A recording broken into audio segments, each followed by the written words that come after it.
There was no possibility of taking a walk that day. We had been wandering, indeed, in the leafless shrubbery an hour in the morning, but since dinner, Mrs. Reed, when there was no company, dined early. The cold winter wind had brought with it clouds so somber, and a rain so penetrating, that further outdoor exercise was now out of the question. I was glad of it. I never liked long walks, especially on chilly afternoons. Dreadful to me was the coming home in the raw twilight, with nipped fingers and toes, and a heart saddened by the chidings of Bessie, the nurse, and humbled by the consciousness of my physical inferiority to Eliza, John, and Georgiana Reed. The said Eliza, John, and Georgiana were now clustered round their mamma in the drawing-room. She lay reclined on a sofa by the fireside, and with her darlings about her, for the time neither quarrelling nor crying, looked perfectly happy. Me, she had dispensed from joining the group, saying, she regretted to be under the necessity of keeping me at a distance, but that until she heard from Bessie, and could discover by her own observation, that I was endeavouring in good earnest to acquire a more sociable and childlike disposition, a more attractive and sprightly manner, something lighter, franker, more natural, as it were, she really must exclude me from privileges intended only for contented, happy, little children. What does Bessie say I have done? I asked. Jane, I don't like cavillers or questioners. Besides, there is something truly forbidding in a child taking up her elders in that manner. Be seated somewhere, and until you can speak pleasantly, remain silent. A breakfast room adjoined the drawing room. I slipped in there. It contained a bookcase. I soon possessed myself of a volume, taking care that it should be one stored with pictures. I mounted into the window seat. Gathering up my feet, I sat cross-legged, like a Turk, and, having drawn the red moreen curtain nearly close, I was shrined in double retirement. Folds of scarlet drapery shut in my view to the right hand. To the left were the clear panes of glass, protecting, but not separating me from the drear November day. At intervals, while turning over the leaves of my book, I studied the aspect of that winter afternoon. Afar, it offered a pale blank of mist and cloud, near a scene of wet lawn and storm-beat shrub, with ceaseless rain sweeping away wildly before a long and lamentable blast. I returned to my book, Bewick's History of British Birds. The letterpress thereof I cared little for, generally speaking, and yet there were certain introductory pages that, child as I was, I could not pass quite as a blank. They were those which treat of the haunts of seafowl, of the solitary rocks and promontories, by them only inhabited, of the coast of Norway, studded with isles from its southern extremity, the Linderness, or Naze, to the North Cape, where the Northern Ocean, in vast wells, boils round the naked, melancholy isles of farthest Thule, and the Atlantic surge pours in among the stormy Hebrides.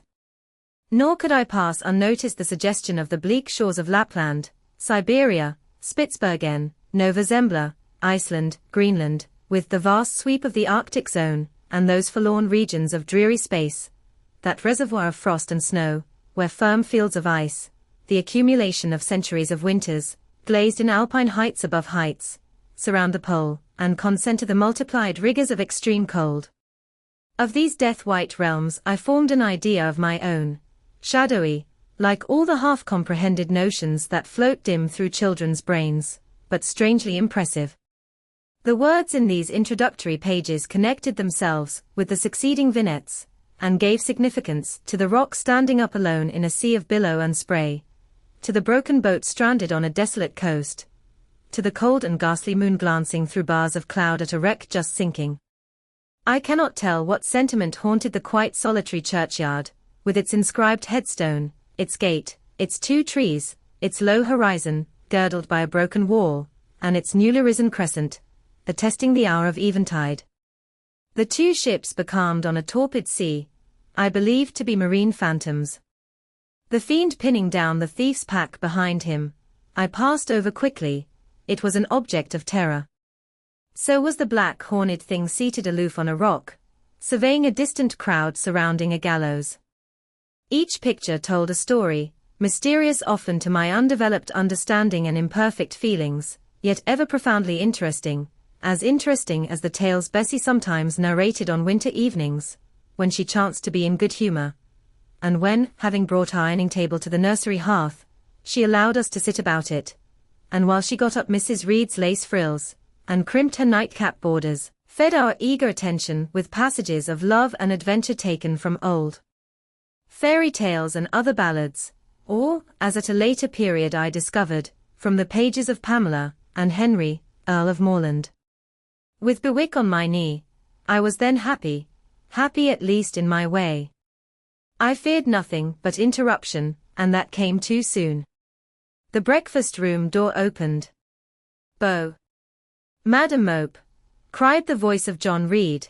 Then he paused. He found the room apparently empty. "Where the dickens is she?" he continued. "Lizzie. Georgie."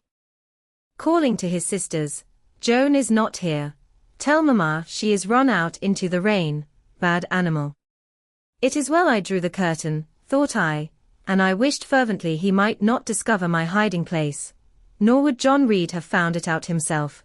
He was not quick either of vision or conception, but Eliza just put her head in at the door and said at once, "She is in the window seat, to be sure, Jack." And I came out immediately, for I trembled at the idea of being dragged forth by the said Jack. "What do you want?" I asked, with awkward diffidence. "Say, what do you want, Master Reed?" was the answer. "I want you to come here," and seating himself in an armchair, he intimated by a gesture that I was to approach and stand before him. John Reed was a schoolboy of 14 years old, 4 years older than I, for I was but 10, large and stout for his age, with a dingy and unwholesome skin, thick lineaments in a spacious visage, heavy limbs and large extremities. He gorged himself habitually at table, which made him bilious, and gave him a dim and bleared eye and flabby cheeks. He ought now to have been at school, but his mamma had taken him home for a month or two, on account of his delicate health. Mr. Miles, the master, affirmed that he would do very well if he had fewer cakes and sweetmeats sent him from home, but the mother's heart turned from an opinion so harsh, and inclined rather to the more refined idea that John's sallowness was owing to over-application, and perhaps, to pining after home. John had not much affection for his mother and sisters, and an antipathy to me. He bullied and punished me, not 2 or 3 times in the week, nor once or twice in the day, but continually. Every nerve I had feared him, and every morsel of flesh in my bones shrank when he came near. There were moments when I was bewildered by the terror he inspired, because I had no appeal whatever against either his menaces or his inflictions. The servants did not like to offend their young master by taking my part against him, and Mrs. Reed was blind and deaf on the subject. She never saw him strike or heard him abuse me, though he did both now and then in her very presence, more frequently, however, behind her back. Habitually obedient to John, I came up to his chair.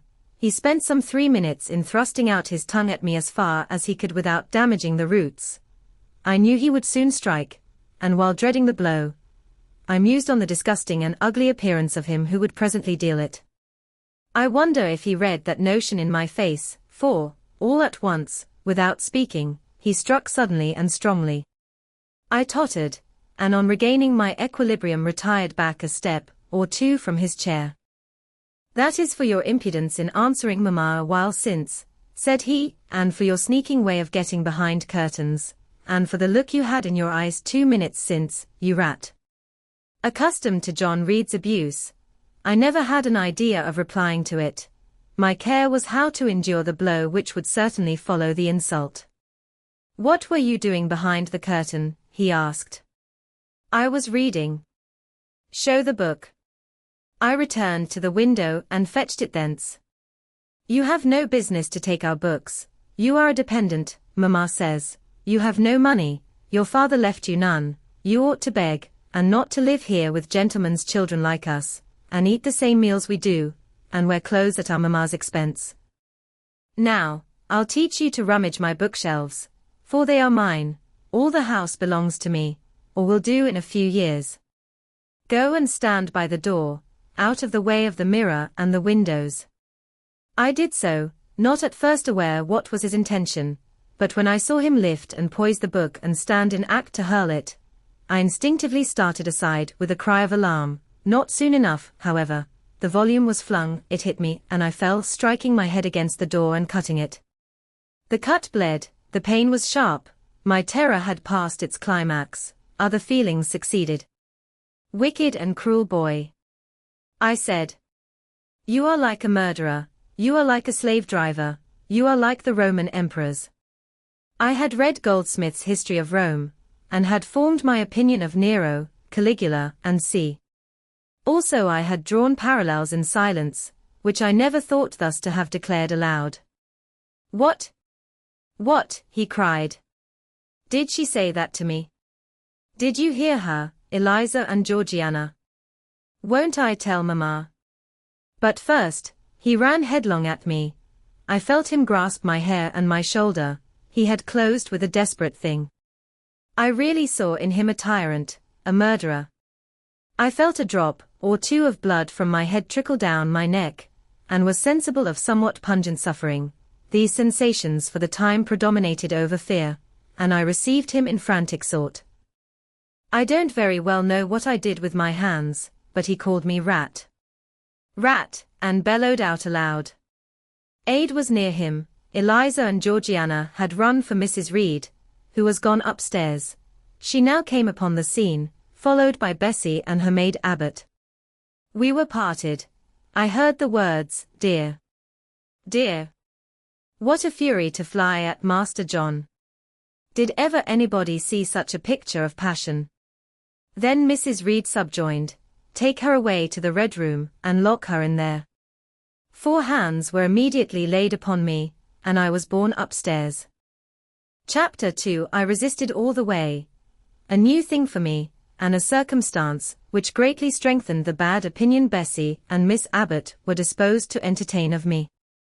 The fact is, I was a trifle beside myself, or rather out of myself, as the French would say.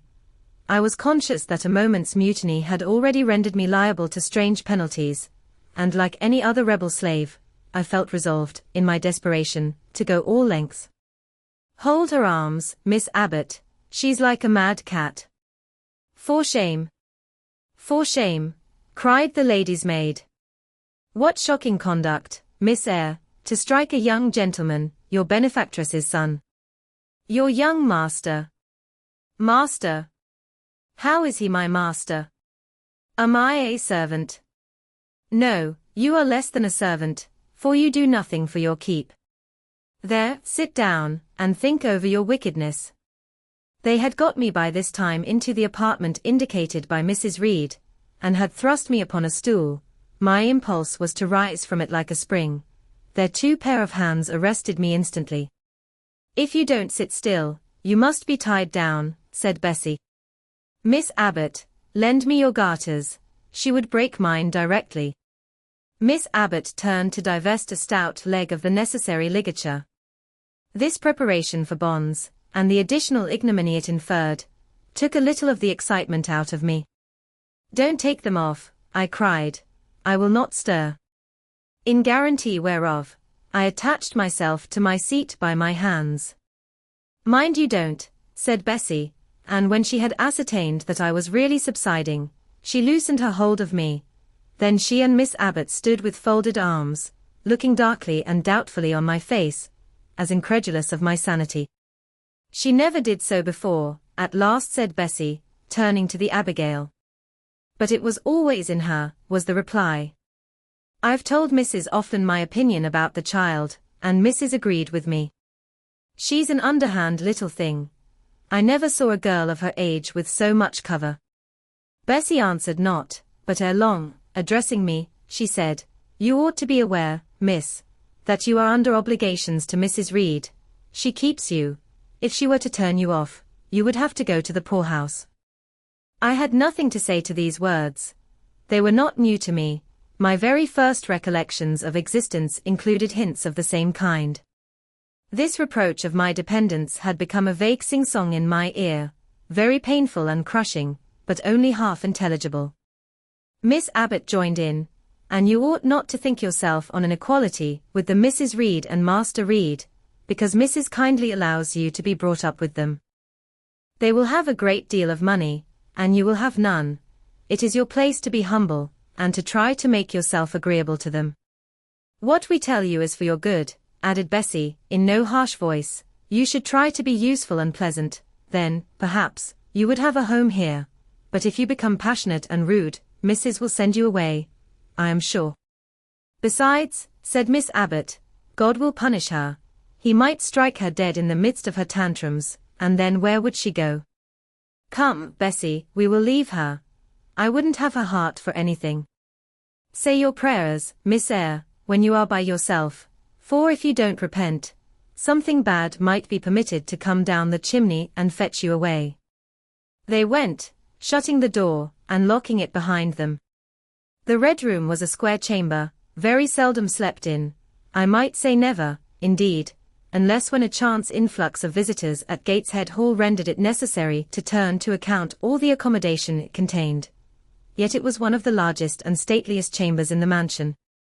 A bed supported on massive pillars of mahogany, hung with curtains of deep red damask, stood out like a tabernacle in the center. The two large windows, with their blinds always drawn down, were half shrouded in festoons and falls of similar drapery. The carpet was red. The table at the foot of the bed was covered with a crimson cloth. The walls were a soft fawn color with a blush of pink in it. The wardrobe, the toilet table, the chairs were of darkly polished old mahogany. Out of these deep surrounding shades rose high, and glared white, the piled-up mattresses and pillows of the bed, spread with a snowy Marseilles counterpane. Scarcely less prominent was an ample cushioned easy-chair near the head of the bed, also white, with a footstool before it, and looking, as I thought, like a pale throne. This room was chill, because it seldom had a fire. It was silent, because remote from the nursery and kitchen, solemn, because it was known to be so seldom entered. The housemaid alone came here on Saturdays, to wipe from the mirrors and the furniture a week's quiet dust, and Mrs. Reed herself, at far intervals, visited it to review the contents of a certain secret drawer in the wardrobe, where were stored divers parchments, her jewel casket, and a miniature of her deceased husband, and in those last words lies the secret of the Red Room, the spell which kept it so lonely in spite of its grandeur. Mr. Reed had been dead 9 years. It was in this chamber he breathed his last. Here he lay in state. Hence his coffin was borne by the undertaker's men, and, since that day, a sense of dreary consecration had guarded it from frequent intrusion. My seat, to which Bessie and the bitter Miss Abbott had left me riveted, was a low ottoman near the marble chimney-piece. The bed rose before me. To my right hand there was the high, dark wardrobe, with subdued, broken reflections varying the gloss of its panels. To my left were the muffled windows. The great looking-glass between them repeated the vacant majesty of the bed and room. I was not quite sure whether they had locked the door, and when I dared move, I got up and went to see. Alas!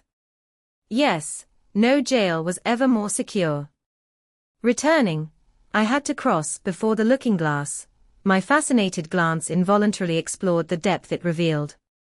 All looked colder and darker in that visionary hollow than in reality, and the strange little figure there gazing at me, with a white face, and arms specking the gloom, and glittering eyes of fear moving where all else was still, had the effect of a real spirit.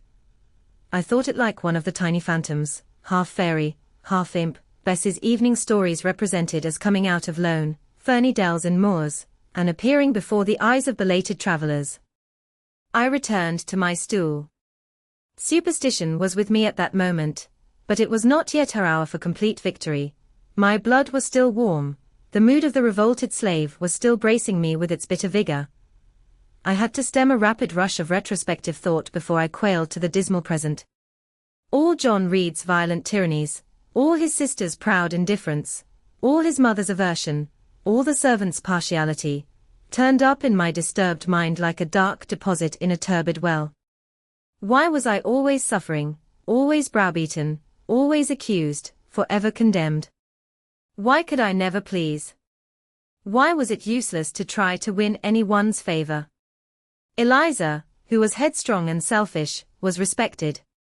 Georgiana, who had a spoiled temper, a very acrid spite, a captious and insolent carriage, was universally indulged. Her beauty, her pink cheeks and golden curls, seemed to give delight to all who looked at her, and to purchase indemnity for every fault. John no one thwarted, much less punished. Though he twisted the necks of the pigeons, killed the little pea-chicks, set the dogs at the sheep, stripped the hothouse vines of their fruit, and broke the buds off the choicest plants in the conservatory. He called his mother old girl too. Sometimes reviled her for her dark skin, similar to his own, bluntly disregarded her wishes, not infrequently tore and spoiled her silk attire, and he was still her own darling. I dared commit no fault. I strove to fulfill every duty, and I was termed naughty and tiresome, sullen and sneaking, from morning to noon, and from noon to night. My head still ached and bled with the blow and fall I had received. No one had reproved John for wantonly striking me, because I had turned against him to avert farther irrational violence. I was loaded with general opprobrium.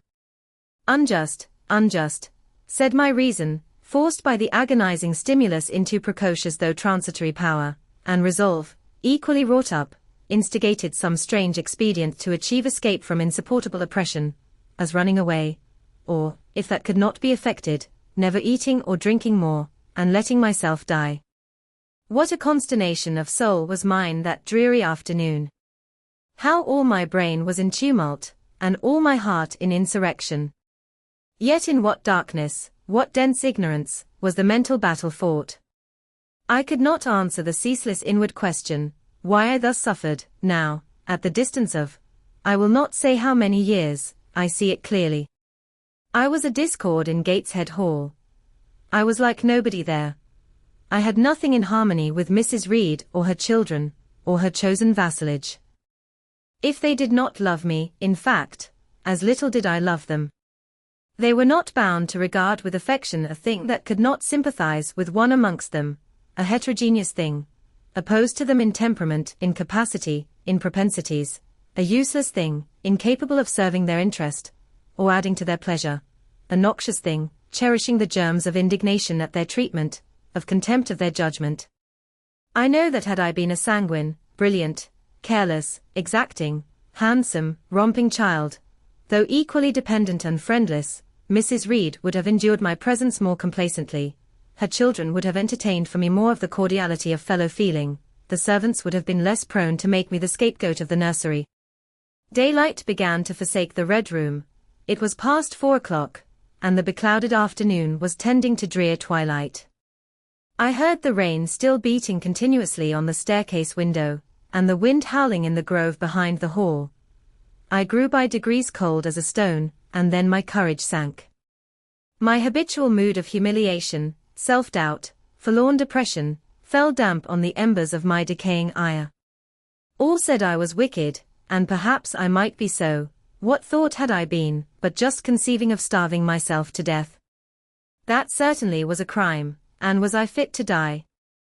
Or was the vault under the chancel of Gateshead Church an inviting bourne?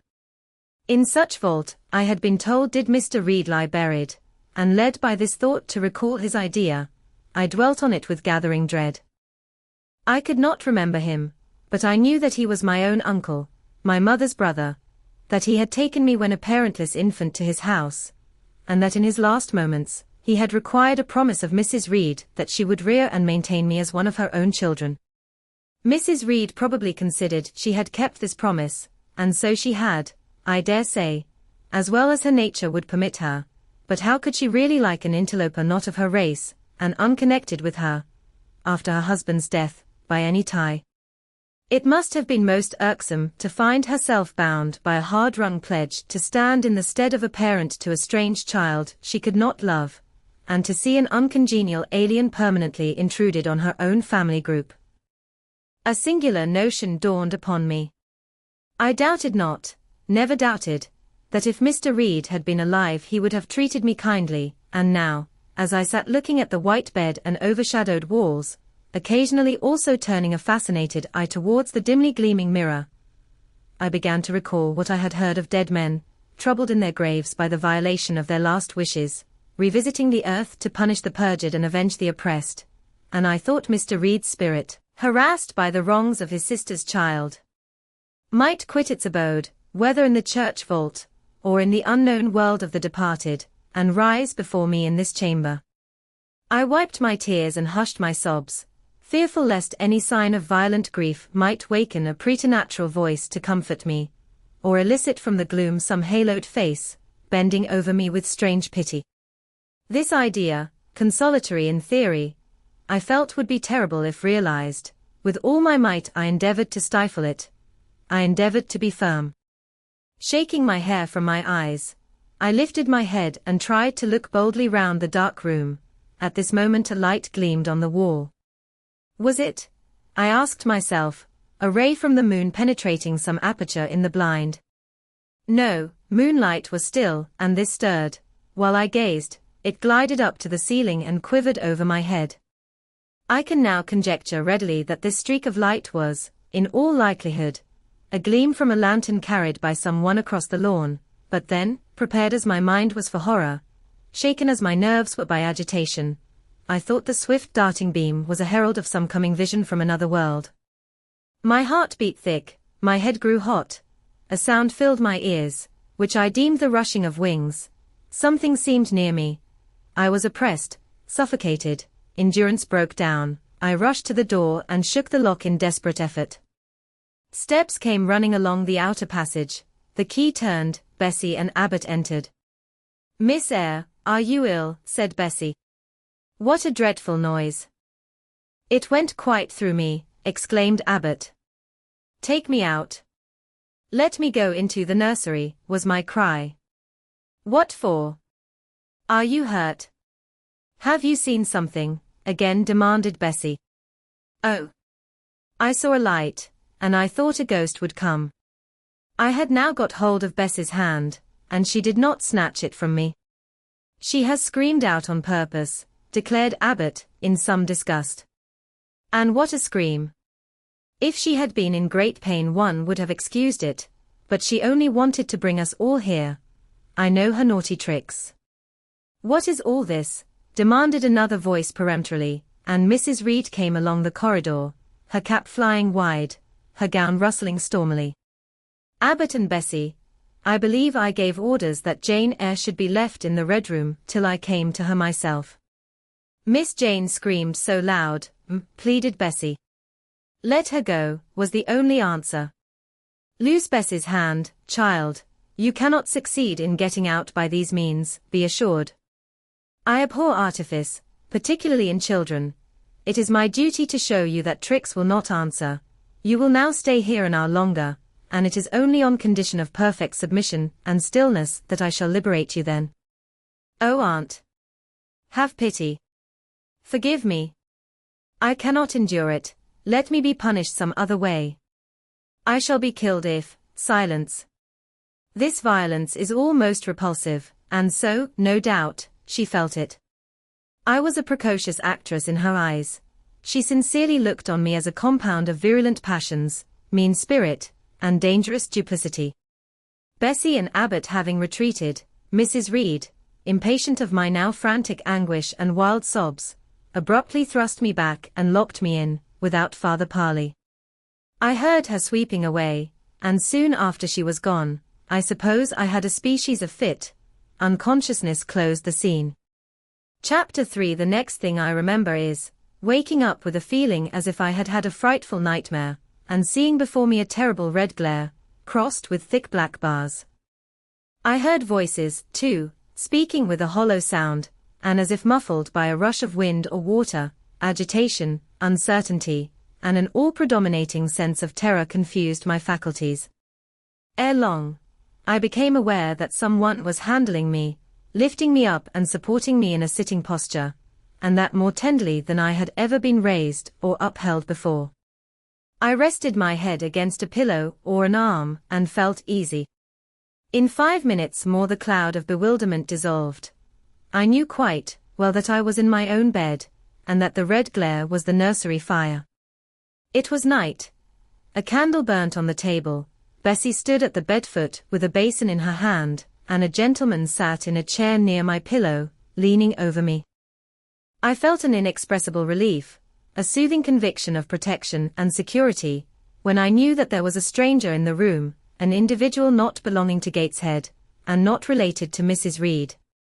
Turning from Bessie, though her presence was far less obnoxious to me than that of Abbot, for instance, would have been, I scrutinized the face of the gentleman. I knew him. It was Mr. Lloyd, an apothecary, sometimes called in by Mrs. Reed when the servants were ailing. For herself and the children she employed a physician. "Well, who am I?" he asked. I pronounced his name, offering him at the same time my hand. He took it, smiling and saying, "We shall do very well by and by." Then he laid me down, and addressing Bessie, charged her to be very careful that I was not disturbed during the night. Having given some further directions, and intimated that he should call again the next day, he departed. To my grief, I felt so sheltered and befriended while he sat in the chair near my pillow, and as he closed the door after him, all the room darkened and my heart again sank. Inexpressible sadness weighed it down. "Do you feel as if you should sleep, miss?" asked Bessie, rather softly. Scarcely dared I answer her, for I feared the next sentence might be rough. "I will try. Would you like to drink, or could you eat anything?" "No, thank you, Bessie." "Then I think I shall go to bed, for it is past 12 o'clock, but you may call me if you want anything in the night." Wonderful civility this. It emboldened me to ask a question. "Bessie, what is the matter with me? Am I ill? You fell sick, I suppose, in the Red Room with crying. You'll be better soon, no doubt." Bessie went into the housemaid's apartment, which was near. I heard her say, "Sarah, come and sleep with me in the nursery. I daren't for my life be alone with that poor child tonight. She might die. It's such a strange thing she should have that fit. I wonder if she saw anything." Mrs. was rather too hard. Sarah came back with her. They both went to bed. They were whispering together for half an hour before they fell asleep. I caught scraps of their conversation, from which I was able only too distinctly to infer the main subject discussed. Something passed her, all dressed in white, and vanished. A great black dog behind him, 3 loud raps on the chamber door, a light in the churchyard, just over his grave, and see.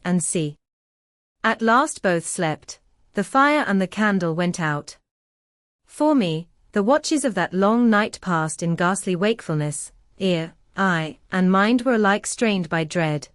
Such dread as children only can feel. No severe or prolonged bodily illness followed this incident of the Red Room.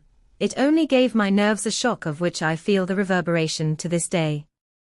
Yes, Mrs. Reed, to you I owe some fearful pangs of mental suffering, but I ought to forgive you, for you knew not what you did.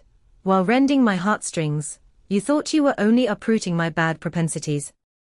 Next day, by noon, I was up and dressed, and sat wrapped in a shawl by the nursery hearth. I felt physically weak and broken down, but my worst ailment was an unutterable wretchedness of mind, a wretchedness which kept drawing from me silent tears. No sooner had I wiped one salt drop from my cheek than another followed.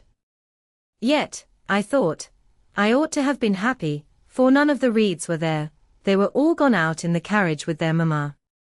Abbott, too, was sewing in another room, and Bessie, as she moved hither and thither, putting away toys and arranging drawers, addressed to me every now and then a word of unwonted kindness.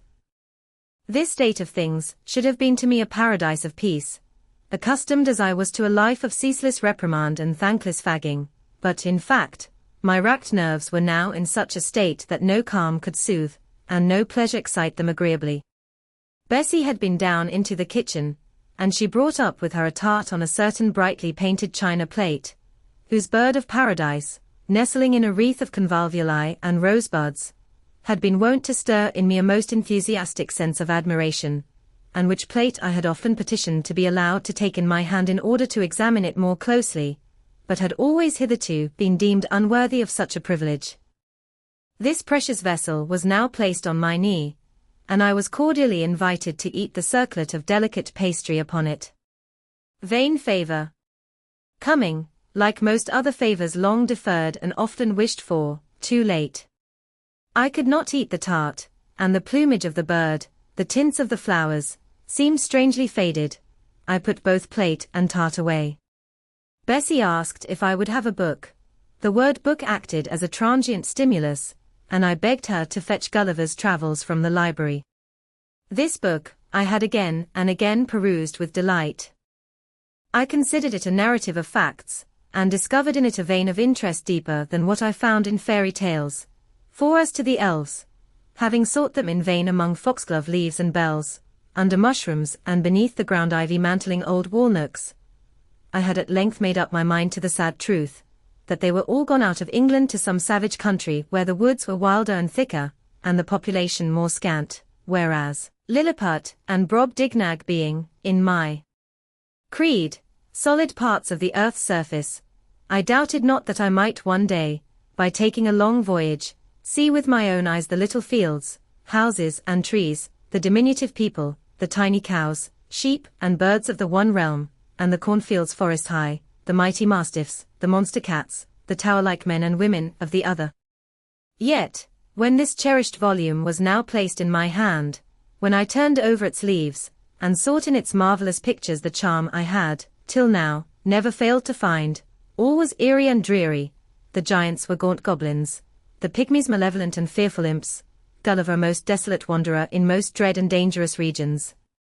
I closed the book, which I dared no longer peruse, and put it on the table, beside the untasted tart.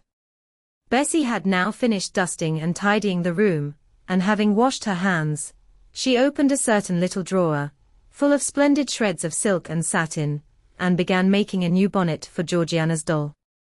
Meantime she sang. Her song was, In the Days When We Went Gypsying, a long time ago. I had often heard the song before, and always with lively delight, for Bessie had a sweet voice, at least, I thought so. But now, though her voice was still sweet, I found in its melody an indescribable sadness. Sometimes, preoccupied with her work, she sang the refrain very low, very lingeringly. A long time ago, came out like the saddest cadence of a funeral hymn. She passed into another ballad, this time a really doleful one. My feet they are sore, and my limbs they are weary, long is the way, and the mountains are wild. Soon will the twilight close moonless and dreary over the path of the poor orphan child. Why did they send me so far and so lonely, up where the moors spread and grey rocks are piled? Men are hard-hearted, and kind angels only watch o'er the steps of a poor orphan child. Yet distant and soft the night breeze is blowing, clouds there are none, and clear stars beam mild. God, in his mercy, protection is showing, comfort and hope to the poor orphan child. Even should I fall o'er the broken bridge passing, or stray in the marshes, by false lights beguiled, still will my Father, with promise and blessing, take to his bosom the poor orphan child. There is a thought that for strength should avail me, though both of shelter and kindred despoiled. Heaven is a home, and a rest will not fail me. God is a friend to the poor orphan child. Come, Miss Jane, don't cry, said Bessie as she finished. She might as well have said to the fire, don't burn, but how could she divine the morbid suffering to which I was a prey?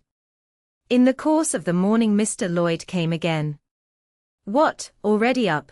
Said he, as he entered the nursery. Well, nurse, how is she? Bessie answered that I was doing very well. Then she ought to look more cheerful. Come here, Miss Jane, your name is Jane, is it not? Yes, sir, Jane Eyre. Well, you have been crying, Miss Jane Eyre. Can you tell me what about? Have you any pain? No, sir. Oh. I dare say she is crying, because she could not go out with Mrs. in the carriage, interposed Bessie. Surely not.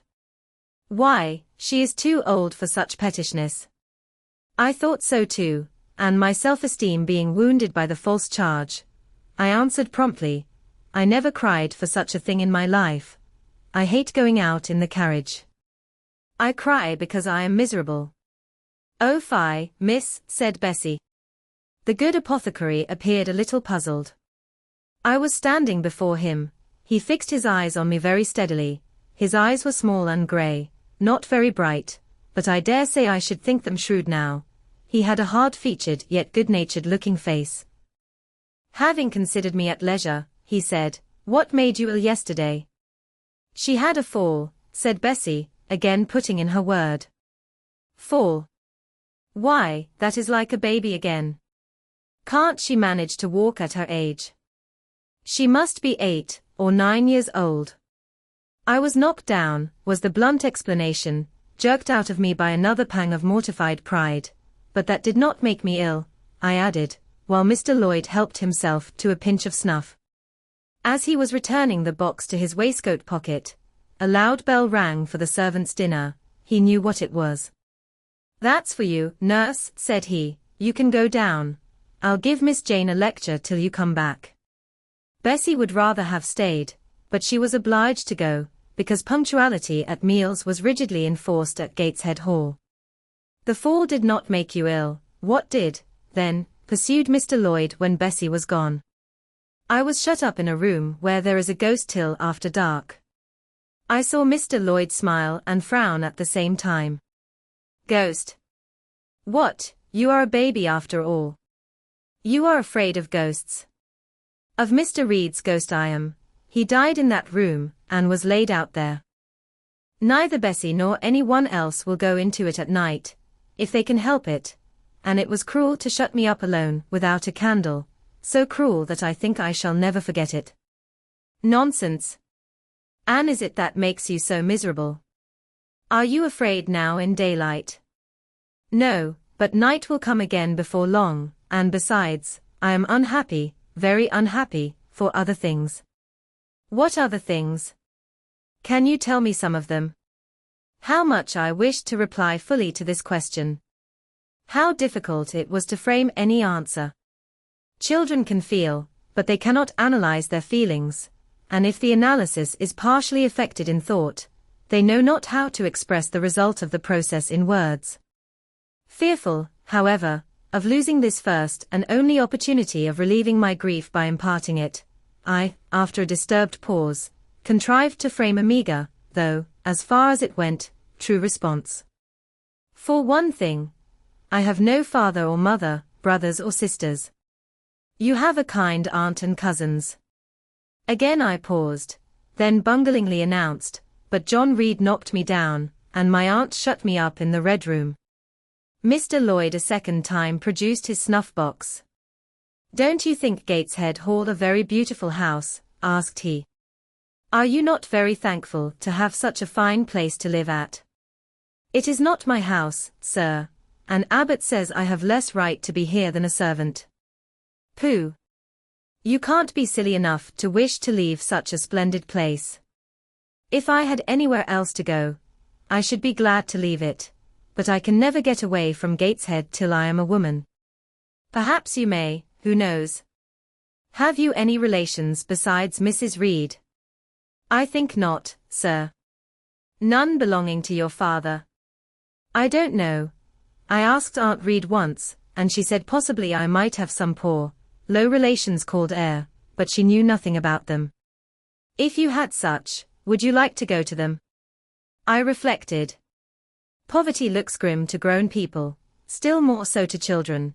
They have not much idea of industrious, working, respectable poverty. They think of the word only as connected with ragged clothes, scanty food, fireless grates, rude manners, and debasing vices. Poverty for me was synonymous with degradation. "No, I should not like to belong to poor people," was my reply. "Not even if they were kind to you?" I shook my head. I could not see how poor people had the means of being kind, and then to learn to speak like them, to adopt their manners, to be uneducated, to grow up like one of the poor women I saw sometimes nursing their children, or washing their clothes at the cottage doors of the village of Gateshead. No, I was not heroic enough to purchase liberty at the price of caste. "But are your relatives so very poor? Are they working people?" "I cannot tell. Aunt Reed says if I have any, they must be a beggarly set. I should not like to go a-begging."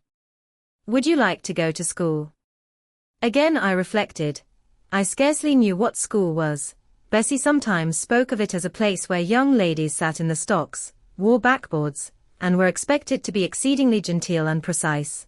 John Reed hated his school, and abused his master, but John Reed's tastes were no rule for mine, and if Bessie's accounts of school discipline, gathered from the young ladies of a family where she had lived before coming to Gateshead, were somewhat appalling, her details of certain Accomplishments attained by these same young ladies were, I thought, equally attractive.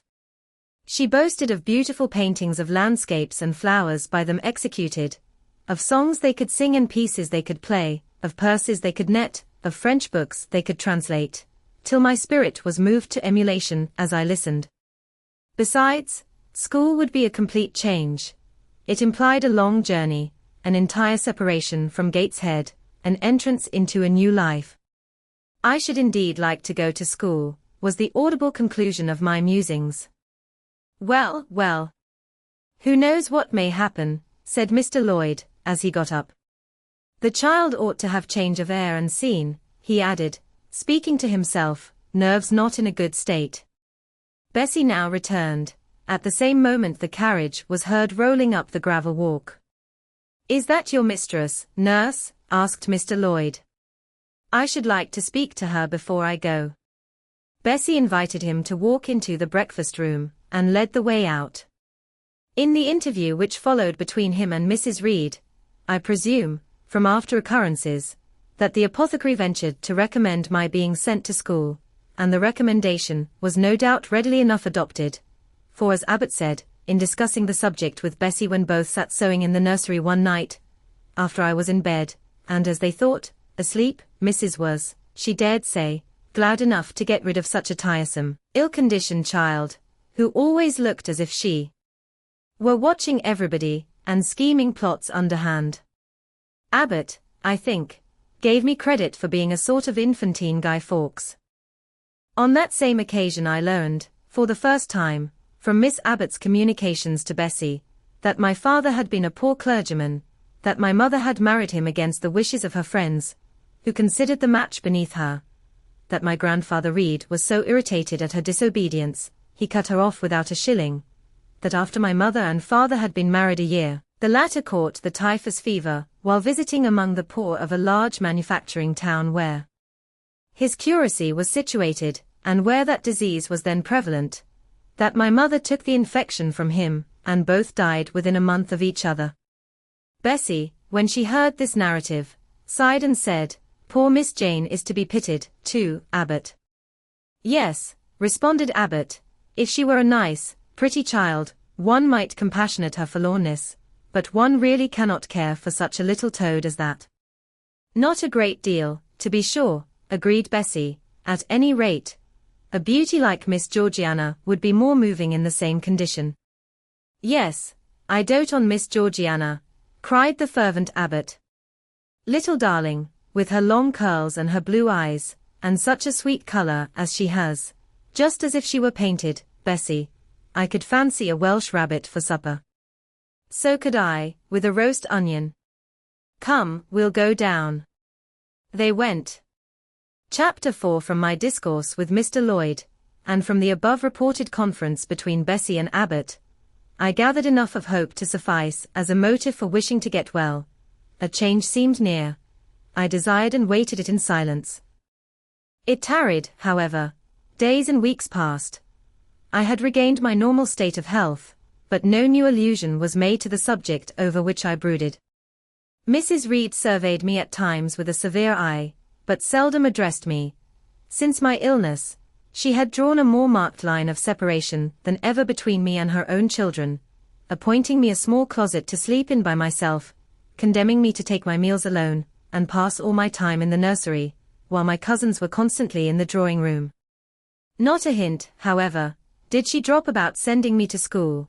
Still I felt an instinctive certainty that she would not long endure me under the same roof with her, for her glance, now more than ever, when turned on me, expressed an insuperable and rooted aversion. Eliza and Georgiana, evidently acting according to orders, spoke to me as little as possible. John thrust his tongue in his cheek whenever he saw me, and once attempted chastisement, but as I instantly turned against him, roused by the same sentiment of deep ire and desperate revolt which had stirred my corruption before, he thought it better to desist, and ran from me uttering execrations, and vowing I had burst his nose.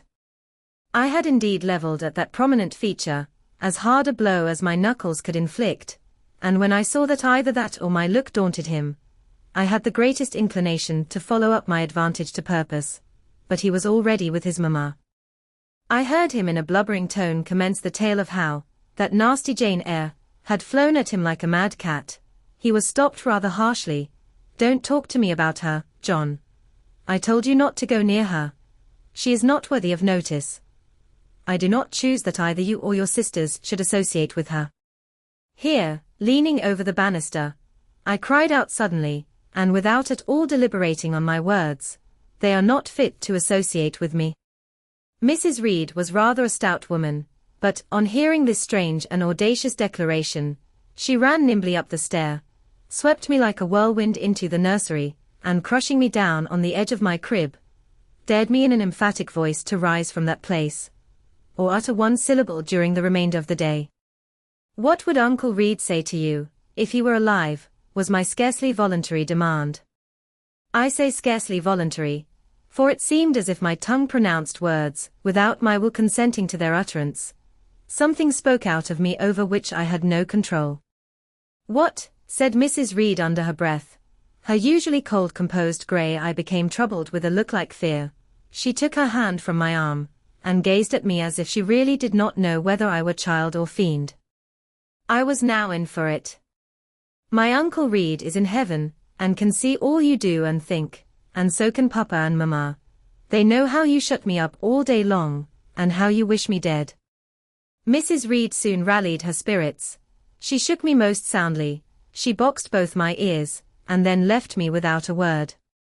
Bessie supplied the hiatus by a homily of an hour's length, in which she proved beyond a doubt that I was the most wicked and abandoned child ever reared under a roof. I half believed her, for I felt indeed only bad feelings surging in my breast. November, December, and half of January passed away. Christmas and the New Year had been celebrated at Gateshead with the usual festive cheer. Presents had been interchanged, dinners and evening parties given. From every enjoyment I was, of course, excluded. My share of the gaiety consisted in witnessing the daily apparelling of Eliza and Georgiana, and seeing them descend to the drawing-room, dressed out in thin muslin frocks and scarlet sashes, with hair elaborately ringlet, and afterwards, in listening to the sound of the piano, or the harp played below, to the passing to and fro of the butler and footman, to the jingling of glass and china as refreshments were handed, to the broken hum of conversation, as the drawing-room door opened and closed. When tired of this occupation, I would retire from the stairhead to the solitary and silent nursery. There, though somewhat sad, I was not miserable. To speak truth, I had not the least wish to go into company, for in company I was very rarely noticed, and if Bessie had but been kind and companionable, I should have deemed it a treat to spend the evenings quietly with her, instead of passing them under the formidable eye of Mrs. Reed, in a room full of ladies and gentlemen. But Bessie, as soon as she had dressed her young ladies, used to take herself off to the lively regions of the kitchen and housekeeper's room, generally bearing the candle along with her. I then sat, with my doll on my knee till the fire got low, glancing round occasionally to make sure that nothing worse than myself haunted the shadowy room, and when the embers sank to a dull red, I undressed hastily, tugging at knots and strings as I best might, and sought shelter from cold and darkness in my crib. To this crib I always took my doll. Human beings must love something, and in the dearth of worthier objects of affection, I contrived to find a pleasure in loving and cherishing a faded graven image, shabby as a miniature scarecrow. It puzzles me now to remember with what absurd sincerity I doted on this little toy, half fancying it alive and capable of sensation. I could not sleep unless it was folded in my nightgown, and when it lay there safe and warm, I was comparatively happy, believing it to be happy likewise. Long did the hours seem while I waited the departure of the company, and listened for the sound of Bessie's step on the stairs. Sometimes she would come up in the interval to seek her thimble, or her scissors, or perhaps to bring me something by way of supper, a bun or a cheesecake. Then she would sit on the bed while I ate it, and when I had finished, she would tuck the clothes round me, and twice she kissed me, and said, "Good night, Miss Jane." When thus gentle, Bessie seemed to me the best, prettiest, kindest being in the world, and I wished most intensely that she would always be so pleasant and amiable, and never push me about, or scold, or task me unreasonably, as she was too often wont to do. Bessie Lee must, I think, have been a girl of good natural capacity, for she was smart in all she did, and had a remarkable knack of narrative. So, at least, I judge from the impression made on me by her nursery tales. She was pretty too, if my recollections of her face and person are correct. I remember her as a slim young woman, with black hair, dark eyes, very nice features, and good, clear complexion, but she had a capricious and hasty temper, and indifferent ideas of principle or justice. Still, such as she was, I preferred her to any one else at Gateshead Hall. It was the 15th of January. About 9 o'clock in the morning, Bessie was gone down to breakfast. My cousins had not yet been summoned to their mamma. Eliza was putting on her bonnet and warm garden coat to go and feed her poultry, an occupation of which she was fond, and not less so of selling the eggs to the housekeeper and hoarding up the money she thus obtained. She had a turn for traffic, and a marked propensity for saving, shown not only in the vending of eggs and chickens, but also in driving hard bargains with the gardener about flower roots, seeds, and slips of plants. That functionary having orders from Mrs. Reed to buy of his young lady all the products of her parterre she wished to sell, and Eliza would have sold the hair off her head, if she could have made a handsome profit thereby. As to her money, she first secreted it in odd corners, wrapped in a rag or an old curl paper, but some of these hoards having been discovered by the housemaid, Eliza, fearful of one day losing her valued treasure, consented to entrust it to her mother, at a usurious rate of interest, 50 or 60%, which interest she exacted every quarter, keeping her accounts in a little book with anxious accuracy. Georgiana sat on a high stool, dressing her hair at the glass, and interweaving her curls with artificial flowers and faded feathers, of which she had found a store in a drawer in the attic. I was making my bed, having received strict orders from Bessie to get it arranged before she returned, for Bessie now frequently employed me as a sort of under-nursery maid, to tidy the room, dust the chairs, and see. Having spread the quilt and folded my night-dress, I went to the window seat to put in order some picture books and doll's house furniture scattered there. An abrupt command from Georgiana to let her playthings alone, for the tiny chairs and mirrors, the fairy plates and cups, were her property, stopped my proceedings, and then, for lack of other occupation, I fell to breathing on the frost flowers with which the window was fretted, and thus clearing a space in the glass through which I might look out on the grounds, where all was still and petrified under the influence of a hard frost. From this window were visible the porter's lodge, and the carriage road, and just as I had dissolved so much of the silver-white foliage veiling the panes as left room to look out, I saw the gates thrown open, and a carriage roll through. I watched it ascending the drive with indifference. Carriages often came to Gateshead, but none ever brought visitors in whom I was interested. It stopped in front of the house, the doorbell rang loudly, the newcomer was admitted. All this being nothing to me, my vacant attention soon found lively attraction in the spectacle of a little hungry robin, which came and chirruped on the twigs of the leafless cherry tree nailed against the wall near the casement. The remains of my breakfast of bread and milk stood on the table, and having crumbled a morsel of roll, I was tugging at the sash to put out the crumbs on the window-sill, when Bessie came running upstairs into the nursery. "Miss Jane, take off your pinafore, what are you doing there? Have you washed your hands and face this morning?" I gave another tug before I answered, for I wanted the bird to be secure of its bread. The sash yielded. I scattered the crumbs, some on the stone sill, some on the cherry tree bough, then, closing the window, I replied, "No, Bessie. I have only just finished dusting." "Troublesome, careless child. And what are you doing now? You look quite red, as if you had been about some mischief. What were you opening the window for?" I was spared the trouble of answering, for Bessie seemed in too great a hurry to listen to explanations. She hauled me to the washstand, inflicted a merciless, but happily brief scrub on my face and hands with soap, water, and a coarse towel, disciplined my head with a bristly brush, denuded me of my pinafore, and then hurrying me to the top of the stairs, bid me go down directly, as I was wanted in the breakfast room. I would have asked who wanted me. I would have demanded if Mrs. Reed was there, but Bessie was already gone, and had closed the nursery door upon me. I slowly descended. For nearly 3 months, I had never been called to Mrs. Reed's presence, restricted so long to the nursery, the breakfast, dining, and drawing rooms were become for me awful regions, on which it dismayed me to intrude. I now stood in the empty hall, before me was the breakfast-room door, and I stopped, intimidated and trembling. What a miserable little poltroon had fear, engendered of unjust punishment, made of me in those days. I feared to return to the nursery, and feared to go forward to the parlour. 10 minutes I stood in agitated hesitation. The vehement ringing of the breakfast-room bell decided me. I must enter. Who could want me? I asked inwardly, as with both hands I turned the stiff door handle, which, for a second or two, resisted my efforts. What should I see besides Aunt Reed in the apartment? A man or a woman? The handle turned, the door unclosed, and passing through and curtsying low, I looked up at a black pillar. Such, at least, appeared to me, at first sight, the straight, narrow, sable-clad shape standing erect on the rug. The grim face at the top was like a carved mask, placed above the shaft by way of capital. Mrs. Reed occupied her usual seat by the fireside.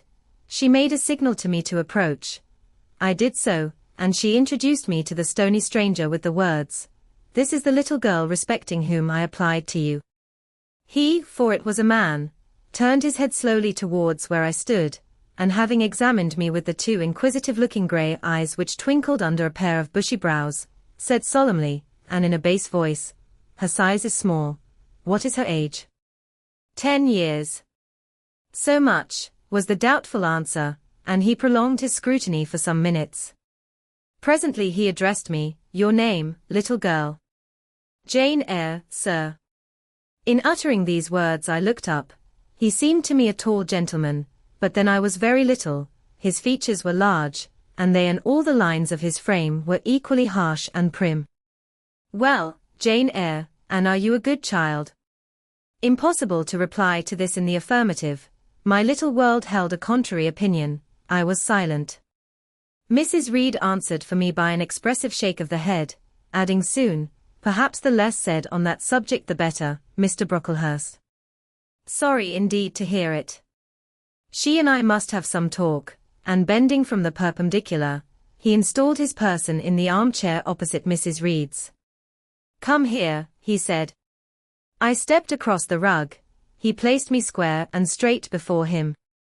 What a face he had, now that it was almost on a level with mine. What a great nose. And what a mouth. And what large prominent teeth. No sight so sad as that of a naughty child, he began, especially a naughty little girl. "Do you know where the wicked go after death?" "They go to hell," was my ready and orthodox answer. "And what is hell? Can you tell me that?" "A pit full of fire." "And should you like to fall into that pit, and to be burning there forever?" "No, sir." "What must you do to avoid it?" I deliberated a moment. My answer, when it did come, was objectionable. "I must keep in good health and not die." "How can you keep in good health? Children younger than you die daily." "I buried a little child of 5 years old only a day or two since, a good little child, whose soul is now in heaven. It is to be feared the same could not be said of you were you to be called hence." Not being in a condition to remove his doubt, I only cast my eyes down on the 2 large feet planted on the rug, and sighed, wishing myself far enough away. I hope that sigh is from the heart, and that you repent of ever having been the occasion of discomfort to your excellent benefactress. Benefactress. Benefactress, said I inwardly. They all call Mrs. Reed my benefactress. If so, a benefactress is a disagreeable thing. "Do you say your prayers night and morning?" continued my interrogator. "Yes, sir." "Do you read your Bible?" "Sometimes." "With pleasure." "Are you fond of it?" "I like Revelations, and the book of Daniel, and Genesis and Samuel, and a little bit of Exodus, and some parts of Kings and Chronicles, and Job and Jonah. And the Psalms. I hope you like them." "No, sir." "No." "Oh, shocking. I have a little boy, younger than you, who knows 6 Psalms by heart. and when you ask him which he would rather have, a gingerbread nut to eat, or a verse of a psalm to learn, he says, "Oh, the verse of a psalm. Angels sing psalms," says he. "I wish to be a little angel here below." He then gets 2 nuts in recompense for his infant piety. "Psalms are not interesting," I remarked. "That proves you have a wicked heart. And you must pray to God to change it, to give you a new and clean one, to take away your heart of stone and give you a heart of flesh." I was about to propound a question, touching the manner in which that operation of changing my heart was to be performed, when Mrs. Reed interposed, telling me to sit down. She then proceeded to carry on the conversation herself. "Mr. Brocklehurst, I believe I intimated in the letter which I wrote to you 3 weeks ago, that this little girl has not quite the character and disposition I could wish. Should you admit her into Lowood School, I should be glad if the superintendent and teachers were requested to keep a strict eye on her, and above all, to guard against her worst fault, the tendency to deceit. I mention this in your hearing, Jane, that you may not attempt to impose on Mr. Brocklehurst. Well might I dislike Mrs. Reed, for it was her nature to wound me cruelly. Never was I happy in her presence. However carefully I obeyed, however strenuously I strove to please her, my efforts were still repulsed and repaid by such sentences as the above. Now, uttered before a stranger, the accusation cut me to the heart. I dimly perceived that she was already obliterating hope from the new phase of existence which she destined me to enter. I felt, though I could not have expressed the feeling, that she was sowing aversion and unkindness along my future path. I saw myself transformed under Mr. Brocklehurst's eye into an artful, noxious child, and what could I do to remedy the injury? Nothing, indeed, thought I, as I struggled to repress a sob, and hastily wiped away some tears, the impotent evidences of my anguish. "Deceit is, indeed, a sad fault in a child," said Mr. Brocklehurst. "It is akin to falsehood, and all liars will have their portion in the lake burning with fire and brimstone. She shall, however, be watched, Mrs. Reed. I will speak to Miss Temple and the teachers. I should wish her to be brought up in a manner suiting her prospects," continued my benefactress, "to be made useful, to be kept humble. As for the vacations, she will, with your permission, spend them always at Lowood." "Your decisions are perfectly judicious, madam," returned Mr. Brocklehurst. "Humility is a Christian grace, and one peculiarly appropriate to the pupils of Lowood. I, therefore, direct that a special care shall be bestowed on its cultivation amongst them. I have studied how best to mortify in them the worldly sentiment of pride, and only the other day I had a pleasing proof of my success.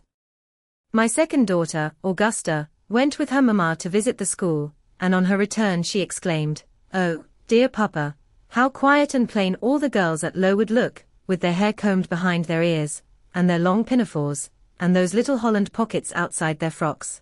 They are almost like poor people's children. And," said she, "they looked at my dress and mamma's, as if they had never seen a silk gown before." "This is the state of things I quite approve," returned Mrs. Reed. "Had I sought all England over, I could scarcely have found a system more exactly fitting a child like Jane Eyre.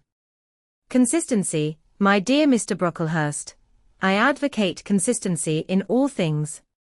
Consistency, madam, is the first of Christian duties, and it has been observed in every arrangement connected with the establishment of Lowood: plain fare, simple attire, unsophisticated accommodations, hardy and active habits. Such is the order of the day in the house and its inhabitants." "Quite right, sir.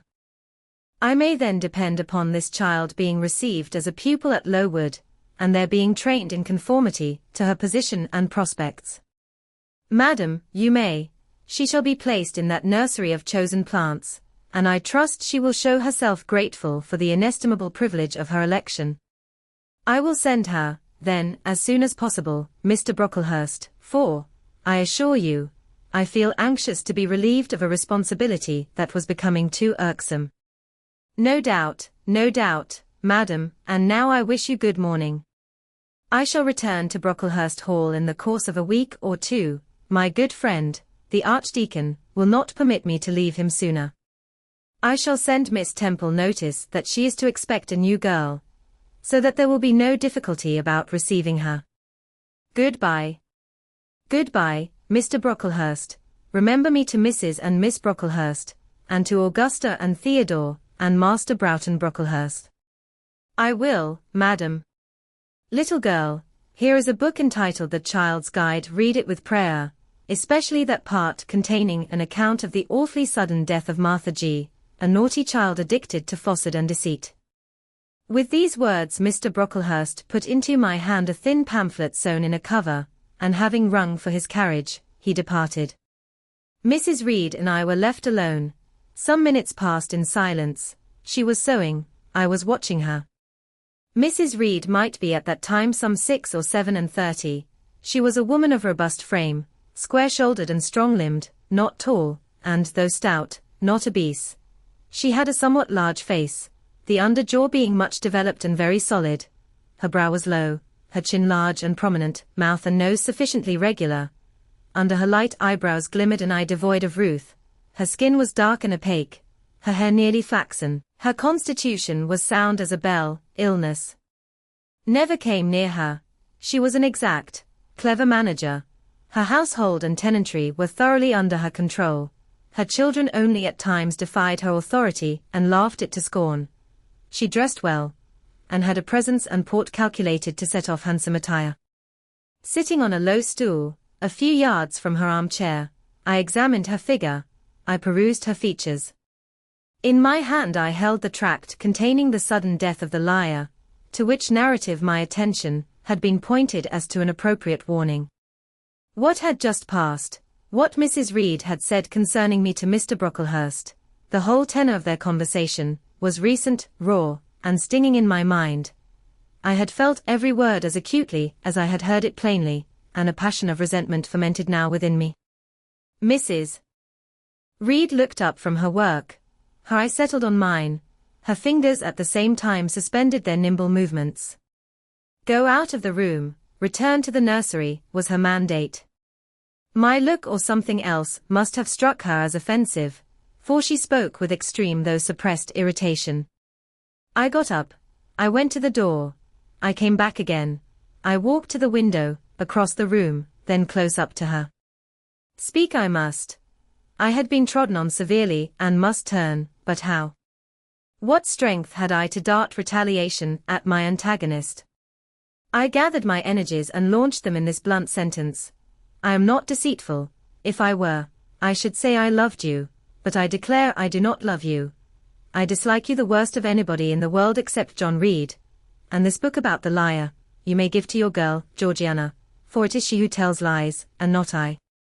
Mrs. Reed's hand still lay on her work inactive. Her eye of ice continued to dwell freezingly on mine. What more have you to say? She asked, rather in the tone in which a person might address an opponent of adult age than such as is ordinarily used to a child.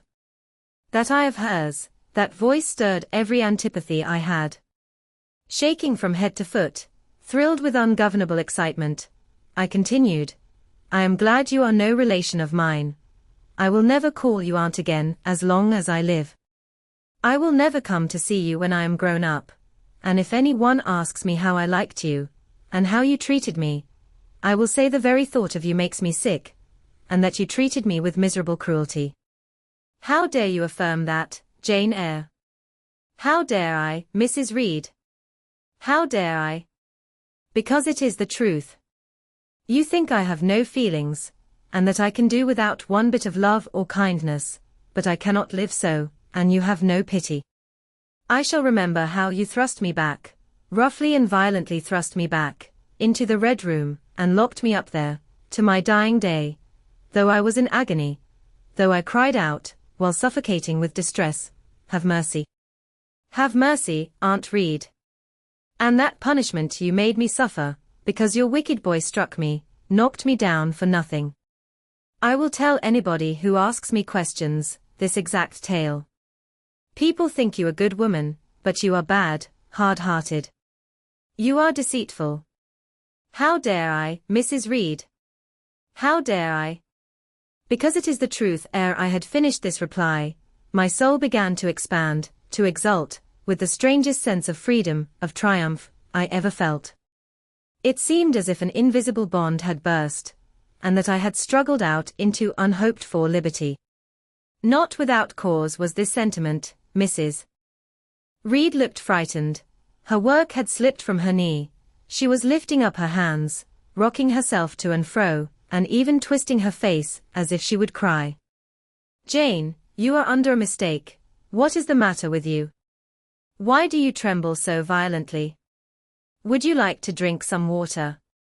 No, Mrs. Reed. Is there anything else you wish for, Jane? I assure you, I desire to be your friend. Not you. You told Mr. Brocklehurst I had a bad character, a deceitful disposition, and I'll let everybody at Lowood know what you are, and what you have done. Jane, you don't understand these things. Children must be corrected for their faults. Deceit is not my fault. I cried out in a savage, high voice. But you are passionate, Jane, that you must allow, and now return to the nursery, there's a dear, and lie down a little. I am not your dear. I cannot lie down. Send me to school soon, Mrs. Reed, for I hate to live here. I will indeed send her to school soon, murmured Mrs. Reed sotto voce, and gathering up her work, she abruptly quitted the apartment. I was left there alone, winner of the field. It was the hardest battle I had fought, and the first victory I had gained. I stood a while on the rug, where Mr. Brocklehurst had stood, and I enjoyed my conqueror's solitude. First, I smiled to myself and felt elate, but this fierce pleasure subsided in me as fast as did the accelerated throb of my pulses. A child cannot quarrel with its elders, as I had done, cannot give its furious feelings uncontrolled play, as I had given mine, without experiencing afterwards the pang of remorse and the chill of reaction. A ridge of lighted heath, alive, glancing, devouring, would have been a meet emblem of my mind when I accused and menaced Mrs. Reed. The same ridge, black and blasted after the flames are dead, would have represented as meetly my subsequent condition, when half an hour's silence and reflection had shown me the madness of my conduct, and the dreariness of my hated and hating position.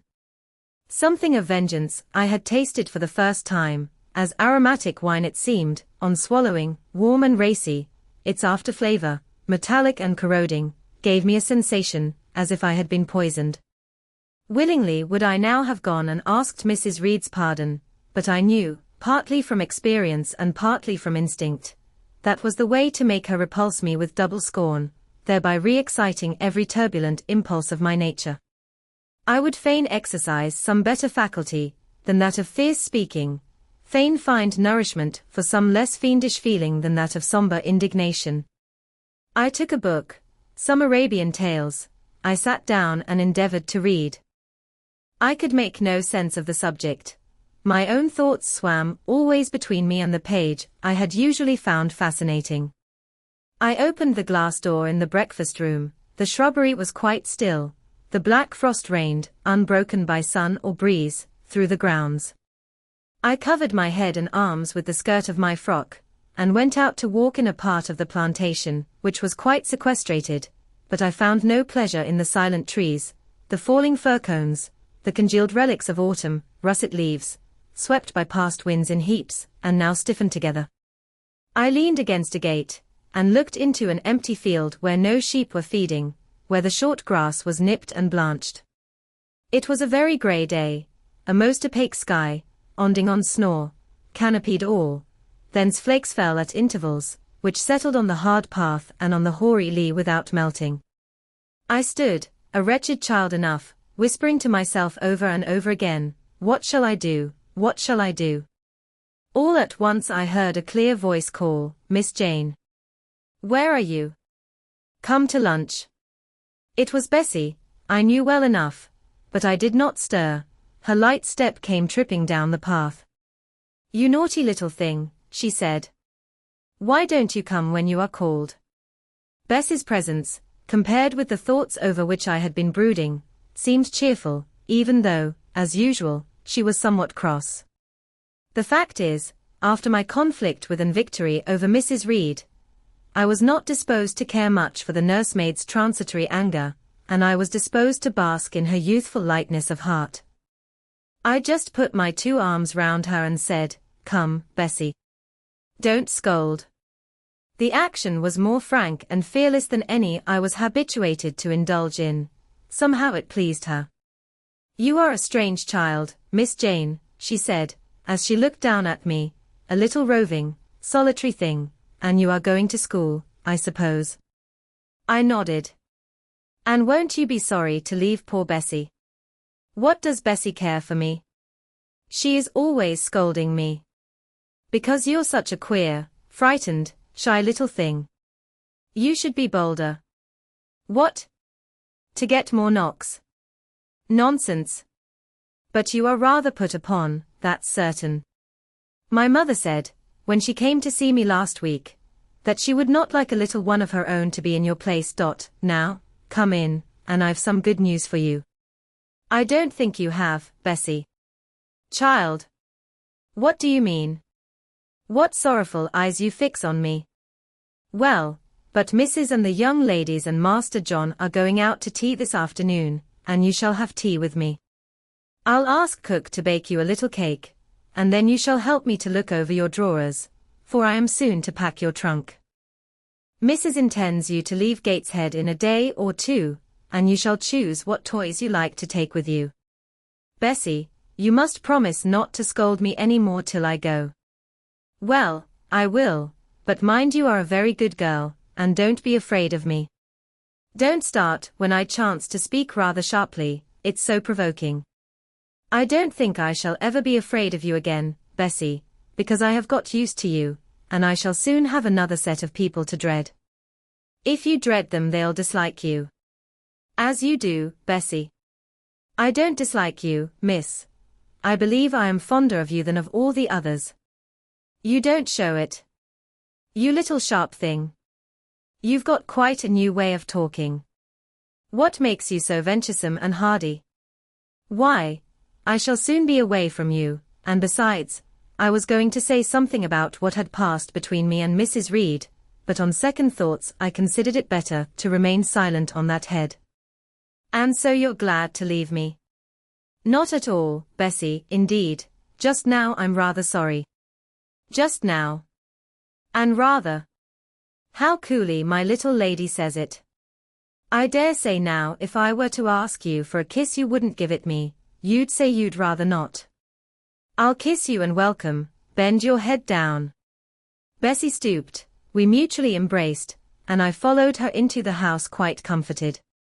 That afternoon lapsed in peace and harmony, and in the evening Bessie told me some of her most enchanting stories, and sang me some of her sweetest songs. Even for me life had its gleams of sunshine. Chapter 5. 5 o'clock had hardly struck on the morning of the 19th of January, when Bessie brought a candle into my closet, and found me already up and nearly dressed. I had risen half an hour before her entrance, and had washed my face, and put on my clothes by the light of a half-moon just setting, whose rays streamed through the narrow window near my crib. I was to leave Gateshead that day by a coach which passed the lodge gates at 6 a.m. Bessie was the only person yet risen. She had lit a fire in the nursery, where she now proceeded to make my breakfast. Few children can eat when excited with the thoughts of a journey, nor could I, Bessie. Having pressed me in vain to take a few spoonfuls of the boiled milk and bread she had prepared for me, wrapped up some biscuits in a paper and put them into my bag. Then she helped me on with my pelisse and bonnet, and wrapping herself in a shawl, she and I left the nursery. As we passed Mrs. Reed's bedroom, she said, "Will you go in and bid Mrs. goodbye?" "No, Bessie. She came to my crib last night, when you were gone down to supper, and said I need not disturb her in the morning, or my cousins either, and she told me to remember that she had always been my best friend, and to speak of her and be grateful to her accordingly." "What did you say, miss?" "Nothing. I covered my face with the bedclothes, and turned from her to the wall." "That was wrong, Miss Jane." "It was quite right, Bessie. Your missus has not been my friend, she has been my foe." "Oh, Miss Jane. Don't say so." "Goodbye to Gateshead," cried I, as we passed through the hall and went out at the front door. The moon was set, and it was very dark, Bessie carried a lantern, whose light glanced on wet steps and gravel road sodden by a recent thaw. Raw and chill was the winter morning. My teeth chattered as I hastened down the drive. There was a light in the porter's lodge. When we reached it, we found the porter's wife just kindling her fire. My trunk, which had been carried down the evening before, stood corded at the door. It wanted but a few minutes of 6, and shortly after that hour had struck, the distant roll of wheels announced the coming coach. I went to the door and watched its lamps approach rapidly through the gloom. "Is she going by herself?" asked the porter's wife. "Yes." "And how far is it?" 50 miles. What a long way. I wonder Mrs. Reed is not afraid to trust her so far alone. The coach drew up. There it was at the gates with its 4 horses and its top laden with passengers. The guard and coachman loudly urged haste. My trunk was hoisted up. I was taken from Bessie's neck, to which I clung with kisses. "Be sure and take good care of her," cried she to the guard, as he lifted me into the inside. Was the answer. The door was slapped to, a voice exclaimed, "All right," and on we drove.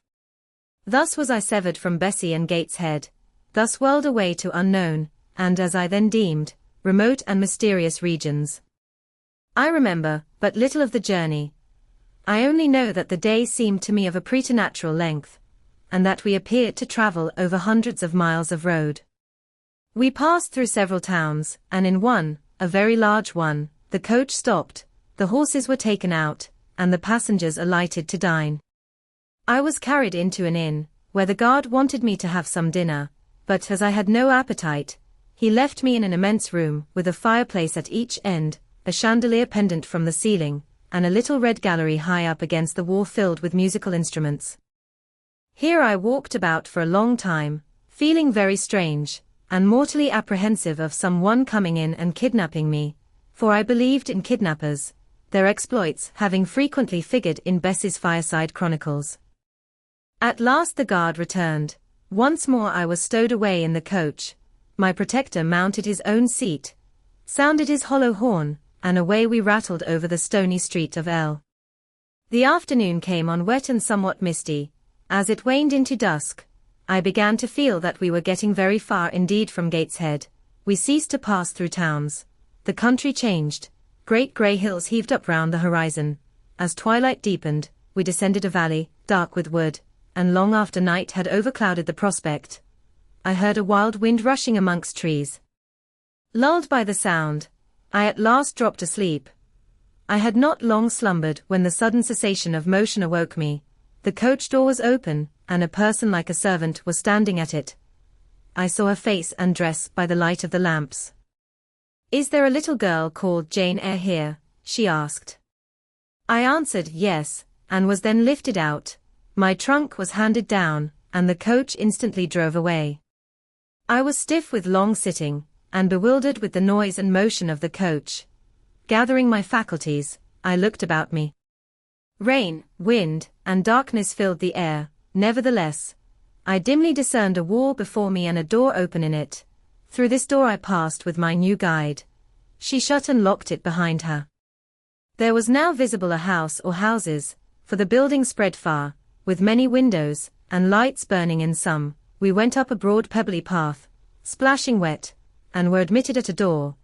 Then the servant led me through a passage into a room with a fire, where she left me alone. I stood and warmed my numbed fingers over the blaze. Then I looked round. There was no candle, but the uncertain light from the hearth showed, by intervals, papered walls, carpet, curtains, shining mahogany furniture. It was a parlour, not so spacious or splendid as the drawing-room at Gateshead, but comfortable enough. I was puzzling to make out the subject of a picture on the wall, when the door opened, and an individual carrying a light entered. Another followed close behind. The first was a tall lady with dark hair, dark eyes, and a pale and large forehead. Her figure was partly enveloped in a shawl, her countenance was grave, her bearing erect. "The child is very young to be sent alone," said she, putting her candle down on the table. She considered me attentively for a minute or two, then further added, "She had better be put to bed soon. She looks tired." "Are you tired?" she asked, placing her hand on my shoulder.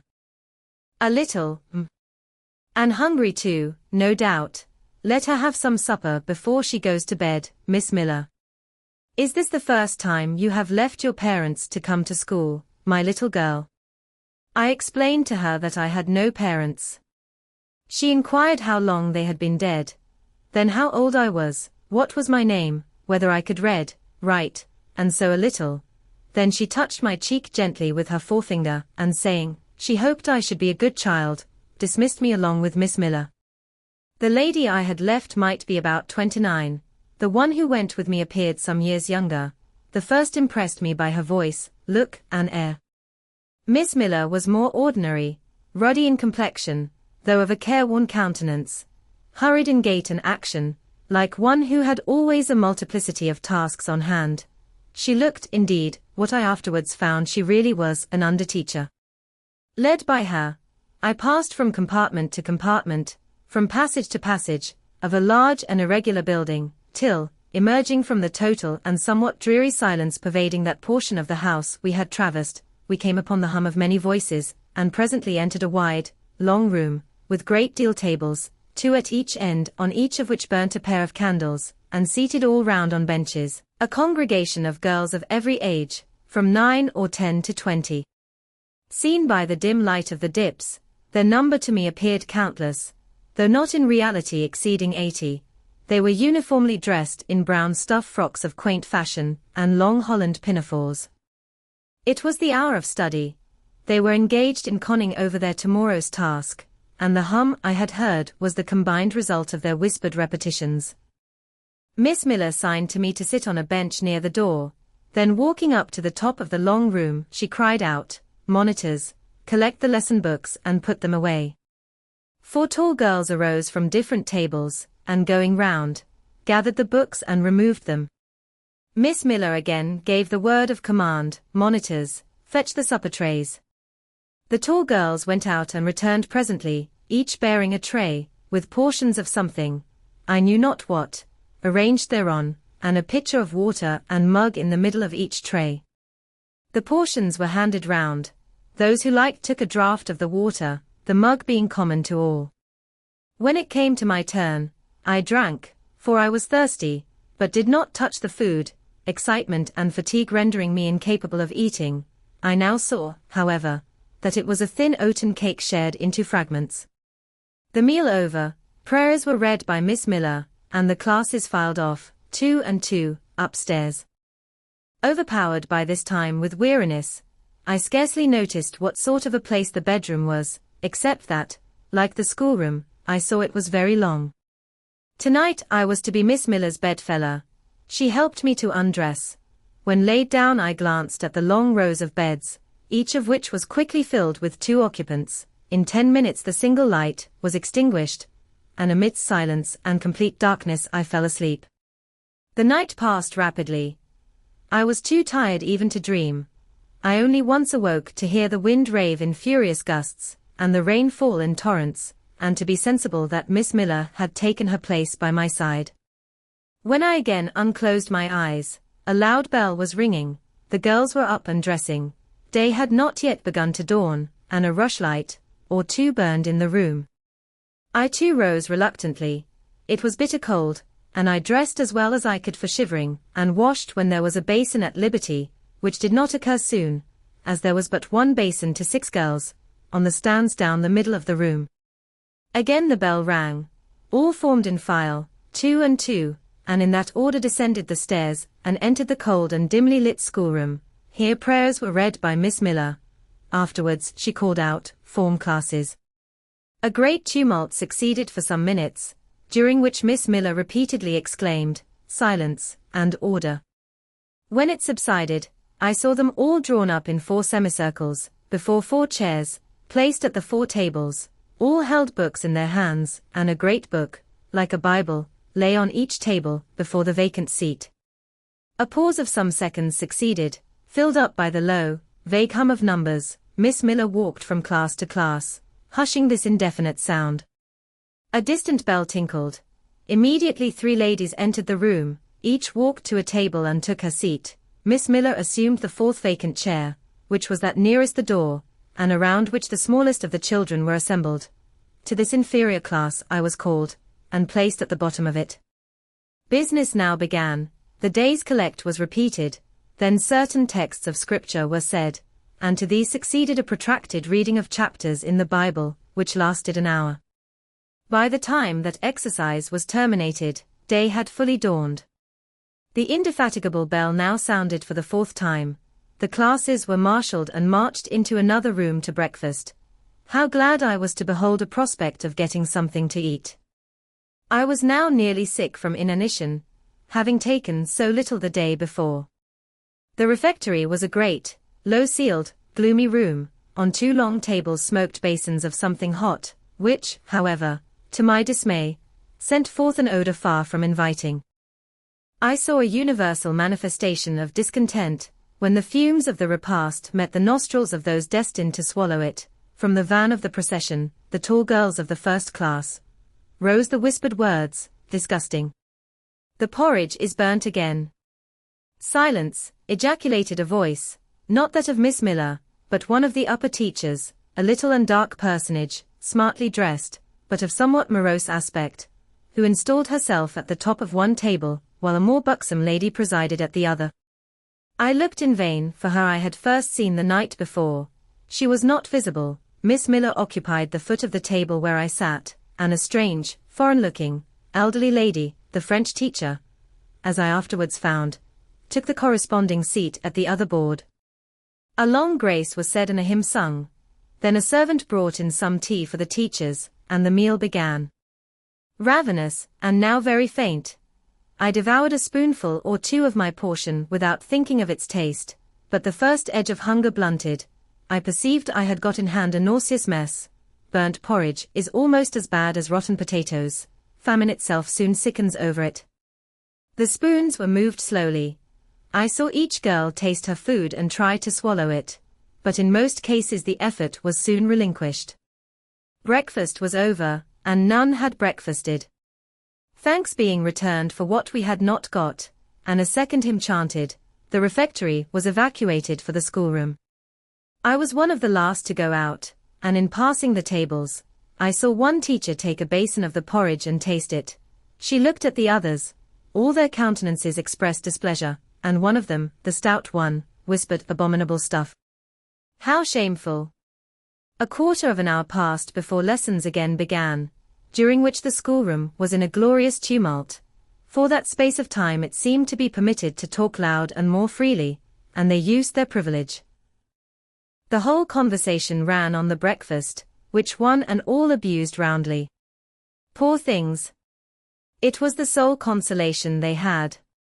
Miss Miller was now the only teacher in the room. A group of great girls standing about her spoke with serious and sullen gestures. I heard the name of Mr. Brocklehurst pronounced by some lips, at which Miss Miller shook her head disapprovingly, but she made no great effort to check the general wrath. Doubtless she shared in it. A clock in the schoolroom struck 9. Miss Miller left her circle, and standing in the middle of the room, cried, "Silence! To your seats!" Discipline prevailed. In 5 minutes the confused throng was resolved into order, and comparative silence quelled the Babel clamor of tongues. The upper teachers now punctually resumed their posts, but still, all seemed to wait. Ranged on benches down the sides of the room, the 80 girls sat motionless and erect. A quaint assemblage they appeared, all with plain locks combed from their faces, not a curl visible, in brown dresses, made high and surrounded by a narrow tucker about the throat, with little pockets of holland, shaped something like a Highlander's purse, tied in front of their frocks, and destined to serve the purpose of a work-bag, all, too, wearing woolen stockings and country-made shoes, fastened with brass buckles. Above 20 of those clad in this costume were full-grown girls, or rather young women. It suited them ill, and gave an air of oddity even to the prettiest. I was still looking at them, and also at intervals examining the teachers, none of whom precisely pleased me, for the stout one was a little coarse, the dark one not a little fierce, the foreigner harsh and grotesque, and Miss Miller, poor thing, looked purple, weather-beaten, and overworked, when, as my eye wandered from face to face, the whole school rose simultaneously, as if moved by a common spring.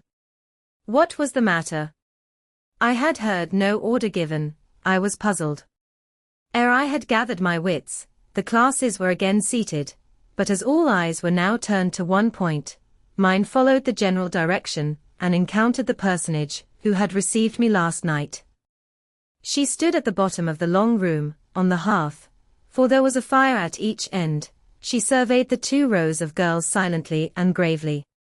Miss Miller, approaching, seemed to ask her a question, and having received her answer, went back to her place, and said aloud, "Monitor of the first class, fetch the globes." While the direction was being executed, the lady consulted moved slowly up the room. I suppose I have a considerable organ of veneration, for I retain yet the sense of admiring, or with which my eyes traced her steps. Seen now, in broad daylight, she looked tall, fair, and shapely, brown eyes with a benignant light in their irids, and a fine penciling of long lashes round, relieved the whiteness of her large front. On each of her temples her hair, of a very dark brown, was clustered in round curls, according to the fashion of those times, when neither smooth bands nor long ringlets were in vogue. Her dress, also in the mode of the day, was of purple cloth, relieved by a sort of Spanish trimming of black velvet. A gold watches were not so common then as now, shone at her girdle. Let the reader add, to complete the picture, refined features, a complexion, if pale, clear, and a stately air and carriage, and he will have, at least, as clearly as words can give it, a correct idea of the exterior of Miss Temple, Maria Temple, as I afterwards saw the name written in a prayer book entrusted to me to carry to church. The superintendent of Lowood, for such was this lady, having taken her seat before a pair of globes placed on one of the tables, summoned the first class round her, and commenced giving a lesson on geography. The lower classes were called by the teachers. Repetitions in history, grammar, and went on for an hour. Writing and arithmetic succeeded, and music lessons were given by Miss Temple to some of the elder girls. The duration of each lesson was measured by the clock, which at last struck 12. The superintendent rose. "I have a word to address to the pupils," said she. The tumult of cessation from lessons was already breaking forth, but it sank at her voice. She went on, "You had this morning a breakfast which you could not eat. You must be hungry. I have ordered that a lunch of bread and cheese shall be served to all." The teachers looked at her with a sort of surprise. "It is to be done on my responsibility," she added, in an explanatory tone to them, and immediately afterwards left the room. The bread and cheese was presently brought in and distributed, to the high delight and refreshment of the whole school. The order was now given to the garden. Each put on a coarse straw bonnet, with strings of colored calico, and a cloak of gray frieze. I was similarly equipped, and, following the stream, I made my way into the open air. The garden was a wide enclosure, surrounded with walls so high as to exclude every glimpse of prospect. A covered veranda ran down one side, and broad walks bordered a middle space divided into scores of little beds. These beds were assigned as gardens for the pupils to cultivate, and each bed had an owner. When full of flowers they would doubtless look pretty, but now, at the latter end of January, all was wintry blight and brown decay. I shuddered as I stood and looked round me. It was an inclement day for outdoor exercise, not positively rainy, but darkened by a drizzling yellow fog. All underfoot was still soaking wet with the floods of yesterday. The stronger among the girls ran about and engaged in active games, but sundry pale and thin ones herded together for shelter and warmth in the veranda, and amongst these, as the dense mist penetrated to their shivering frames, I heard frequently the sound of a hollow cough. As yet I had spoken to no one, nor did anybody seem to take notice of me. I stood lonely enough, but to that feeling of isolation, I was accustomed. It did not oppress me much. I leant against a pillar of the veranda, drew my grey mantle close about me, and trying to forget the cold which nipped me without, and the unsatisfied hunger which gnawed me within, delivered myself up to the employment of watching and thinking. My reflections were too undefined and fragmentary to merit record. I hardly yet knew where I was. Gateshead and my past life seemed floated away to an immeasurable distance. The present was vague and strange, and of the future I could form no conjecture. I looked round the convent-like garden, and then up at the house, a large building, half of which seemed grey and old, the other half quite new. The new part, containing the schoolroom and dormitory, was lit by mullioned and latticed windows, which gave it a church-like aspect. A stone tablet over the door bore this inscription: Lowood Institution. This portion was rebuilt A.D. by Naomi Brocklehurst, of Brocklehurst Hall, in this county. Let your light so shine before men, that they may see your good works, and glorify your Father which is in heaven. St. Matt, v. 16. I read these words over and over again. I felt that an explanation belonged to them, and was unable fully to penetrate their import. I was still pondering the signification of institution, and endeavoring to make out a connection between the first words and the verse of Scripture, when the sound of a cough close behind me made me turn my head. I saw a girl sitting on a stone bench near. She was bent over a book, on the perusal of which she seemed intent. From where I stood I could see the title. It was Rasselas, a name that struck me as strange, and consequently attractive. In turning a leaf she happened to look up, and I said to her directly, "Is your book interesting?" I had already formed the intention of asking her to lend it to me some day. "I like it," she answered, after a pause of a second or two, during which she examined me. "What is it about?" I continued. I hardly know where I found the hardihood thus to open a conversation with a stranger. The step was contrary to my nature and habits, but I think her occupation touched a chord of sympathy somewhere, for I too liked reading, though of a frivolous and childish kind. I could not digest or comprehend the serious or substantial. "You may look at it," replied the girl, offering me the book. I did so. A brief examination convinced me that the contents were less taking than the title. Rasselas looked dull to my trifling taste. I saw nothing about fairies, nothing about genii. No bright variety seemed spread over the closely printed pages. I returned it to her. She received it quietly, and without saying anything she was about to relapse into her former studious mood. Again I ventured to disturb her. "Can you tell me what the writing on that stone over the door means?" "What is Lowood Institution?" "This house where you are come to live." "And why do they call it institution? Is it in any way different from other schools?" "It is partly a charity school. You and I, and all the rest of us, are charity children." "I suppose you are an orphan. Are not either your father or your mother dead?" "Both died before I can remember." "Well, all the girls here have lost either one or both parents, and this is called an institution for educating orphans." "Do we pay no money? Do they keep us for nothing?" "We pay, or our friends pay, £15 a year for each." "Then why do they call us charity children?" "Because £15 is not enough for board and teaching, and the deficiency is supplied by subscription." "Who subscribes?" "Different benevolent-minded ladies and gentlemen in this neighborhood and in London."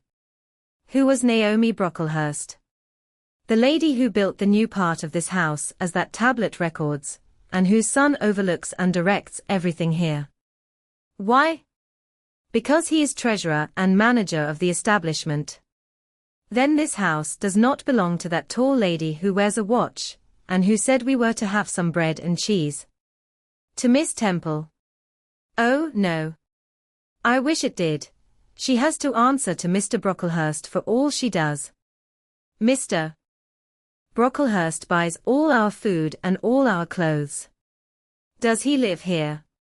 "No, 2 miles off, at a large hall." "Is he a good man?"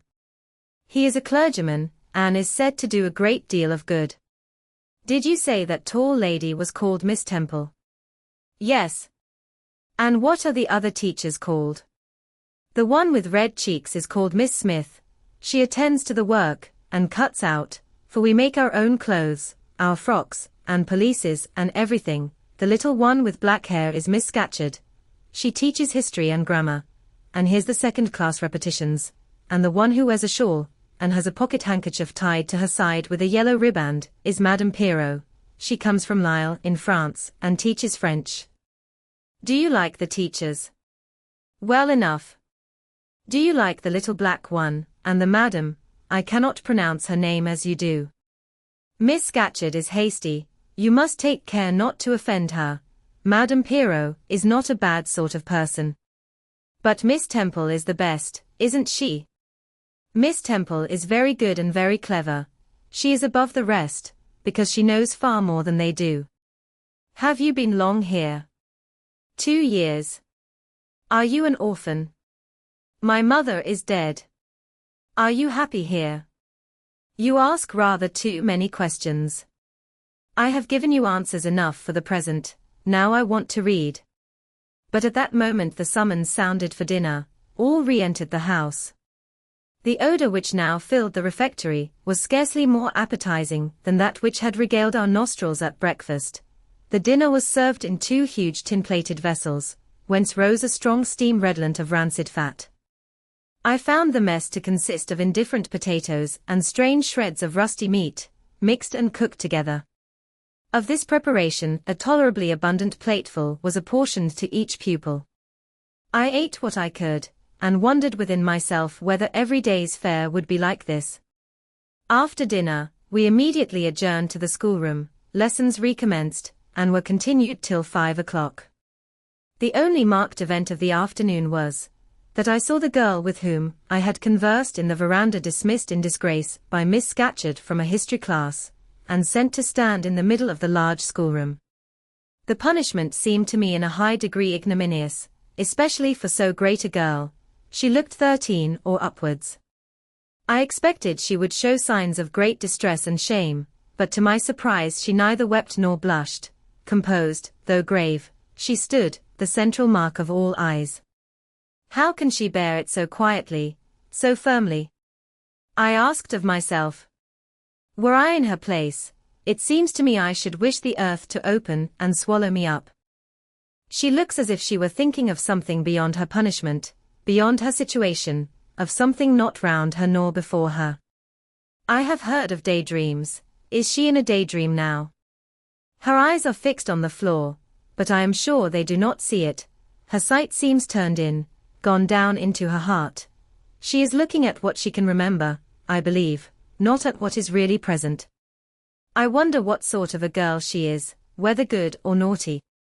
Soon after 5 p.m. we had another meal, consisting of a small mug of coffee, and half a slice of brown bread. I devoured my bread and drank my coffee with relish, but I should have been glad of as much more. I was still hungry. Half an hour's recreation succeeded, then study, then the glass of water and the piece of oat cake, prayers and bed. Such was my first day at Lowood. Chapter 6. The next day commenced as before, getting up and dressing by rushlight, but this morning we were obliged to dispense with the ceremony of washing. The water in the pitchers was frozen.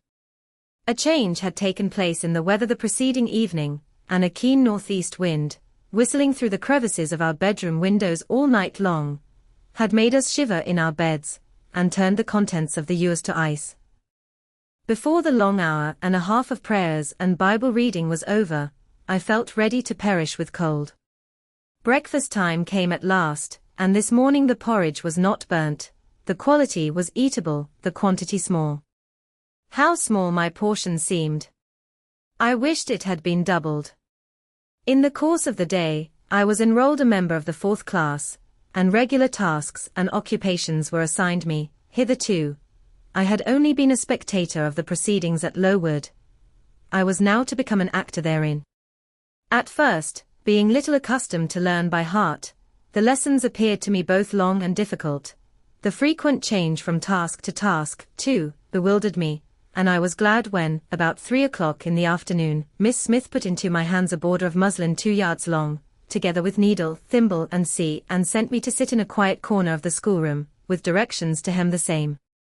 At that hour most of the others were sewing likewise, but one class still stood round Miss Scatcherd's chair reading, and as all was quiet, the subject of their lessons could be heard, together with the manner in which each girl acquitted herself, and the animadversions or commendations of Miss Scatcherd on the performance.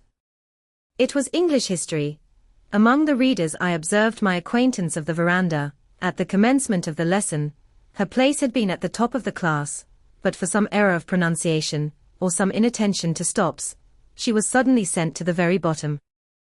Even in that obscure position, Miss Scatcherd continued to make her an object of constant notice. She was continually addressing to her such phrases as the following: Burns, such it seems was her name.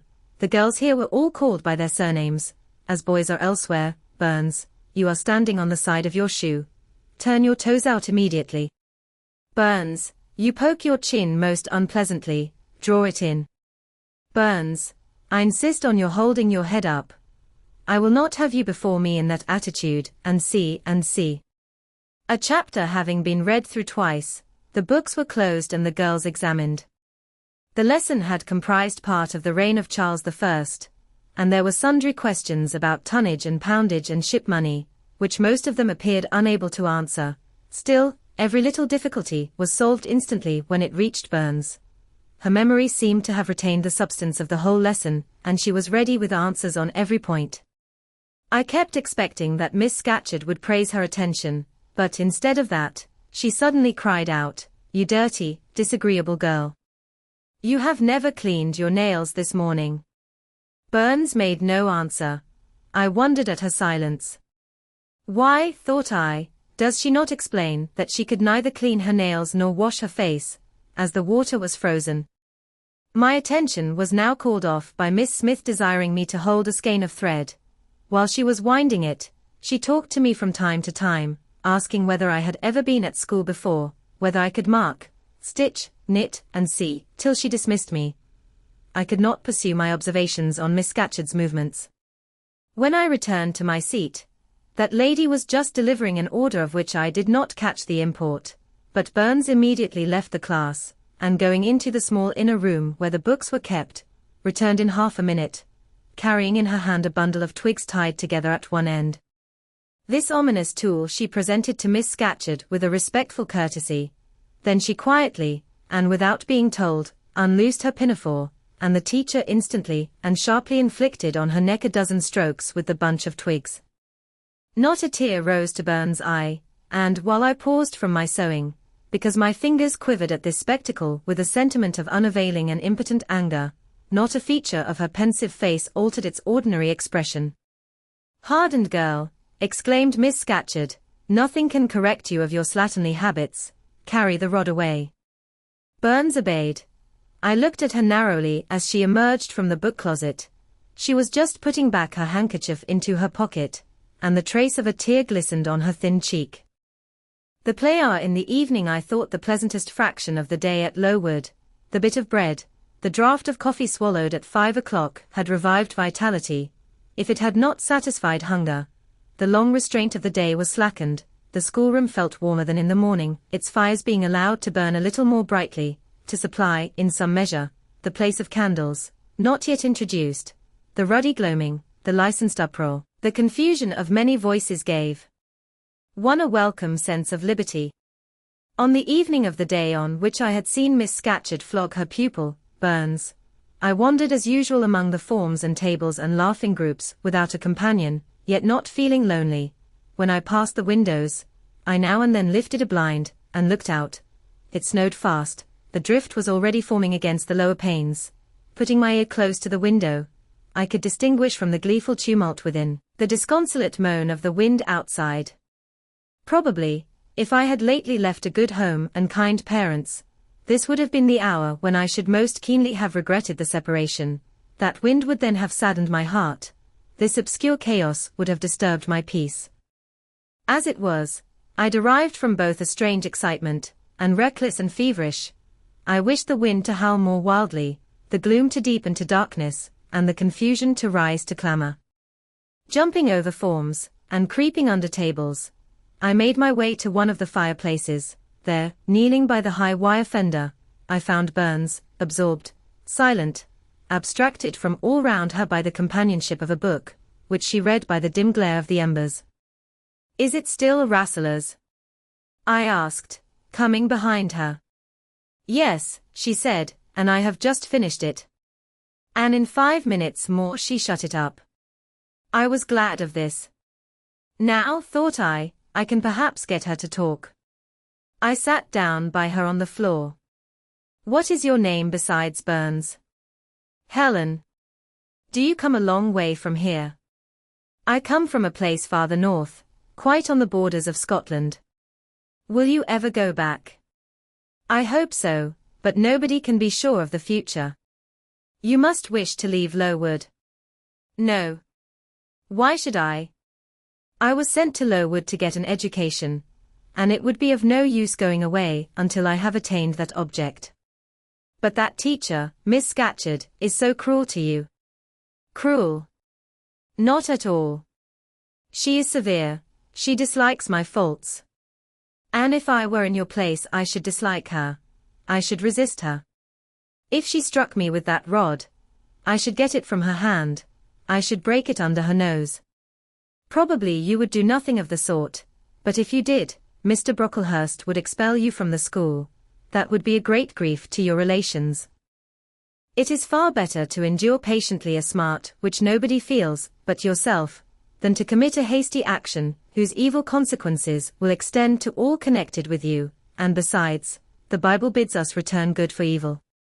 But then it seems disgraceful to be flogged, and to be sent to stand in the middle of a room full of people, and you are such a great girl. I am far younger than you, and I could not bear it. Yet it would be your duty to bear it, if you could not avoid it. It is weak and silly to say you cannot bear what it is your fate to be required to bear. I heard her with wonder. I could not comprehend this doctrine of endurance, and still less could I understand or sympathize with the forbearance she expressed for her chastiser. Still I felt that Helen Burns considered things by a light invisible to my eyes. I suspected she might be right and I wrong, but I would not ponder the matter deeply. Like Felix, I put it off to a more convenient season. You say you have faults, Helen, what are they? To me you seem very good.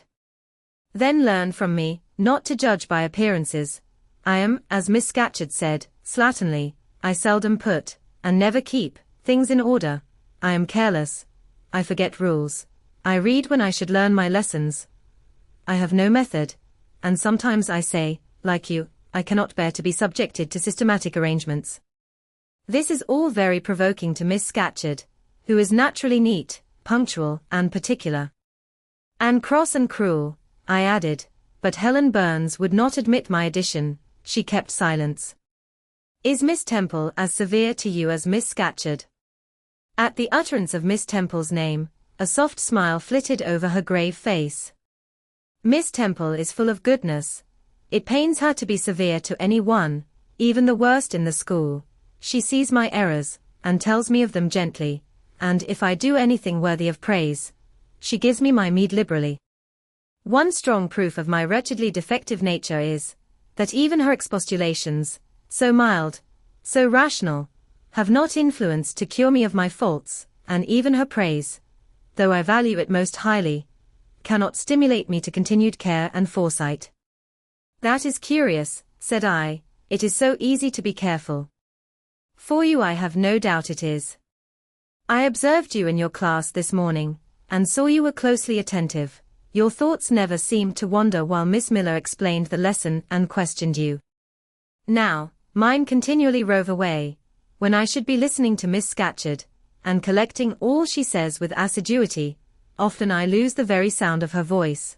I fall into a sort of dream. Sometimes I think I am in Northumberland, and that the noises I hear round me are the bubbling of a little brook which runs through Deep Den, near our house. Then, when it comes to my turn to reply, I have to be awakened, and having heard nothing of what was read for listening to the visionary brook, I have no answer ready. Yet how well you replied this afternoon. It was mere chance. The subject on which we had been reading had interested me. This afternoon, instead of dreaming of Deep Den, I was wondering how a man, who wished to do right, could act so unjustly and unwisely as Charles I sometimes did, and I thought what a pity it was that, with his integrity and conscientiousness, he could see no farther than the prerogatives of the crown. If he had but been able to look to a distance, and see how what they call the spirit of the age was tending. Still, I like Charles, I respect him, I pity him, poor murdered king. Yes, his enemies were the worst. They shed blood they had no right to shed. How dared they kill him? Helen was talking to herself now. She had forgotten I could not very well understand her, that I was ignorant, or nearly so, of the subject she discussed. I recalled her to my level. And when Miss Temple teaches you, do your thoughts wander then? No, certainly, not often, because Miss Temple has generally something to say which is newer than my own reflections. Her language is singularly agreeable to me, and the information she communicates is often just what I wish to gain. Well, then, with Miss Temple you are good. Yes, in a passive way. I make no effort. I follow as inclination guides me. There is no merit in such goodness. A great deal. You are good to those who are good to you. It is all I ever desire to be. If people were always kind and obedient to those who are cruel and unjust, the wicked people would have it all their own way. They would never feel afraid, and so they would never alter, but would grow worse and worse. When we are struck at without a reason, we should strike back again very hard. I am sure we should. So hard as to teach the person who struck us never to do it again. You will change your mind, I hope, when you grow older. As yet you are but a little untaught girl. But I feel this, Helen. I must dislike those who, whatever I do to please them, persist in disliking me. I must resist those who punish me unjustly. It is as natural as that I should love those who show me affection, or submit to punishment when I feel it is deserved.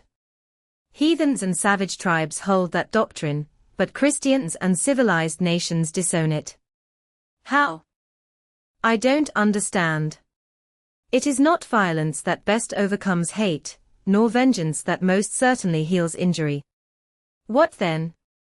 Read the New Testament, and observe what Christ says, and how he acts. Make his word your rule, and his conduct your example. What does he say? Love your enemies, bless them that curse you, do good to them that hate you and despitefully use you. Then I should love Mrs. Reed, which I cannot do. I should bless her son John, which is impossible. In her turn, Helen Burns asked me to explain, and I proceeded forthwith to pour out, in my own way, the tale of my sufferings and resentments. Bitter and truculent when excited, I spoke as I felt, without reserve or softening. Helen heard me patiently to the end. I expected she would then make a remark, but she said nothing. Well, I asked impatiently, is not Mrs. Reed a hard-hearted, bad woman? She has been unkind to you, no doubt, because you see, she dislikes your cast of character, as Miss Scatcherd does mine, but how minutely you remember all she has done and said to you. What a singularly deep impression her injustice seems to have made on your heart. No ill usage so brands its record on my feelings. Would you not be happier if you tried to forget her severity, together with the passionate emotions it excited? Life appears to me too short to be spent in nursing animosity, or registering wrongs. We are, and must be, one and all, burdened with faults in this world, but the time will soon come when, I trust, we shall put them off in putting off our corruptible bodies, when debasement and sin will fall from us with this cumbrous frame of flesh, and only the spark of the Spirit will remain, the impalpable principle of light and thought, pure as when it left the Creator to inspire the creature. Whence it came it will return, perhaps again to be communicated to some being higher than man. Perhaps to pass through gradations of glory, from the pale human soul to brighten to the seraph. Surely it will never, on the contrary, be suffered to degenerate from man to fiend. No, I cannot believe that. I hold another creed, which no one ever taught me, and which I seldom mention, but in which I delight, and to which I cling, for it extends hope to all. It makes eternity a rest, a mighty home, not a terror and an abyss. Besides, with this creed, I can so clearly distinguish between the criminal and his crime. I can so sincerely forgive the first while I abhor the last. With this creed revenge never worries my heart, degradation never too deeply disgusts me, injustice never crushes me too low. I live in calm, looking to the end. Helen's head, always drooping, sank a little lower as she finished this sentence. I saw by her look she wished no longer to talk to me, but rather to converse with her own thoughts. She was not allowed much time for meditation. A monitor, a great rough girl, presently came up, exclaiming in a strong Cumberland accent, "Helen Burns, if you don't go and put your drawer in order, and fold up your work this minute, I'll tell Miss Scatcherd to come and look at it." Helen sighed as her reverie fled, and getting up, obeyed the monitor without reply as without delay. Chapter 7. My first quarter at Lowood seemed an age, and not the golden age either. It comprised an irksome struggle with difficulties in habituating myself to new rules and unwonted tasks. The fear of failure in these points harassed me worse than the physical hardships of my lot, though these were no trifles. During January, February, and part of March, the deep snows, and after their melting, the almost impassable roads, prevented our stirring beyond the garden walls, except to go to church, but within these limits we had to pass an hour every day in the open air. Our clothing was insufficient to protect us from the severe cold. We had no boots. The snow got into our shoes and melted there. Our ungloved hands became numbed and covered with chilblains, as were our feet. I remember well the distracting irritation I endured from this cause every evening, when my feet inflamed, and the torture of thrusting the swelled, raw, and stiff toes into my shoes in the morning. Then the scanty supply of food was distressing. With the keen appetites of growing children, we had scarcely sufficient to keep alive a delicate invalid. From this deficiency of nourishment resulted an abuse, which pressed hardly on the younger pupils. Whenever the famished great girls had an opportunity, they would coax or menace the little ones out of their portion. Many a time, I have shared between two claimants the precious morsel of brown bread distributed at tea time, and after relinquishing to a third half the contents of my mug of coffee, I have swallowed the remainder with an accompaniment of secret tears, forced from me by the exigency of hunger. Sundays were dreary days in that wintry season. We had to walk 2 miles to Brocklebridge Church, where our patron officiated. We set out cold, we arrived at church colder. During the morning service we became almost paralyzed. It was too far to return to dinner, and an allowance of cold meat and bread, in the same penurious proportion observed in our ordinary meals, was served round between the services. At the close of the afternoon service we returned by an exposed and hilly road, where the bitter winter wind, blowing over a range of snowy summits to the north, almost flayed the skin from our faces. I can remember Miss Temple walking lightly and rapidly along our drooping line, her plaid cloak, which the frosty wind fluttered, gathered close about her, and encouraging us, by precept and example, to keep up our spirits and march forward, as she said, like stalwart soldiers. The other teachers, poor things, were generally themselves too much dejected to attempt the task of cheering others.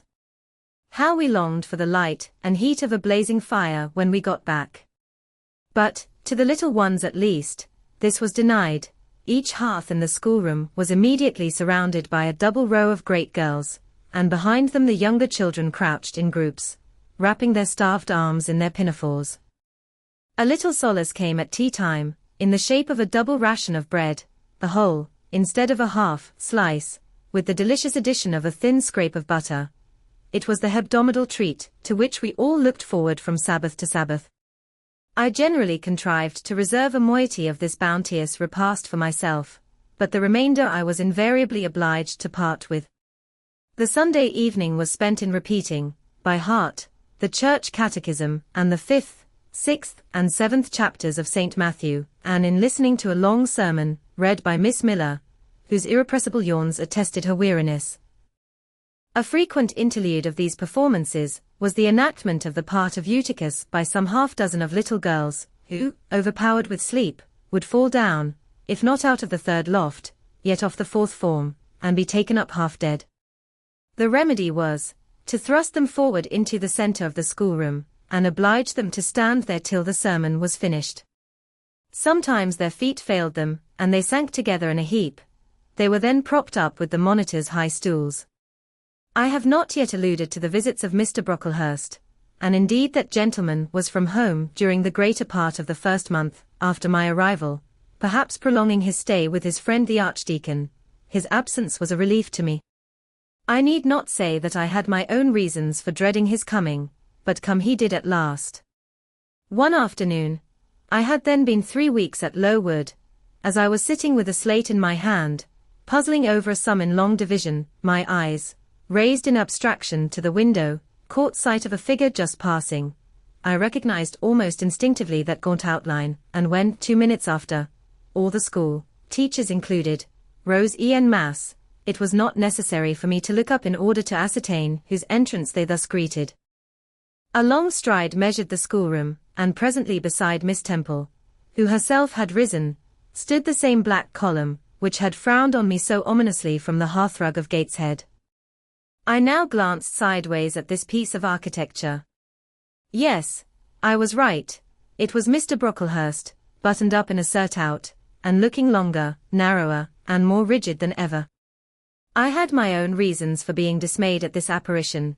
Too well I remembered the perfidious hints given by Mrs. Reed about my disposition, and the promise pledged by Mr. Brocklehurst to apprise Miss Temple and the teachers of my vicious nature. All along I had been dreading the fulfillment of this promise. I had been looking out daily for the coming man, whose information respecting my past life and conversation was to brand me as a bad child forever. Now there he was. He stood at Miss Temple's side. He was speaking low in her ear. I did not doubt he was making disclosures of my villainy, and I watched her eye with painful anxiety, expecting every moment to see its dark orb turn on me a glance of repugnance and contempt.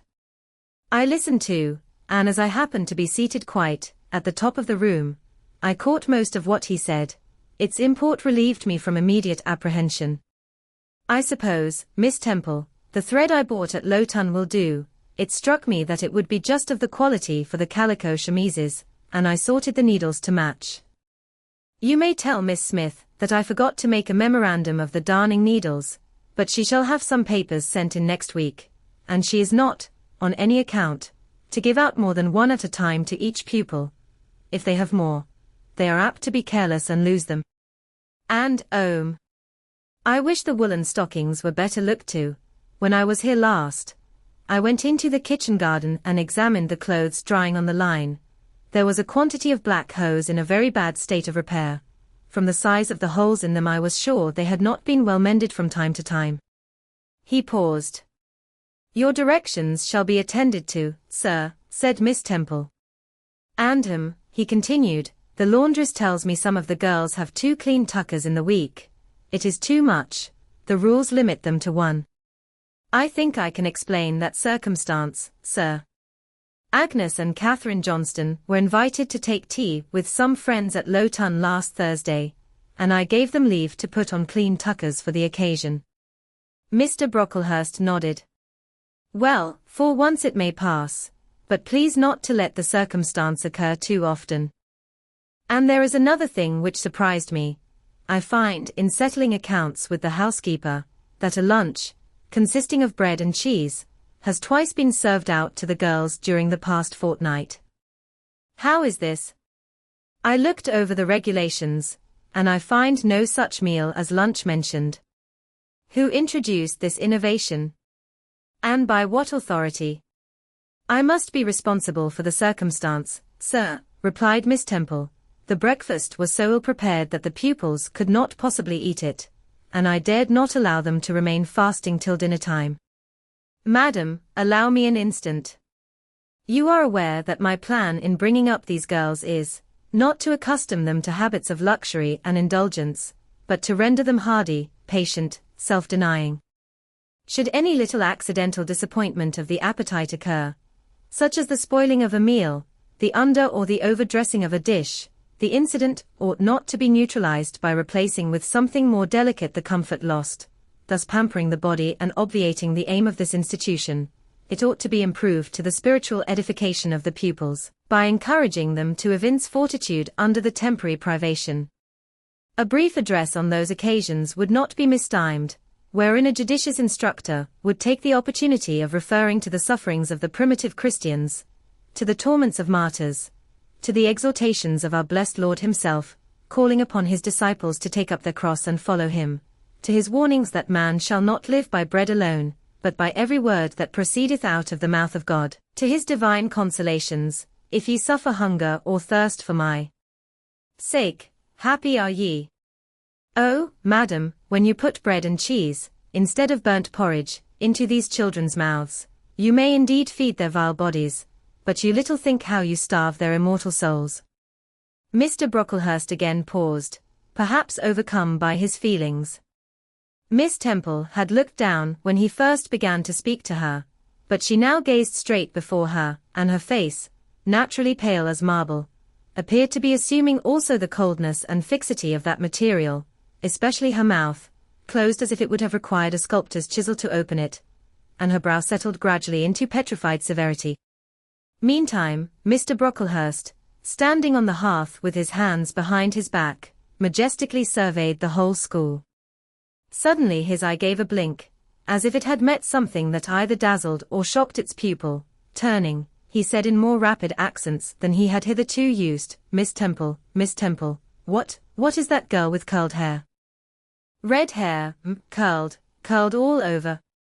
And extending his cane he pointed to the awful object, his hand shaking as he did so. It is Julia Seven, replied Miss Temple, very quietly. Julia Seven, And why has she, or any other, curled hair? Why, in defiance of every precept and principle of this house, does she conform to the world so openly, here in an evangelical, charitable establishment, as to wear her hair one mass of curls? Julia's hair curls naturally, returned Miss Temple, still more quietly. Naturally. Yes, but we are not to conform to nature. I wish these girls to be the children of grace, and why that abundance? I have again and again intimated that I desire the hair to be arranged closely, modestly, plainly. Miss Temple, that girl's hair must be cut off entirely. I will send a barber tomorrow, and I see others who have far too much of the excrescence. That tall girl, tell her to turn round.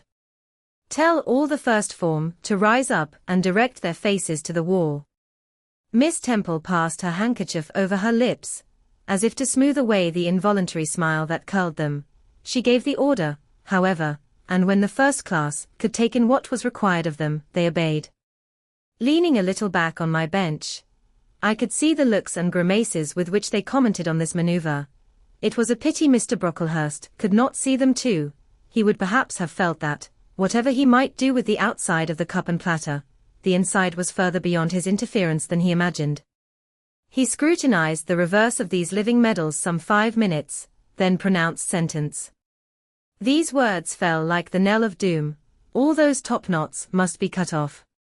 Miss Temple seemed to remonstrate. Madam, he pursued, I have a master to serve whose kingdom is not of this world.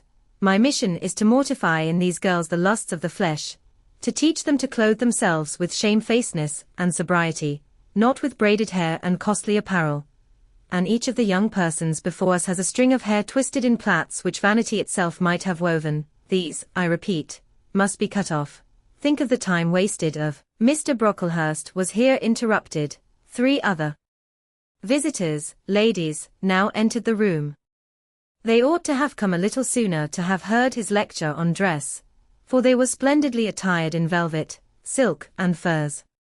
The 2 younger of the trio, fine girls of 16 and 17, had grey beaver hats, then in fashion, shaded with ostrich plumes, and from under the brim of this graceful headdress fell a profusion of light tresses, elaborately curled. The elder lady was enveloped in a costly velvet shawl, trimmed with ermine, and she wore a false front of French curls. These ladies were deferentially received by Miss Temple, as Mrs. and the Misses Brocklehurst, and conducted to seats of honor at the top of the room. It seems they had come in the carriage with their reverend relative, and had been conducting a rummaging scrutiny of the room upstairs, while he transacted business with the housekeeper, questioned the laundress, and lectured the superintendent. They now proceeded to address divers remarks and reproofs to Miss Smith, who was charged with the care of the linen and the inspection of the dormitories. But I had no time to listen to what they said. Other matters called off and enchanted my attention. Hitherto, while gathering up the discourse of Mr. Brocklehurst and Miss Temple, I had not, at the same time, neglected precautions to secure my personal safety, which I thought would be effected, if I could only elude observation. To this end, I had sat well back on the form, and while seeming to be busy with my sum, had held my slate in such a manner as to conceal my face. I might have escaped notice, had not my treacherous slate somehow happened to slip from my hand, and falling with an obtrusive crash, directly drawn every eye upon me. I knew it was all over now, and as I stooped to pick up the 2 fragments of slate, I rallied my forces for the worst.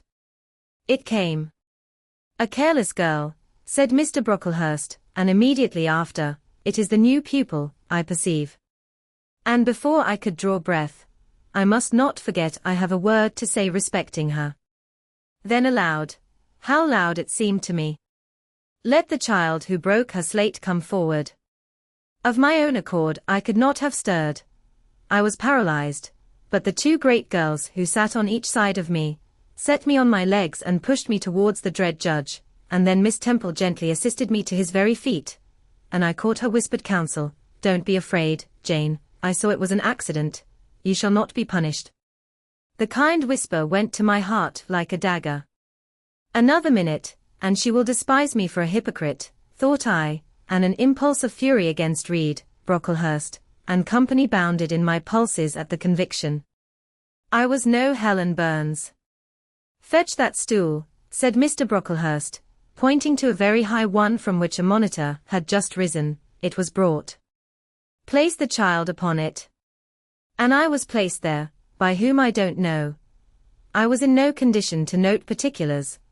I was only aware that they had hoisted me up to the height of Mr. Brocklehurst's nose, that he was within a yard of me, and that a spread of shot orange and purple silk pelisses and a cloud of silvery plumage extended and waved below me.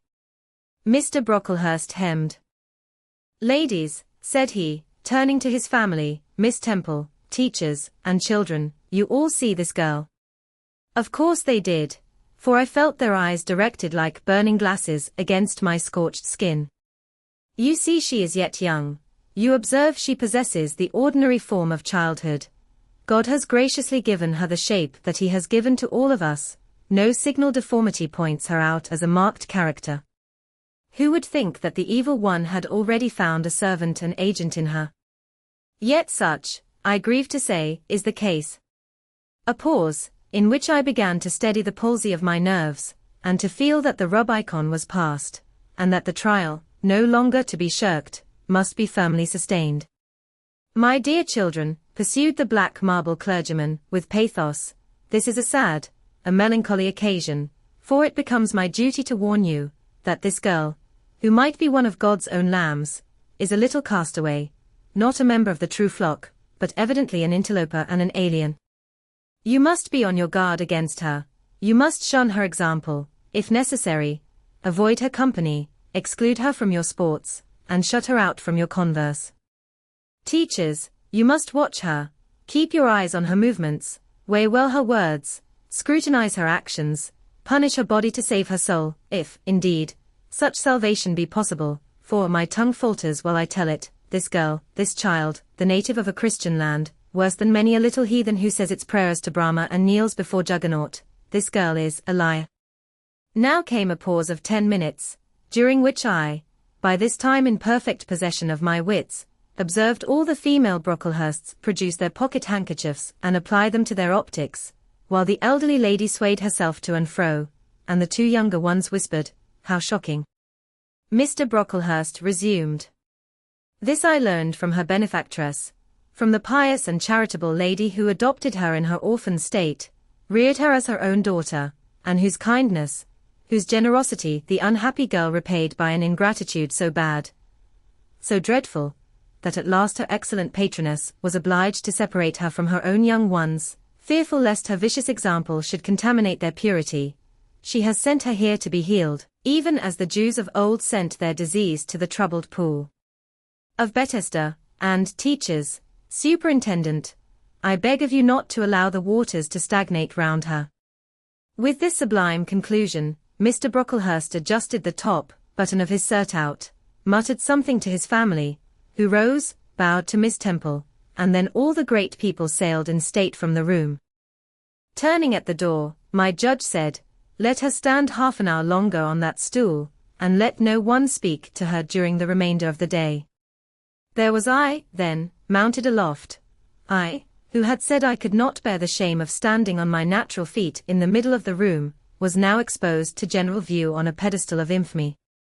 What my sensations were, no language can describe, but just as they all rose, stifling my breath and constricting my throat, a girl came up and passed me. In passing, she lifted her eyes.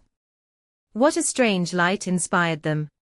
What an extraordinary sensation that ray sent through me! How the new feeling bore me up!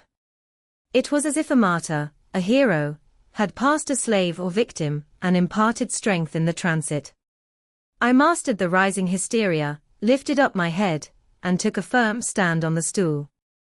Helen Burns asked some slight question about her work of Miss Smith, was chidden for the triviality of the inquiry, returned to her place, and smiled at me as she again went by. What a smile! I remember it now, and I know that it was the effluence of fine intellect, of true courage. It lit up her marked lineaments, her thin face, her sunken grey eye, like a reflection from the aspect of an angel. Yet at that moment Helen Burns wore on her arm the untidy badge. Scarcely an hour ago, I had heard her condemned by Miss Scatcherd to a dinner of bread and water on the morrow, because she had blotted an exercise in copying it out. Such is the imperfect nature of man. Such spots are there on the disk of the clearest planet, and eyes like Miss Scatcherd's can only see those minute defects, and are blind to the full brightness of the orb. Chapter 8. Ere the half-hour ended, 5 o'clock struck. School was dismissed, and all were gone into the refectory to tea. I now ventured to descend. It was deep dusk. I retired into a corner and sat down on the floor. The spell by which I had been so far supported began to dissolve. Reaction took place, and soon, so overwhelming was the grief that seized me, I sank prostrate with my face to the ground. Now I wept. Helen Burns was not here. Nothing sustained me. Left to myself I abandoned myself, and my tears watered the boards. I had meant to be so good, and to do so much at Lowood, to make so many friends, to earn respect and win affection. Already I had made visible progress. That very morning I had reached the head of my class. Miss Miller had praised me warmly, Miss Temple had smiled approbation. She had promised to teach me drawing, and to let me learn French, if I continued to make similar improvement 2 months longer. And then I was well received by my fellow pupils, treated as an equal by those of my own age, and not molested by any. Now, here I lay again crushed and trodden on, and could I ever rise more? Never, I thought, and ardently I wished to die. While sobbing out this wish in broken accents, someone approached. I started up. Again Helen Burns was near me. The fading fires just showed her coming up the long, vacant room. She brought my coffee and bread. "Come, eat something," she said, but I put both away from me, feeling as if a drop, or a crumb would have choked me in my present condition. Helen regarded me, probably with surprise. I could not now abate my agitation, though I tried hard. I continued to weep aloud. She sat down on the ground near me, embraced her knees with her arms, and rested her head upon them. In that attitude she remained silent as an Indian. I was the first who spoke. "Helen, why do you stay with a girl whom everybody believes to be a liar?" "Everybody, Jane." "Why, there are only 80 people who have heard you called so, and the world contains hundreds of millions." "But what have I to do with millions? The 80 I know despise me." "Jane, you are mistaken. Probably not one in the school either despises or dislikes you. Many, I am sure, pity you much." "How can they pity me after what Mr. Brocklehurst has said?" "Mr. Brocklehurst is not a god, nor is he even a great and admired man. He is little liked here. He never took steps to make himself liked. Had he treated you as an especial favorite, you would have found enemies, declared or covert, all around you. As it is, the greater number would offer you sympathy if they dared. Teachers and pupils may look coldly on you for a day or two, but friendly feelings are concealed in their hearts, and if you persevere in doing well, these feelings will ere long appear so much the more evidently for their temporary suppression. Besides, Jane, she paused. Well, Helen, said I, putting my hand into hers. She chafed my fingers gently to warm them, and went on, if all the world hated you, and believed you wicked, while your own conscience approved you, and absolved you from guilt, you would not be without friends. No, I know I should think well of myself, but that is not enough. If others don't love me, I would rather die than live. I cannot bear to be solitary and hated, Helen. Look here, to gain some real affection from you, or Miss Temple, or any other whom I truly love, I would willingly submit to have the bone of my arm broken, or to let a bull toss me, or to stand behind a kicking horse, and let it dash its hoof at my chest. Hush, Jane. You think too much of the love of human beings. You are too impulsive, too vehement. The sovereign hand that created your frame, and put life into it, has provided you with other resources than your feeble self, or than creatures feeble as you. Besides this earth, and besides the race of men, there is an invisible world and a kingdom of spirits. That world is round us, for it is everywhere, and those spirits watch us, for they are commissioned to guard us. And if we were dying in pain and shame, if scorn smote us on all sides, and hatred crushed us, angels see our tortures, recognize our innocence, if innocent we be, as I know you are of this charge, which Mr. Brocklehurst has weakly and pompously repeated at second hand from Mrs. Reed. For I read a sincere nature in your ardent eyes and on your clear front, and God waits only the separation of spirit from flesh to crown us with a full reward.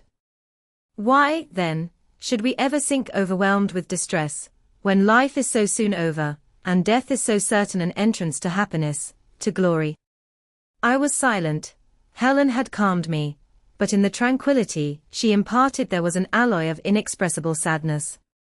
I felt the impression of woe as she spoke, but I could not tell whence it came, and when, having done speaking, she breathed a little fast and coughed a short cough, I momentarily forgot my own sorrows to yield to a vague concern for her. Resting my head on Helen's shoulder, I put my arms round her waist. She drew me to her, and we reposed in silence. We had not sat long thus, when another person came in. Some heavy clouds, swept from the sky by a rising wind, had left the moon bare, and her light, streaming in through a window near, shone full both on us and on the approaching figure, which we at once recognized as Miss Temple. I came on purpose to find you, Jane Eyre, said she. I want you in my room, and as Helen Burns is with you, she may come too. We went, following the superintendent's guidance. We had to thread some intricate passages, and mount a staircase before we reached her apartment. It contained a good fire, and looked cheerful. Miss Temple told Helen Burns to be seated in a low armchair on one side of the hearth, and herself taking another, she called me to her side. Is it all over? She asked, looking down at my face. Have you cried your grief away? I am afraid I never shall do that. Why? Because I have been wrongly accused, and you, and everybody else, will now think me wicked. We shall think you what you prove yourself to be, my child. Continue to act as a good girl, and you will satisfy us. Shall I, Miss Temple? You will, said she, passing her arm round me. And now tell me who is the lady whom Mr. Brocklehurst called your benefactress? Mrs. Reed, my uncle's wife. My uncle is dead, and he left me to her care. Did she not, then, adopt you of her own accord? No, she was sorry to have to do it, but my uncle, as I have often heard the servants say, got her to promise before he died that she would always keep me. Well now, Jane, you know, or at least I will tell you, that when a criminal is accused, he is always allowed to speak in his own defense. You have been charged with falsehood. Defend yourself to me as well as you can. Say whatever your memory suggests is true, but add nothing and exaggerate nothing. I resolved, in the depth of my heart, that I would be most moderate, most correct, and having reflected a few minutes in order to arrange coherently what I had to say, I told her all the story of my sad childhood. Exhausted by emotion, my language was more subdued than it generally was when it developed that sad theme, and mindful of Helen's warnings against the indulgence of resentment. I infused into the narrative far less of gall and wormwood than ordinary. Thus restrained and simplified, it sounded more credible. I felt as I went on that Miss Temple fully believed me. In the course of the tale I had mentioned Mr. Lloyd as having come to see me after the fit, for I never forgot the, to me, frightful episode of the Red Room, in detailing which, my excitement was sure, in some degree, to break bounds, for nothing could soften in my recollection the spasm of agony which clutched my heart when Mrs. Reed spurned my wild supplication for pardon and locked me a second time in the dark and haunted chamber. I had finished. Miss Temple regarded me a few minutes in silence. She then said, "I know something of Mr. Lloyd. I shall write to him. If his reply agrees with your statement, you shall be publicly cleared from every imputation. To me, Jane, you are clear now." She kissed me, and still keeping me at her side, where I was well contented to stand, for I derived a child's pleasure from the contemplation of her face, her dress, her one or two ornaments, her white forehead, her clustered and shining curls, and beaming dark eyes, she proceeded to address Helen Burns. "How are you tonight, Helen? Have you coughed much today?" "Not quite so much, I think. And the pain in your chest?" "It is a little better." Miss Temple got up, took her hand and examined her pulse. Then she returned to her own seat. As she resumed it, I heard her sigh low. She was pensive a few minutes, then rousing herself, she said cheerfully, "But you two are my visitors tonight. I must treat you as such." She rang her bell. "Barbara," she said to the servant who answered it, "I have not yet had tea. Bring the tray and place cups for these two young ladies." And a tray was soon brought. How pretty, to my eyes, did the china cups and bright teapot look, placed on the little round table near the fire. How fragrant was the steam of the beverage, and the scent of the toast. Of which, however, I, to my dismay, for I was beginning to be hungry, discerned only a very small portion. Miss Temple discerned it too. "Barbara," said she, "can you not bring a little more bread and butter? There is not enough for 3. Barbara went out. She returned soon. "Madam, Mrs. Harden says she has sent up the usual quantity." Mrs. Harden, be it observed, was the housekeeper, a woman after Mr. Brocklehurst's own heart, made up of equal parts of whalebone and iron. "Oh, very well," returned Miss Temple, "we must make it do, Barbara, I suppose." And as the girl withdrew she added, smiling, "Fortunately, I have it in my power to supply deficiencies for this once." Having invited Helen and me to approach the table, and placed before each of us a cup of tea with one delicious, but thin morsel of toast, she got up, unlocked a drawer, and taking from it a parcel wrapped in paper, disclosed presently to our eyes a good-sized seed cake. "I meant to give each of you some of this to take with you," said she, "but as there is so little toast, you must have it now," and she proceeded to cut slices with a generous hand. We feasted that evening as on nectar and ambrosia, and not the least delight of the entertainment was the smile of gratification with which our hostess regarded us, as we satisfied our famished appetites on the delicate fare she liberally supplied. Tea over and the tray removed, she again summoned us to the fire. We sat one on each side of her, and now a conversation followed between her and Helen, which it was indeed a privilege to be admitted to hear.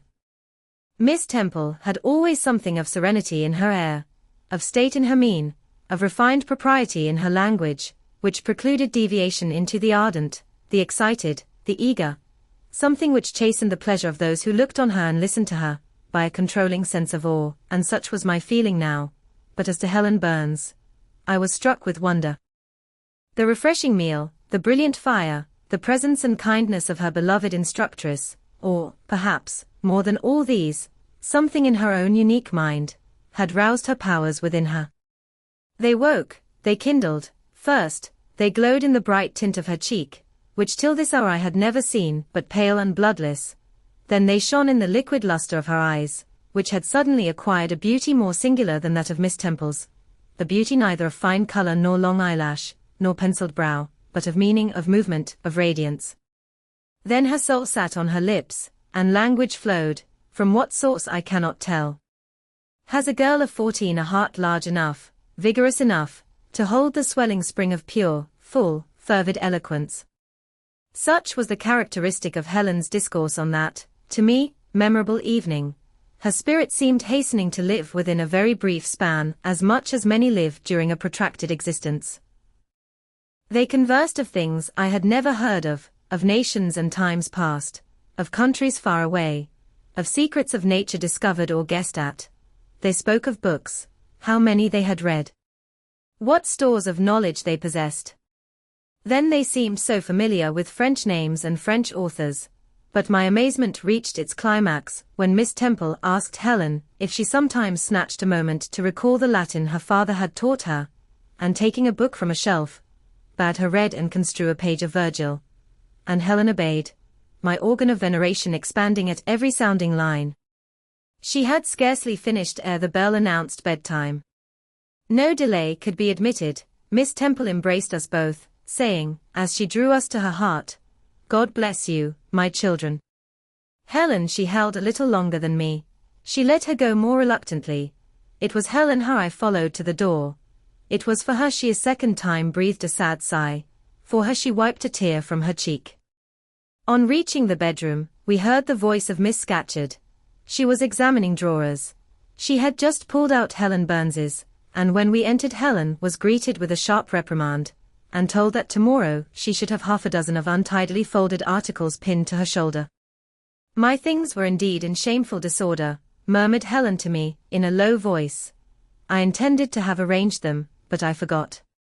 Next morning, Miss Scatcherd wrote in conspicuous characters on a piece of pasteboard the word slattern, and bound it like a phylactery round Helen's large, mild, intelligent, and benign-looking forehead. She wore it till evening, patient, unresentful, regarding it as a deserved punishment. The moment Miss Scatcherd withdrew after afternoon school, I ran to Helen, tore it off, and thrust it into the fire. The fury of which she was incapable had been burning in my soul all day, and tears, hot and large, had continually been scalding my cheek, for the spectacle of her sad resignation gave me an intolerable pain at the heart. About a week subsequently to the incidents above narrated, Miss Temple, who had written to Mr. Lloyd, received his answer. It appeared that what he said went to corroborate my account. Miss Temple, having assembled the whole school, announced that inquiry had been made into the charges alleged against Jane Eyre, and that she was most happy to be able to pronounce her completely cleared from every imputation. The teachers then shook hands with me and kissed me, and a murmur of pleasure ran through the ranks of my companions. Thus relieved of a grievous load, I from that hour set to work afresh, resolved to pioneer my way through every difficulty. I toiled hard, and my success was proportionate to my efforts. My memory, not naturally tenacious, improved with practice. Exercise sharpened my wits. In a few weeks I was promoted to a higher class. In less than 2 months I was allowed to commence French and drawing. I learned the first 2 tenses of the verb être, and sketched my first cottage, whose walls, by the by, outrivaled in slope those of the Leaning Tower of Pisa, on the same day. That night, on going to bed, I forgot to prepare in imagination the Barmecide supper of hot roast potatoes, or white bread and new milk, with which I was wont to amuse my inward cravings. I feasted instead on the spectacle of ideal drawings, which I saw in the dark. All the work of my own hands, freely penciled houses and trees, picturesque rocks and ruins, quip-like groups of cattle, sweet paintings of butterflies hovering over unblown roses, of birds picking at ripe cherries, of wrens' nests enclosing pearl-like eggs, wreathed about with young ivy sprays. I examined, too, in thought, the possibility of my ever being able to translate currently a certain little French story, which Madame Pirot had that day shown me, nor was that problem solved to my satisfaction, ere I fell sweetly asleep. Well has Solomon said, better is a dinner of herbs where love is, than a stalled ox and hatred therewith. I would not now have exchanged Lowood with all its privations for Gateshead, and its daily luxuries. Chapter 9. But the privations, or rather the hardships, of Lowood lessened. Spring drew on. She was indeed already come. The frosts of winter had ceased, its snows were melted, its cutting winds ameliorated. My wretched feet, flayed and swollen to lameness by the sharp air of January, began to heal and subside under the gentler breathings of April. The nights and mornings no longer, by their Canadian temperature, froze the very blood in our veins. We could now endure the play our past in the garden. Sometimes on a sunny day it began even to be pleasant and genial, and a greenness grew over those brown beds, which, freshening daily, suggested the thought that hope traversed them at night, and left each morning brighter traces of her steps. Flowers peeped out amongst the leaves, snowdrops, crocuses, purple auriculas, and golden-eyed pansies. On Thursday afternoons, half-holidays, we now took walks, and found still sweeter flowers opening by the wayside, under the hedges. I discovered, too, that a great pleasure, an enjoyment which the horizon only bounded, lay all outside the high and spike-guarded walls of our garden. This pleasure consisted in prospect of noble summits girdling a great hill hollow, rich in verdure and shadow, in a bright beck, full of dark stones and sparkling eddies.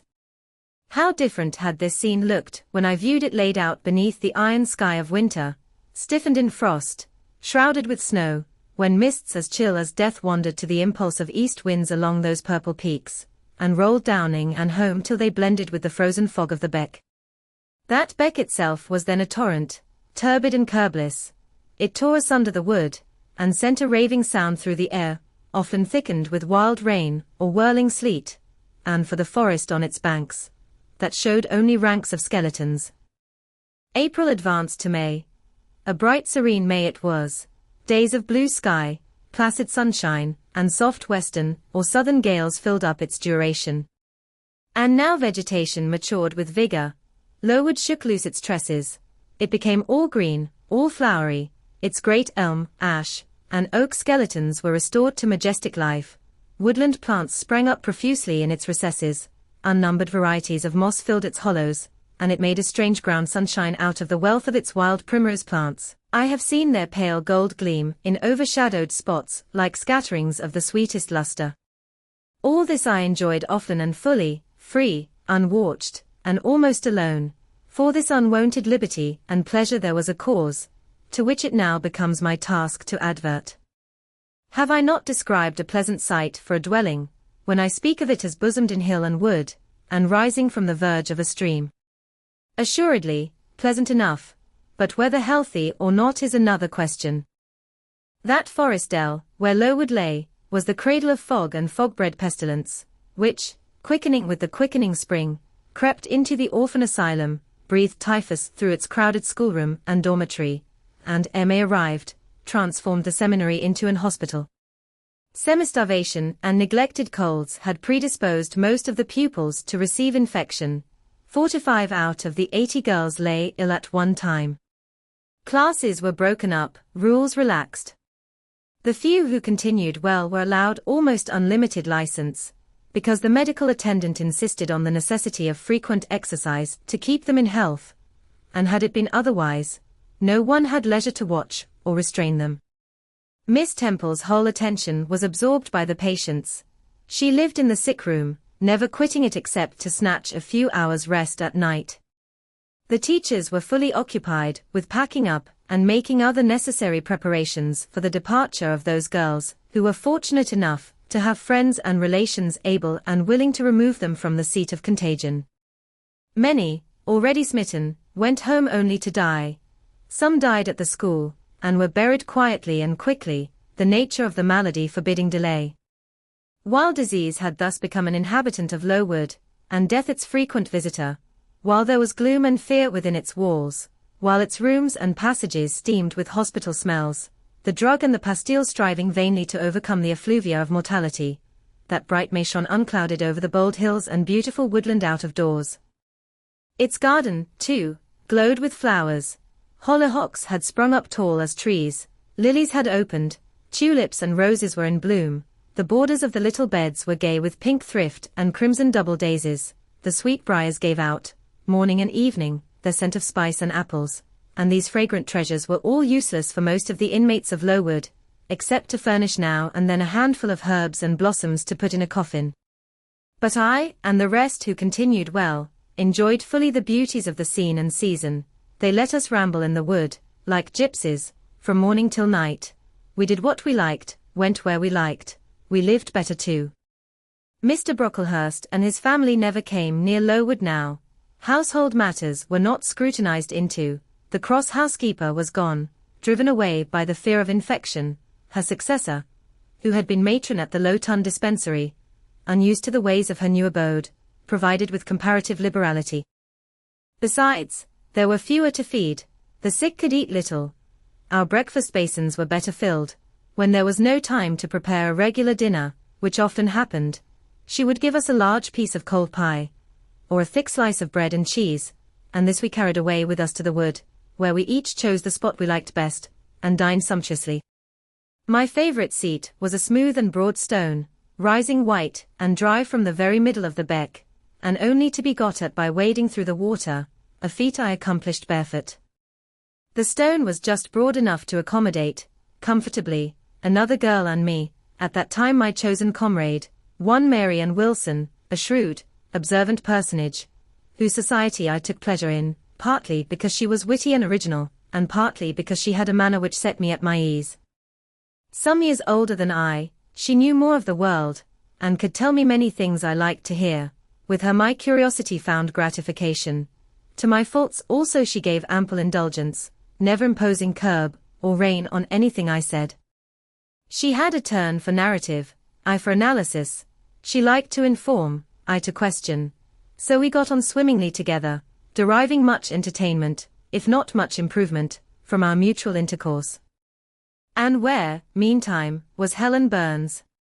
Why did I not spend these sweet days of liberty with her? Had I forgotten her?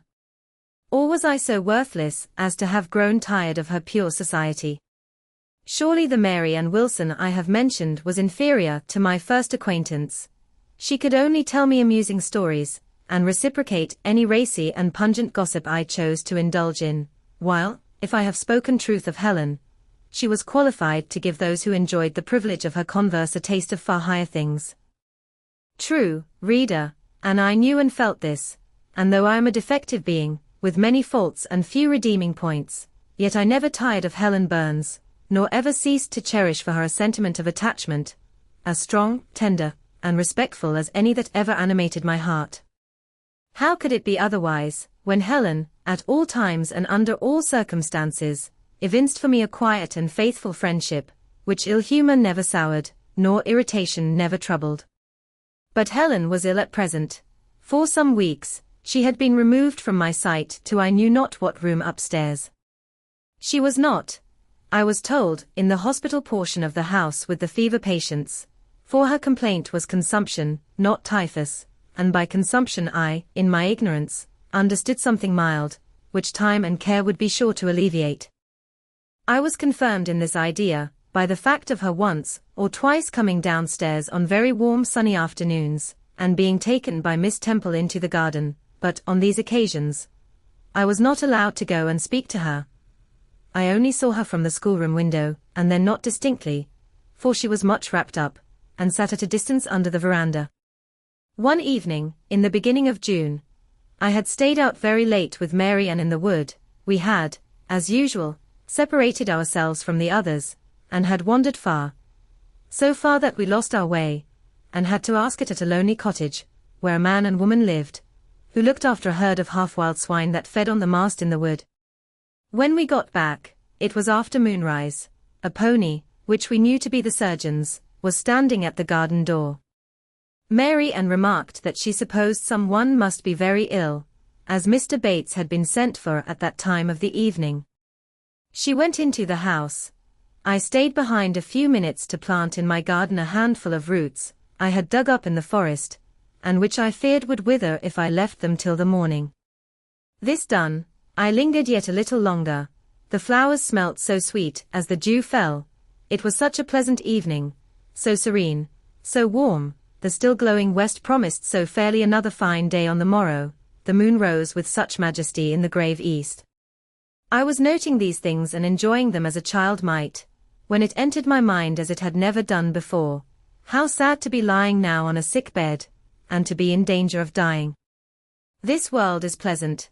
It would be dreary to be called from it, and to have to go who knows where.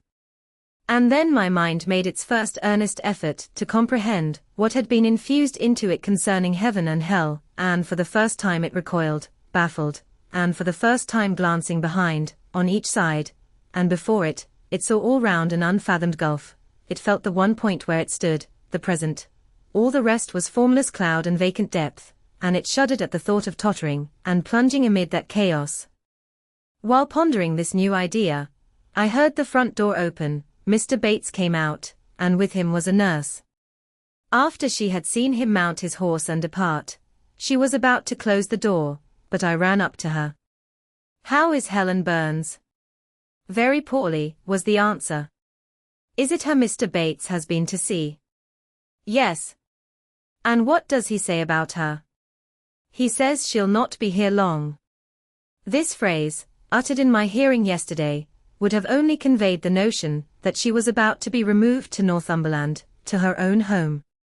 I should not have suspected that it meant she was dying, but I knew instantly now. It opened clear on my comprehension that Helen Burns was numbering her last days in this world, and that she was going to be taken to the region of spirits, if such region there were. I experienced a shock of horror, then a strong thrill of grief, then a desire, a necessity to see her, and I asked in what room she lay. "She is in Miss Temple's room," said the nurse. "May I go up and speak to her?" "Oh no, child. It is not likely, and now it is time for you to come in. You'll catch the fever if you stop out when the dew is falling." The nurse closed the front door. I went in by the side entrance which led to the schoolroom. I was just in time. It was 9 o'clock, and Miss Miller was calling the pupils to go to bed. It might be 2 hours later, probably near 11, when I, not having been able to fall asleep, and deeming, from the perfect silence of the dormitory, that my companions were all wrapped in profound repose, rose softly, put on my frock over my night-dress, and without shoes, crept from the apartment, and set off in quest of Miss Temple's room. It was quite at the other end of the house, but I knew my way, and the light of the unclouded summer moon, entering here and there at passage windows, enabled me to find it without difficulty. An odor of camphor and burnt vinegar warned me when I came near the fever room, and I passed its door quickly, fearful lest the nurse, who sat up all night, should hear me. I dreaded being discovered and sent back, for I must see Helen, I must embrace her before she died, I must give her one last kiss, exchange with her one last word. Having descended a staircase, traversed a portion of the house below, and succeeded in opening and shutting, without noise, 2 doors, I reached another flight of steps. These I mounted, and then just opposite to me was Miss Temple's room. A light shone through the keyhole and from under the door. A profound stillness pervaded the vicinity. Coming near, I found the door slightly ajar, probably to admit some fresh air into the close abode of sickness.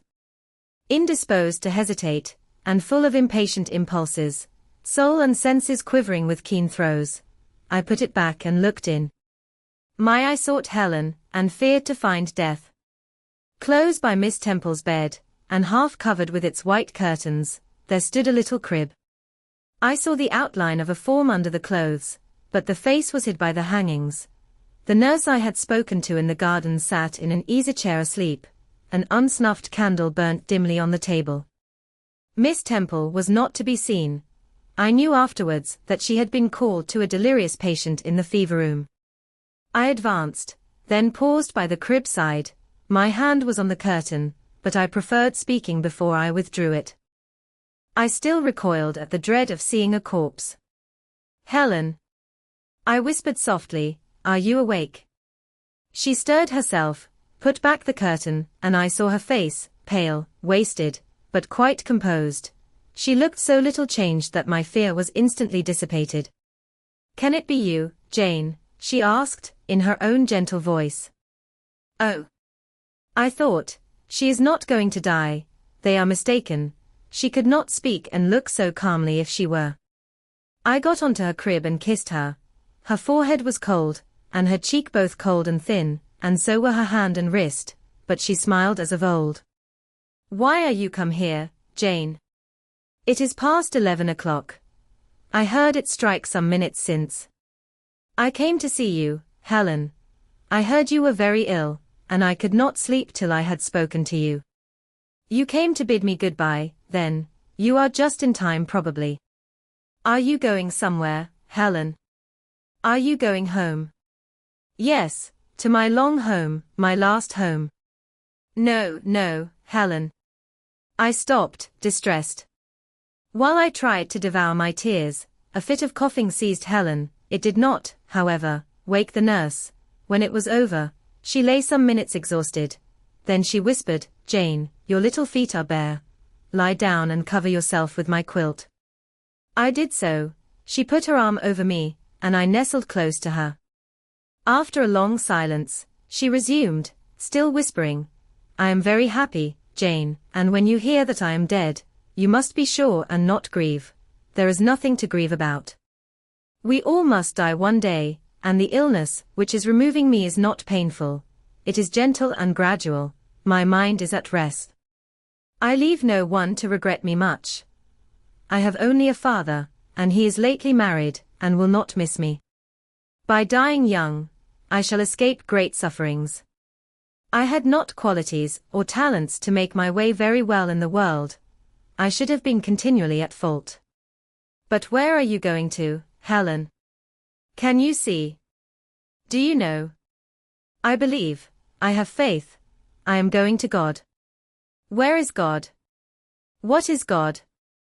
My Maker and yours, who will never destroy what He created.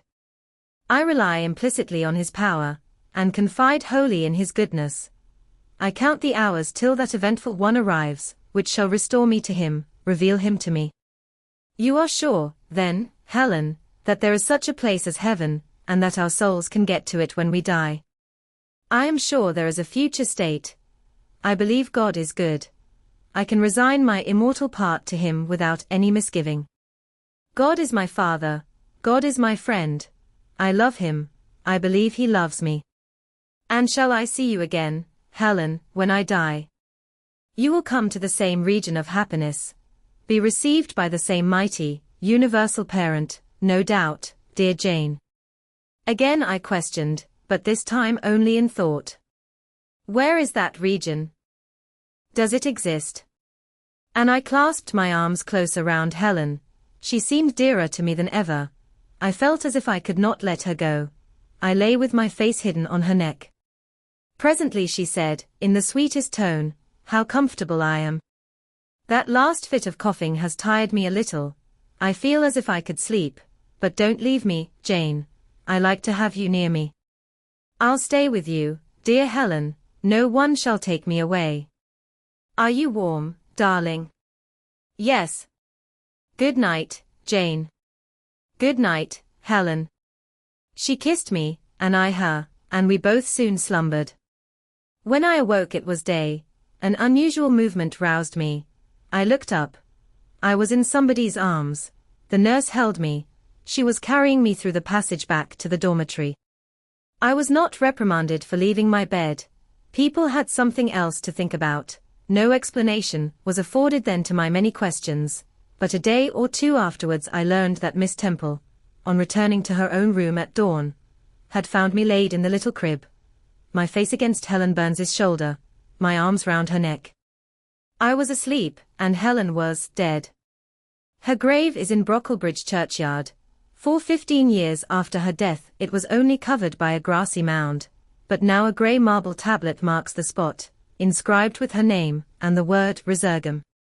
Chapter 10. Hitherto, I have recorded in detail the events of my insignificant existence. To the first 10 years of my life, I have given almost as many chapters. But this is not to be a regular autobiography. I am only bound to invoke memory where I know her responses will possess some degree of interest. Therefore I now pass a space of 8 years almost in silence. A few lines only are necessary to keep up the links of connection. When the typhus fever had fulfilled its mission of devastation at Lowood, it gradually disappeared from thence, but not till its virulence and the number of its victims had drawn public attention on the school. Inquiry was made into the origin of the scourge, and by degrees various facts came out which excited public indignation in a high degree. The unhealthy nature of the site, the quantity and quality of the children's food, the brackish, fetid water used in its preparation, the pupils' wretched clothing and accommodations, all these things were discovered, and the discovery produced a result mortifying to Mr. Brocklehurst, but beneficial to the institution. Several wealthy and benevolent individuals in the county subscribed largely for the erection of a more convenient building in a better situation. New regulations were made, improvements in diet and clothing introduced. The funds of the school were entrusted to the management of a committee. Mr. Brocklehurst, who, from his wealth and family connections, could not be overlooked, still retained the post of treasurer, but he was aided in the discharge of his duties by gentlemen of rather more enlarged and sympathizing minds. His office of inspector, too, was shared by those who knew how to combine reason with strictness, comfort with economy, compassion with uprightness. The school, thus improved, became in time a truly useful and noble institution. I remained an inmate of its walls, after its regeneration, for 8 years, 6 as pupil, and 2 as teacher, and in both capacities I bear my testimony to its value and importance. During these 8 years my life was uniform, but not unhappy, because it was not inactive. I had the means of an excellent education placed within my reach, a fondness for some of my studies, and a desire to excel in all, together with a great delight in pleasing my teachers, especially such as I loved, urged me on. I availed myself fully of the advantages offered me. In time I rose to be the first girl of the first class. Then I was invested with the office of teacher, which I discharged with zeal for 2 years, but at the end of that time I altered. Miss Temple, through all changes, had thus far continued superintendent of the seminary. To her instruction, I owed the best part of my acquirements. Her friendship and society had been my continual solace. She had stood me in the stead of mother, governess, and latterly, companion. At this period she married, removed with her husband, a clergyman, an excellent man, almost worthy of such a wife, to a distant county, and consequently was lost to me. From the day she left I was no longer the same. With her was gone every settled feeling, every association, that had made Lowood in some degree a home to me. I had imbibed from her something of her nature and much of her habits, more harmonious thoughts. What seemed better regulated feelings had become the inmates of my mind. I had given in allegiance to duty and order. I was quiet. I believed I was content. To the eyes of others, usually even to my own, I appeared a disciplined and subdued character. But destiny, in the shape of the Reverend Mr. Nasmyth, came between me and Miss Temple. I saw her in her travelling dress step into a post-chaise, shortly after the marriage ceremony. I watched the chaise mount the hill and disappear beyond its brow, and then retired to my own room, and there spent in solitude the greatest part of the half-holiday granted in honour of the occasion. I walked about the chamber most of the time. I imagined myself only to be regretting my loss, and thinking how to repair it, but when my reflections were concluded, and I looked up and found that the afternoon was gone, and evening far advanced, another discovery dawned on me, namely, that in the interval I had undergone a transforming process, that my mind had put off all it had borrowed of Miss Temple, or rather that she had taken with her the serene atmosphere I had been breathing in her vicinity, and that now I was left in my natural element, and beginning to feel the stirring of old emotions. It did not seem as if a prop were withdrawn, but rather as if a motive were gone. It was not the power to be tranquil which had failed me, but the reason for tranquillity was no more. My world had for some years been in Lowood. My experience had been of its rules and systems. Now I remembered that the real world was wide, and that a varied field of hopes and fears, of sensations and excitements, awaited those who had courage to go forth into its expanse, to seek real knowledge of life amidst its perils. I went to my window, opened it, and looked out. There were the 2 wings of the building, there was the garden, there were the skirts of Lowood, there was the hilly horizon. My eye passed all other objects to rest on those most remote, the blue peaks. It was those I longed to surmount. All within their boundary of rock and heath seemed prison ground, exile limits. I traced the white road winding round the base of one mountain, and vanishing in a gorge between 2. How I longed to follow it farther. I recalled the time, when I had travelled that very road in a coach. I remembered descending that hill at twilight. An age seemed to have elapsed since the day which brought me first to Lowood, and I had never quitted it since. My vacations had all been spent at school. Mrs. Reed had never sent for me to Gateshead. Neither she nor any of her family had ever been to visit me. I had had no communication by letter or message with the outer world. School rules, school duties, school habits and notions, and voices and faces and phrases and costumes, and preferences and antipathies. Such was what I knew of existence. And now I felt that it was not enough. I tired of the routine of 8 years in one afternoon. I desired liberty. For liberty I gasped. For liberty I uttered a prayer. It seemed scattered on the wind then faintly blowing. I abandoned it and framed a humbler supplication, for change, stimulus. That petition, too, seemed swept off into vague space. Then, I cried, half desperate, grant me at least a new servitude. Here a bell, ringing the hour of supper, called me downstairs. I was not free to resume the interrupted chain of my reflections till bedtime. Even then a teacher, who occupied the same room with me, kept me from the subject, to which I longed to recur, by a prolonged effusion of small talk. How I wished sleep would silence her. It seemed as if, could I but go back to the idea which had last entered my mind as I stood at the window, some inventive suggestion would rise for my relief. Miss Gryce snored at last. She was a heavy Welshwoman. Until now her habitual nasal strains had never been regarded by me in any other light than as a nuisance. Tonight I hailed the first deep notes with satisfaction.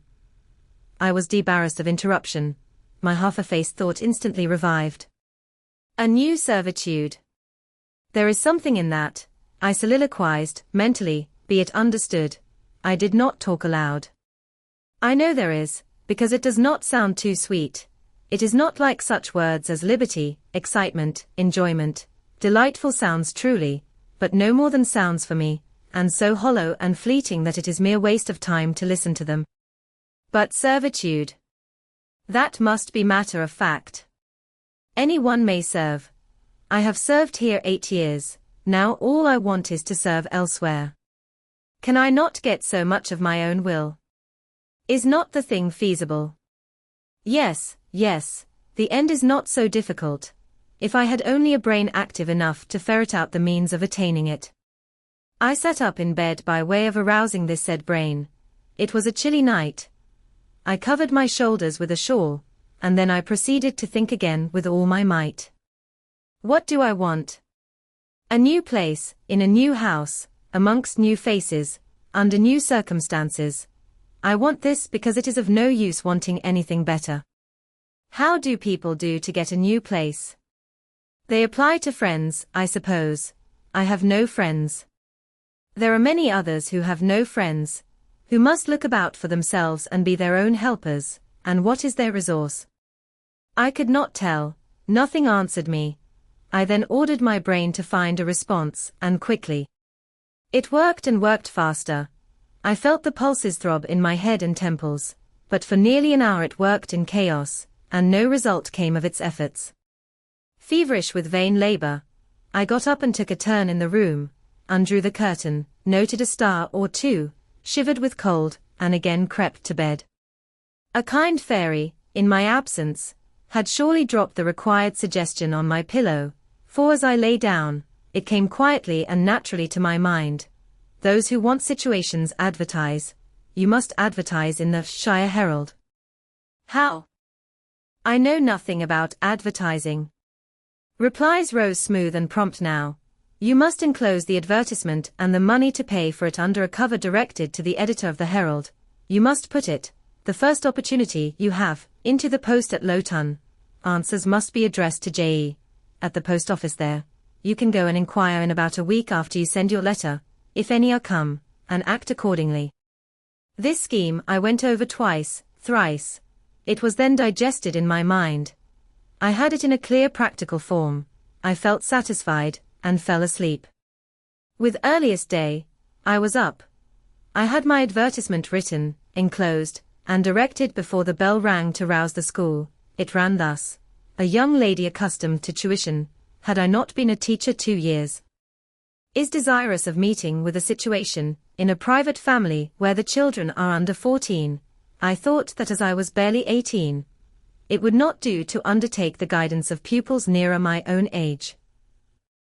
She is qualified to teach the usual branches of a good English education, together with French, drawing, and music in those days. Reader, this now narrow catalogue of accomplishments would have been held tolerably comprehensive. Address, J.E., Post Office, Lowton, Shire. This document remained locked in my drawer all day. After tea, I asked leave of the new superintendent to go to Lowton, in order to perform some small commissions for myself and 1 or 2 of my fellow teachers. Permission was readily granted. I went. It was a walk of 2 miles, and the evening was wet, but the days were still long. I visited a shop or 2, slipped the letter into the post office, and came back through heavy rain, with streaming garments, but with a relieved heart. The succeeding week seemed long. It came to an end at last, however, like all sublunary things, and once more, towards the close of a pleasant autumn day, I found myself afoot on the road to Lowton. A picturesque track it was, by the way, lying along the side of the beck and through the sweetest curves of the dale, but that day I thought more of the letters that might or might not be awaiting me at the little borough whither I was bound, than of the charms of lea and water.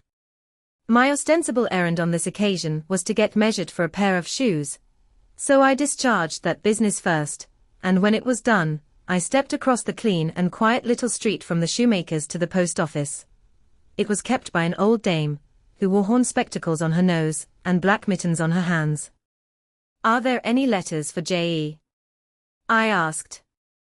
She peered at me over her spectacles, and then she opened a drawer and fumbled among its contents for a long time, so long that my hopes began to falter. At last, having held a document before her glasses for nearly 5 minutes, she presented it across the counter, accompanying the act by another inquisitive and mistrustful glance. It was for J.E. "Is there only one?" I demanded. "There are no more," said she, and I put it in my pocket and turned my face homeward. I could not open it then. Rules obliged me to be back by 8, and it was already 7:30. Various duties awaited me on my arrival. I had to sit with the girls during their hour of study.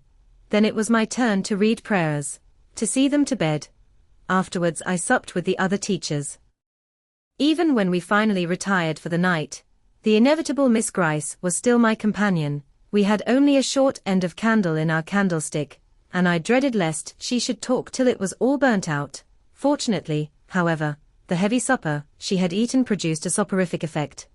She was already snoring before I had finished undressing. There still remained an inch of candle. I now took out my letter. The seal was an initial F. I broke it. The contents were brief. "If J.E., who advertised in the Shire Herald of last Thursday, possesses the acquirements mentioned, and if she is in a position to give satisfactory references as to character and competency, a situation can be offered her where there is but one pupil, a little girl, under 10 years of age, and where the salary is £30 per annum. J.E. is requested to send references, name, address, and all particulars to the direction, Mrs. Fairfax, Thornfield, near Millcote, Shire." I examined the document long. The writing was old-fashioned and rather uncertain, like that of an elderly lady. This circumstance was satisfactory. A private fear had haunted me, that in thus acting for myself, and by my own guidance, I ran the risk of getting into some scrape, and above all things, I wished the result of my endeavors to be respectable, proper, and regal.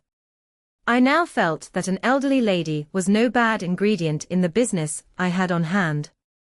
Mrs. Fairfax. I saw her in a black gown and widow's cap, frigid, perhaps, but not uncivil, a model of elderly English respectability. Thornfield.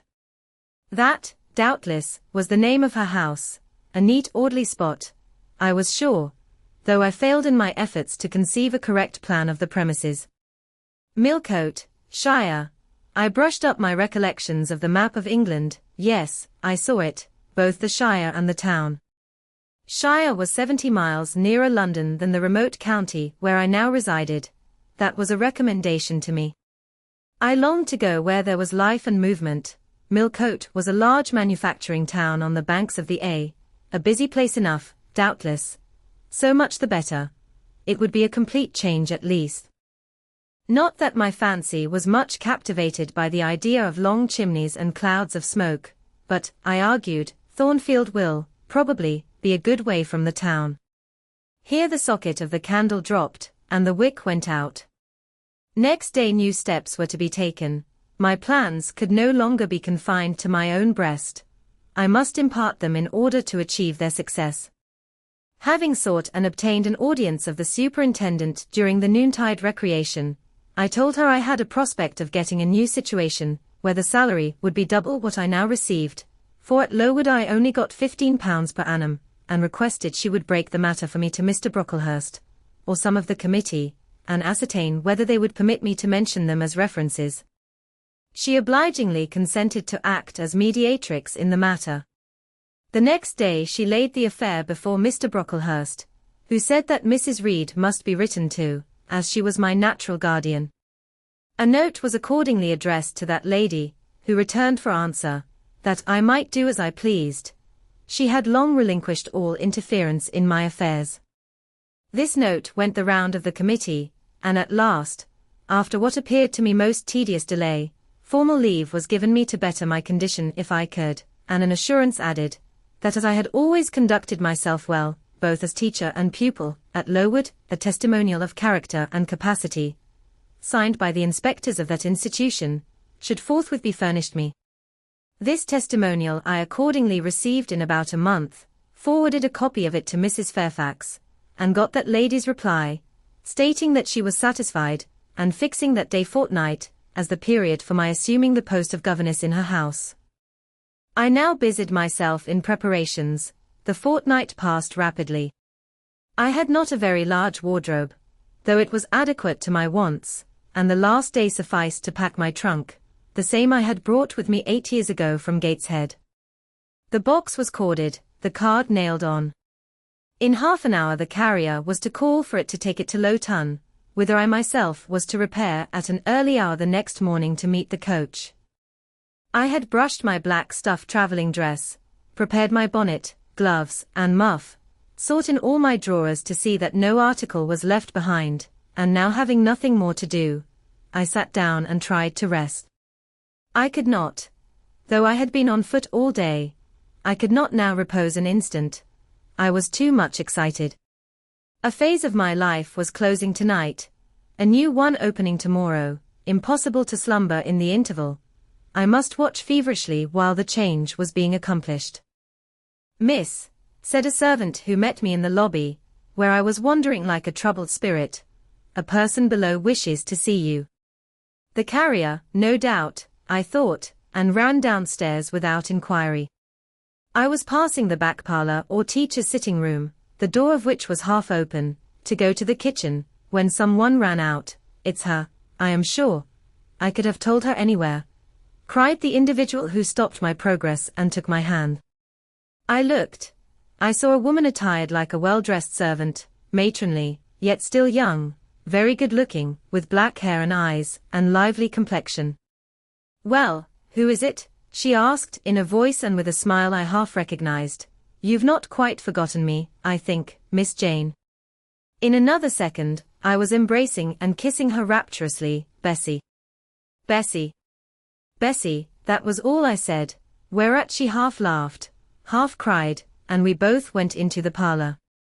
By the fire stood a little fellow of 3 years old, in plaid frock and trousers. "That is my little boy," said Bessie directly. "Then you are married, Bessie?" "Yes, nearly 5 years since, to Robert Leven, the coachman, and I've a little girl besides Bobby there, that I've christened Jane." "And you don't live at Gateshead?" "I live at the lodge. The old porter has left." "Well, and how do they all get on?" "Tell me everything about them, Bessie, but sit down first, and, Bobby, come and sit on my knee, will you?" But Bobby preferred sidling over to his mother. "You're not grown so very tall, Miss Jane, nor so very stout," continued Mrs. Leven. "I dare say they've not kept you too well at school, Miss Reed is the head and shoulders taller than you are, and Miss Georgiana would make two of you in breadth. Georgiana is handsome, I suppose, Bessie. Very. She went up to London last winter with her mamma, and there everybody admired her, and a young lord fell in love with her, but his relations were against the match, and, what do you think? He and Miss Georgiana made it up to run away, but they were found out and stopped. It was Miss Reed that found them out. I believe she was envious, and now she and her sister lead a cat and dog life together. They are always quarrelling. Well, and what of John Reed? Oh, he is not doing so well as his mamma could wish. He went to college, and he got plucked, I think they call it, and then his uncles wanted him to be a barrister and study the law, but he is such a dissipated young man, they will never make much of him, I think. What does he look like? He is very tall. Some people call him a fine-looking young man, but he has such thick lips. And Mrs. Reed? Mrs. looks stout and well enough in the face, but I think she's not quite easy in her mind, Mr. John's conduct does not please her, he spends a deal of money. Did she send you here, Bessie?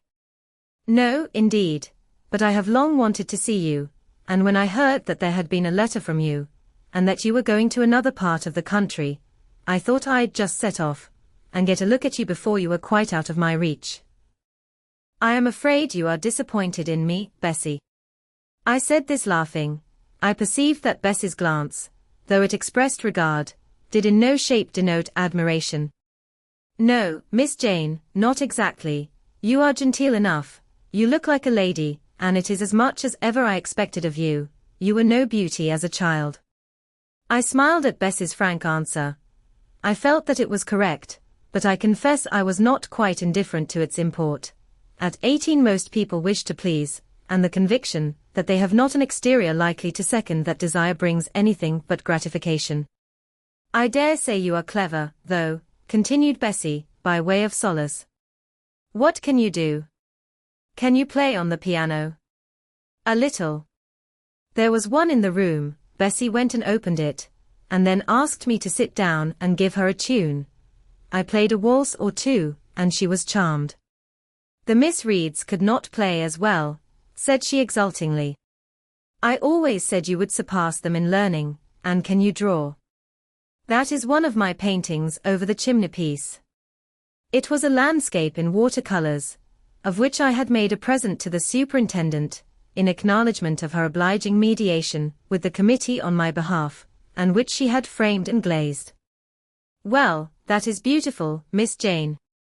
It is as fine a picture as any Miss Reed's drawing master could paint, let alone the young ladies themselves, who could not come near it. And have you learnt French? Yes, Bessie, I can both read it and speak it. And you can work on muslin and canvas? I can. Oh, you are quite a lady, Miss Jane. I knew you would be. You will get on whether your relations notice you or not. There was something I wanted to ask you. Have you ever heard anything from your father's kinsfolk, the Eyres?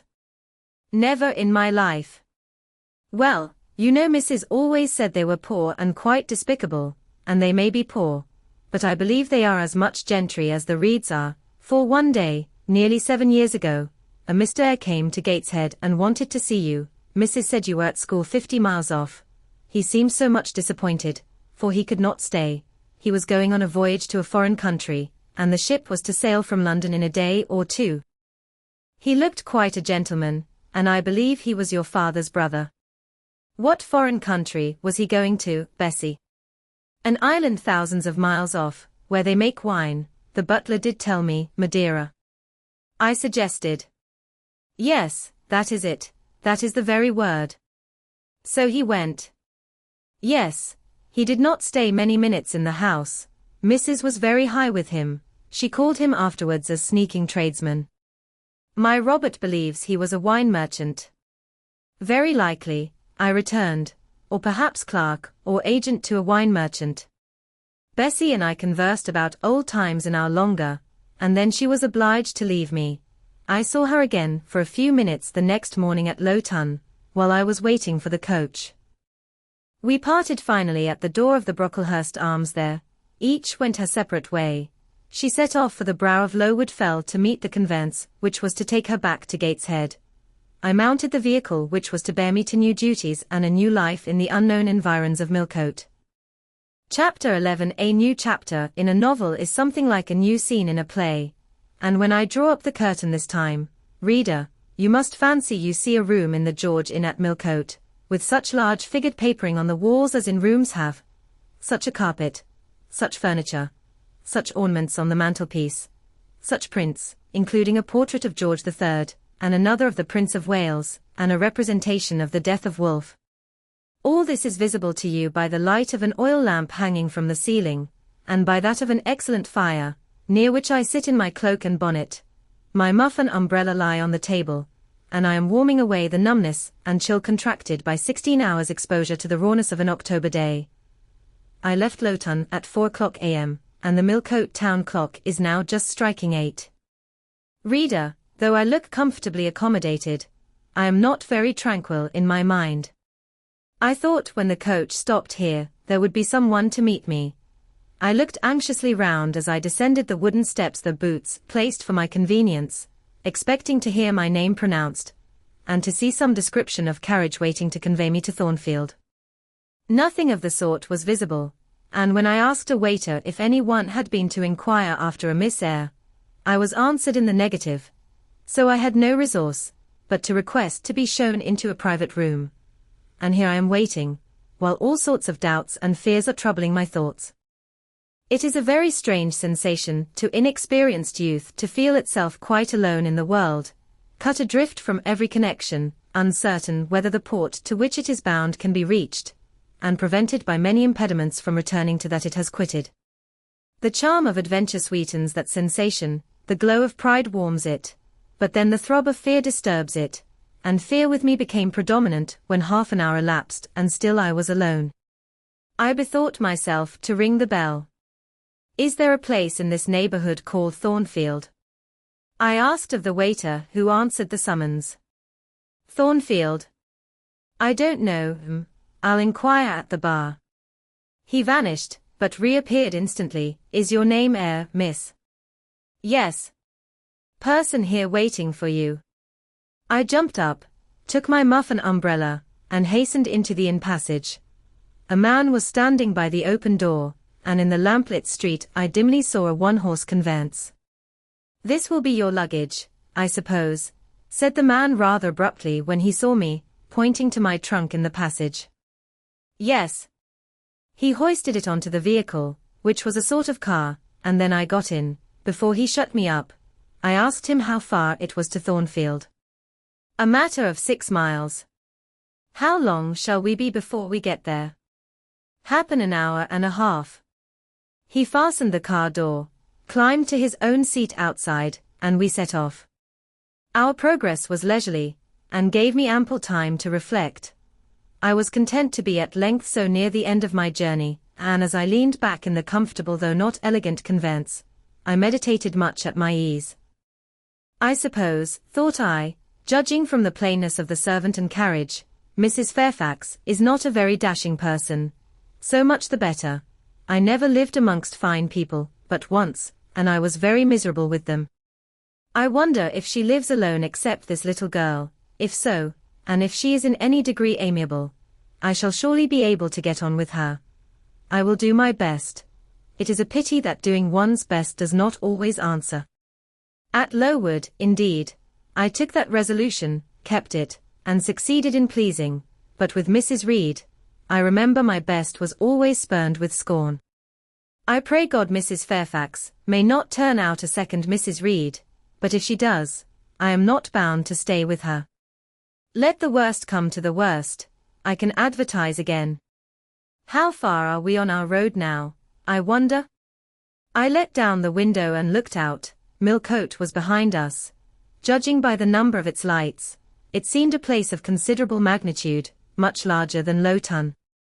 We were now, as far as I could see, on a sort of common, but there were houses scattered all over the district.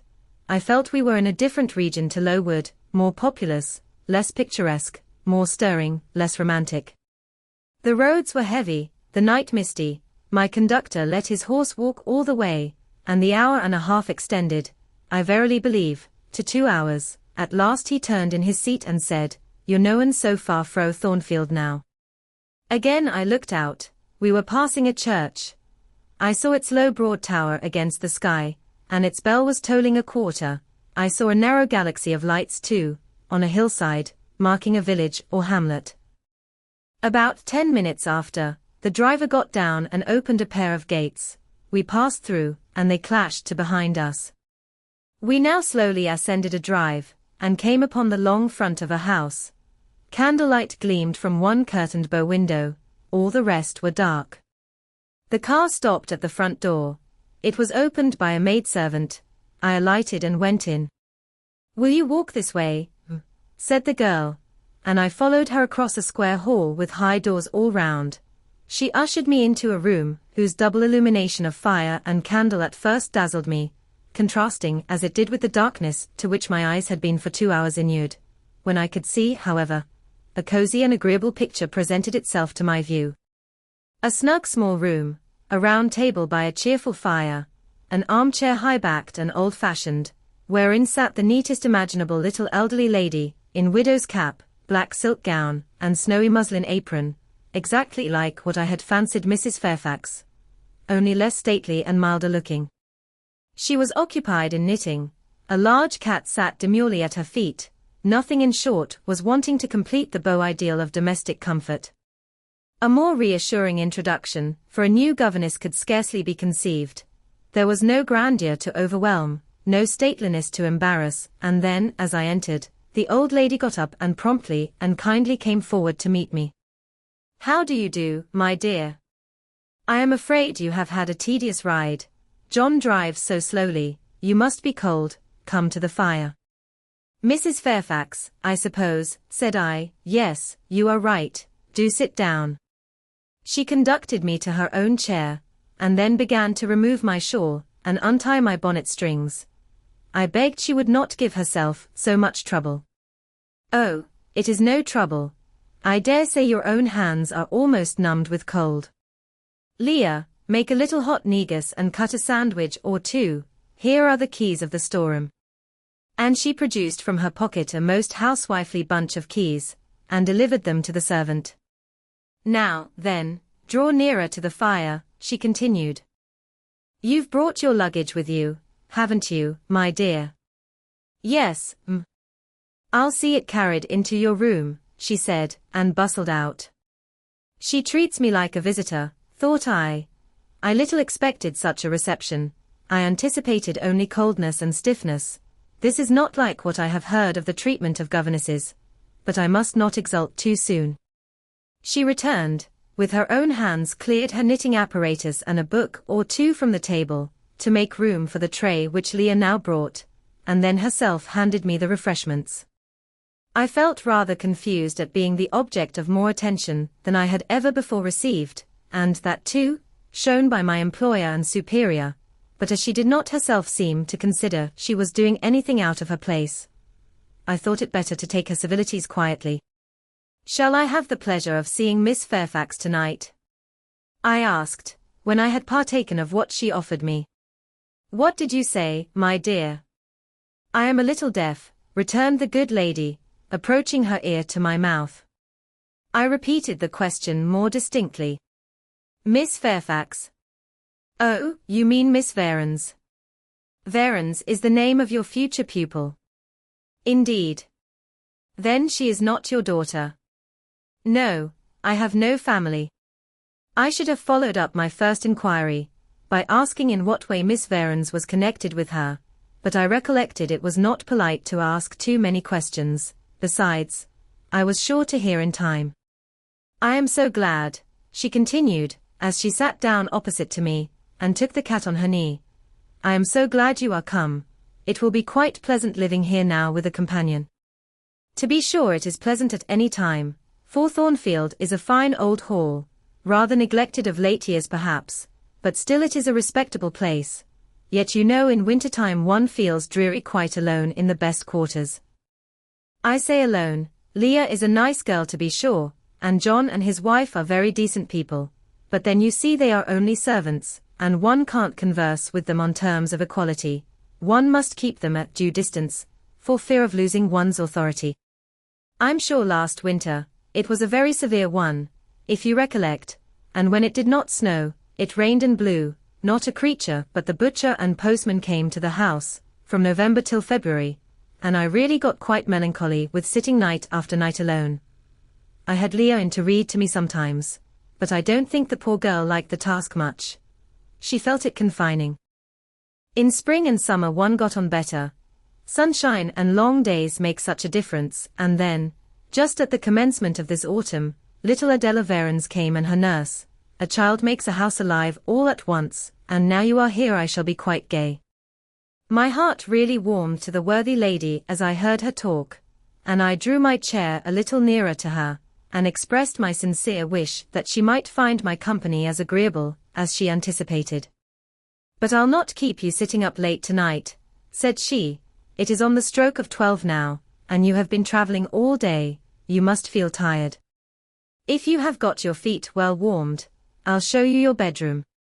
I've had the room next to mine prepared for you.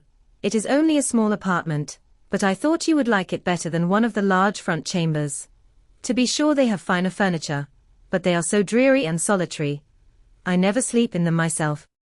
I thanked her for her considerate choice, and as I really felt fatigued with my long journey, expressed my readiness to retire.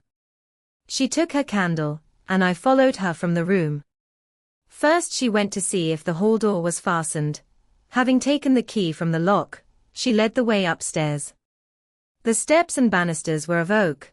The staircase window was high and latticed.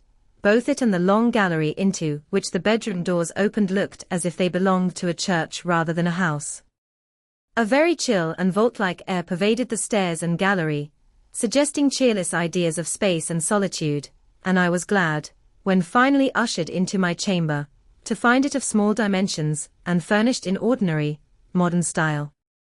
When Mrs. Fairfax had bidden me a kind good night, and I had fastened my door, gazed leisurely round, and in some measure effaced the eerie impression made by that wide hall, that dark and spacious staircase, and that long, cold gallery, by the lively aspect of my little room, I remembered that, after a day of bodily fatigue and mental anxiety, I was now at last in safe haven.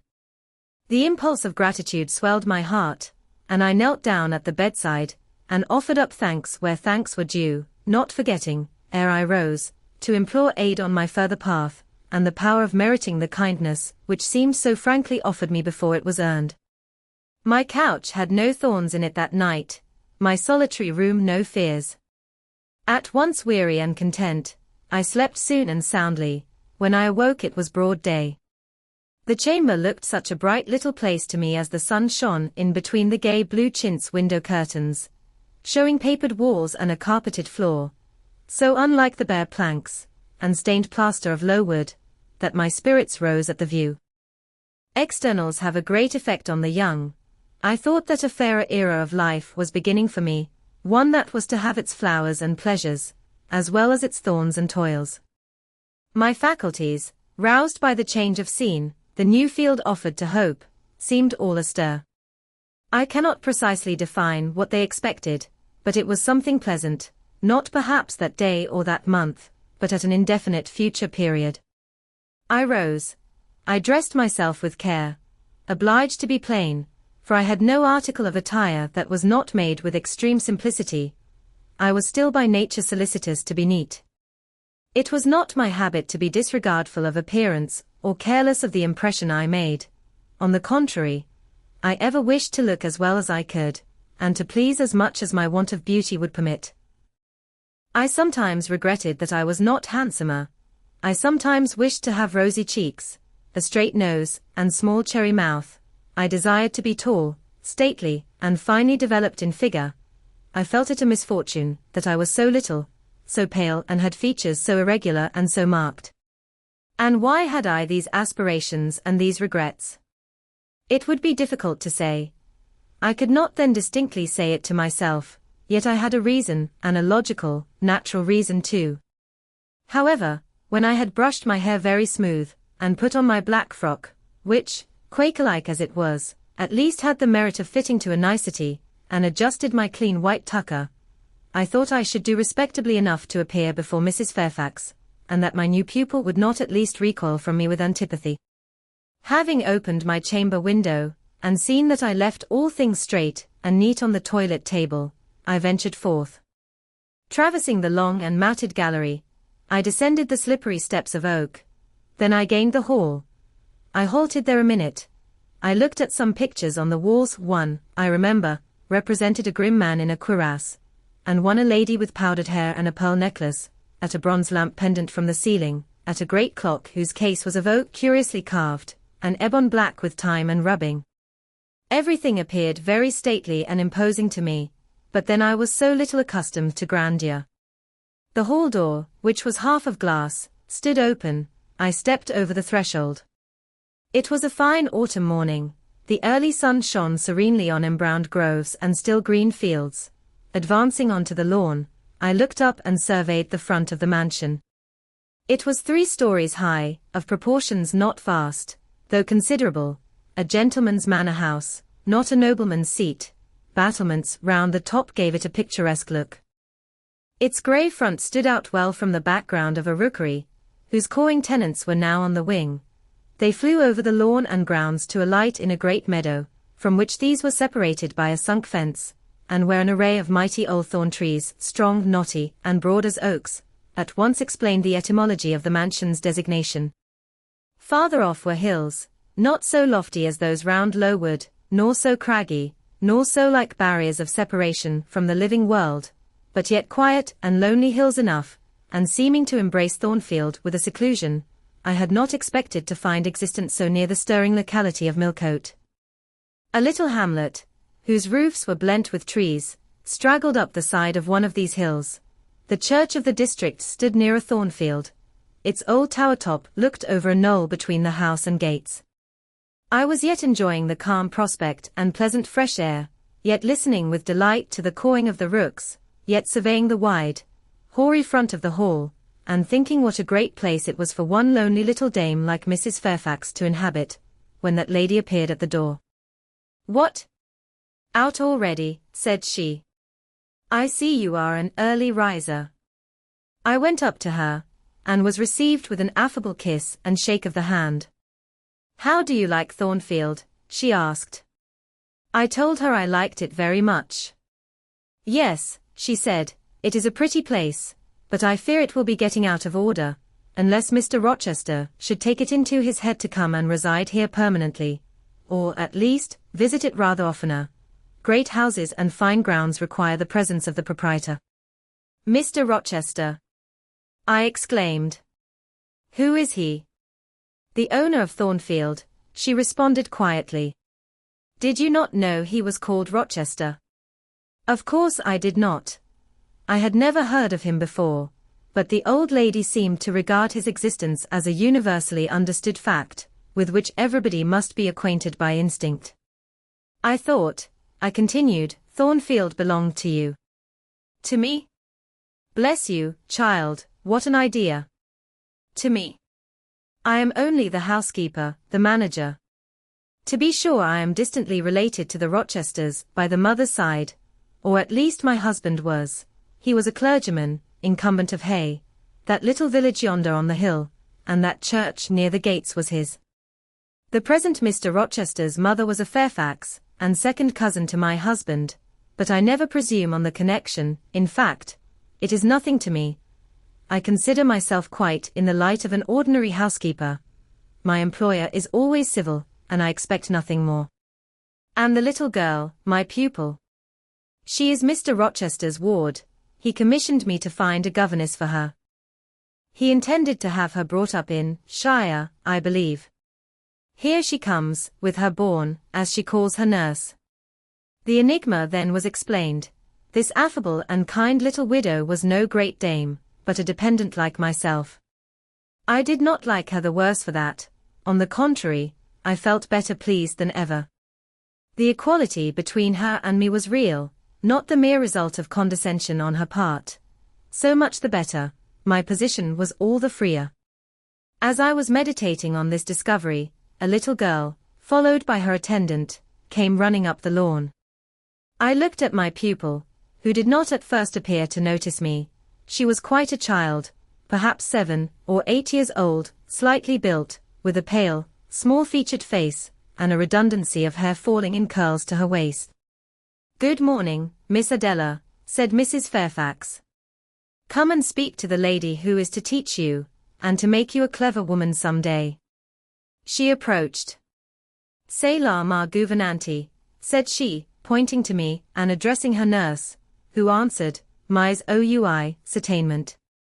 "Are they foreigners?" I inquired, amazed at hearing the French language. "The nurse is a foreigner, and Adela was born on the continent, and, I believe, never left it till within 6 months ago. When she first came here she could speak no English, now she can make shift to talk it a little. I don't understand her, she mixes it so with French, but you will make out her meaning very well, I dare say." Fortunately, I had had the advantage of being taught French by a French lady, and as I had always made a point of conversing with Madame Pirot as often as I could, and had besides, during the last 7 years, learnt a portion of French by heart daily, applying myself to take pains with my accent, and imitating as closely as possible the pronunciation of my teacher, I had acquired a certain degree of readiness and correctness in the language, and was not likely to be much at a loss with Mademoiselle Adela. She came and shook hands with me when she heard that I was her governess, and as I led her into breakfast, I addressed some phrases to her in her own tongue. She replied briefly at first, but after we were seated at the table, and she had examined me some 10 minutes with her large hazel eyes, she suddenly commenced chattering fluently. "Ah," cried she in French, "you speak my language as well as Mr. Rochester does. I can talk to you as I can to him, and so can Sophie. She will be glad. Nobody here understands her. Madame Fairfax is all English. Sophie is my nurse. She came with me over the sea in a great ship with a chimney that smoked. How it did smoke, and I was sick, and so was Sophie, and so was Mr. Rochester." Mr. Rochester lay down on a sofa in a pretty room called the salon, and Sophie and I had little beds in another place. I nearly fell out of mine, it was like a shelf. "And mademoiselle, what is your name?" "Eyre, Jane Eyre." "Eyre. Bah. I cannot say it." Well, our ship stopped in the morning, before it was quite daylight, at a great city, a huge city, with very dark houses and all smoky, not at all like the pretty clean town I came from, and Mr. Rochester carried me in his arms over a plank to the land, and Sophie came after, and we all got into a coach, which took us to a beautiful large house, larger than this and finer, called an hotel. We stayed there nearly a week. I and Sophie used to walk every day in a great green place full of trees, called the park, and there were many children there besides me, and a pond with beautiful birds in it, that I fed with crumbs. "Can you understand her when she runs on so fast?" asked Mrs. Fairfax. I understood her very well, for I had been accustomed to the fluent tongue of Madame Pirot. "I wish," continued the good lady, "you would ask her a question or two about her parents. I wonder if she remembers them." "Adele," I inquired, "with whom did you live when you were in that pretty clean town you spoke of?" "I lived long ago with Mamma, but she is gone to the Holy Virgin. Mamma used to teach me to dance and sing, and to say verses. A great many gentlemen and ladies came to see Mamma, and I used to dance before them, or to sit on their knees and sing to them. I liked it. Shall I let you hear me sing now?" She had finished her breakfast, so I permitted her to give a specimen of her accomplishments. Descending from her chair, she came and placed herself on my knee, then, folding her little hands demurely before her, shaking back her curls and lifting her eyes to the ceiling, she commenced singing a song from some opera. It was the strain of a forsaken lady, who, after bewailing the perfidy of her lover, calls pride to her aid, desires her attendant to deck her in her brightest jewels and richest robes, and resolves to meet the false one that night at a ball, and prove to him, by the gaiety of her demeanor, how little his desertion has affected her. The subject seemed strangely chosen for an infant singer, but I suppose the point of the exhibition lay in hearing the notes of love and jealousy warbled with the lisp of childhood, and in very bad taste that point was. At least I thought so. Adele sang the canzonet tunefully enough, and with the naivete of her age.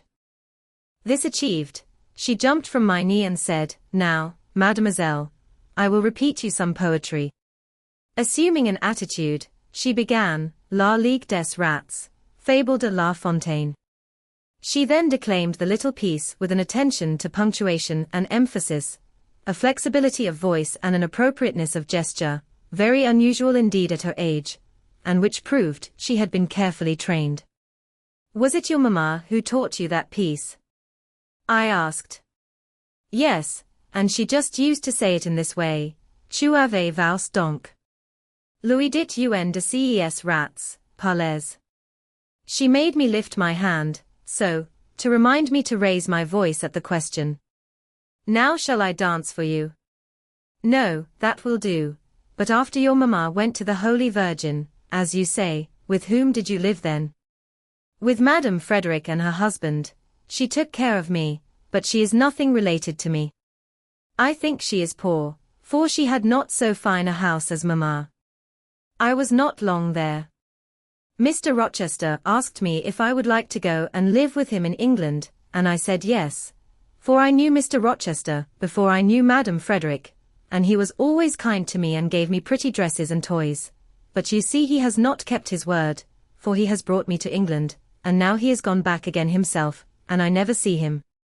After breakfast, Adele and I withdrew to the library, which room, it appears, Mr. Rochester had directed should be used as the schoolroom.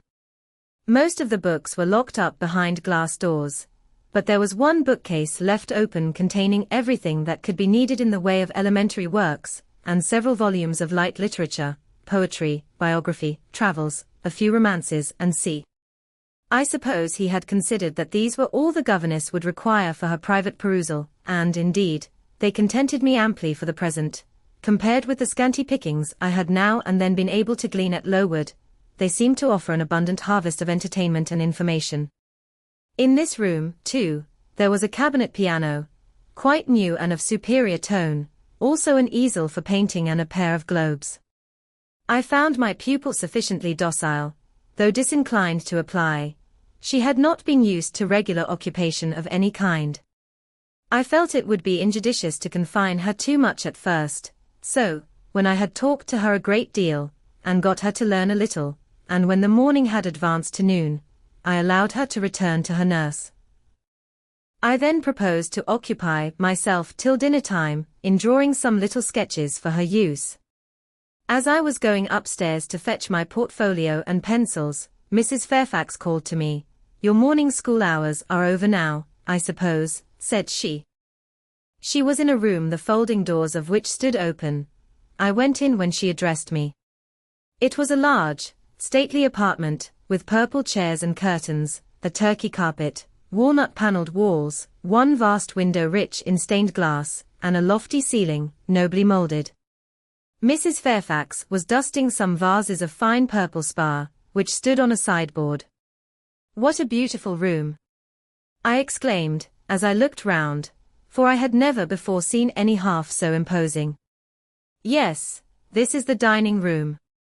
I have just opened the window, to let in a little air and sunshine, for everything gets so damp in apartments that are seldom inhabited. The drawing room yonder feels like a vault." She pointed to a wide arch corresponding to the window, and hung like it with a Tyrian-dyed curtain, now looped up. Mounting to it by 2 broad steps, and looking through, I thought I caught a glimpse of a fairy place.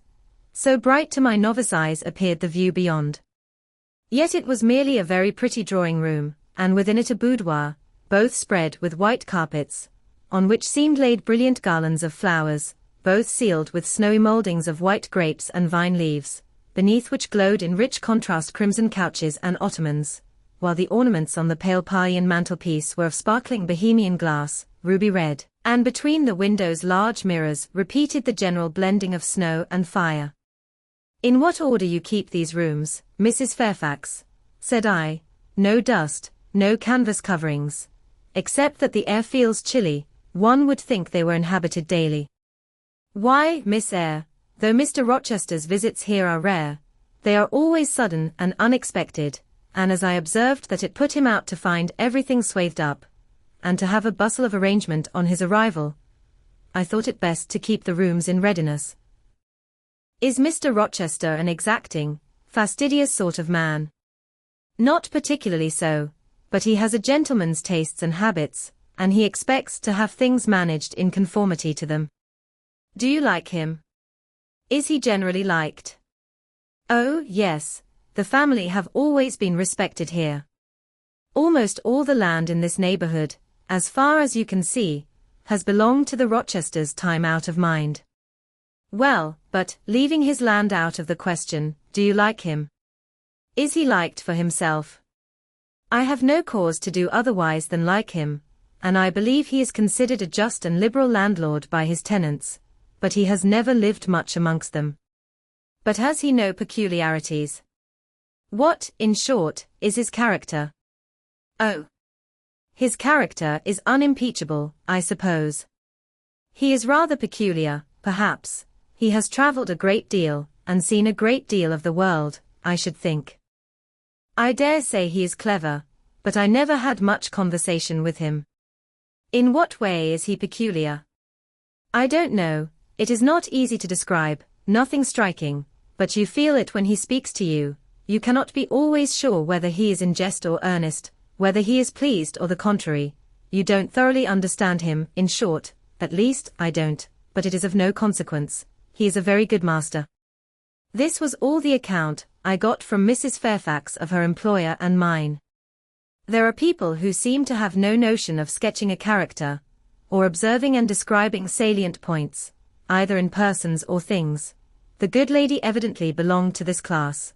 My queries puzzled, but did not draw her out. Mr. Rochester was Mr. Rochester in her eyes. A gentleman, a landed proprietor, nothing more. She inquired and searched no further, and evidently wondered at my wish to gain a more definite notion of his identity.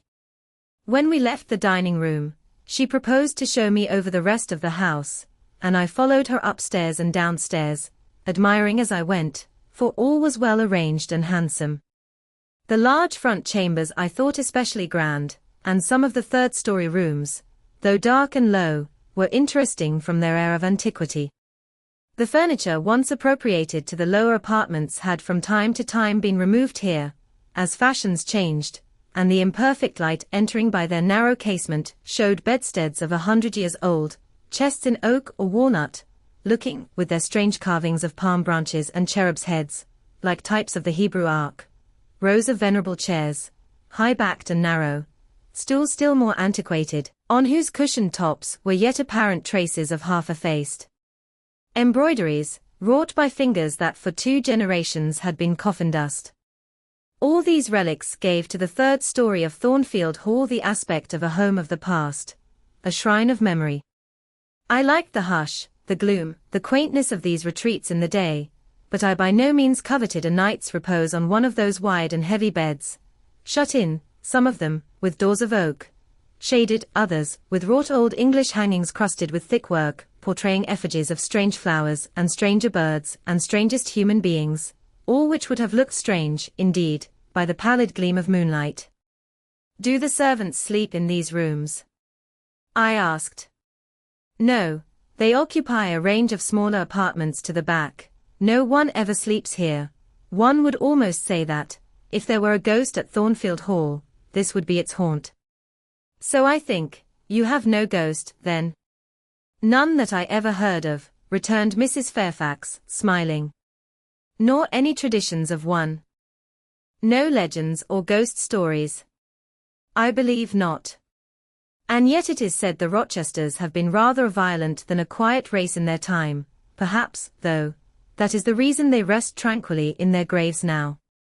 Yes, after life's fitful fever they sleep well, I muttered. Where are you going now, Mrs. Fairfax? For she was moving away. On to the Leads. Will you come and see the view from thence? I followed still, up a very narrow staircase to the attics, and thence by a ladder, and through a trapdoor to the roof of the hall. I was now on a level with the crow colony, and could see into their nests.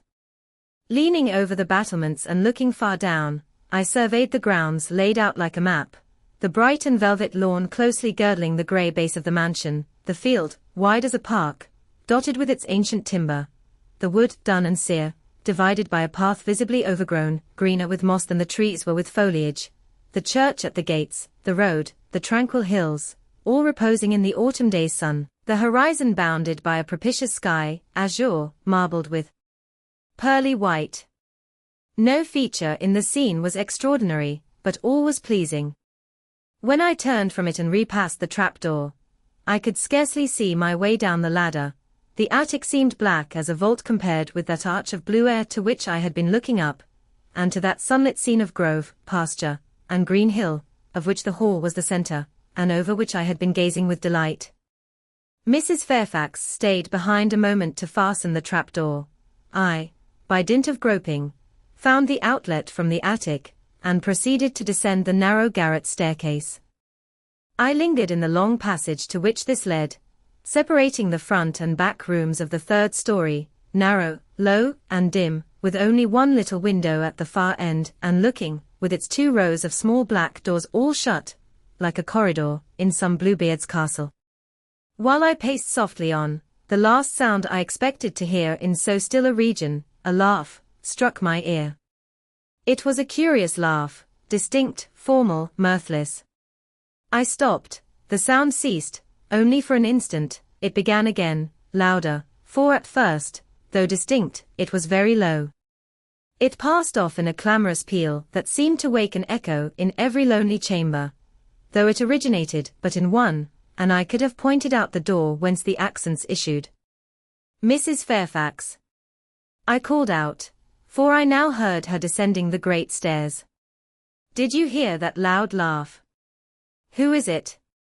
Some of the servants, very likely, she answered, perhaps Grace Poole. Did you hear it? I again inquired.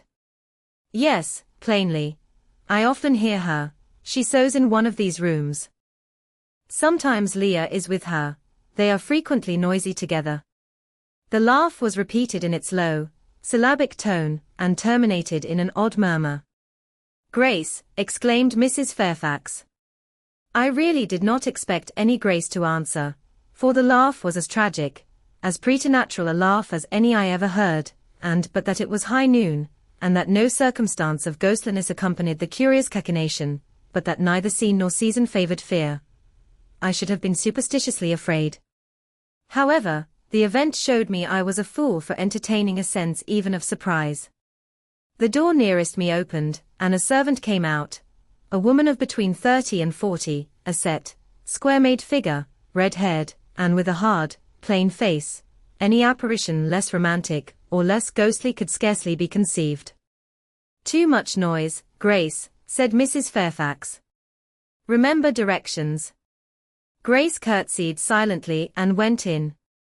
She is a person we have to sew and assist Leah in her housemaid's work, continued the widow, not altogether unobjectionable in some points, but she does well enough. By the by, how have you got on with your new pupil this morning? The conversation, thus turned on Adele, continued till we reached the light and cheerful region below.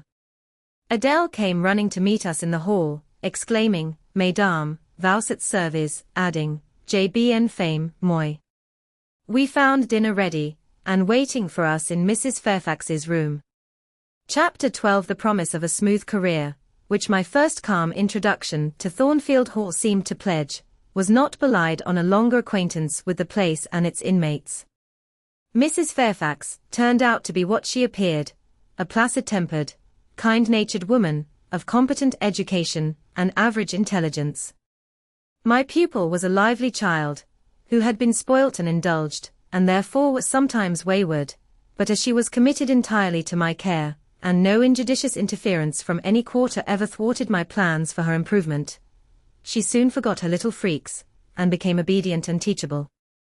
She had no great talents, no marked traits of character, no peculiar development of feeling or taste which raised her 1 inch above the ordinary level of childhood, but neither had she any deficiency, or vice, which sunk her below it.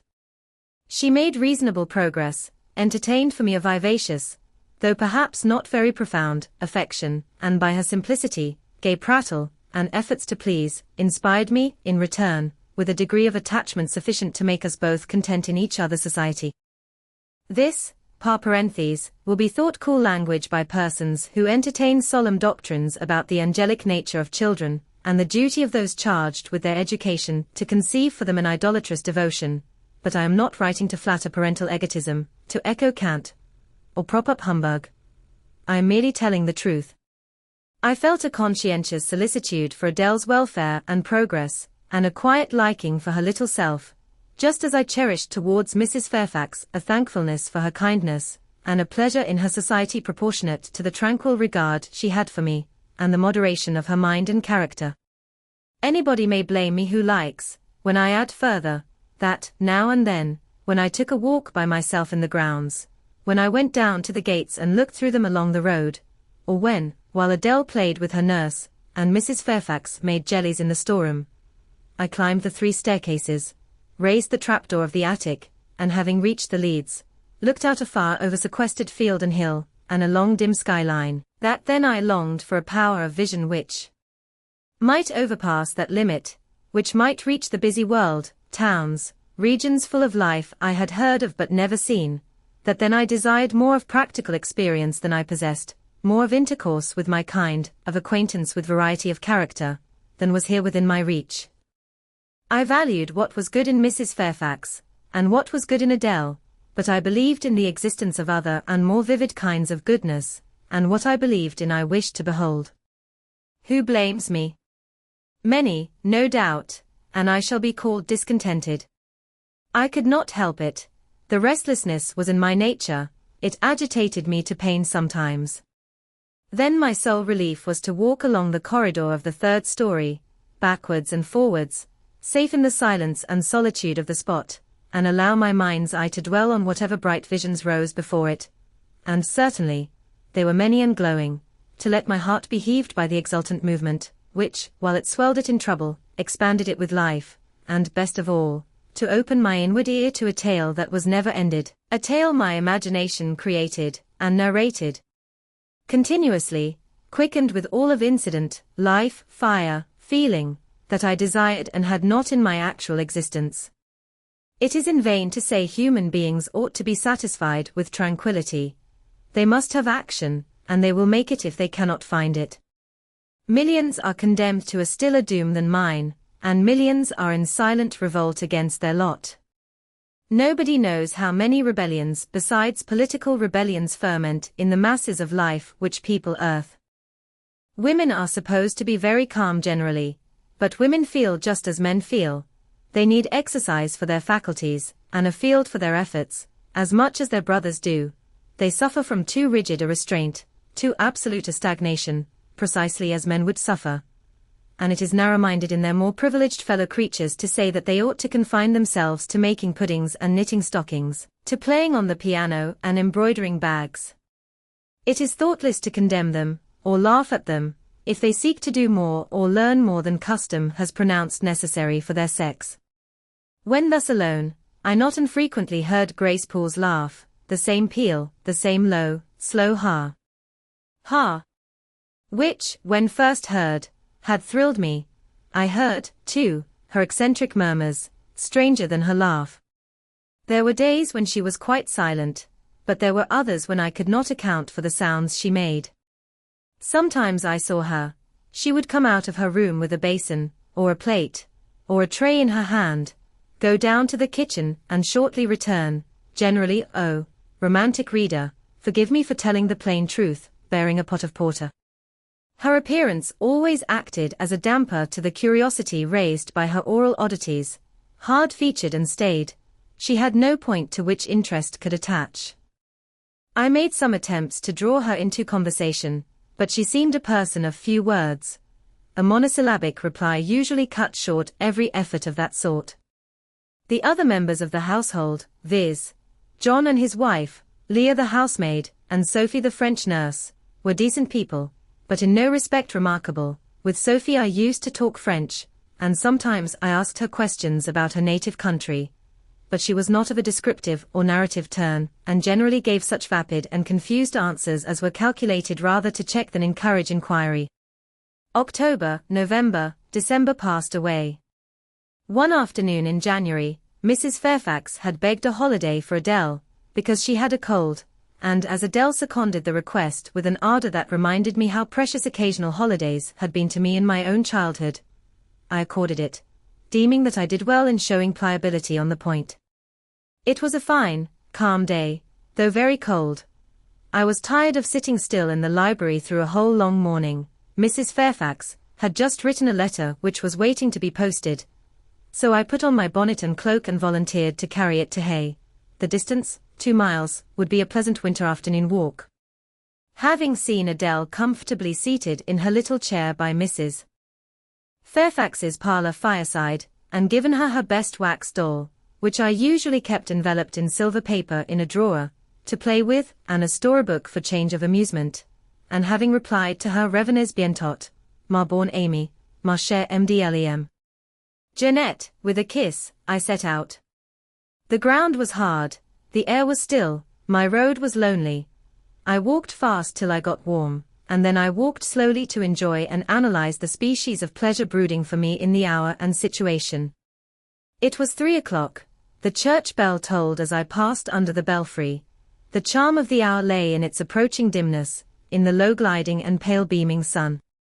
I was a mile from Thornfield, in a lane noted for wild roses in summer, for nuts and blackberries in autumn, and even now possessing a few coral treasures in hips and haws, but whose best winter delight lay in its utter solitude and leafless repose.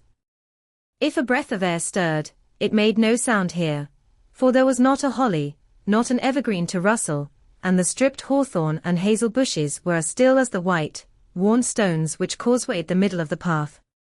Far and wide, on each side, there were only fields, where no cattle now browsed, and the little brown birds, which stirred occasionally in the hedge, looked like single russet leaves that had forgotten to drop. This lane inclined uphill all the way to Hay. Having reached the middle, I sat down on a stile which led thence into a field. Gathering my mantle about me, and sheltering my hands in my muff, I did not feel the cold, though it froze keenly, as was attested by a sheet of ice covering the causeway, where a little brooklet, now congealed, had overflowed after a rapid thaw some days since. From my seat I could look down on Thornfield. The grey and battlemented hall was the principal object in the vale below me, its woods and dark rookery rose against the west. I lingered till the sun went down amongst the trees, and sank crimson and clear behind them. I then turned eastward. On the hilltop above me sat the rising moon, pale yet as a cloud, but brightening momentarily.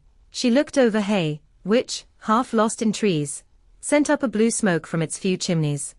It was yet a mile distant, but in the absolute hush, I could hear plainly its thin murmurs of life.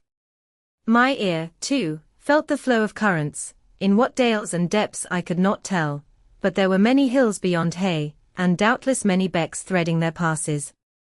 That evening calm betrayed alike the tinkle of the nearest streams, the sough of the most remote. A rude noise broke on these fine ripplings and whisperings, at once so far away and so clear.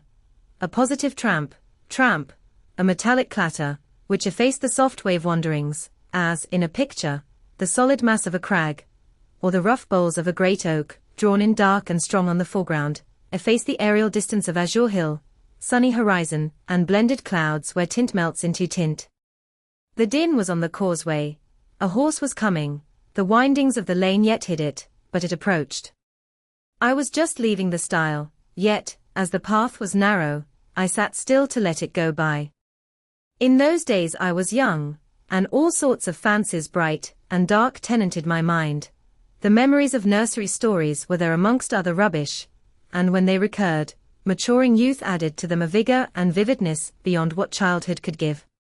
As this horse approached, and as I watched for it to appear through the dusk, I remembered certain of Bess's tales, wherein figured a north of England spirit called a Gytrash, which, in the form of horse, mule, or large dog, haunted solitary ways, and sometimes came upon belated travellers, as this horse was now coming upon me.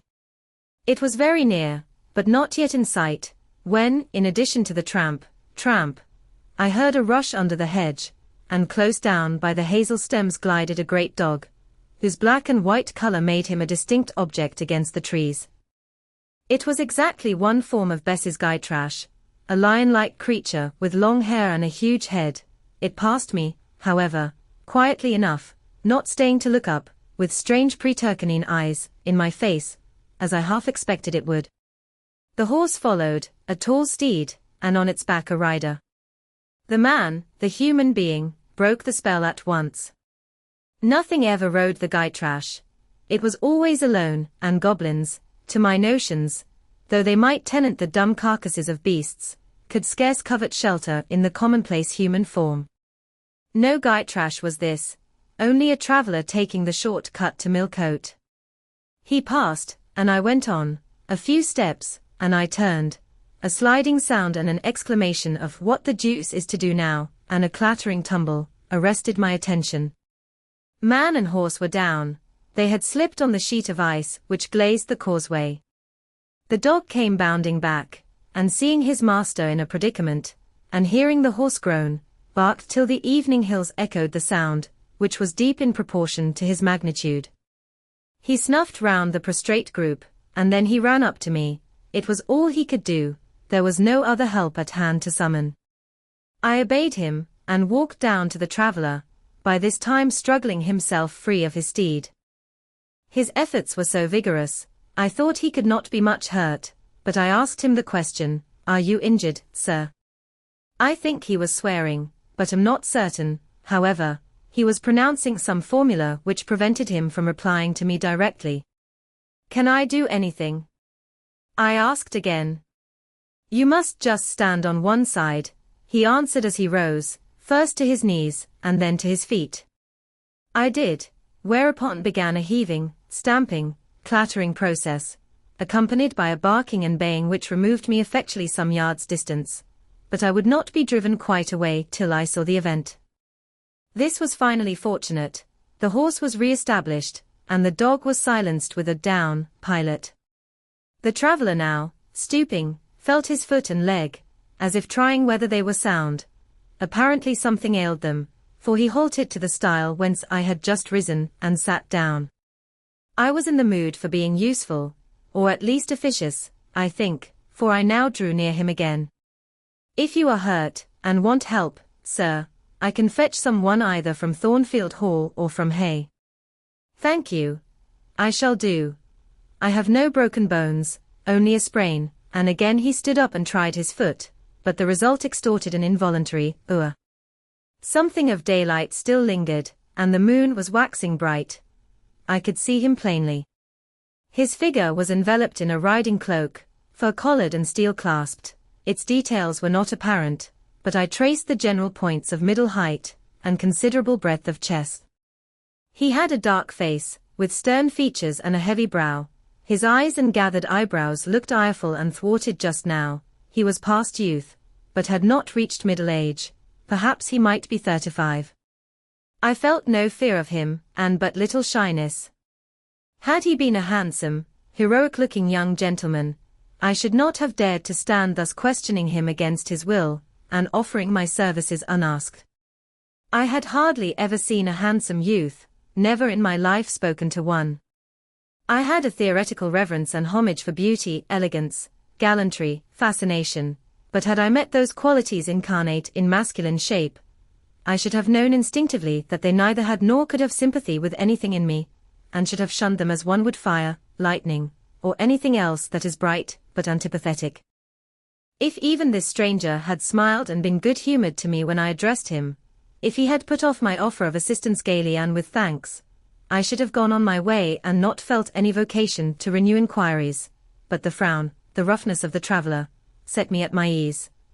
I retained my station when he waved to me to go and announced, "I cannot think of leaving you, sir, at so late an hour, in this solitary lane, till I see you are fit to mount your horse."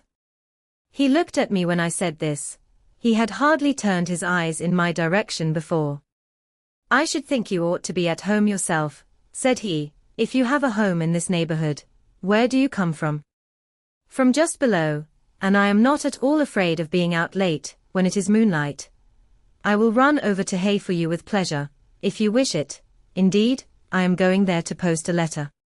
You live just below, do you mean at that house with the battlements, pointing to Thornfield Hall, on which the moon cast a hoary gleam, bringing it out distinct and pale from the woods that, by contrast with the western sky, now seemed one mass of shadow? Yes, sir. Whose house is it? Mr. Rochester's. Do you know Mr. Rochester? No, I have never seen him. He is not resident, then? No, can you tell me where he is? I cannot. You are not a servant at the hall, of course. You are. He stopped, ran his eye over my dress, which, as usual, was quite simple. A black merino cloak, a black beaver bonnet, neither of them half fine enough for a lady's maid. He seemed puzzled to decide what I was. I helped him. I am the governess. Ah, the governess, he repeated, deuce take me, if I had not forgotten. The governess, and again my raiment underwent scrutiny. In 2 minutes he rose from the stile. His face expressed pain when he tried to move. I cannot commission you to fetch help, he said, but you may help me a little yourself, if you will be so kind. Yes, sir. You have not an umbrella that I can use as a stick. No, try to get hold of my horse's bridle and lead him to me. You are not afraid. I should have been afraid to touch a horse when alone, but when told to do it, I was disposed to obey. I put down my muff on the stile, and went up to the tall steed. I endeavored to catch the bridle, but it was a spirited thing, and would not let me come near its head. I made effort on effort, though in vain. Meantime, I was mortally afraid of its trampling forefeet. The traveller waited and watched for some time, and at last he laughed. I was mortally afraid of its trampling forefeet. I see, he said, the mountain will never be brought to Mahomet. So all you can do is to aid Mahomet to go to the mountain. I must beg of you to come here. I came. Excuse me, he continued, necessity compels me to make you useful. He laid a heavy hand on my shoulder, and leaning on me with some stress, limped to his horse. Having once caught the bridle, he mastered it directly and sprang to his saddle, grimacing grimly as he made the effort, for it wrenched his sprain. Now, said he, releasing his under lip from a hard bite, just hand me my whip, it lies there under the hedge. I sought it and found it. Thank you, now make haste with the letter to Hay, and return as fast as you can. A touch of a spurred heel made his horse first start and rear, and then bound away. The dog rushed in his traces. All three vanished, like heath that, in the wilderness, the wild wind whirls away. I took up my muff and walked on. The incident had occurred and was gone for me. It was an incident of no moment, no romance, no interest in a sense, yet it marked with change one single hour of a monotonous life. My help had been needed and claimed. I had given it. I was pleased to have done something, trivial, transitory though the deed was, it was yet an active thing, and I was weary of an existence all passive. The new face, too, was like a new picture introduced to the gallery of memory, and it was dissimilar to all the others hanging there, firstly, because it was masculine, and, secondly, because it was dark, strong, and stern. I had it still before me when I entered Hay, and slipped the letter into the post office. I saw it as I walked fast downhill all the way home. When I came to the stile, I stopped a minute, looked round and listened, with an idea that a horse's hoofs might ring on the causeway again, and that a rider in a cloak, and a Gytrash-like Newfoundland dog, might be again apparent. I saw only the hedge and a pollard willow before me, rising up still and straight to meet the moonbeams. I heard only the faintest waft of wind roaming fitful among the trees round Thornfield, a mile distant, and when I glanced down in the direction of the murmur, my eye, traversing the hall front, caught a light kindling in a window. It reminded me that I was late, and I hurried on. I did not like re-entering Thornfield. To pass its threshold was to return to stagnation, to cross the silent hall, to ascend the darksome staircase, to seek my own lonely little room, and then to meet tranquil Mrs. Fairfax, and spend the long winter evening with her, and her only, was to quell wholly the faint excitement wakened by my walk, to slip again over my faculties the viewless fetters of an uniform and too still existence, of an existence whose very privileges of security and ease I was becoming incapable of appreciating. What good it would have done me at that time to have been tossed in the storms of an uncertain struggling life, and to have been taught by rough and bitter experience to long for the calm amidst which I now repined. Yes, just as much good as it would do a man tired of sitting still in a too easy chair, to take a long walk, and just as natural was the wish to stir, under my circumstances, as it would be under his. I lingered at the gates. I lingered on the lawn. I paced backwards and forwards on the pavement. The shutters of the glass door were closed. I could not see into the interior, and both my eyes and spirit seemed drawn from the gloomy house, from the grey hollow filled with rayless cells, as it appeared to me, to that sky expanded before me, a blue sea absolved from taint of cloud, the moon ascending it in solemn march, her orb seeming to look up as she left the hilltops, from behind which she had come, far and farther below her, and aspired to the zenith, midnight dark in its fathomless depth and measureless distance, and for those trembling stars that followed her course. They made my heart tremble, my veins glow when I viewed them. Little things recall us to earth. The clock struck in the hall. That sufficed. I turned from moon and stars, opened a side door and went in. The hall was not dark, nor yet was it lit, only by the high-hung bronze lamp. A warm glow suffused both it and the lower steps of the oak staircase. This ruddy shine issued from the great dining room, whose two-leaved door stood open, and showed a genial fire in the grate, glancing on marble hearth and brass fire irons, and revealing purple draperies and polished furniture, in the most pleasant radiance. It revealed, too, a group near the mantelpiece. I had scarcely caught it, and scarcely become aware of a cheerful mingling of voices, amongst which I seemed to distinguish the tones of Adele, when the door closed. I hastened to Mrs. Fairfax's room. There was a fire there too, but no candle, and no Mrs. Fairfax. Instead, all alone, sitting upright on the rug, and gazing with gravity at the blaze, I beheld a great black and white long-haired dog, just like the guy-trash of the lane. It was so like it that I went forward and said, "Pilot," and the thing got up and came to me and snuffed me. I caressed him, and he wagged his great tail, but he looked an eerie creature to be alone with, and I could not tell whence he had come. I rang the bell, for I wanted a candle, and I wanted, too, to get an account of this visitant. Leah entered. "What dog is this?" "He came with master." "With whom?" "With master, Mr. Rochester. He is just arrived." "Indeed. Anne is Mrs. Fairfax with him?" "Yes, and Miss Adele. They are in the dining room, and John is gone for a surgeon, for master has had an accident. His horse fell and his ankle is sprained." "Did the horse fall in Hay Lane?" "Yes, coming downhill, it slipped on some ice." "Ah? Bring me a candle, will you, Leah?" Leah brought it. She entered, followed by Mrs. Fairfax, who repeated the news, adding that Mr. Carter the surgeon was come, and was now with Mr. Rochester. Then she hurried out to give orders about tea, and I went upstairs to take off my things.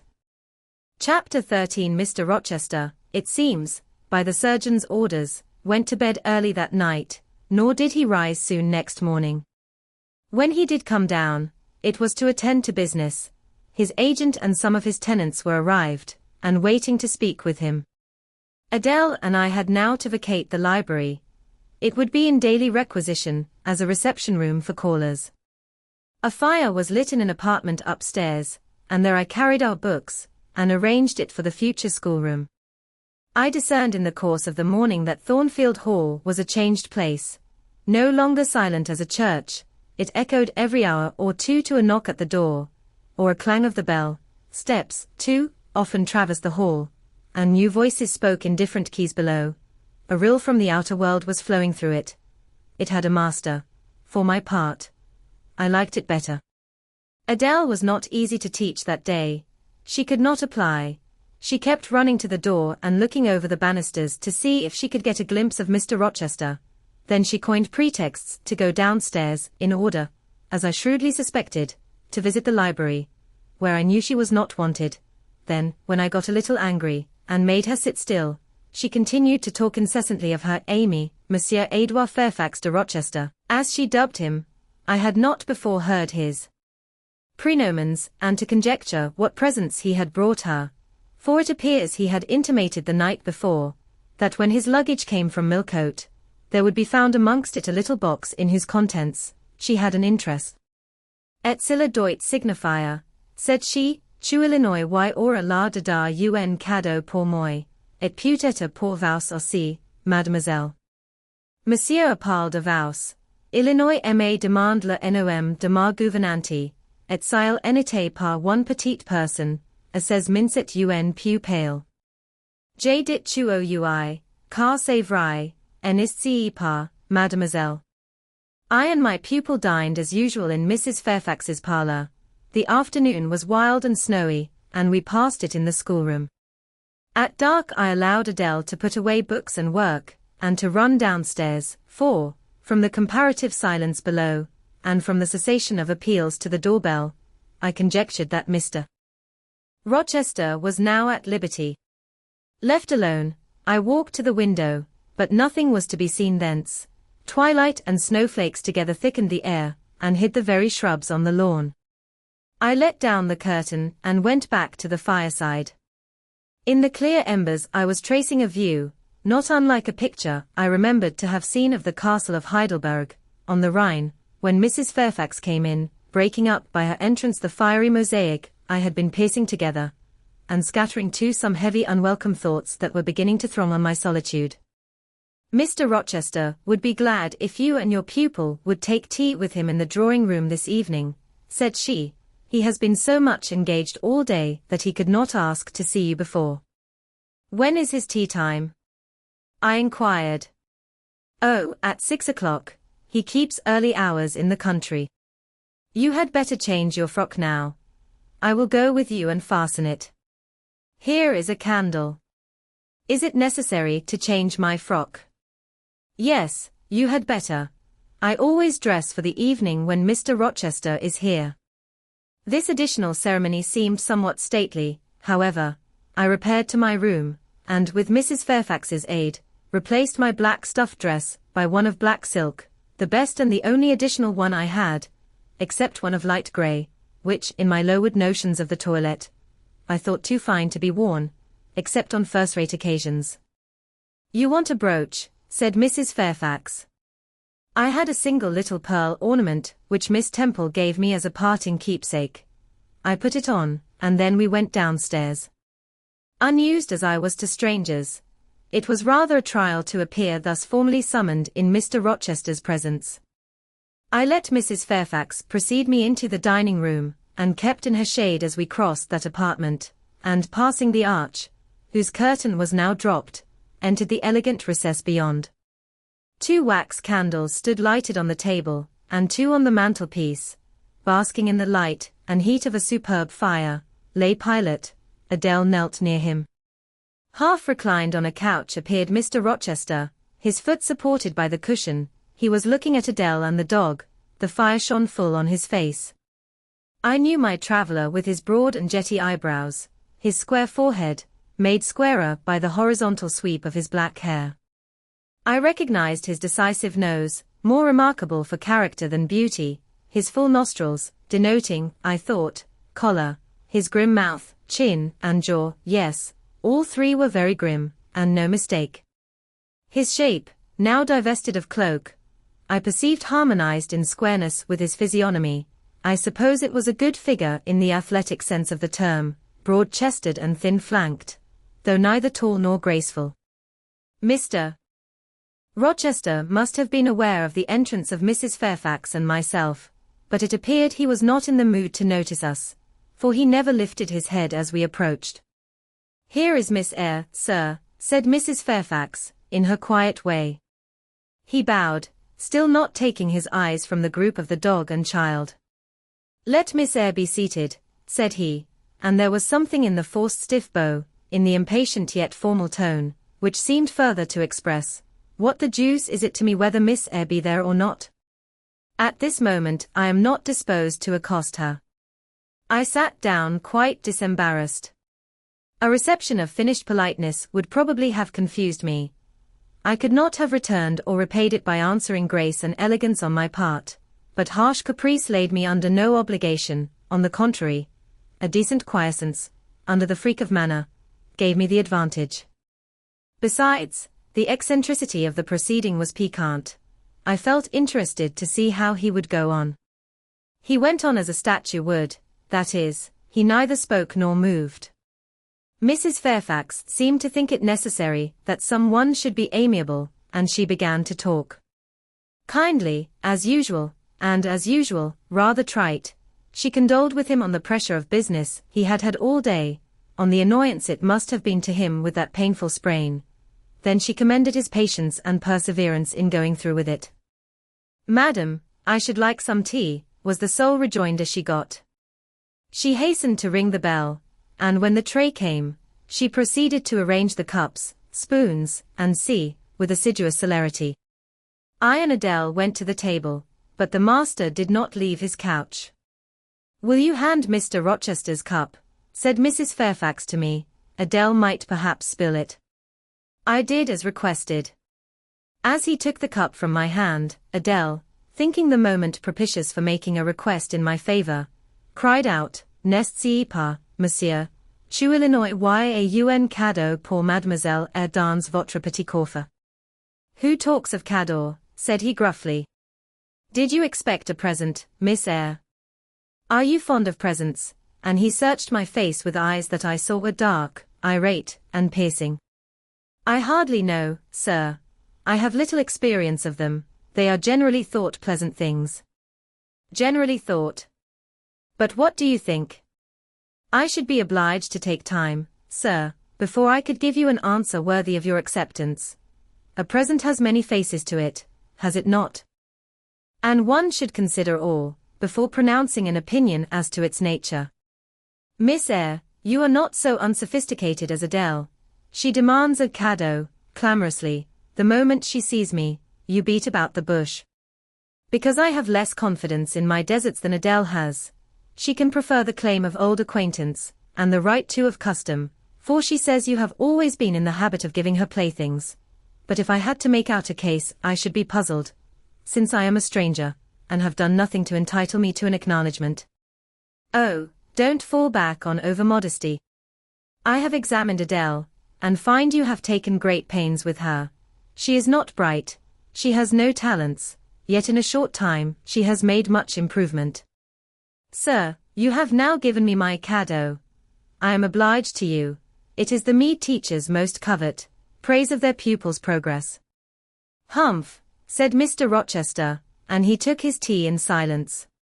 Come to the fire, said the master, when the tray was taken away, and Mrs. Fairfax had settled into a corner with her knitting, while Adele was leading me by the hand round the room, showing me the beautiful books and ornaments on the consoles and chiffoniers. We obeyed, as in duty bound. Adele wanted to take a seat on my knee, but she was ordered to amuse herself with Pilate. You have been resident in my house 3 months. Yes, sir. And you came from? From Lowood School, in Shire. Ah? A charitable concern. How long were you there? 8 years. 8 years. You must be tenacious of life. I thought half the time in such a place would have done up any constitution. No wonder you have rather the look of another world. I marvelled where you had got that sort of face. When you came on me in Hay Lane last night, I thought unaccountably of fairy tales, and had half a mind to demand whether you had bewitched my horse. I am not sure yet. Who are your parents? I have none. Nor ever had, I suppose. Do you remember them? No, I thought not. And so you were waiting for your people when you sat on that stile. For whom, sir? For the men in green. It was a proper moonlight evening for them. Did I break through one of your rings, that you spread that damned ice on the causeway? I shook my head. The men in green all forsook England 100 years ago, said I, speaking as seriously as he had done. And not even in Hay Lane, or the fields about it, could you find a trace of them. I don't think either summer or harvest, or winter moon, will ever shine on their revels more. Mrs. Fairfax had dropped her knitting, and with raised eyebrows, seemed wondering what sort of talk this was. Well, resumed Mr. Rochester, if you disown parents, you must have some sort of kinsfolk, uncles and aunts. No, none that I ever saw. And your home? I have none. Where do your brothers and sisters live? I have no brothers or sisters. Who recommended you to come here? I advertised, and Mrs. Fairfax answered my advertisement. Yes, said the good lady, who now knew what ground we were upon, and I am daily thankful for the choice Providence led me to make. Miss Eyre has been an invaluable companion to me, and a kind and careful teacher to Adele. Don't trouble yourself to give her a character, returned Mr. Rochester. Eulogiums will not bias me, I shall judge for myself. She began by felling my horse. Sir, said Mrs. Fairfax, I have to thank her for this sprain. The widow looked bewildered. Miss Eyre, have you ever lived in a town? No, sir. Have you seen much society? None but the pupils and teachers of Lowood, and now the inmates of Thornfield. Have you read much? Only such books as came in my way, and they have not been numerous or very learned. You have lived the life of a nun, no doubt you are well drilled in religious forms. Brocklehurst, who I understand directs Lowood, is a parson, is he not? Yes, sir. And you girls probably worshipped him, as a convent full of religieuses would worship their director. Oh, no. You are very cool. No. What? A novice not worship her priest? That sounds blasphemous. I disliked Mr. Brocklehurst, and I was not alone in the feeling. He is a harsh man, at once pompous and meddling. He cut off our hair, and for economy's sake bought us bad needles and thread, with which we could hardly sew. That was very false economy, remarked Mrs. Fairfax, who now again caught the drift of the dialogue. And was that the head and front of his offending? Demanded Mr. Rochester. He starved us when he had the sole superintendence of the provision department, before the committee was appointed, and he bored us with long lectures once a week, and with evening readings from books of his own inditing, about sudden deaths and judgments, which made us afraid to go to bed. What age were you when you went to Lowood? About 10. And you stayed there 8 years. You are now, then, 18. I assented. Arithmetic, you see, is useful. Without its aid, I should hardly have been able to guess your age. It is a point difficult to fix where the features and countenance are so much at variance as in your case. And now what did you learn at Lowood? Can you play? A little. Of course, that is the established answer. Go into the library, I mean, if you please. Excuse my tone of command. I am used to say, do this, and it is done. I cannot alter my customary habits for one new inmate. Go, then, into the library, take a candle with you, leave the door open, sit down to the piano, and play a tune. I departed, obeying his directions. Enough, he called out in a few minutes. You play a little, I see, like any other English schoolgirl, perhaps rather better than some, but not well. I closed the piano and returned. Mr. Rochester continued, Adele showed me some sketches this morning, which she said were yours. I don't know whether they were entirely of your doing, probably a master aided you. No, indeed. I interjected. Ah? That pricks pride. Well, fetch me your portfolio, if you can vouch for its contents being original, but don't pass your word unless you are certain. I can recognize patchwork. Then I will say nothing, and you shall judge for yourself, sir. I brought the portfolio from the library. Approach the table, said he, and I wheeled it to his couch. Adele and Mrs. Fairfax drew near to see the pictures. No crowding, said Mr. Rochester, take the drawings from my hand as I finish with them, but don't push your faces up to mine." He deliberately scrutinized each sketch and painting. 3 he laid aside, the others, when he had examined them, he swept from him. "Take them off to the other table, Mrs. Fairfax," said he, "and look at them with Adele. You glancing at me, resume your seat, and answer my questions. I perceive those pictures were done by one hand. Was that hand yours?" "Yes." "And when did you find time to do them?" "They have taken much time, and some thought. I did them in the last 2 vacations I spent at Lowood, when I had no other occupation." "Where did you get your copies?" "Out of my head." "That head I see now on your shoulders?" "Yes, sir." "Has it other furniture of the same kind within?" "I should think it may have. I should hope better." He spread the pictures before him, and again surveyed them alternately. While he is so occupied, I will tell you, reader, what they are, and first, I must premise that they are nothing wonderful. The subjects had, indeed, risen vividly on my mind. As I saw them with the spiritual eye, before I attempted to embody them, they were striking, but my hand would not second my fancy, and in each case it had wrought out but a pale portrait of the thing I had conceived. These pictures were in watercolors. The first represented clouds low and livid, rolling over a swollen sea. All the distance was in eclipse, so, too, was the foreground, or rather, the nearest billows, for there was no land. One gleam of light lifted into relief a half-submerged mast, on which sat a cormorant, dark and large, with wings flecked with foam. Its beak held a gold bracelet set with gems, that I had touched with as brilliant tints as my palette could yield, and as glittering distinctness as my pencil could impart. Sinking below the bird and mast, a drowned corpse glanced through the green water. A fair arm was the only limb clearly visible, whence the bracelet had been washed or torn.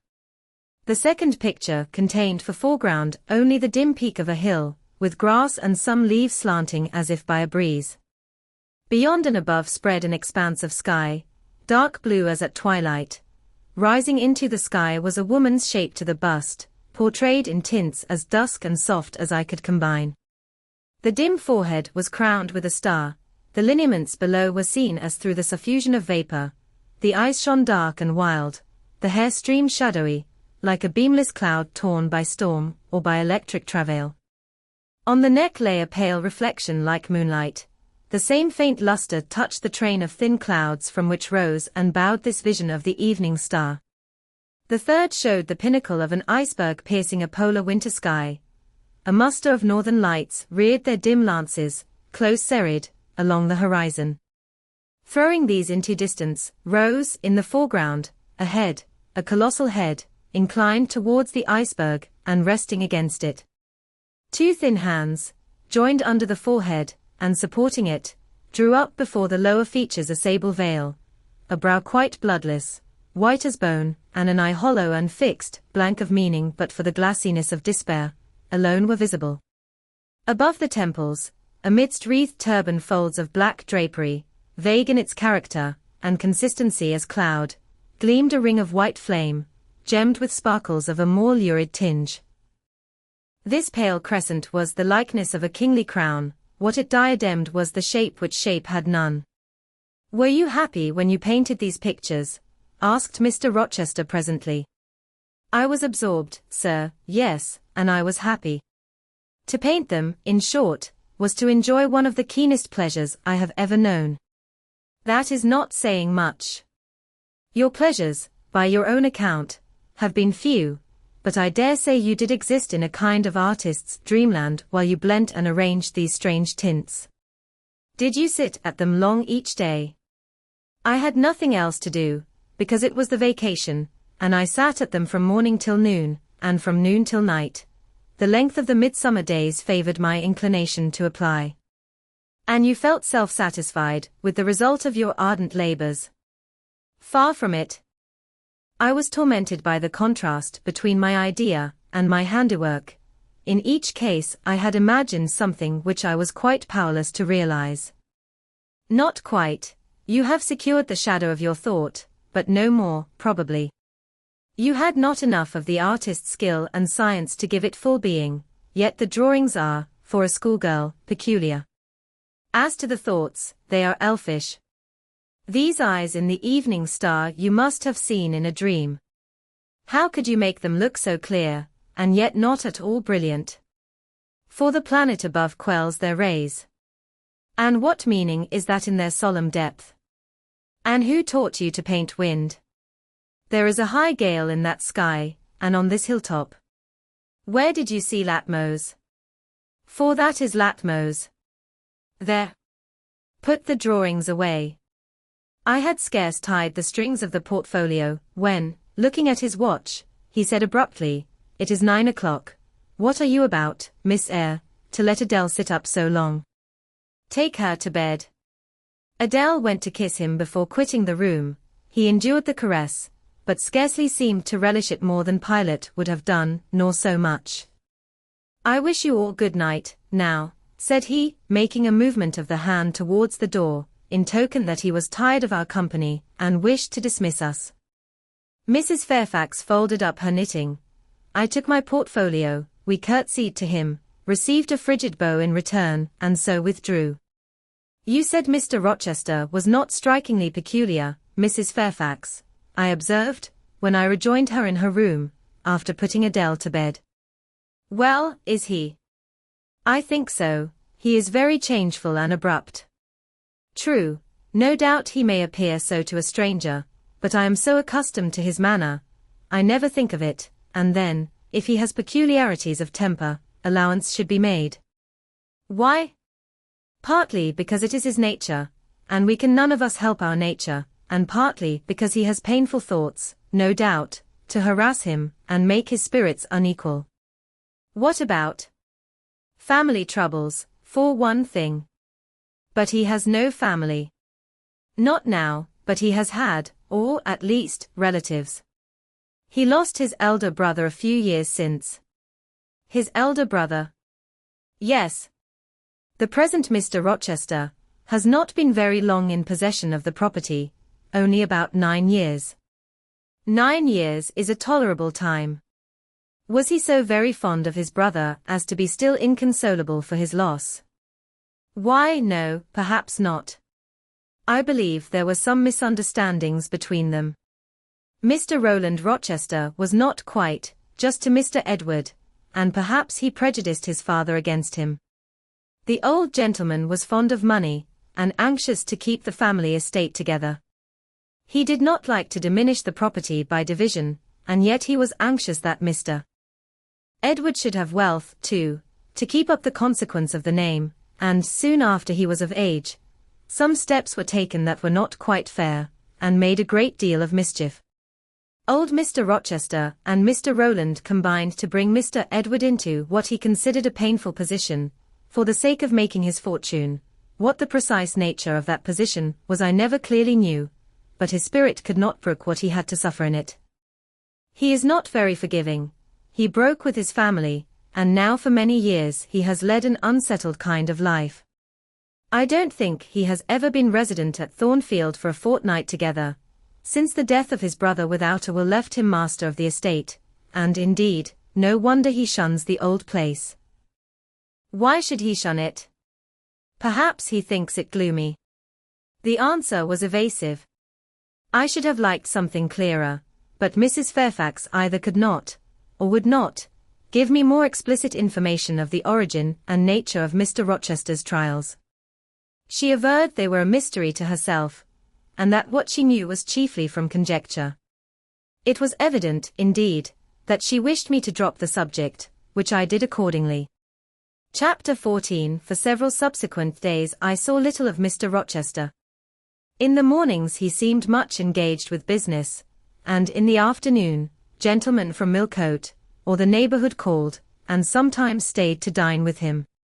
When his sprain was well enough to admit of horse exercise, he rode out a good deal, probably to return these visits, as he generally did not come back till late at night. During this interval, even Adele was seldom sent for to his presence, and all my acquaintance with him was confined to an occasional rencontre in the hall, on the stairs, or in the gallery, when he would sometimes pass me haughtily and coldly, just acknowledging my presence by a distant nod or a cool glance, and sometimes bow and smile with gentlemanlike affability. His changes of mood did not offend me, because I saw that I had nothing to do with their alternation. The ebb and flow depended on causes quite disconnected with me. One day he had had company to dinner, and had sent for my portfolio, in order, doubtless, to exhibit its contents. The gentleman went away early, to attend a public meeting at Millcote, as Mrs. Fairfax informed me, but the night being wet and inclement, Mr. Rochester did not accompany them. Soon after they were gone he rang the bell. A message came that I and Adele were to go downstairs. I brushed Adele's hair and made her neat, and having ascertained that I was myself in my usual Quaker trim, where there was nothing to retouch, all being too close and plain, braided locks included, to admit of disarrangement, we descended, Adele wondering whether the petit coffre was at length come, for, owing to some mistake, its arrival had hitherto been delayed. She was gratified. There it stood, a little carton, on the table when we entered the dining room. She appeared to know it by instinct. "Ma boîte!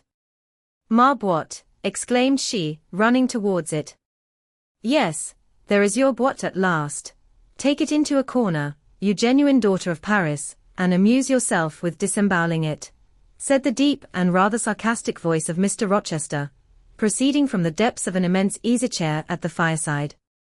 "And mind," he continued, "don't bother me with any details of the anatomical process, or any notice of the condition of the entrails. Let your operation be conducted in silence. Tiens toi tranquille, enfant, comprends tu?" Adele seemed scarcely to need the warning. She had already retired to a sofa with her treasure, and was busy untying the cord which secured the lid. Having removed this impediment, and lifted certain silvery envelopes of tissue paper, she merely exclaimed, "Oh sire!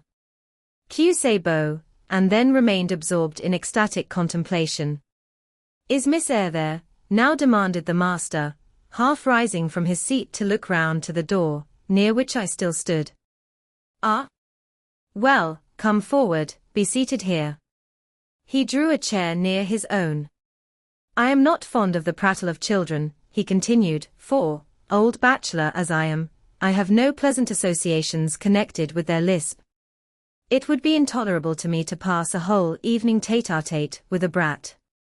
Don't draw that chair farther off, Miss Eyre.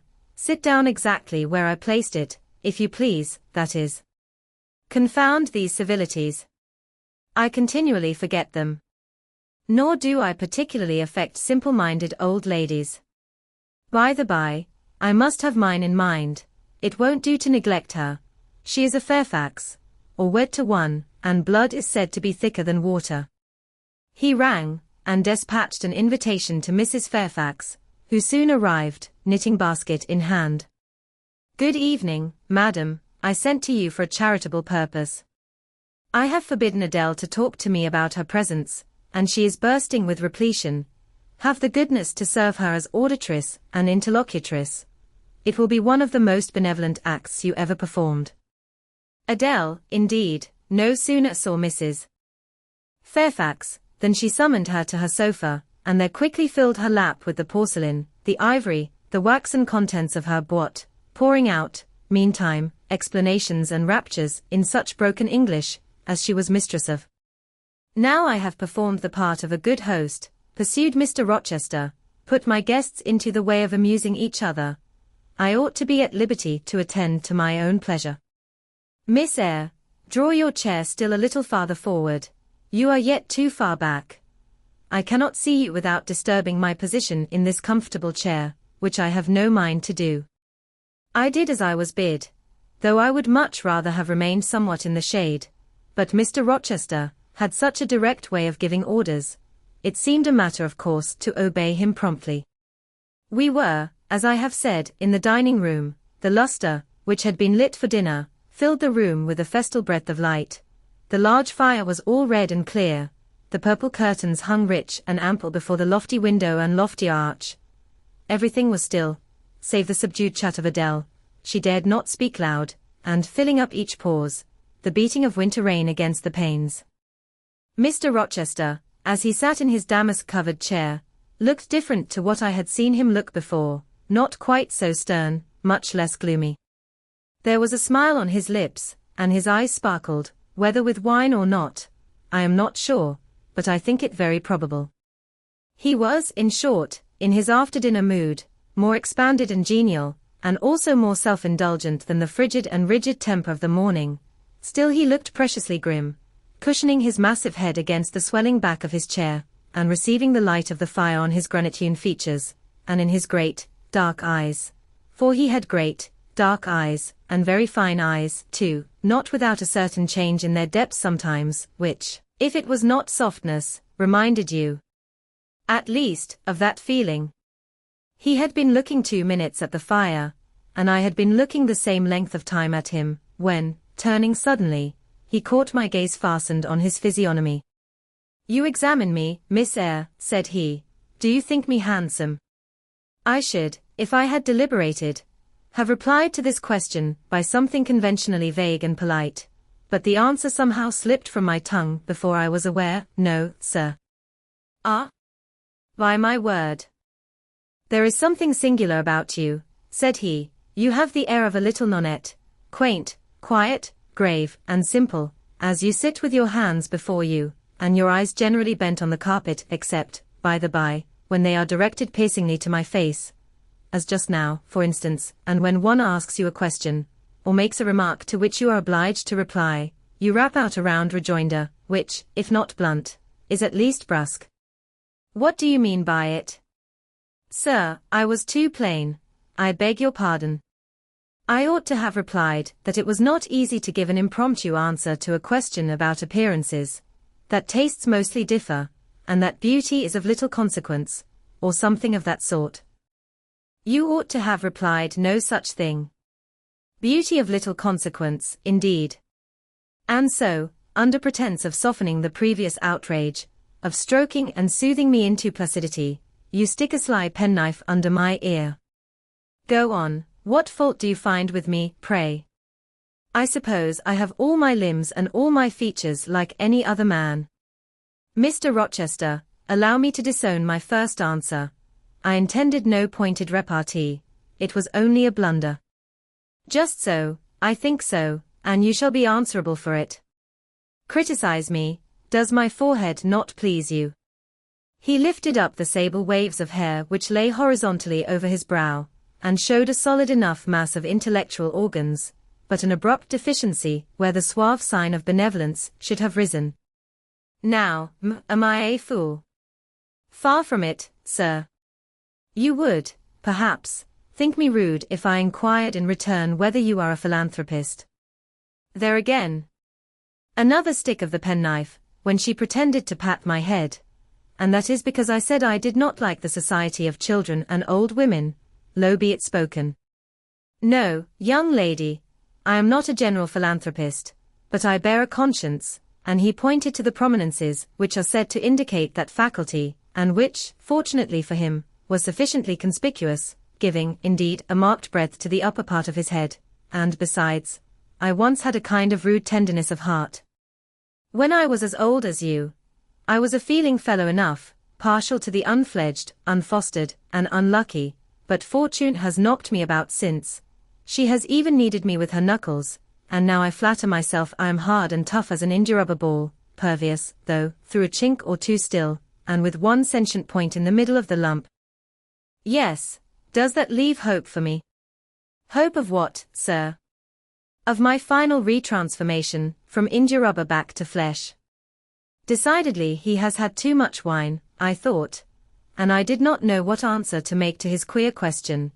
How could I tell whether he was capable of being retransformed? You looked very much puzzled, Miss Eyre, and though you are not pretty any more than I am handsome, yet a puzzled air becomes you. Besides, it is convenient, for it keeps those searching eyes of yours away from my physiognomy, and busies them with the worsted flowers of the rug. So puzzle on. Young lady, I am disposed to be gregarious and communicative tonight. With this announcement he rose from his chair, and stood, leaning his arm on the marble mantelpiece. In that attitude his shape was seen plainly as well as his face, his unusual breadth of chest, disproportionate almost to his length of limb.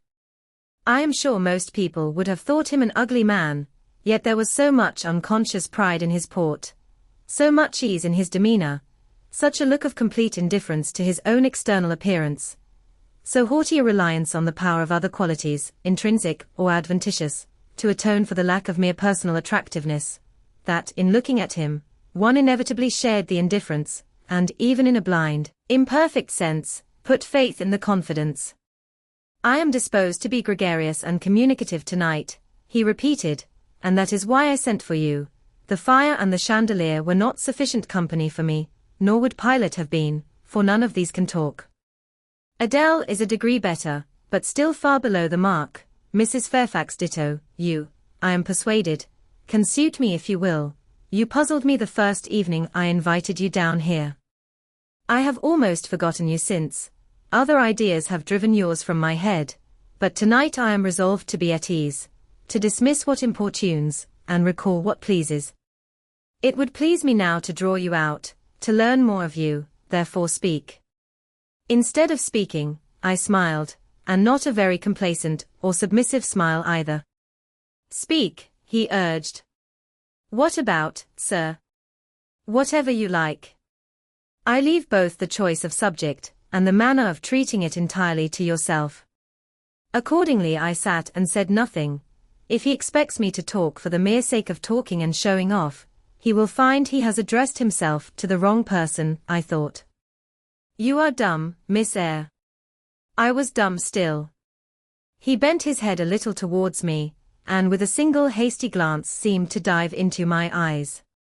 Stubborn, he said, and annoyed. Ah? It is consistent. I put my request in an absurd, almost insolent form. Miss Eyre, I beg your pardon. The fact is, once for all, I don't wish to treat you like an inferior. That is correcting himself. I claim only such superiority as must result from 20 years' difference in age and a century's advance in experience. This is legitimate, at JYTNs, as Adele would say, and it is by virtue of this superiority, and this alone, that I desire you to have the goodness to talk to me a little now, and divert my thoughts, which are galled with dwelling on one point, cankering as a rusty nail. He had deigned an explanation, almost an apology, and I did not feel insensible to his condescension, and would not seem so. I am willing to amuse you, if I can, sir, quite willing, but I cannot introduce a topic, because how do I know what will interest you? Ask me questions, and I will do my best to answer them. Then, in the first place, do you agree with me that I have a right to be a little masterful, abrupt, perhaps exacting, sometimes, on the grounds I stated, namely, that I am old enough to be your father, and that I have battled through a varied experience with many men of many nations, and roamed over half the globe, while you have lived quietly with one set of people in one house? Do as you please, sir. That is no answer, or rather it is a very irritating, because a very evasive one. Reply clearly. I don't think, sir, you have a right to command me, merely because you are older than I, or because you have seen more of the world than I have. Your claim to superiority depends on the use you have made of your time and experience. Humph. Promptly spoken. But I won't allow that, seeing that it would never suit my case, as I have made an indifferent, not to say a bad, use of both advantages. Leaving superiority out of the question, then, you must still agree to receive my orders now and then, without being piqued or hurt by the tone of command. Will you? I smiled. I thought to myself, Mr. Rochester is peculiar. He seems to forget that he pays me £30 per annum for receiving his orders. The smile is very well, said he, catching instantly the passing expression, but speak too. I was thinking, sir, that very few masters would trouble themselves to inquire whether or not their paid subordinates were piqued and hurt by their orders. Paid subordinates? What? You are my paid subordinate, are you? Oh yes. I had forgotten the salary. Well then, on that mercenary ground, will you agree to let me hector a little? No, sir, not on that ground, but on the ground that you did forget it. and that you care whether or not a dependent is comfortable in his dependency, I agree heartily. And will you consent to dispense with a great many conventional forms and phrases, without thinking that the omission arises from insolence? I am sure, sir, I should never mistake informality for insolence. One I rather like, the other nothing freeborn would submit to, even for a salary. Humbug. Most things freeborn will submit to anything for a salary, therefore, keep to yourself, and don't venture on generalities of which you are intensely ignorant. However, I mentally shake hands with you for your answer, despite its inaccuracy, and as much for the manner in which it was said, as for the substance of the speech. The manner was frank and sincere. One does not often see such a manner. No, on the contrary, affectation, or coldness, or stupid, coarse-minded misapprehension of one's meaning are the usual rewards of candor. Not 3 in 3,000 raw schoolgirl governesses would have answered me as you have just done. But I don't mean to flatter you. If you are cast in a different mold to the majority, it is no merit of yours, nature did it. And then, after all, I go too fast in my conclusions. For what I yet know, you may be no better than the rest, you may have intolerable defects to counterbalance your few good points. And so may you, I thought. My eye met his as the idea crossed my mind. He seemed to read the glance, answering as if its import had been spoken as well as imagined. Yes, yes, you are right, said he. I have plenty of faults of my own. I know it, and I don't wish to palliate them, I assure you. God, what I need not be too severe about others. I have a past existence, a series of deeds, a color of life to contemplate within my own breast, which might well call my sneers and censures from my neighbors to myself. I started, or rather, for like other defaulters, I like to lay half the blame on ill fortune and adverse circumstances, was thrust on to a wrong tack at the age of 21, and have never recovered the right course since. But I might have been very different. I might have been as good as you, wiser, almost as stainless. I envy you your peace of mind, your clean conscience, your unpolluted memory. Little girl, a memory without blot or contamination must be an exquisite treasure, an inexhaustible source of pure refreshment. Is it not? How was your memory when you were 18, sir? All right then, limpid, salubrious, no gush of bilge water had turned it to fetid puddle. I was your equal at 18, quite your equal. Nature meant me to be, on the whole, a good man, Miss Eyre, one of the better kind, and you see I am not so. You would say you don't see it. At least I flatter myself I read as much in your eye. Beware, by the by, what you express with that organ. I am quick at interpreting its language. Then take my word for it. I am not a villain. You are not to suppose that, not to attribute to me any such bad eminence, but, owing, I verily believe, rather to circumstances than to my natural bent. I am a trite commonplace sinner, hackneyed in all the poor petty dissipations with which the rich and worthless try to put on life. Do you wonder that I avow this to you? No, that in the course of your future life you will often find yourself elected the involuntary confidant of your acquaintances' secrets. People will instinctively find out, as I have done, that it is not your forte to tell of yourself, but to listen while others talk of themselves. They will feel, too, that you listen with no malevolent scorn of their indiscretion, but with a kind of innate sympathy, not the less comforting and encouraging, because it is very unobtrusive in its manifestations. How do you know, how can you guess all this, sir? I know it well.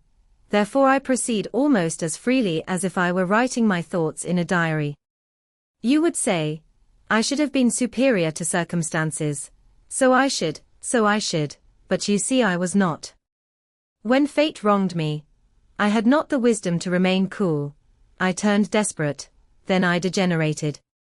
Now, when any vicious simpleton excites my disgust by his paltry ribaldry, I cannot flatter myself that I am better than he. I am forced to confess that he and I are on a level. I wish I had stood firm, God knows I do. Dread remorse when you are tempted to err, Miss Eyre. Remorse is the poison of life. Repentance is said to be its cure, sir. It is not its cure. Reformation may be its cure, and I could reform. I have strength yet for that, but where is the use of thinking of it, hampered, burdened, cursed as I am? Besides, since happiness is irrevocably denied me, I have a right to get pleasure out of life, and I will get it, cost what it may. Then you will degenerate still more, sir. Possibly, yet why should I, if I can get sweet, fresh pleasure? And I may get it as sweet and fresh as the wild honey the bee gathers on the moor. It will sting, it will taste bitter, sir. How do you know? You never tried it. How very serious, how very solemn you look, and you are as ignorant of the matter as this cameo head, taking one from the mantelpiece. You have no right to preach to me, you neophyte, that have not passed the porch of life, and are absolutely unacquainted with its mysteries. I only remind you of your own words, sir. You said error brought remorse, and you pronounced remorse the poison of existence. And who talks of error now? I scarcely think the notion that flitted across my brain was an error. I believe it was an inspiration rather than a temptation. It was very genial, very soothing, I know that. Here it comes again. It is no devil, I assure you, or if it be, it has put on the robes of an angel of light. I think I must admit so fair a guest when it asks entrance to my heart. Distrust it, sir, it is not a true angel. Once more, how do you know? By what instinct do you pretend to distinguish between a fallen seraph of the abyss and a messenger from the eternal throne, between a guide and a seducer? I judged by your countenance, sir, which was troubled when you said the suggestion had returned upon you. I feel sure it will work you more misery if you listen to it. Not at all, it bears the most gracious message in the world. For the rest, you are not my conscience keeper, so don't make yourself uneasy. Here, come in, bonny wanderer. He said this as if he spoke to a vision, viewless to any eye but his own, then, folding his arms, which he had half extended, on his chest, he seemed to enclose in their embrace the invisible being. Now, he continued, again addressing me, I have received the pilgrim, a disguised deity, as I verily believe. Already it has done me good. My heart was a sort of charnel, it will now be a shrine. To speak truth, sir, I don't understand you at all. I cannot keep up the conversation, because it has got out of my depth. Only one thing, I know, you said you were not as good as you should like to be, and that you regretted your own imperfection. One thing I can comprehend, you intimated that to have a sullied memory was a perpetual bane. It seems to me, that if you tried hard, you would in time find it possible to become what you yourself would approve, and that if from this day you began with resolution to correct your thoughts and actions, you would in a few years have laid up a new and stainless store of recollections, to which you might revert with pleasure. Justly thought, rightly said, Miss Eyre, and at this moment, I am paving hell with energy. Sir, I am laying down good intentions, which I believe durable as flint. Certainly, my associates and pursuits shall be other than they have been. And better. And better, so much better as pure or is than foul dross. You seem to doubt me. I don't doubt myself.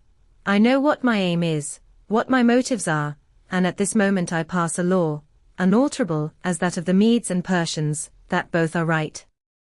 They cannot be, sir, if they require a new statute to legalize them. They are, Miss Eyre, though they absolutely require a new statute. Unheard of combinations of circumstances demand unheard of rules. That sounds a dangerous maxim, sir, because one can see at once that it is liable to abuse. Sententious sage. So it is, but I swear by my household gods not to abuse it. You are human and fallible. I am, so are you, what then? The human and fallible should not arrogate a power with which the divine and perfect alone can be safely entrusted. What power? That of saying of any strange, unsanctioned line of action, let it be right. Let it be right, the very words, you have pronounced them. May it be right then, I said, as I rose, deeming it useless to continue a discourse which was all darkness to me, and, besides, sensible that the character of my interlocutor was beyond my penetration, at least, beyond its present reach, and feeling the uncertainty, the vague sense of insecurity, which accompanies a conviction of ignorance. "Where are you going?" "To put Adele to bed. It is past her bedtime." "You are afraid of me, because I talk like a Sphinx. Your language is enigmatical, sir, but though I am bewildered, I am certainly not afraid." "You are afraid, your self-love dreads a blunder." "In that sense I do feel apprehensive. I have no wish to talk nonsense." "If you did, it would be in such a grave, quiet manner, I should mistake it for sense." "Do you never laugh, Miss Eyre?" "Don't trouble yourself to answer. I see you laugh rarely, but you can laugh very merrily. Believe me, you are not naturally austere, any more than I am naturally vicious. The low-word constraint still clings to you somewhat, controlling your features, muffling your voice, and restricting your limbs, and you fear in the presence of a man and a brother, or father, or master, or what you will, to smile too gaily, speak too freely, or move too quickly, but in time, I think you will learn to be natural with me, as I find it impossible to be conventional with you, and then your looks and movements will have more vivacity and variety than they dare offer now. I see at intervals the glance of a curious sort of bird through the close-set bars of a cage. A vivid, restless, resolute captive is there. Were it but free, it would soar cloud high. You are still bent on going. It has struck 9, sir. Never mind, wait a minute. Adele is not ready to go to bed yet. My position, Miss Eyre, with my back to the fire, and my face to the room, favors observation. While talking to you, I have also occasionally watched Adele. I have my own reasons for thinking her a curious study, reasons that I may, nay, that I shall, impart to you some day. She pulled out of her box, about 10 minutes ago, a little pink silk frock. Rapture lit her face as she unfolded it.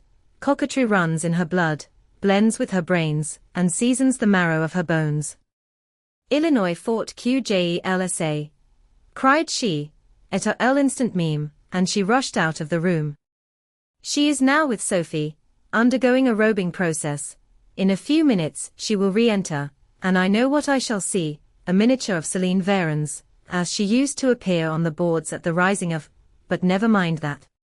However, my tenderest feelings are about to receive a shock. Such is my presentiment. Stay now, to see whether it will be realized. Ere long, Adele's little foot was heard tripping across the hall. She entered, transformed as her guardian had predicted.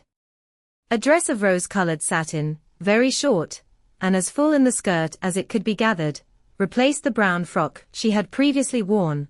A wreath of rosebuds circled her forehead. Her feet were dressed in silk stockings and small white satin sandals. "Istceq ma robe vabn," cried she, bounding forwards, "et mes souliers. Et mes bas. Tenez, je crois que je vais danser." And spreading out her dress, she chanced across the room till, having reached Mr. Rochester, she wheeled lightly round before him on tiptoe, then dropped on one knee at his feet, exclaiming, "Monsieur, je vous remercie mille fois de votre bonté." Then rising, she added, "C'est comme cela que maman faisait, and ici pas, monsieur." "Precisely," was the answer, and comme cela, she charmed my English gold out of my British breeches pocket. I have been green, too, Miss Eyre, grass green. Not a more vernal tint freshens you now than once freshened me.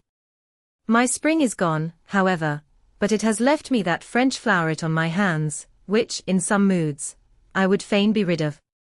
Not valuing now the root whence it sprang, having found that it was of a sort which nothing but gold dust could manure, I have but half a liking to the blossom, especially when it looks so artificial as just now. I keep it and rear it rather on the Roman Catholic principle of expiating numerous sins, great or small, by one good work. I'll explain all this some day. Good night. Chapter 15. Mr. Rochester did, on a future occasion, explain it. It was one afternoon, when he chanced to meet me and Adele in the grounds, and while she played with Pilot and her shuttlecock, he asked me to walk up and down a long beech avenue within sight of her. He then said that she was the daughter of a French opera dancer, Céline Varens, towards whom he had once cherished what he called a grande passion. This passion Céline had professed to return with even superior ardor. He thought himself her idol, ugly as he was. He believed, as he said, that she preferred his tail d'athlete to the elegance of the Apollo Belvedere.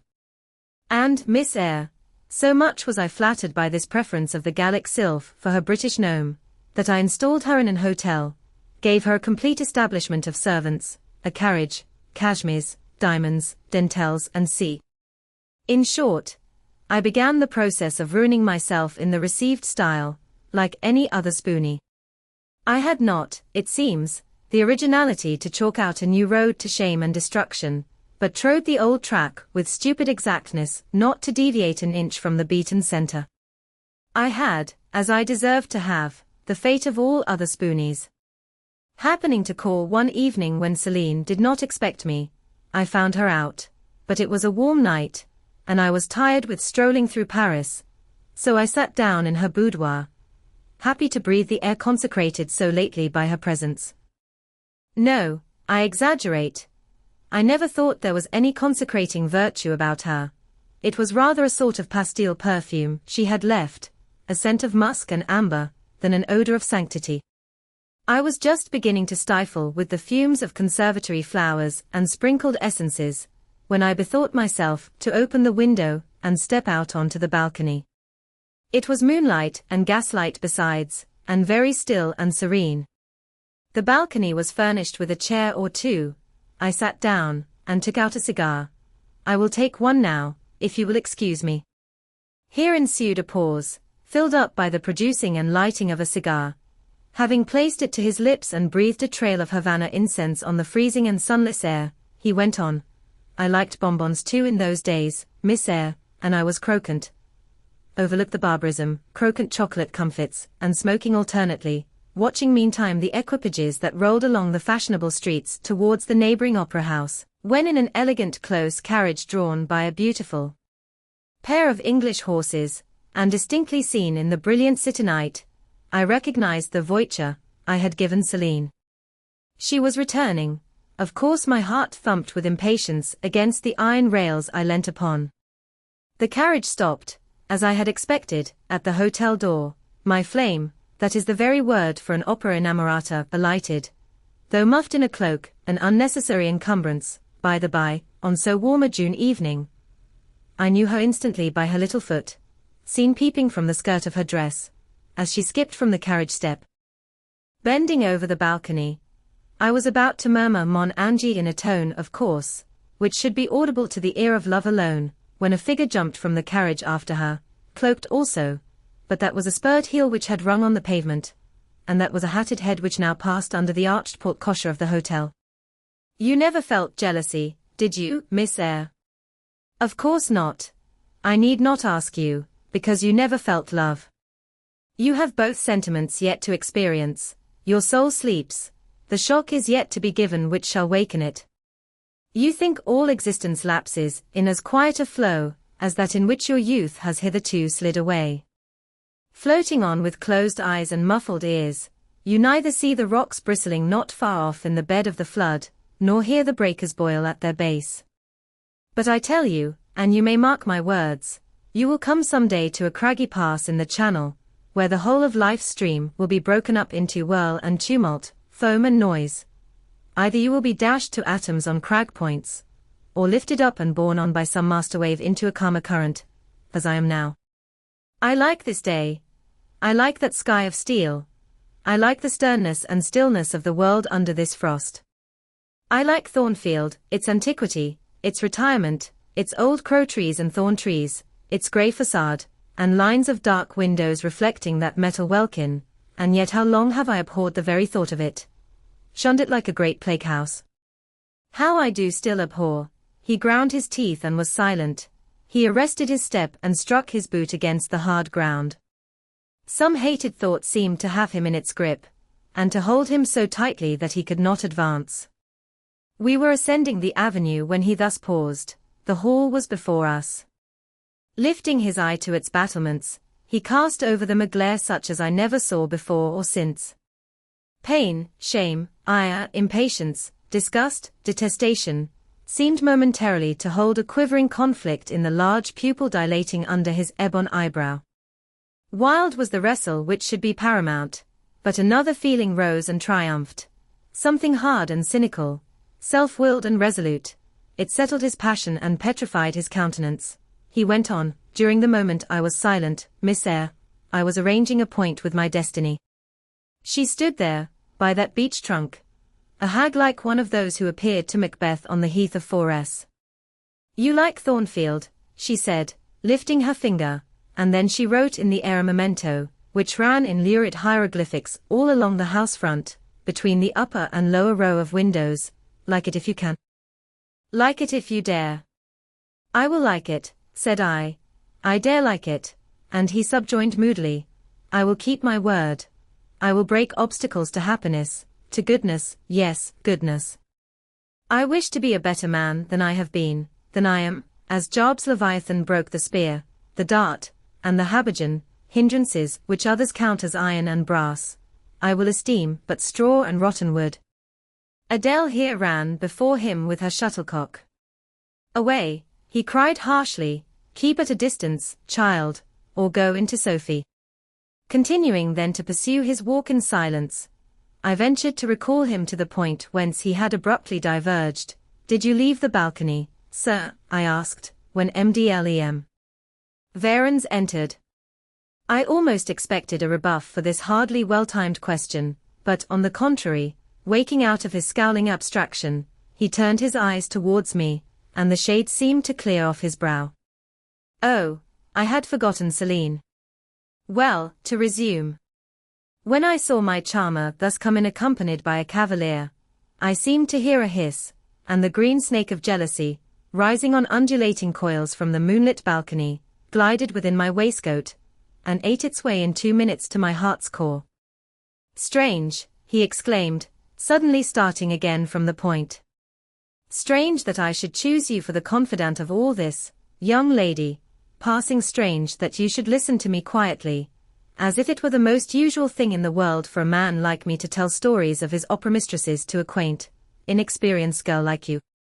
But the last singularity explains the first, as I intimated once before, you, with your gravity, considerateness, and caution were made to be the recipient of secrets.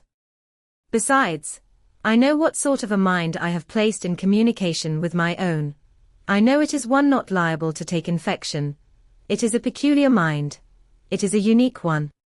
Happily I do not mean to harm it, but if I did, it would not take harm from me. The more you and I converse, the better, for while I cannot blight you, you may refresh me. After this digression he proceeded. I remained in the balcony. They will come to her boudoir, no doubt, thought I, let me prepare an ambush. So putting my hand in through the open window, I drew the curtain over it, leaving only an opening through which I could take observations. Then I closed the casement, all but a chink just wide enough to furnish an outlet to lovers' whispered vows. Then I stole back to my chair, and as I resumed it the pair came in. My eye was quickly at the aperture. Celine's chambermaid entered, lit a lamp, left it on the table and withdrew. The couple were thus revealed to me clearly. Both removed their cloaks, and there was the Varens, shining in satin and jewels, my gifts of course, and there was her companion in an officer's uniform, and I knew him for a young roué of a vicomte, brainless and vicious youth whom I had sometimes met in society, and had never thought of hating because I despised him so absolutely. On recognizing him, the fang of the snake jealousy was instantly broken, because at the same moment my love for Celine sank under an extinguisher. A woman who could betray me for such a rival was not worth contending for. She deserved only scorn, less, however, than I, who had been her dupe. They began to talk. Their conversation eased me completely, frivolous, mercenary, heartless, and senseless. It was rather calculated to weary than enrage a listener. A card of mine lay on the table. This being perceived, brought my name under discussion. Neither of them possessed energy or wit to belabor me soundly, but they insulted me as coarsely as they could in their little way, especially Celine, who even waxed rather brilliant on my personal defects, deformities she termed them. Now it had been her custom to launch out into fervent admiration of what she called my butte male, wherein she differed diametrically from you, who told me point-blank, at the second interview, that you did not think me handsome. The contrast struck me at the time, and Adele here came running up again. Monsieur, John has just been to say that your agent has called and wishes to see you. Ah? In that case I must abridge. Opening the window, I walked in upon them, liberated Celine from my protection, gave her notice to vacate her hotel, offered her a purse for immediate exigencies, disregarded screams, hysterics, prayers, protestations, convulsions, made an appointment with the Vicomte for a meeting at the Bois de Boulogne. Next morning I had the pleasure of encountering him, left a bullet in one of his poor etiolated arms, feeble as the wing of a chicken in the pip, and then thought I had done with the whole crew. But unluckily the Varens, 6 months before, had given me this Fillette Adele, who, she affirmed, was my daughter, and perhaps she may be, though I see no proofs of such grim paternity written in her countenance. Pilot is more like me than she. Some years after I had broken with the mother, she abandoned her child, and ran away to Italy with a musician or singer. I acknowledged no natural claim on Adele's part to be supported by me, nor do I now acknowledge any, for I am not her father, but hearing that she was quite destitute, I e'en took the poor thing out of the slime and mud of Paris, and transplanted it here, to grow up clean in the wholesome soil of an English country garden. Mrs. Fairfax found you to train it, but now you know that it is the illegitimate offspring of a French opera girl, you will perhaps think differently of your post and protégé. You will be coming to me some day with notice that you have found another place, that you beg me to look out for a new governess, and C.A. No, Adele is not answerable for either her mother's faults or yours. I have a regard for her, and now that I know she is, in a sense, parentless, forsaken by her mother and disowned by you, sir, I shall cling closer to her than before. How could I possibly prefer the spoilt pet of a wealthy family, who would hate her governess as a nuisance, to a lonely little orphan, who leans towards her as a friend? Oh, that is the light in which you view it. Well, I must go in now, and you too, it darkens. But I stayed out a few minutes longer with Adele and Pilot, ran a race with her, and played a game of battledore and shuttlecock. When we went in, and I had removed her bonnet and coat, I took her on my knee, kept her there an hour, allowing her to prattle as she liked, not rebuking even some little freedoms and trivialities into which she was apt to stray when much noticed, and which betrayed in her a superficiality of character, inherited probably from her mother, hardly congenial to an English mind. Still she had her merits, and I was disposed to appreciate all that was good in her to the utmost. I sought in her countenance and features a likeness to Mr. Rochester, but found none, no trait, no turn of expression announced relationship. It was a pity. If she could but have been proved to resemble him, he would have thought more of her. It was not till after I had withdrawn to my own chamber for the night, that I steadily reviewed the tale Mr. Rochester had told me. As he had said, there was probably nothing at all extraordinary in the substance of the narrative itself.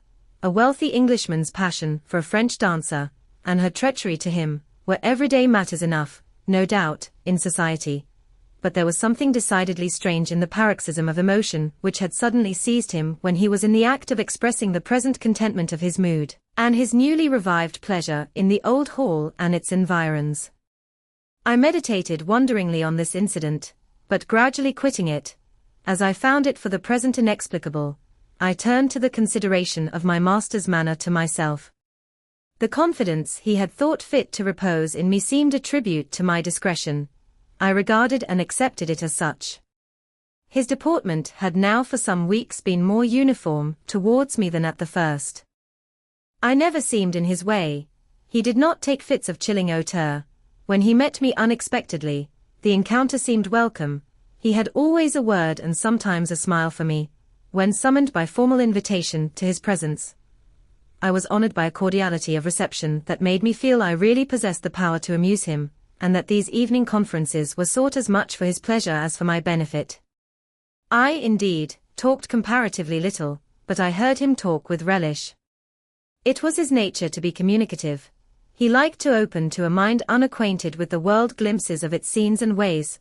I do not mean its corrupt scenes and wicked ways, but such as derived their interest from the great scale on which they were acted, the strange novelty by which they were characterized, and I had a keen delight in receiving the new ideas he offered, in imagining the new pictures he portrayed, and following him in thought through the new regions he disclosed, never startled or troubled by one noxious illusion. The ease of his manner freed me from painful restraint. The friendly frankness, as correct as cordial, with which he treated me, drew me to him. I felt at times as if he were my relation rather than my master, yet he was imperious sometimes still, but I did not mind that. I saw it was his way. So happy, so gratified did I become with this new interest added to life, that I ceased to pine after kindred. My thin crescent destiny seemed to enlarge.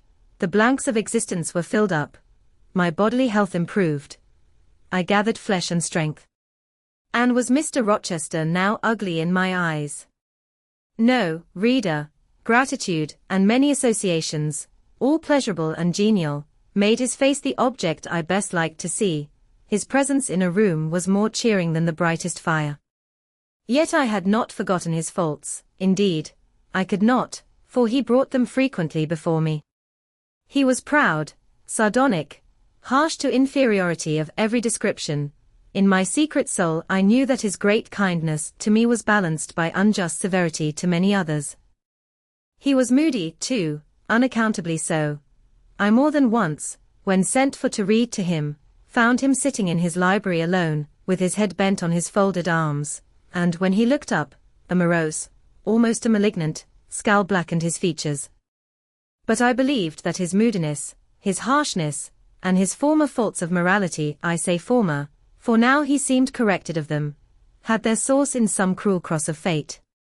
I believed he was naturally a man of better tendencies, higher principles, and purer tastes than such as circumstances had developed, education instilled, or destiny encouraged. I thought there were excellent materials in him, though for the present they hung together somewhat spoiled and tangled. I cannot deny that I grieved for his grief, whatever that was, and would have given much to assuage it. Though I had now extinguished my candle and was laid down in bed, I could not sleep for thinking of his look when he paused in the avenue, and told how his destiny had risen up before him, and dared him to be happy at Thornfield. Why not? I asked myself. What alienates him from the house? Will he leave it again soon? Mrs. Fairfax said he seldom stayed here longer than a fortnight at a time, and he has now been resident 8 weeks. If he does go, the change will be doleful. Suppose he should be absent spring, summer, and autumn, how joyless sunshine and fine days will seem. I hardly know whether I had slept or not after this musing. At any rate, I started wide awake on hearing a vague murmur, peculiar and lugubrious, which sounded, I thought, just above me. I wished I had kept my candle burning. The night was drearily dark, my spirits were depressed. I rose and sat up in bed, listening. The sound was hushed. I tried again to sleep, but my heart beat anxiously, my inward tranquillity was broken. The clock, far down in the hall, struck 2. Just then it seemed my chamber door was touched, as if fingers had swept the panels in groping a way along the dark gallery outside. I said, "Who is there?" Nothing answered. I was chilled with fear. All at once I remembered that it might be Pilot, who, when the kitchen door chanced to be left open, not infrequently found his way up to the threshold of Mr. Rochester's chamber. I had seen him lying there myself in the mornings. The idea calmed me somewhat. I lay down. Silence composes the nerves, and as an unbroken hush now reigned again through the whole house, I began to feel the return of slumber. But it was not fated that I should sleep that night. A dream had scarcely approached my ear, when it fled affrighted, scared by a marrow-freezing incident enough. This was a demoniac laugh, low, suppressed, and deep, uttered, as it seemed, at the very keyhole of my chamber door. The head of my bed was near the door, and I thought at first the goblin laugher stood at my bedside, or rather, crouched by my pillow, but I rose, looked round, and could see nothing, while, as I still gazed, the unnatural sound was reiterated, and I knew it came from behind the panels. My first impulse was to rise and fasten the bolt, my next, again to cry out, "Who is there?" Something gurgled and moaned. Ere long, steps retreated up the gallery towards the third-story staircase. A door had lately been made to shut in that staircase. I heard it open and close, and all was still. Was that Grace Poole? "Anne, is she possessed with a devil?" thought I. Impossible now to remain longer by myself. I must go to Mrs. Fairfax. I hurried on my frock and a shawl. I withdrew the bolt and opened the door with a trembling hand. There was a candle burning just outside, and on the matting in the gallery. I was surprised at this circumstance, but still more was I amazed to perceive the air quite dim, as if filled with smoke, and, while looking to the right hand and left, to find whence these blue wreaths issued, I became further aware of a strong smell of burning. Something creaked. It was a door ajar, and that door was Mr. Rochester's, and the smoke rushed in a cloud from thence. I thought no more of Mrs. Fairfax. I thought no more of Grace Poole, or the laugh. In an instant, I was within the chamber. Tongues of flame darted round the bed. The curtains were on fire. In the midst of blaze and vapor, Mr. Rochester lay stretched motionless, in deep sleep. "Wake! Wake!" I cried. I shook him, but he only murmured and turned. The smoke had stupefied him. Not a moment could be lost. The very sheets were kindling. I rushed to his basin and ewer. Fortunately, one was wide and the other deep, and both were filled with water. I heaved them up, deluged the bed and its occupant, flew back to my own room, brought my own water jug, baptized the couch afresh, and, by God's aid, succeeded in extinguishing the flames which were devouring it. The hiss of the quenched element, the breakage of a pitcher which I flung from my hand when I had emptied it, and, above all, the splash of the shower bath I had liberally bestowed, roused Mr. Rochester at last. Though it was now dark, I knew he was awake, because I heard him fulminating strange anathemas at finding himself lying in a pool of water. "Is there a flood?" he cried. "No, sir," I answered, "but there has been a fire.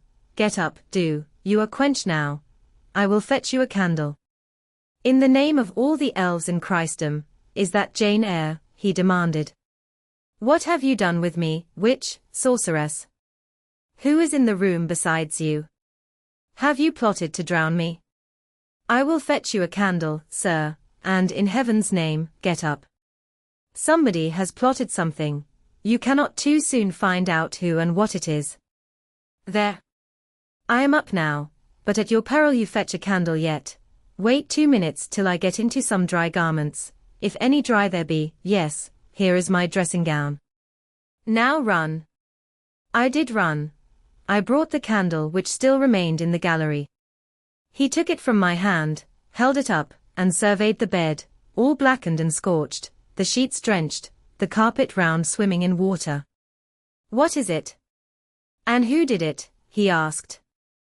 I briefly related to him what had transpired, the strange laugh I had heard in the gallery, the step ascending to the third story, the smoke, the smell of fire which had conducted me to his room, in what state I had found matters there, and how I had deluged him with all the water I could lay hands on.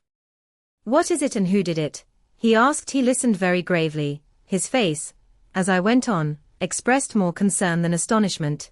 He did not immediately speak, when I had concluded. "Shall I call Mrs. Fairfax?" I asked. "Mrs. Fairfax? No, what the deuce would you call her for? What can she do? Let her sleep unmolested.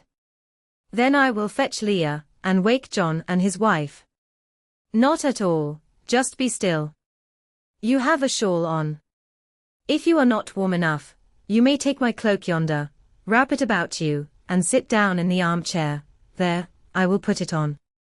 Now place your feet on the stool, to keep them out of the wet. I am going to leave you a few minutes. I shall take the candle. Remain where you are till I return, be as still as a mouse. I must pay a visit to the second story.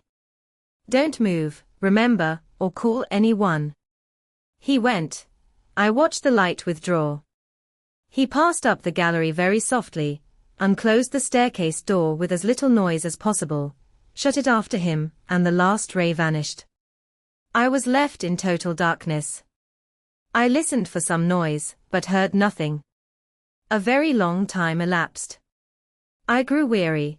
It was cold, in spite of the cloak, and then I did not see the use of staying, as I was not to rouse the house. I was on the point of risking Mr. Rochester's displeasure by disobeying his orders, when the light once more gleamed dimly on the gallery wall, and I heard his unshod feet tread the matting. I hope it is he, thought I, and not something worse. He re-entered, pale and very gloomy. I have found it all out, said he, setting his candle down on the washstand. It is as I thought. How, sir?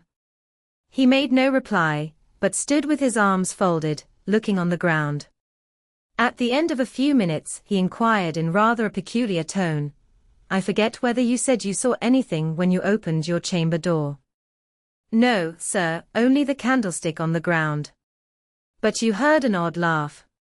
You have heard that laugh before, I should think, or something like it. Yes, sir, there is a woman who sews here, called Grace Poole, she laughs in that way. She is a singular person. Just so. Grace Poole, you have guessed it. She is, as you say, singular, very. Well, I shall reflect on the subject. Meantime, I am glad that you are the only person, besides myself, acquainted with the precise details of tonight's incident. You are no talking fool. Say nothing about it. I will account for this state of affairs, pointing to the bed, and now return to your own room. I shall do very well on the sofa in the library for the rest of the night. It is near 4, in 2 hours the servants will be up. Good night, then, sir, said I, departing. He seemed surprised, very inconsistently so, as he had just told me to go. What, he exclaimed, are you quitting me already, and in that way? You said I might go, sir.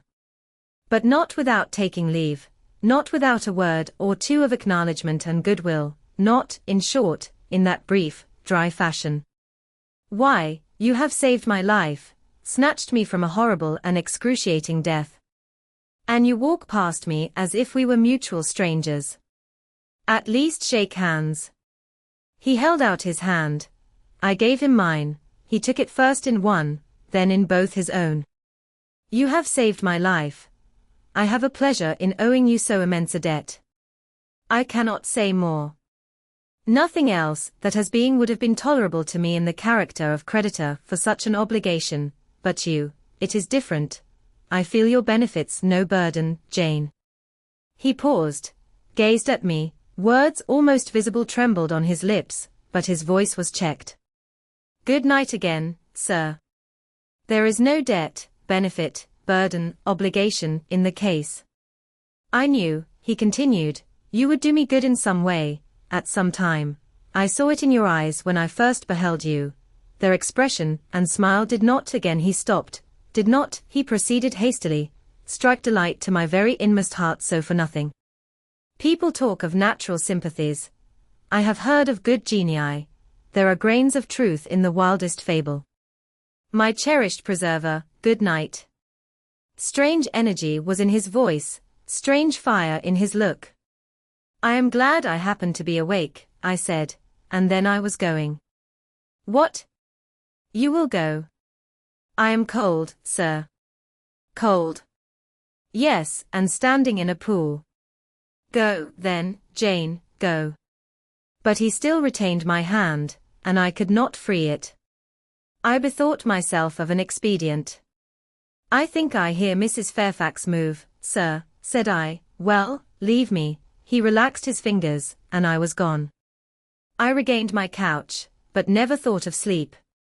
Till morning dawned I was tossed on a buoyant, but unquiet sea, where billows of trouble rolled under surges of joy.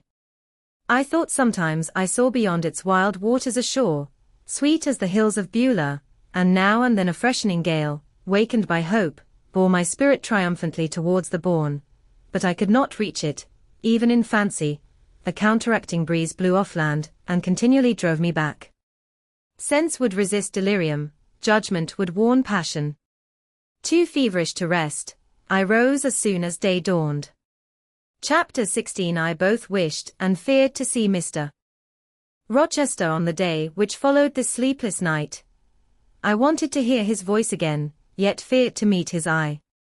During the early part of the morning, I momentarily expected his coming. He was not in the frequent habit of entering the schoolroom, but he did step in for a few minutes sometimes, and I had the impression that he was sure to visit it that day. But the morning passed just as usual. Nothing happened to interrupt the quiet course of Adele's studies. Only soon after breakfast, I heard some bustle in the neighborhood of Mr. Rochester's chamber, Mrs. Fairfax's voice, and Leah's and the cook's, that is, John's wife, and even John's own gruff tones. There were exclamations of "What a mercy master was not burnt in his bed."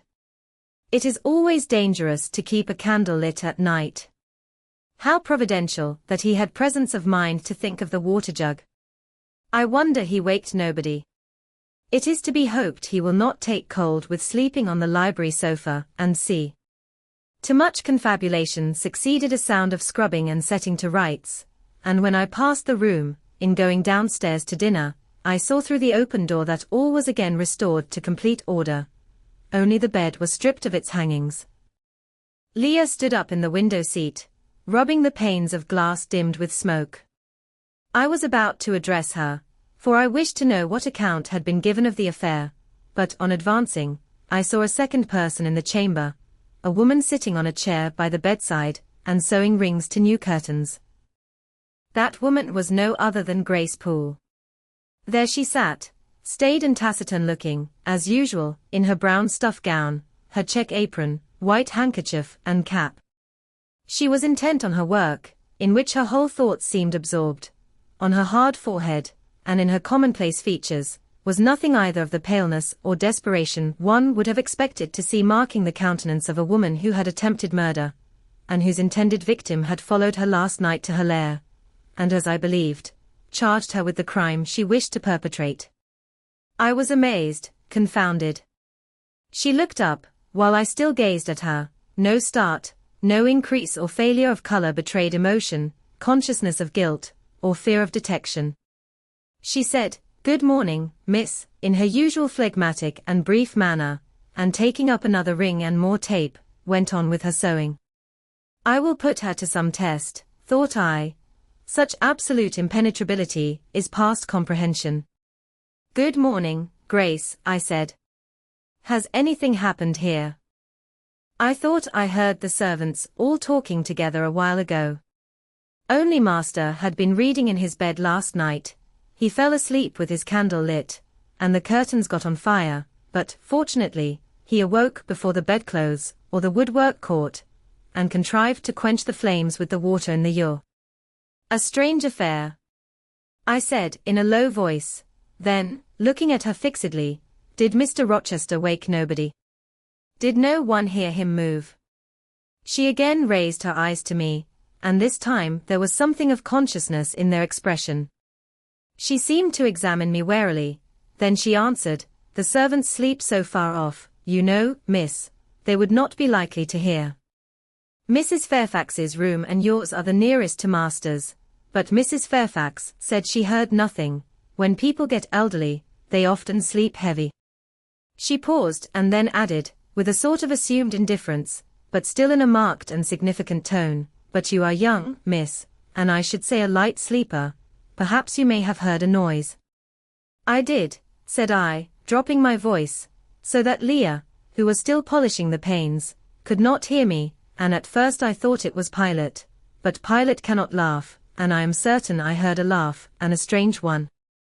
She took a new needleful of thread, waxed it carefully, threaded her needle with a steady hand, and then observed, with perfect composure, "It is hardly likely master would laugh, I should think, miss, when he was in such danger. You must have been dreaming." "I was not dreaming," I said, with some warmth, for her brazen coolness provoked me. Again she looked at me, and with the same scrutinizing and conscious eye. "Have you told master that you heard a laugh?" she inquired. "I have not had the opportunity of speaking to him this morning." "You did not think of opening your door, and looking out into the gallery?" she further asked. She appeared to be cross-questioning me, attempting to draw from me information unawares. The idea struck me that if she discovered I knew or suspected her guilt, she would be playing of some of her malignant pranks on me. I thought it advisable to be on my guard. "On the contrary," said I bolted my door. "Then you are not in the habit of bolting your door every night before you get into bed?" Fiend! She wants to know my habits, that she may lay her plans accordingly. Indignation again prevailed over prudence. I replied sharply, "Hitherto I have often omitted to fasten the bolt. I did not think it necessary. I was not aware any danger or annoyance was to be dreaded at Thornfield Hall, but in future," and I laid marked stress on the words, "I shall take good care to make all secure before I venture to lie down." "It will be wise so to do," was her answer. "This neighborhood is as quiet as any I know, and I never heard of the hall being attempted by robbers since it was a house, though there are hundreds of pounds worth of plate in the plate closet, as is well known. And you see, for such a large house, there are very few servants, because master has never lived here much, and when he does come, being a bachelor, he needs little waiting on, but I always think it best to err on the safe side. The door is soon fastened, and it is as well to have a drawn bolt between one and any mischief that may be about. A deal of people, miss, are for trusting all to Providence, but I say Providence will not dispense with the means, though he often blesses them when they are used discreetly." And here she closed her harangue, a long one for her, and uttered with the demureness of a Quakeress. I still stood absolutely dumbfounded at what appeared to me her miraculous self-possession, and most inscrutable hypocrisy, when the cook entered. "Mrs. Poole," said she, addressing Grace, "the servants' dinner will soon be ready, will you come down?" "No, just put my pint of porter and bit of pudding on a tray, and I'll carry it upstairs." "You'll have some meat?" "Just a morsel, and a taste of cheese, that's all." "And the sago?" "Never mind it at present. I shall be coming down before tea time, I'll make it myself." The cook here turned to me, saying that Mrs. Fairfax was waiting for me, so I departed.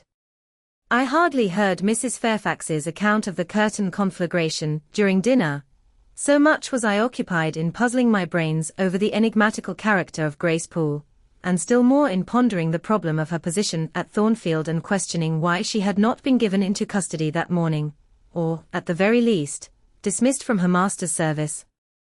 He had almost as much as declared his conviction of her criminality last night. What mysterious cause withheld him from accusing her? Why had he enjoined me, too, to secrecy?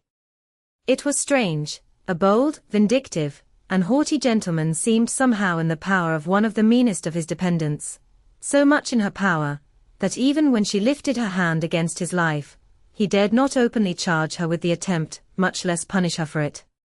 Had Grace been young and handsome, I should have been tempted to think that tenderer feelings than prudence or fear influenced Mr. Rochester in her behalf, but hard-favoured and matronly as she was, the idea could not be admitted. Yet, I reflected, she has been young once. Her youth would be contemporary with her master's. Mrs. Fairfax told me once, she had lived here many years. I don't think she can ever have been pretty, but, for aught I know, she may possess originality and strength of character to compensate for the want of personal advantages. Mr. Rochester is an amateur of the decided and eccentric. Grace is eccentric at least. What if a former caprice, a freak very possible to a nature so sudden and headstrong as his, has delivered him into her power, and she now exercises over his actions a secret influence, the result of his own indiscretion, which he cannot shake off, and dare not disregard? But, having reached this point of conjecture, Mrs. Poole's square, flat figure, and uncomely, dry, even coarse face, recurred so distinctly to my mind's eye that I thought, no, impossible. My supposition cannot be correct. Yet, suggested the secret voice which talks to us in our own hearts, you are not beautiful either, and perhaps Mr. Rochester approves you. At any rate, you have often felt as if he did, and last night, remember his words, remember his look, remember his voice. I well remembered all. Language, glance, and tone seemed at the moment vividly renewed. I was now in the schoolroom. Adele was drawing. I bent over her and directed her pencil. She looked up with a sort of start. Tu avez vous, mademoiselle, said she. Vos doigts tremblent comme la fuel, et vos yeux sont rouges, mais, rouges comme des cerises. I am hot, Adele, with stooping. She went on sketching. I went on thinking. I hastened to drive from my mind the hateful notion I had been conceiving respecting Grace Poole. It disgusted me. I compared myself with her, and found we were different. Bessie Leaven had said I was quite a lady, and she spoke truth. I was a lady. And now I looked much better than I did when Bessie saw me. I had more color and more flesh, more life, more vivacity, because I had brighter hopes and keener enjoyments. Evening approaches, said I, as I looked towards the window. I have never heard Mr. Rochester's voice or step in the house today, but surely I shall see him before night. I feared the meeting in the morning, now I desire it, because expectation has been so long baffled that it has grown impatient. When dusk actually closed, and when Adele left me to go and play in the nursery with Sophie, I did most keenly desire it. I listened for the bell to ring below. I listened for Leah coming up with a message. I fancied sometimes I heard Mr. Rochester's own tread, and I turned to the door, expecting it to open and admit him. The door remained shut. Darkness only came in through the window. Still it was not late. He often sent for me at 7 and 8 o'clock, and it was yet but 6. Surely I should not be wholly disappointed tonight, when I had so many things to say to him. I wanted again to introduce the subject of Grace Poole, and to hear what he would answer. I wanted to ask him plainly if he really believed it was she who had made last night's hideous attempt, and if so, why he kept her wickedness a secret. It little mattered whether my curiosity irritated him. I knew the pleasure of vexing and soothing him by turns. It was one I chiefly delighted in, and a sure instinct always prevented me from going too far. Beyond the verge of provocation, I never ventured. On the extreme brink I liked well to try my skill. Retaining every minute form of respect, every propriety of my station, I could still meet him in argument without fear or uneasy restraint. This suited both him and me. A tread creaked on the stairs at last. Leah made her appearance, but it was only to intimate that tea was ready in Mrs. Fairfax's room. Thither I repaired, glad at least to go downstairs, for that brought me, I imagined, nearer to Mr. Rochester's presence. "You must want your tea," said the good lady, as I joined her. "You ate so little at dinner." "I am afraid," she continued, "you are not well today. You look flushed and feverish." "Oh, quite well. I never felt better." "Then you must prove it by evincing a good appetite. Will you fill the teapot, while I knit off this needle?" Having completed her task, she rose to draw down the blind, which she had hitherto kept up, by way, I suppose, of making the most of daylight, though dusk was now fast deepening into total obscurity. "It is fair tonight," said she, as she looked through the panes, "though not starlight. Mr. Rochester has, on the whole, had a favorable day for his journey." "Journey? Is Mr. Rochester gone anywhere?" "I did not know he was out." "Oh, he set off the moment he had breakfasted. He is gone to the Leas, Mr. Eshton's place, 10 miles on the other side Millcote. I believe there is quite a party assembled there, Lord Ingram, Sir George Lynn, Colonel Dent, and others." "Do you expect him back tonight?" "No, nor tomorrow either. I should think he is very likely to stay a week or more.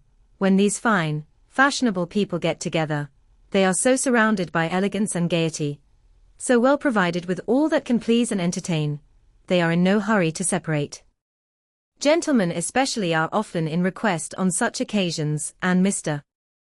Rochester is so talented and so lively in society, that I believe he is a general favorite.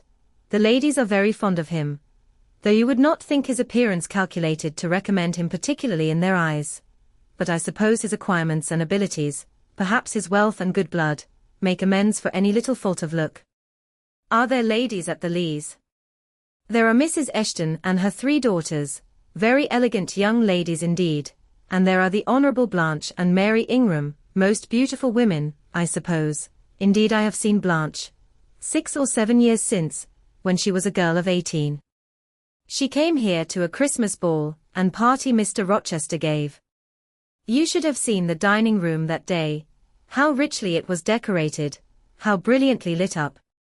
I should think there were 50 ladies and gentlemen present, all of the first county families, and Miss Ingram was considered the belle of the evening. You saw her, you say, Mrs. Fairfax. What was she like? Yes, I saw her.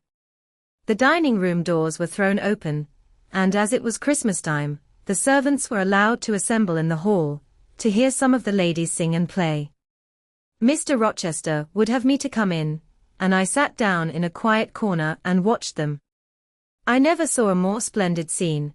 The ladies were magnificently dressed, most of them, at least most of the younger ones, looked handsome, but Miss Ingram was certainly the queen. And what was she like? Tall, fine bust, sloping shoulders, long, graceful neck, olive complexion, dark and clear, noble features, eyes rather like Mr. Rochester's, large and black, and as brilliant as her jewels. And then she had such a fine head of hair, raven black and so becomingly arranged, a crown of thick plaits behind, and in front the longest, the glossiest curls I ever saw. She was dressed in pure white. An amber-colored scarf was passed over her shoulder and across her breast, tied at the side, and descending in long, fringed ends below her knee. She wore an amber-colored flower, too, in her hair. It contrasted well with the jetty mass of her curls. She was greatly admired, of course. Yes, indeed, and not only for her beauty, but for her accomplishments. She was one of the ladies who sang. A gentleman accompanied her on the piano. She and Mr. Rochester sang a duet. Mr. Rochester. I was not aware he could sing. Oh. He has a fine bass voice, and an excellent taste for music. And Miss Ingram, what sort of a voice had she? A very rich and powerful one. She sang delightfully. It was a treat to listen to her, and she played afterwards. I am no judge of music, but Mr. Rochester is, and I heard him say her execution was remarkably good. And this beautiful and accomplished lady, she is not yet married. It appears not. I fancy neither she nor her sister have very large fortunes. Old Lord Ingram's estates were chiefly entailed, and the eldest son came in for everything almost. But I wonder no wealthy nobleman, or gentleman, has taken a fancy to her, Mr. Rochester, for instance. He is rich, is he not? Oh. Yes. But you see there is a considerable difference in age. Mr. Rochester is nearly 40, she is but 25. What of that? More unequal matches are made every day. True, yet I should scarcely fancy Mr. Rochester would entertain an idea of the sort. But you eat nothing. You have scarcely tasted since you began tea. No, I am too thirsty to eat. Will you let me have another cup? I was about again to revert to the probability of a union between Mr. Rochester and the beautiful Blanche, but Adele came in, and the conversation was turned into another channel. When once more alone, I reviewed the information I had got, looked into my heart, examined its thoughts and feelings, and endeavored to bring back with a strict hand such as had been straying through imagination's boundless and trackless waste, into the safe fold of common sense. Arraigned at my own bar, memory having given her evidence of the hopes, wishes, sentiments I had been cherishing since last night, of the general state of mind in which I had indulged for nearly a fortnight past, reason having come forward and told, in her own quiet way, a plain unvarnished tale, showing how I had rejected the real, and rabidly devoured the ideal, I pronounced judgment to this effect. That a greater fool than Jane Eyre had never breathed the breath of life, that a more fantastic idiot had never surfeited herself on sweet lies, and swallowed poison as if it were nectar. You, I said, a favourite with Mr. Rochester. You gifted with the power of pleasing him. You of importance to him in any way. Go. Your folly sickens me.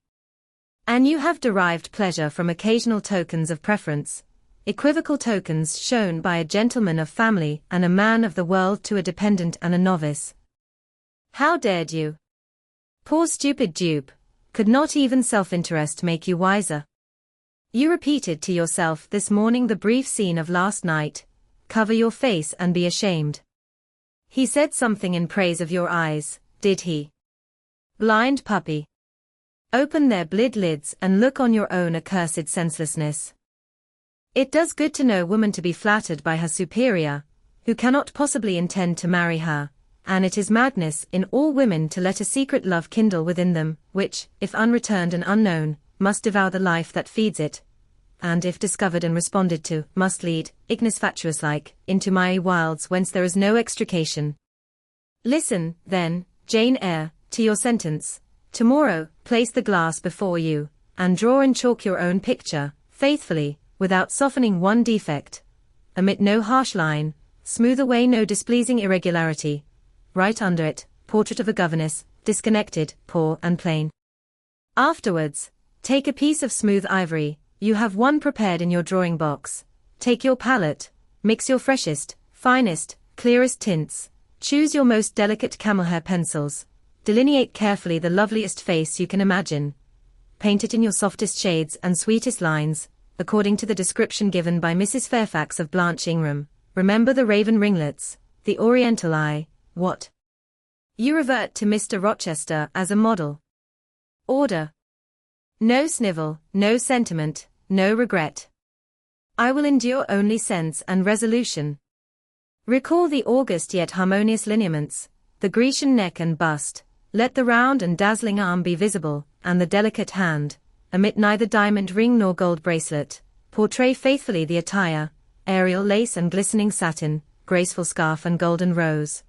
Call it Blanche, an accomplished lady of rank. Whenever, in future, you should chance to fancy Mr. Rochester thinks well of you, take out these two pictures and compare them. Say, Mr. Rochester might probably win that noble lady's love, if he chose to strive for it. Is it likely he would waste a serious thought on this indigent and insignificant plebeian? I'll do it, I resolved, and having framed this determination, I grew calm and fell asleep. I kept my word. An hour or two sufficed to sketch my own portrait in crayons, and in less than a fortnight, I had completed an ivory miniature of an imaginary Blanche Ingram. It looked a lovely face enough, and when compared with the real head in chalk, the contrast was as great as self-control could desire. I derived benefit from the task. It had kept my head and hands employed, and had given force and fixedness to the new impressions I wished to stamp indelibly on my heart. Ere long, I had reason to congratulate myself on the course of wholesome discipline to which I had thus forced my feelings to submit. Thanks to it, I was able to meet subsequent occurrences with a decent calm, which, had they found me unprepared, I should probably have been unequal to maintain, even externally. Chapter 17. A week passed, and no news arrived of Mr. Rochester. 10 days, and still he did not come. Mrs. Fairfax said she should not be surprised if he were to go straight from the Leas to London, and thence to the Continent, and not show his face again at Thornfield for a year to come. He had not infrequently quitted it in a manner quite as abrupt and unexpected. When I heard this, I was beginning to feel a strange chill and failing at the heart. I was actually permitting myself to experience a sickening sense of disappointment, but rallying my wits, and recollecting my principles, I at once called my sensations to order, and it was wonderful how I got over the temporary blunder. How I cleared up the mistake of supposing Mr. Rochester's movements a matter in which I had any cause to take a vital interest. Not that I humbled myself by a slavish notion of inferiority. On the contrary, I just said, "You have nothing to do with the master of Thornfield, further than to receive the salary he gives you for teaching his protégé, and to be grateful for such respectful and kind treatment as, if you do your duty, you have a right to expect at his hands. Be sure that is the only tie he seriously acknowledges between you and him, so don't make him the object of your fine feelings, your raptures, agonies, and so forth. He is not of your order. Keep to your caste, and be too self-respecting to lavish the love of the whole heart, soul, and strength, where such a gift is not wanted and would be despised. I went on with my day's business tranquilly, but ever and anon vague suggestions kept wandering across my brain of reasons why I should quit Thornfield, and I kept involuntarily framing advertisements and pondering conjectures about new situations. These thoughts I did not think to check. They might germinate and bear fruit if they could. Mr. Rochester had been absent upwards of a fortnight, when the post brought Mrs. Fairfax a letter. "It is from the master," said she, as she looked at the direction. "Now I suppose we shall know whether we are to expect his return or not." And while she broke the seal and perused the document, I went on taking my coffee. We were at breakfast. It was hot, and I attributed to that circumstance a fiery glow which suddenly rose to my face. Why my hand shook, and why I involuntarily spilt half the contents of my cup into my saucer, I did not choose to consider. "Well, I sometimes think we are too quiet, but we run a chance of being busy enough now, for a little while at least," said Mrs. Fairfax, still holding the note before her spectacles. Ere I permitted myself to request an explanation, I tied the string of Adele's pinafore, which happened to be loose. Having helped her also to another bun and refilled her mug with milk, I said, nonchalantly, "Mr. Rochester is not likely to return soon, I suppose." "Indeed he is, in 3 days, he says. That will be next Thursday, and not alone either. I don't know how many of the fine people at the Leas are coming with him. He sends directions for all the best bedrooms to be prepared, and the library and drawing rooms are to be cleaned out. I am to get more kitchen hands from the George Inn, at Millcote, and from wherever else I can, and the ladies will bring their maids and the gentlemen their valets. So we shall have a full house of it." And Mrs. Fairfax swallowed her breakfast and hastened away to commence operations. The 3 days were, as she had foretold, busy enough. I had thought all the rooms at Thornfield beautifully clean and well arranged, but it appears I was mistaken. 3 women were got to help, and such scrubbing, such brushing, such washing of paint and beating of carpets, such taking down and putting up of pictures, such polishing of mirrors and lustres, such lighting of fires in bedrooms, such airing of sheets and feather beds on hearths, I never beheld, either before or since. Adele ran quite wild in the midst of it. The preparations for company and the prospect of their arrival seemed to throw her into ecstasies. She would have Sophie to look over all her toilettes, as she called frocks, to furbish up any that were passées, and to air and arrange the new. For herself, she did nothing but caper about in the front chambers, jump on and off the bedsteads, and lie on the mattresses, and piled up bolsters and pillows before the enormous fires roaring in the chimneys. From school duties she was exonerated. Mrs. Fairfax had pressed me into her service, and I was all day in the storeroom, helping, or hindering, her and the cook, learning to make custards and cheesecakes and French pastry, to truss game and garnish dessert dishes. The party were expected to arrive on Thursday afternoon, in time for dinner at 6. During the intervening period, I had no time to nurse chimeras, and I believe I was as active and gay as anybody, Adele excepted. Still, now and then, I received a damping check to my cheerfulness, and was, in spite of myself, thrown back on the region of doubts and portents and dark conjectures. This was when I chanced to see the third-story staircase door, which of late had always been kept locked, open slowly, and give passage to the form of Grace Poole, in prim cap, white apron and handkerchief, when I watched her glide along the gallery, her quiet tread muffled in a list slipper, when I saw her look into the bustling, topsy-turvy bedrooms, just say a word, perhaps, to the charwoman about the proper way to polish a grate, or clean a marble mantelpiece, or take stains from papered walls, and then pass on. She would thus descend to the kitchen once a day, eat her dinner, smoke a moderate pipe on the hearth, and go back, carrying her pot of porter with her, for her private solace, in her own gloomy, upper haunt. Only 1 hour in the 24 did she pass with her fellow servants below. All the rest of her time was spent in some low-ceiled, oaken chamber of the second story. There she sat and sewed, and probably laughed drearily to herself, as companionless as a prisoner in his dungeon. The strangest thing of all was, that not a soul in the house, except me, noticed her habits, or seemed to marvel at them. No one discussed her position or employment, no one pitied her solitude or isolation. I once, indeed, overheard part of a dialogue between Leah and one of the charwomen, of which Grace formed the subject. Leah had been saying something I had not caught, and the charwoman remarked, "She gets good wages, I guess." "Yes," said Leah, "I wish I had as good, not that mine are to complain of, there's no stinginess at Thornfield, but they're not 1/5 of the sum Mrs. Poole receives. And she is laying by, she goes every quarter to the bank at Millcote. I should not wonder, but she has saved enough to keep her independent if she liked to leave, but I suppose she's got used to the place, and then she's not 40 yet, and strong and able for anything. It is too soon for her to give up business." "She is a good hand, I dare say," said the charwoman. "Ah, she understands what she has to do, nobody better," rejoined Leah significantly, "and it is not every one could fill her shoes, not for all the money she gets." "That it is not," was the reply.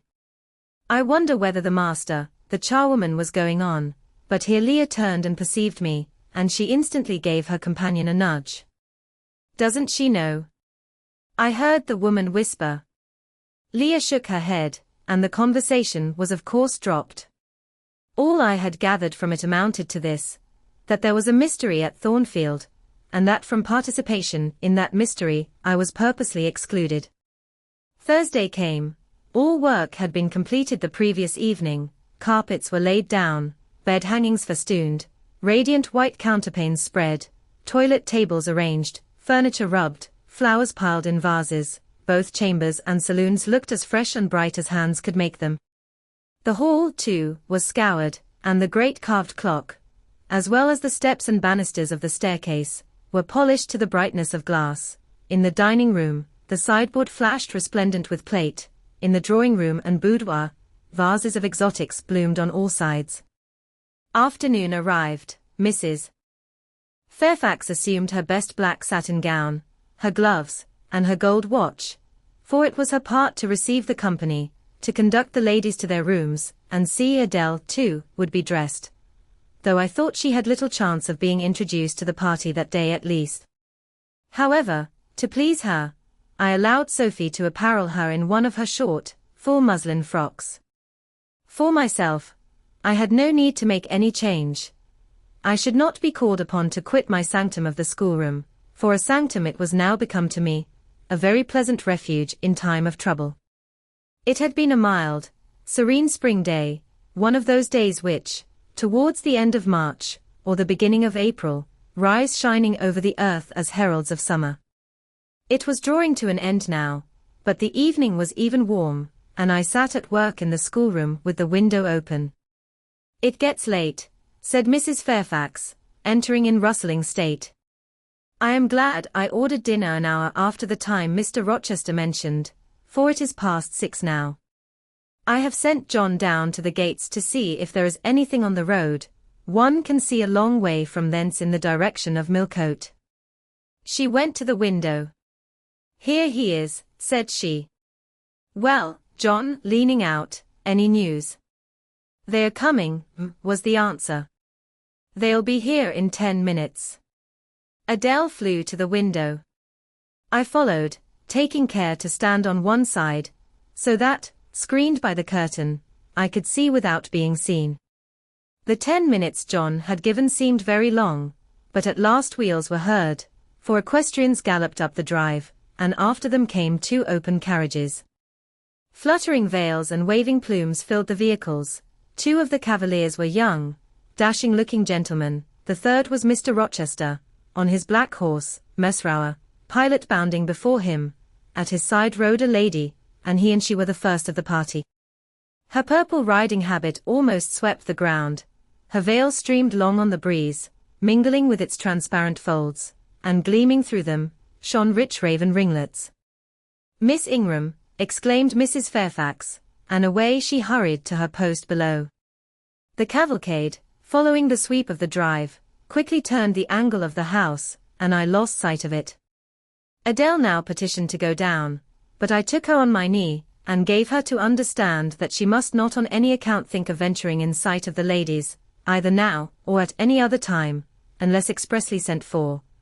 That Mr. Rochester would be very angry, and see, some natural tears she shed on being told this, but as I began to look very grave, she consented at last to wipe them.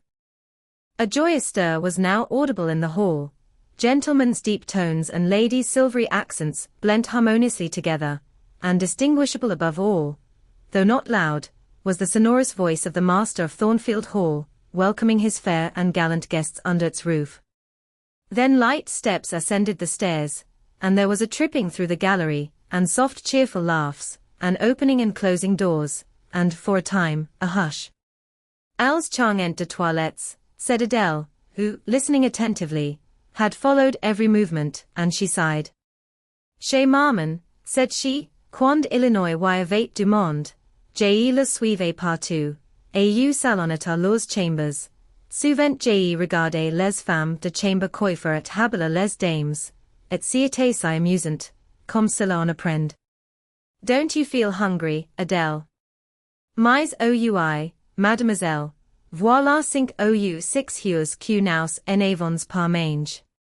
"Well now, while the ladies are in their rooms, I will venture down and get you something to eat." And issuing from my asylum with precaution, I sought a back stairs, which conducted directly to the kitchen. All in that region was fire and commotion, the soup and fish were in the last stage of projection, and the cook hung over her crucibles in a frame of mind and body threatening spontaneous combustion. In the servants' hall 2 coachmen and 3 gentlemen stood or sat round the fire. The Abigails, I suppose, were upstairs with their mistresses. The new servants, that had been hired from Millcote, were bustling about everywhere. Threading this chaos, I at last reached the larder. There I took possession of a cold chicken, a roll of bread, some tarts, a plate or 2 and a knife and fork. With this booty I made a hasty retreat. I had regained the gallery, and was just shutting the back door behind me, when an accelerated hum warned me that the ladies were about to issue from their chambers. I could not proceed to the schoolroom without passing some of their doors, and running the risk of being surprised with my cargo of victuallage. So I stood still at this end, which, being windowless, was dark, quite dark now, for the sun was set and twilight gathering. Presently the chambers gave up their fair tenants one after another. Each came out gaily and airily, with dress that gleamed lustrous through the dusk. For a moment they stood grouped together at the other extremity of the gallery, conversing in a key of sweet subdued vivacity. They then descended the staircase, almost as noiselessly as a bright mist rolls down a hill. Their collective appearance had left on me an impression of high-born elegance, such as I had never before received. I found Adele peeping through the schoolroom door, which she held ajar. "What beautiful ladies!" cried she in English. "Oh, I wish I might go to them. Do you think Mr. Rochester will send for us by and by, after dinner?" "No, indeed, I don't. Mr. Rochester has something else to think about. Never mind the ladies tonight. Perhaps you will see them tomorrow. Here is your dinner." She was really hungry, so the chicken and tarts served to divert her attention for a time. It was well I secured this forage, or both she, I and Sophie, to whom I conveyed a share of our repast, would have run a chance of getting no dinner at all. Every one downstairs was too much engaged to think of us. The dessert was not carried out till after 9, and at 10 footmen was still running to and fro with trays and coffee cups. I allowed Adele to sit up much later than usual, for she declared she could not possibly go to sleep while the doors kept opening and shutting below, and people bustling about. Besides, she added, a message might possibly come from Mr. Rochester, when she was undressed, at Ellis quel dommage. I told her stories as long as she would listen to them, and then for a change I took her out into the gallery. The hall lamp was now lit, and it amused her to look over the balustrade and watch the servants passing backwards and forwards. When the evening was far advanced, a sound of music issued from the drawing-room, whither the piano had been removed. Adele and I sat down on the top step of the stairs to listen. Presently a voice blent with the rich tones of the instrument. It was a lady who sang, and very sweet her notes were. The solo over, a duet followed, and then a glee. A joyous conversational murmur filled up the intervals. I listened long. Suddenly I discovered that my ear was wholly intent on analyzing the mingled sounds, and trying to discriminate amidst the confusion of accents those of Mr. Rochester, and when it caught them, which it soon did, it found a further task in framing the tones, rendered by distance inarticulate, into words. The clock struck 11. I looked at Adele, whose head leant against my shoulder. Her eyes were waxing heavy, so I took her up in my arms and carried her off to bed. It was near 1 before the gentlemen and ladies sought their chambers. The next day was as fine as its predecessor. It was devoted by the party to an excursion to some site in the neighborhood. They set out early in the forenoon, some on horseback, the rest in carriages. I witnessed both the departure and the return. Miss Ingram, as before, was the only lady equestrian, and as before, Mr. Rochester galloped at her side. The two rode a little apart from the rest. I pointed out this circumstance to Mrs. Fairfax, who was standing at the window with me. You said it was not likely they should think of being married, said I, but you see Mr. Rochester evidently prefers her to any of the other ladies. Yes, I dare say, no doubt he admires her. And she him, I added. Look how she leans her head towards him as if she were conversing confidentially.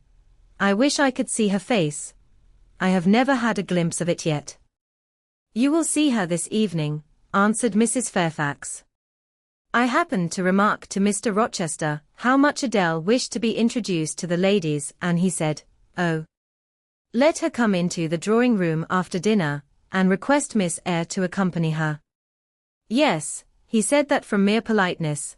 I need not go, I am sure, I answered. Well, I observed to him that as you were unused to company, I did not think you would like appearing before so gay a party, all strangers, and he replied, in his quick way, nonsense. If she objects, tell her it is my particular wish, and if she resists, say I shall come and fetch her in case of contumacy.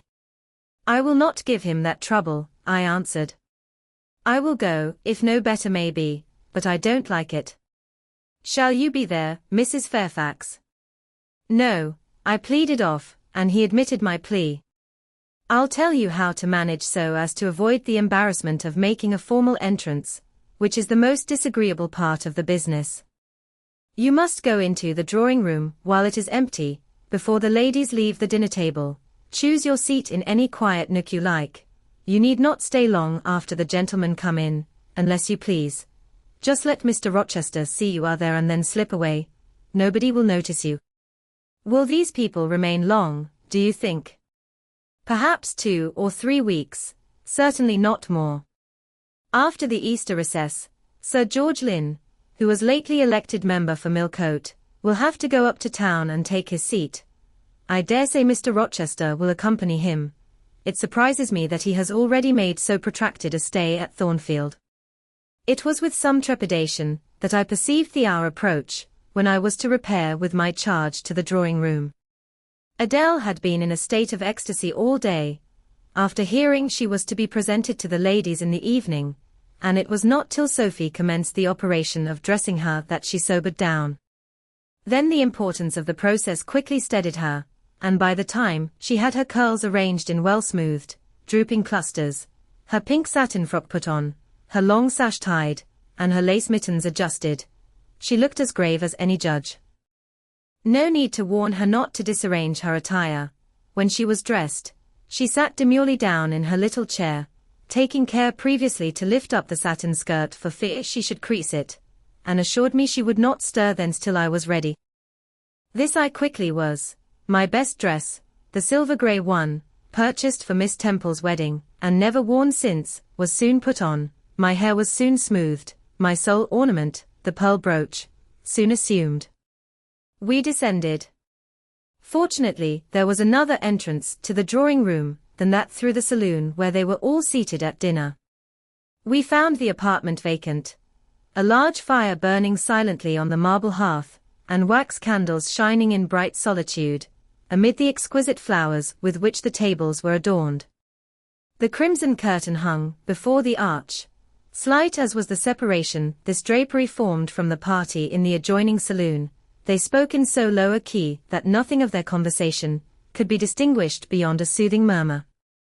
Adele, who appeared to be still under the influence of a most solemnizing impression, sat down, without a word, on the footstool I pointed out to her. I retired to a window seat, and taking a book from a table near, endeavored to read. Adele brought her stool to my feet. Ere long she touched my knee. "What is it, Adele? Ist ceq ne puis par prendre one seul de ces fleurs magnifiques, mademoiselle? Seulement pour compléter ma toilette." "You think too much of your toilette, Adele, but you may have a flower." And I took a rose from a vase and fastened it in her sash. She sighed a sigh of ineffable satisfaction, as if her cup of happiness were now full. I turned my face away to conceal a smile I could not suppress. There was something ludicrous, as well as painful in the little Parisian's earnest and innate devotion to matters of dress. A soft sound of rising now became audible. The curtain was swept back from the arch. Through it appeared the dining room, with its lit lustre pouring down light on the silver and glass of a magnificent dessert service covering a long table. A band of ladies stood in the opening. They entered, and the curtain fell behind them. There were but 8, yet, somehow, as they flocked in, they gave the impression of a much larger number. Some of them were very tall, many were dressed in white, and all had a sweeping amplitude of array that seemed to magnify their persons as a mist magnifies the moon. I rose and curtsied to them. 1 or 2 bent their heads in return, the others only stared at me. They dispersed about the room, reminding me, by the lightness and buoyancy of their movements, of a flock of white plumy birds. Some of them threw themselves in half-reclining positions on the sofas and ottomans. Some bent over the tables and examined the flowers and books. The rest gathered in a group round the fire. All talked in a low, but clear tone, which seemed habitual to them. I knew their names afterwards, and may as well mention them now. First, there was Mrs. Eshton and 2 of her daughters. She had evidently been a handsome woman, and was well preserved still. Of her daughters, the eldest, Amy, was rather little, naive, and childlike in face and manner, and piquant in form. Her white muslin dress and blue sash became her well. The second, Louisa, was taller and more elegant in figure, with a very pretty face, of that order the French term minois chiffonné. Both sisters were fair as lilies. Lady Lynn was a large and stout personage of about 40, very erect, very haughty-looking, richly dressed in a satin robe of changeful sheen. Her dark hair shone glossily under the shade of an azure plume, and within the circlet of a band of gems. Mrs. Colonel Dent was less showy, but, I thought, more ladylike. She had a slight figure, a pale, gentle face, and fair hair. Her black satin dress, her scarf of rich foreign lace, and her pearl ornaments, pleased me better than the rainbow radiance of the titled dame. But the 3 most distinguished, partly, perhaps, because the tallest figures of the band, were the Dowager Lady Ingram and her daughters, Blanche and Mary. They were all 3 of the loftiest stature of women.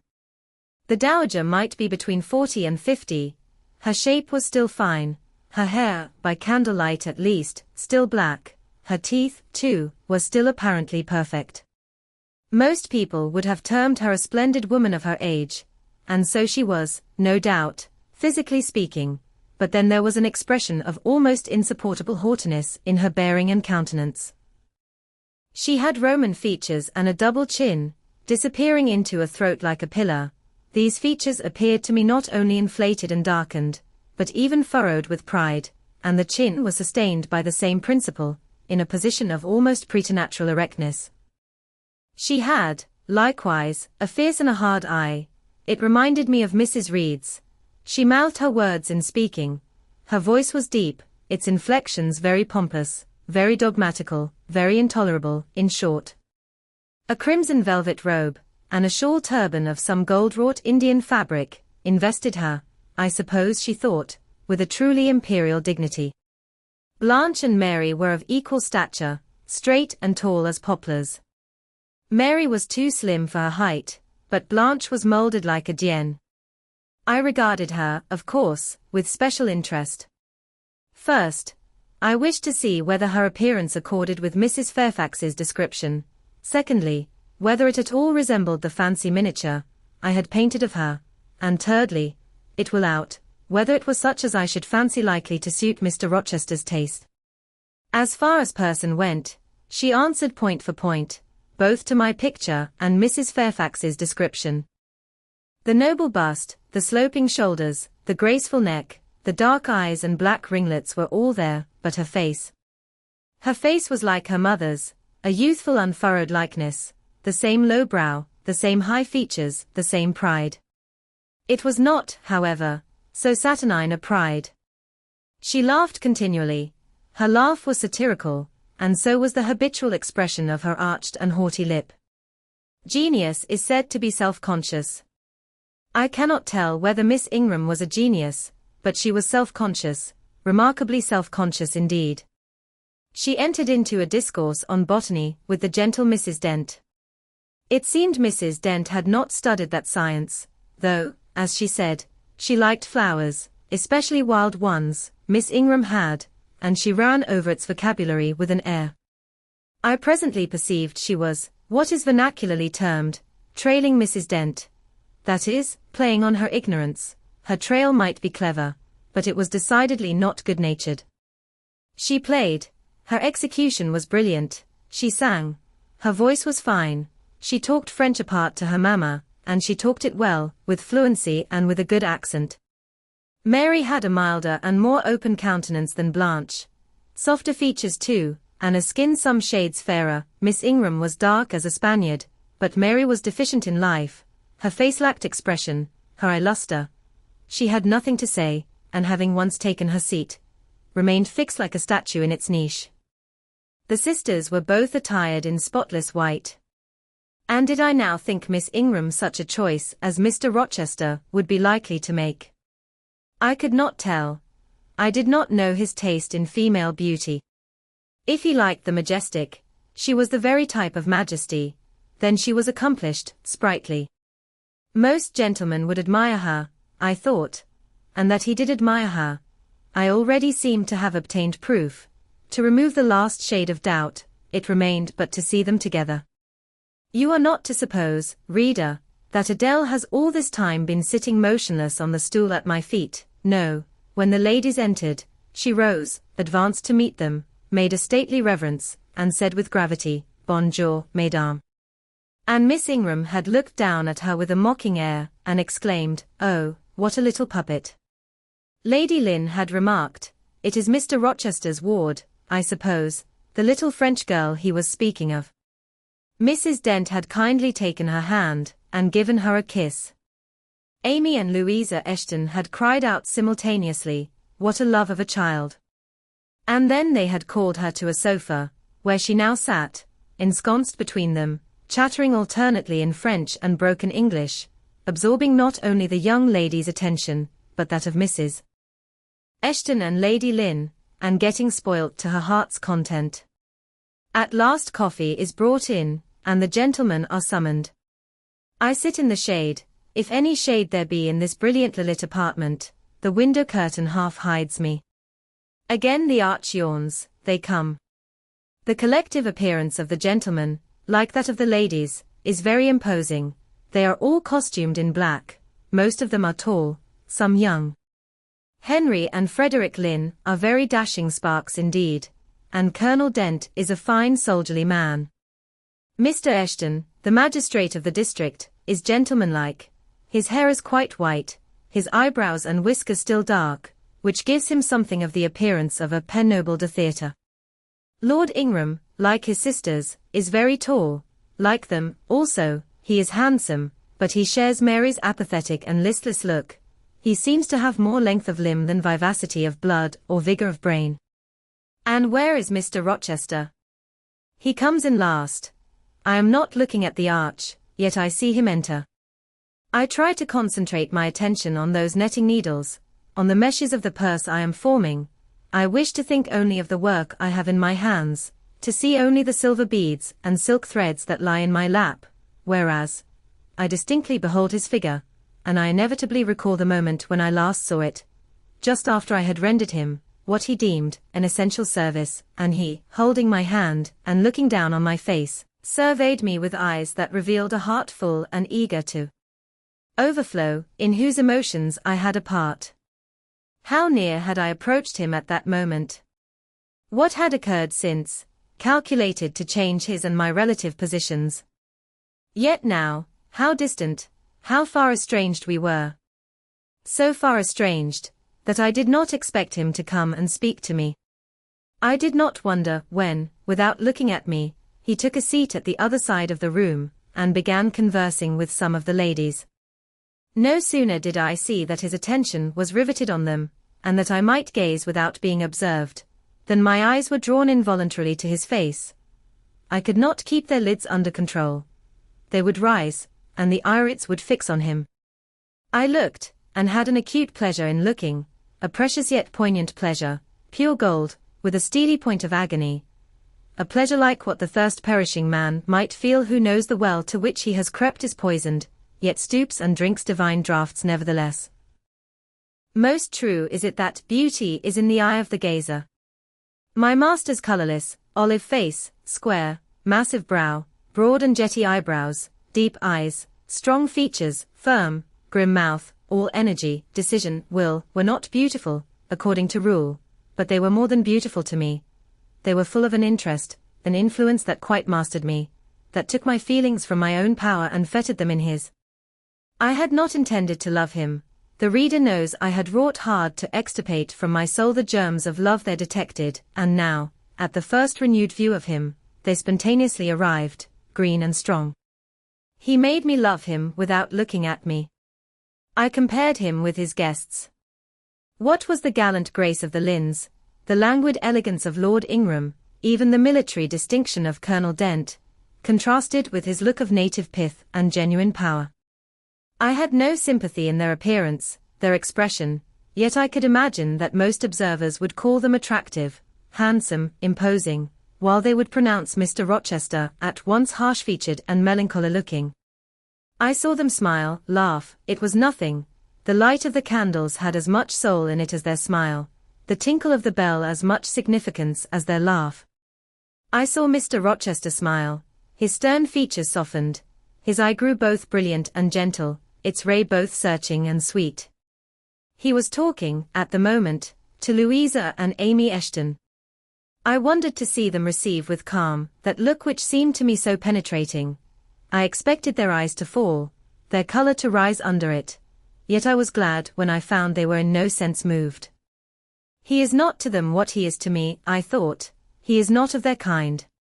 I believe he is of mine, I am sure he is. I feel akin to him. I understand the language of his countenance and movements. Though rank and wealth sever us widely, I have something in my brain and heart, in my blood and nerves, that assimilates me mentally to him. Did I say, a few days since, that I had nothing to do with him but to receive my salary at his hands? Did I forbid myself to think of him in any other light than as a paymaster? Blasphemy against nature. Every good, true, vigorous feeling I have gathers impulsively round him. I know I must conceal my sentiments. I must smother hope. I must remember that he cannot care much for me. For when I say that I am of his kind, I do not mean that I have his force to influence, and his spell to attract. I mean only that I have certain tastes and feelings in common with him. I must, then, repeat continually that we are forever sundered, and yet, while I breathe and think, I must love him. Coffee is handed. The ladies, since the gentlemen entered, have become lively as larks, conversation waxes brisk and merry. Colonel Dent and Mr. Eshton argue on politics, their wives listen. The two proud dowagers, Lady Lynn and Lady Ingram, confabulate together. Sir George, whom, by the by, I have forgotten to describe, a very big, and very fresh-looking country gentleman, stands before their sofa, coffee-cup in hand, and occasionally puts in a word. Mr. Frederick Lynn has taken a seat beside Mary Ingram, and is showing her the engravings of a splendid volume. She looks, smiles now and then, but apparently says little. The tall and phlegmatic Lord Ingram leans with folded arms on the chair-back of the little and lively Amy Eshton. She glances up at him, and chatters like a wren. She likes him better than she does Mr. Rochester. Henry Lynn has taken possession of an ottoman at the feet of Louisa. Adele shares it with him. He is trying to talk French with her, and Louisa laughs at his blunders. With whom will Blanche Ingram pair? She is standing alone at the table, bending gracefully over an album. She seems waiting to be sought, but she will not wait too long. She herself selects a mate. Mr. Rochester, having quitted the Eshtons, stands on the hearth as solitary as she stands by the table. She confronts him, taking her station on the opposite side of the mantelpiece. Mr. Rochester, I thought you were not fond of children. Nor am I. Then, what induced you to take charge of such a little doll as that? Pointing to Adele. Where did you pick her up? I did not pick her up. She was left on my hands. You should have sent her to school. I could not afford it. Schools are so dear. Why, I suppose you have a governess for her. I saw a person with her just now. Is she gone? Oh, no. There she is still, behind the window curtain. You pay her, of course. I should think it quite as expensive, more so, for you have them both to keep in addition. I feared, or should I say, hoped, the allusion to me would make Mr. Rochester glance my way, and I involuntarily shrank farther into the shade, but he never turned his eyes. I have not considered the subject, said he indifferently, looking straight before him. No, you men never do consider economy and common sense. You should hear Mamma on the chapter of governesses. Mary and I have had, I should think, a dozen at least in our day, half of them detestable and the rest ridiculous, and all incubi, were they not, Mamma? Did you speak, my own? The young lady thus claimed as the dowager's special property, reiterated her question with an explanation. My dearest, don't mention governesses, the word makes me nervous. I have suffered a martyrdom from their incompetency and caprice. I thank heaven I have now done with them.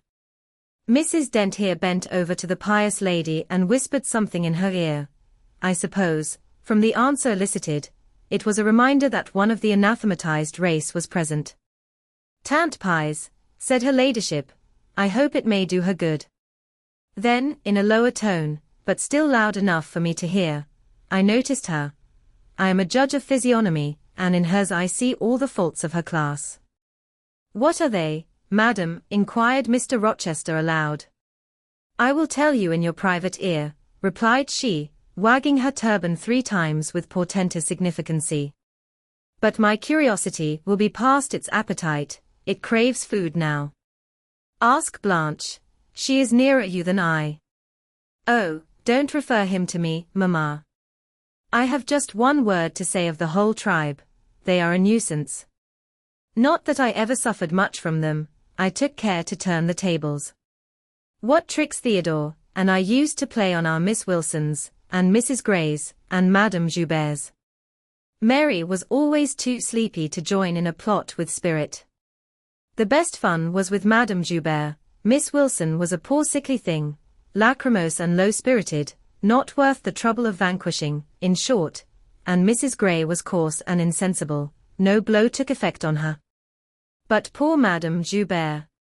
I see her yet in her raging passions, when we had driven her to extremities, spilt our tea, crumbled our bread and butter, tossed our books up to the ceiling, and played a charivari with the ruler and desk, the fender and fire irons. Theodore, do you remember those merry days? Yes, to be sure I do, drawled Lord Ingram, and the poor old stick used to cry out, "Oh, you villain's childs."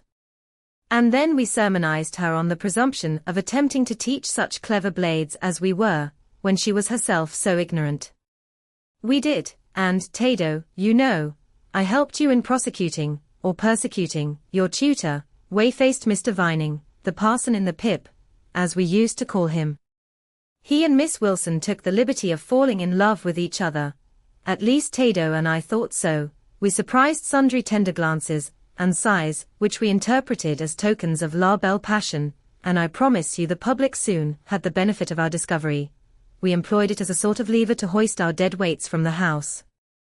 Dear mamma, there, as soon as she got an inkling of the business, found out that it was of an immoral tendency. Did you not, my lady mother? Certainly, my best. And I was quite right. Depend on that. There are 1,000 reasons why liaisons between governesses and tutors should never be tolerated a moment in any well-regulated house. Firstly, oh, gracious, mamma, spare us the enumeration. You rest, we all know them. Danger of bad example to innocence of childhood, distractions and consequent neglect of duty on the part of the attached, mutual alliance and reliance, confidence thence resulting, insolence accompanying, mutiny and general blow-up. Am I right, Baroness Ingram of Ingram Park? My Liliflower, you are right now, as always. Then no more need be said. Change the subject. Amy Eshton, not hearing or not heeding this dictum, joined in with her soft, infantine tone. Louisa and I used to quiz our governess too, but she was such a good creature. She would bear anything, nothing put her out. She was never cross with us, was she, Louisa? No, never. We might do what we pleased, ransack her desk and her work-box, and turn her drawers inside out. And she was so good-natured, she would give us anything we asked for. I suppose, now, said Miss Ingram, curling her lip sarcastically, we shall have an abstract of the memoirs of all the governesses extant, in order to avert such a visitation. I again move the introduction of a new topic. Mr. Rochester, do you second my motion? Madam, I support you on this point, as on every other. Then on me be the onus of bringing it forward. Signor Eduardo, are you in voice tonight? Donna Bianca, if you command it, I will be. Then, Signor, I lay on you my sovereign behest to furbish up your lungs and other vocal organs, as they will be wanted on my royal service. Who would not be the Rizzio of so divine a Mary? A fig for Rizzio, cried she, tossing her head with all its curls, as she moved to the piano. It is my opinion the fiddler David must have been an insipid sort of fellow. I like Black Bothwell better.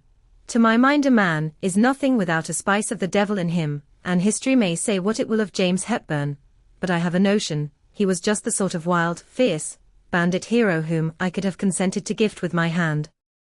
Gentlemen, you hear. Now which of you most resembles Bothwell? Cried Mr. Rochester. I should say the preference lies with you, responded Colonel Dent. On my honor, I am much obliged to you, was the reply. Miss Ingram, who had now seated herself with proud grace at the piano, spreading out her snowy robes in queenly amplitude, commenced a brilliant prelude, talking meantime. She appeared to be on her high horse tonight. Both her words and her air seemed intended to excite not only the admiration, but the amazement of her auditors. She was evidently bent on striking them as something very dashing and daring indeed. Oh, I am so sick of the young men of the present day, exclaimed she, rattling away at the instrument. Poor, puny things, not fit to stir a step beyond Papa's park gates, nor to go even so far without Mamma's permission and guardianship. Creatures so absorbed in care about their pretty faces, and their white hands, and their small feet, as if a man had anything to do with beauty. As if loveliness were not the special prerogative of woman, her legitimate appanage and heritage. I grant an ugly woman is a blot on the fair face of creation, but as to the gentlemen, let them be solicitous to possess only strength and valor. Let their motto be, hunt, shoot, and fight. The rest is not worth a fillip.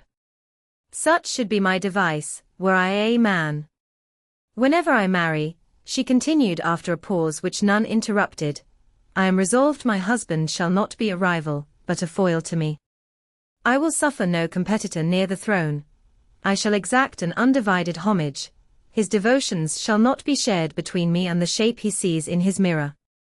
Mr. Rochester, now sing, and I will play for you. I am all obedience, was the response. Here then is a Corsair song. Know that I dote on Corsairs, and for that reason, sing it con spirito. Commands from Miss Ingram's lips would put spirit into a mug of milk and water. Take care, then, if you don't please me, I will shame you by showing how such things should be done. That is offering a premium on incapacity. I shall now endeavor to fail. Gardes vos enbn. If you are wilfully, I shall devise a proportionate punishment. Miss Ingram ought to be clement, for she has it in her power to inflict a chastisement beyond mortal endurance. Ha! Explain, commanded the lady. Pardon me, madam, no need of explanation. Your own fine sense must inform you that one of your frowns would be a sufficient substitute for capital punishment. Sing, said she, and again touching the piano, she commenced an accompaniment in spirited style. Now is my time to slip away, thought I, but the tones that then severed the air arrested me. Mrs. Fairfax had said Mr. Rochester possessed a fine voice. He did, a mellow, powerful bass, into which he threw his own feeling, his own force, finding a way through the ear to the heart, and their waking sensation strangely. I waited till the last deep and full vibration had expired, till the tide of talk, checked an instant, had resumed its flow. I then quitted my sheltered corner and made my exit by the side door, which was fortunately near. Thence a narrow passage led into the hall. In crossing it, I perceived my sandal was loose. I stopped to tie it, kneeling down for that purpose on the mat at the foot of the staircase. I heard the dining-room door unclose. A gentleman came out. Rising hastily, I stood face to face with him. It was Mr. Rochester. How do you do? He asked. I am very well, sir. Why did you not come and speak to me in the room? I thought I might have retorted the question on him who put it, but I would not take that freedom. I answered, I did not wish to disturb you, as you seemed engaged, sir. What have you been doing during my absence? Nothing particular, teaching Adele as usual. And getting a good deal paler than you were, as I saw at first sight. What is the matter? Nothing at all, sir. Did you take any cold that night you half drowned me? Not the least. Return to the drawing-room, you are deserting too early. I am tired, sir. He looked at me for a minute. And a little depressed, he said. What about? Tell me. Nothing, sir. I am not depressed. But I affirm that you are. So much depressed that a few more words would bring tears to your eyes. Indeed, they are there now, shining and swimming, and a bead has slipped from the lash and fallen onto the flag. If I had time, and was not in mortal dread of some prating prig of a servant passing, I would know what all this means.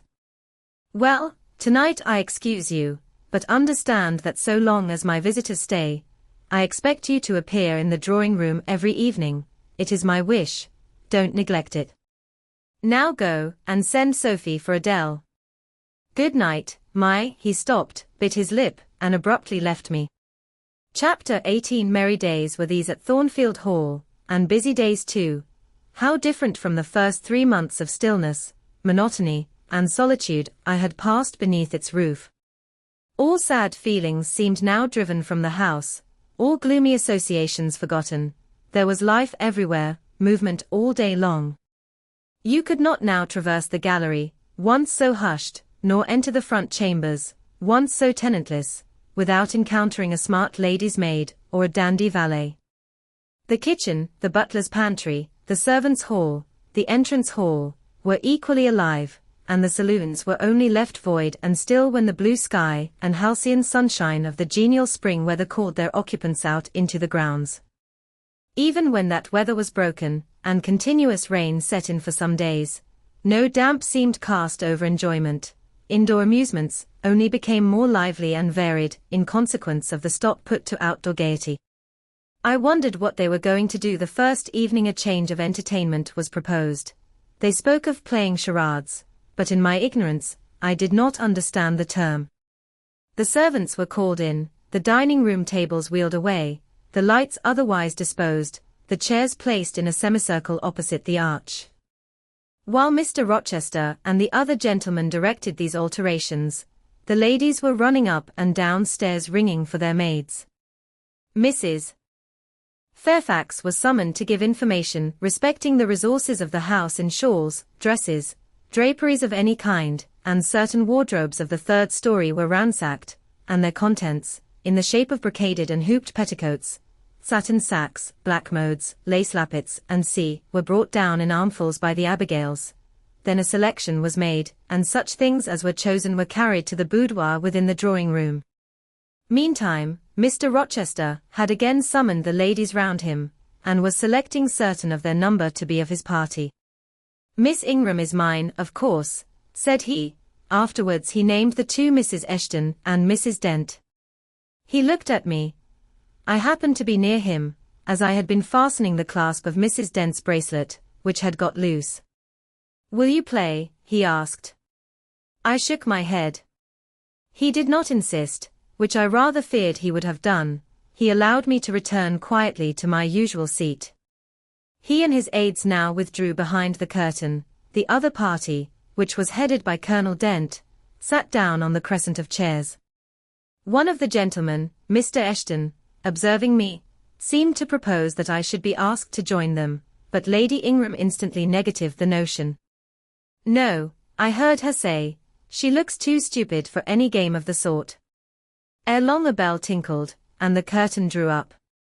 Within the arch, the bulky figure of Sir George Lynn, whom Mr. Rochester had likewise chosen, was seen enveloped in a white sheet. Before him, on a table, lay open a large book, and at his side stood Amy Eshton, draped in Mr. Rochester's cloak, and holding a book in her hand.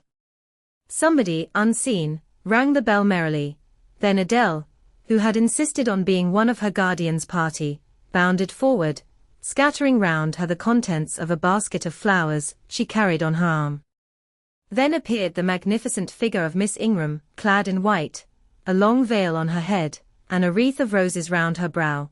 By her side walked Mr. Rochester, and together they drew near the table. They knelt, while Mrs. Dent and Louisa Eshton, dressed also in white, took up their stations behind them. A ceremony followed, in dumb show, in which it was easy to recognize the pantomime of a marriage.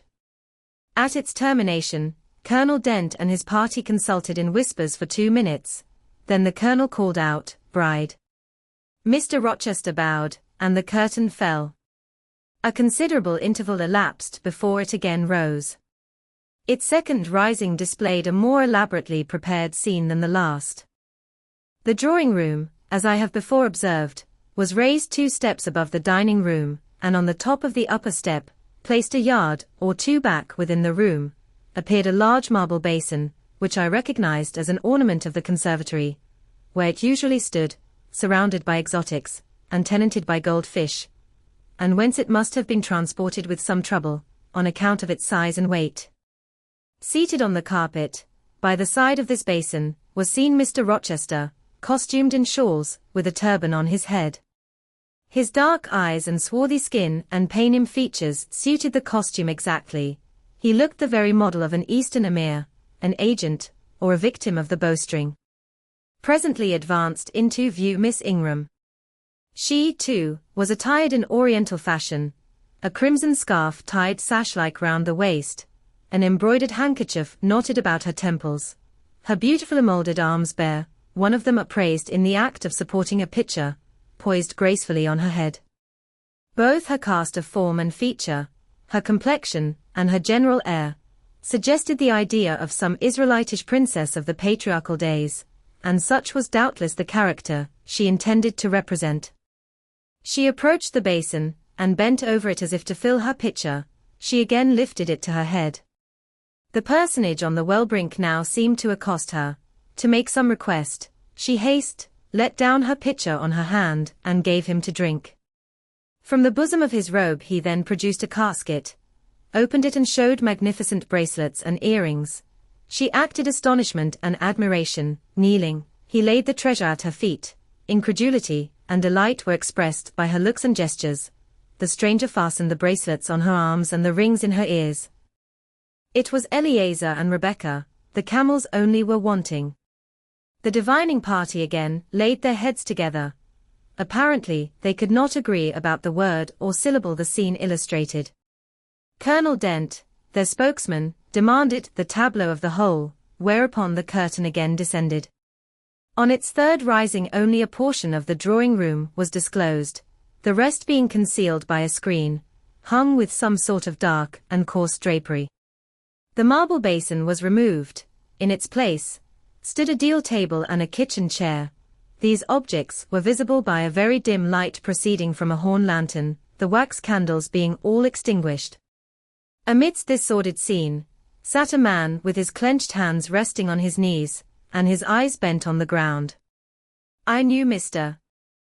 Rochester, though the begrimed face, the disordered dress, his coat hanging loose from one arm, as if it had been almost torn from his back in a scuffle, the desperate and scowling countenance, the rough, bristling hair might well have disguised him. As he moved, a chain clanked. To his wrists were attached fetters. Bridewell, exclaimed Colonel Dent, and the charade was solved. A sufficient interval having elapsed for the performers to resume their ordinary costume, they re-entered the dining-room. Mr. Rochester led in Miss Ingram. She was complimenting him on his acting. Do you know, said she, that, of the three characters, I liked you in the last best. Oh, had you but lived a few years earlier, what a gallant gentleman highwayman you would have made. Is all the soot washed from my face? He asked, turning it towards her. Alas! Yes, the more's the pity. Nothing could be more becoming to your complexion than that ruffian's rouge. You would like a hero of the road then? An English hero of the road would be the next best thing to an Italian bandit, and that could only be surpassed by a Levantine pirate. Well, whatever I am, remember you are my wife. We were married an hour since, in the presence of all these witnesses. She giggled, and her color rose. Now, Dent, continued Mr. Rochester, it is your turn. And as the other party withdrew, he and his band took the vacated seats. Miss Ingram placed herself at her leader's right hand. The other diviners filled the chairs on each side of him and her. I did not now watch the actors. I no longer waited with interest for the curtain to rise. My attention was absorbed by the spectators. My eyes, while fixed on the arch, were now irresistibly attracted to the semicircle of chairs. What charade Colonel Dent and his party played, what word they chose, how they acquitted themselves, I no longer remember, but I still see the consultation which followed each scene. I see Mr. Rochester turn to Miss Ingram, and Miss Ingram to him. I see her incline her head towards him, till the jetty curls almost touch his shoulder and wave against his cheek. I hear their mutual whisperings. I recall their interchanged glances, and something even of the feeling roused by the spectacle returns in memory at this moment. I have told you, reader, that I had learnt to love Mr. Rochester. I could not unlove him now, merely because I found that he had ceased to notice me, because I might pass hours in his presence, and he would never once turn his eyes in my direction, because I saw all his attentions appropriated by a great lady, who scorned to touch me with the hem of her robes as she passed, who, if ever her dark and imperious eye fell on me by chance, would withdraw it instantly, as from an object too mean to merit observation. I could not unlove him, because I felt sure he would soon marry this very lady, because I read daily in her a proud security in his intentions respecting her, because I witnessed hourly in him a style of courtship which, if careless and choosing rather to be sought than to seek, was yet in its very carelessness captivating, and in its very pride irresistible. There was nothing to cool or banish love in these circumstances, though much to create despair. Much too, you will think, reader, to engender jealousy, if a woman, in my position, could presume to be jealous of a woman in Miss Ingram's. But I was not jealous, or very rarely. The nature of the pain I suffered could not be explained by that word. Miss Ingram was a mark beneath jealousy. She was too inferior to excite the feeling. Pardon the seeming paradox, I mean what I say. She was very showy, but she was not genuine. She had a fine person, many brilliant attainments, but her mind was poor, her heart barren by nature. Nothing bloomed spontaneously on that soil, no unforced natural fruit delighted by its freshness. She was not good, she was not original. She used to repeat sounding phrases from books. She never offered, nor had, an opinion of her own. She advocated a high tone of sentiment, but she did not know the sensations of sympathy and pity. Tenderness and truth were not in her. Too often she betrayed this, by the undue vent she gave to a spiteful antipathy she had conceived against little Adele, pushing her away with some contumelious epithet, if she happened to approach her, sometimes ordering her from the room, and always treating her with coldness and acrimony. Other eyes besides mine watched these manifestations of character, watched them closely, keenly, shrewdly. Yes, the future bridegroom, Mr. Rochester himself, exercised over his intended a ceaseless surveillance, and it was from this sagacity, this guardedness of his, this perfect, clear consciousness of his fair one's defects, this obvious absence of passion in his sentiments towards her, that my ever-torturing pain arose. I saw he was going to marry her, for family, perhaps political reasons, because her rank and connections suited him. I felt he had not given her his love, and that her qualifications were ill-adapted to win from him that treasure. This was the point, this was where the nerve was touched and teased, this was where the fever was sustained and fed. She could not charm him. If she had managed the victory at once, and he had yielded and sincerely laid his heart at her feet, I should have covered my face, turned to the wall, and figuratively, have died to them. If Miss Ingram had been a good and noble woman, endowed with force, fervor, kindness, sense, I should have had one vital struggle with two tigers, jealousy and despair. Then, my heart torn out and devoured, I should have admired her, acknowledged her excellence, and been quiet for the rest of my days. And the more absolute her superiority, the deeper would have been my admiration, the more truly tranquil my quiescence. But as matters really stood, to watch Miss Ingram's efforts at fascinating Mr. Rochester, to witness their repeated failure, herself unconscious that they did fail, vainly fancying that each shaft launched hit the mark, and infatuatedly pluming herself on success, when her pride and self-complacency repelled further and further what she wished to allure, to witness this, was to be at once under ceaseless excitation and ruthless restraint.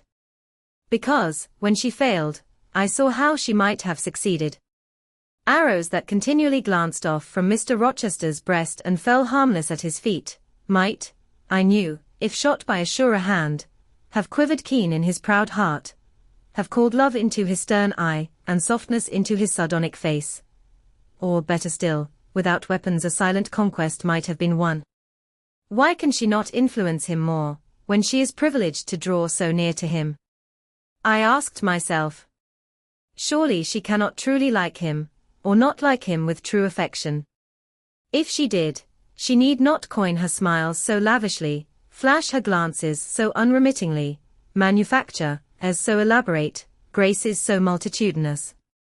It seems to me that she might, by merely sitting quietly at his side, saying little and looking less, get nigher his heart. I have seen in his face a far different expression from that which hardens it now while she is so vivaciously accosting him, but then it came of itself.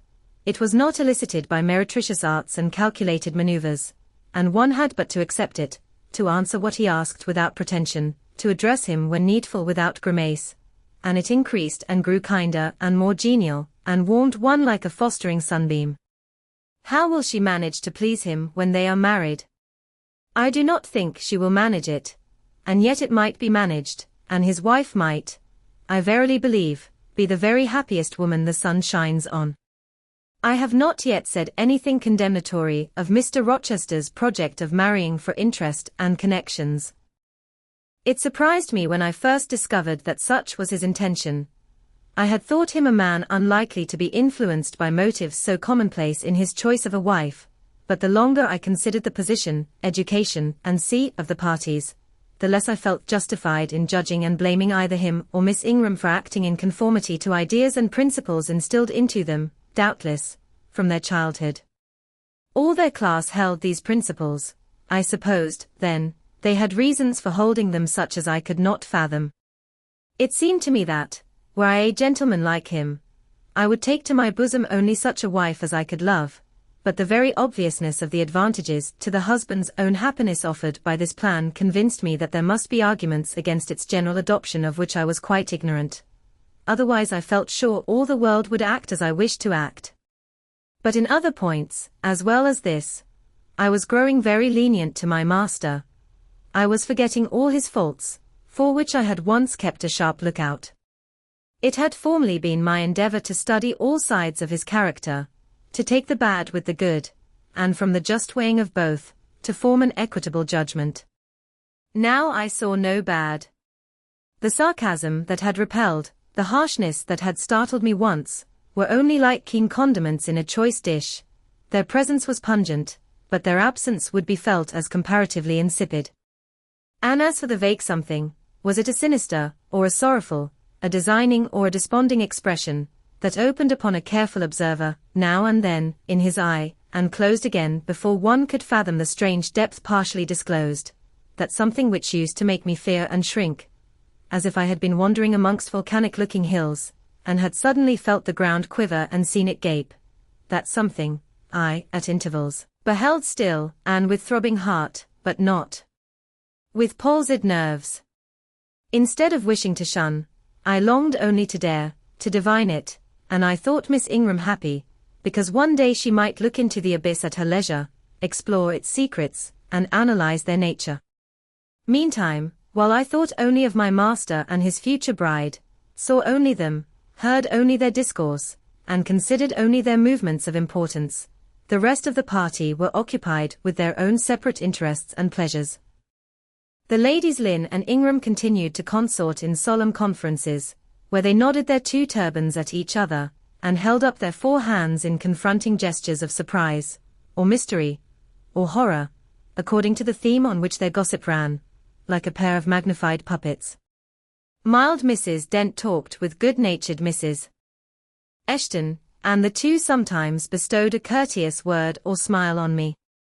Sir George Lynn, Colonel Dent, and Mr. Eshton discussed politics, or county affairs, or justice business. Lord Ingram flirted with Amy Eshton, Louisa played and sang to, and with one of the Messrs. Lynn, and Mary Ingram listened languidly to the gallant speeches of the other. Sometimes all, as with one consent, suspended their by-play to observe and listen to the principal actors, for, after all, Mr. Rochester and, because closely connected with him, Miss Ingram were the life and soul of the party. If he was absent from the room an hour, a perceptible dullness seemed to steal over the spirits of his guests, and his re-entrance was sure to give a fresh impulse to the vivacity of conversation. The want of his animating influence appeared to be peculiarly felt one day that he had been summoned to Millcote on business, and was not likely to return till late. The afternoon was wet. A walk the party had proposed to take to see a gypsy camp, lately pitched on a common beyond Hay, was consequently deferred. Some of the gentlemen were gone to the stables. The younger ones, together with the younger ladies, were playing billiards in the billiard room. The dowagers Ingram and Lynn sought solace in a quiet game at cards. Blanche Ingram, after having repelled, by supercilious taciturnity, some efforts of Mrs. Dent and Mrs. Eshton to draw her into conversation, had first murmured over some sentimental tunes and airs on the piano, and then, having fetched a novel from the library, had flung herself in haughty listlessness on a sofa, and prepared to beguile, by the spell of fiction, the tedious hours of absence. The room and the house were silent. Only now and then the merriment of the billiard players was heard from above. It was verging on dusk, and the clock had already given warning of the hour to dress for dinner, when little Adele, who knelt by me in the drawing-room window seat, suddenly exclaimed, "Voilà Monsieur Rochester, qui revient." I turned, and Miss Ingram darted forwards from her sofa, The others, too, looked up from their several occupations, for at the same time a crunching of wheels and a splashing tramp of horse hoofs became audible on the wet gravel. A post-chaise was approaching. "What can possess him to come home in that style?" said Miss Ingram. "He rode Mesrour, the black horse, did he not, when he went out? And Pilot was with him. What has he done with the animals?" As she said this, she approached her tall person and ample garments so near the window, that I was obliged to bend back almost to the breaking of my spine. In her eagerness, she did not observe me at first, but when she did, she curled her lip and moved to another casement. The post-chaise stopped, the driver rang the doorbell, and a gentleman alighted attired in travelling garb, but it was not Mr. Rochester, it was a tall, fashionable-looking man, a stranger. "How provoking," exclaimed Miss Ingram, "you tiresome monkey!" Apostrophizing Adele, who perched you up in the window to give false intelligence, and she cast on me an angry glance, as if I were in fault. Some parleying was audible in the hall, and soon the newcomer entered. He bowed to Lady Ingram, as deeming her the eldest lady present. "It appears I come at an inopportune time, madam," said he, "when my friend, Mr. Rochester, is from home, but I arrive from a very long journey, and I think I may presume so far on old and intimate acquaintance as to install myself here till he returns." His manner was polite. His accent, in speaking, struck me as being somewhat unusual, not precisely foreign, but still not altogether English. His age might be about Mr. Rochester's, between 30 and 40, his complexion was singularly sallow. Otherwise he was a fine-looking man, at first sight especially. On closer examination, you detected something in his face that displeased, or rather that failed to please. His features were regular, but too relaxed. His eye was large and well cut, but the life looking out of it was a tame, vacant life, at least so I thought. The sound of the dressing bell dispersed the party. It was not till after dinner that I saw him again. He then seemed quite at his ease. But I liked his physiognomy even less than before. It struck me as being at the same time unsettled and inanimate. His eye wandered, and had no meaning in its wandering. This gave him an odd look, such as I never remembered to have seen. For a handsome and not an unamiable-looking man, he repelled me exceedingly. There was no power in that smooth-skinned face of a full oval shape, no firmness in that aquiline nose and small cherry mouth. There was no thought on the low, even forehead, no command in that blank, brown eye. As I sat in my usual nook, and looked at him with the light of the girandoles on the mantelpiece beaming full over him, for he occupied an armchair drawn close to the fire, and kept shrinking still nearer, as if he were cold, I compared him with Mr. Rochester. I think, with deference be it spoken, the contrast could not be much greater between a sleek gander and a fierce falcon, between a meek sheep and the rough-coated keen-eyed dog, its guardian. He had spoken of Mr. Rochester as an old friend. A curious friendship theirs must have been, a pointed illustration, indeed, of the old adage that extremes meet. 2 or 3 of the gentlemen sat near him, and I caught at times scraps of their conversation across the room. At first I could not make much sense of what I heard, for the discourse of Louisa Eshton and Mary Ingram, who sat nearer to me, confused the fragmentary sentences that reached me at intervals. These last were discussing the stranger. They both called him a beautiful man. Louisa said he was a love of a creature, and she adored him, and Mary instanced his pretty little mouth and nice nose as her ideal of the charming. "And what a sweet-tempered forehead he has," cried Louisa, "so smooth, none of those frowning irregularities I dislike so much, and such a placid eye and smile." And then, to my great relief, Mr. Henry Lynn summoned them to the other side of the room, to settle some point about the deferred excursion to Hay Common. I was now able to concentrate my attention on the group by the fire, and I presently gathered that the newcomer was called Mr. Mason. Then I learned that he was but just arrived in England, and that he came from some hot country, which was the reason, doubtless, his face was so sallow, and that he sat so near the hearth and wore surtout in the house. Presently the words Jamaica, Kingston, Spanish Town, indicated the West Indies as his residence, and it was with no little surprise I gathered, ere long, that he had there first seen and become acquainted with Mr. Rochester. He spoke of his friend's dislike of the burning heats, the hurricanes, and rainy seasons of that region. I knew Mr. Rochester had been a traveller, Mrs. Fairfax had said so, but I thought the continent of Europe had bounded his wanderings. Till now I had never heard a hint given of visits to more distant shores. I was pondering these things, when an incident, and a somewhat unexpected one, broke the thread of my musings. Mr. Mason, shivering as someone chanced to open the door, asked for more coal to be put on the fire, which had burnt out its flame, though its mass of cinder still shone hot and red. The footman who brought the coal, in going out, stopped near Mr. Eshton's chair, and said something to him in a low voice, of which I heard only the words, "Old woman, quite troublesome. Tell her she shall be put in the stocks if she does not take herself off," replied the magistrate. "No, stop," interrupted Colonel Dent. "Don't send her away, Eshton, we might turn the thing to account, better consult the ladies."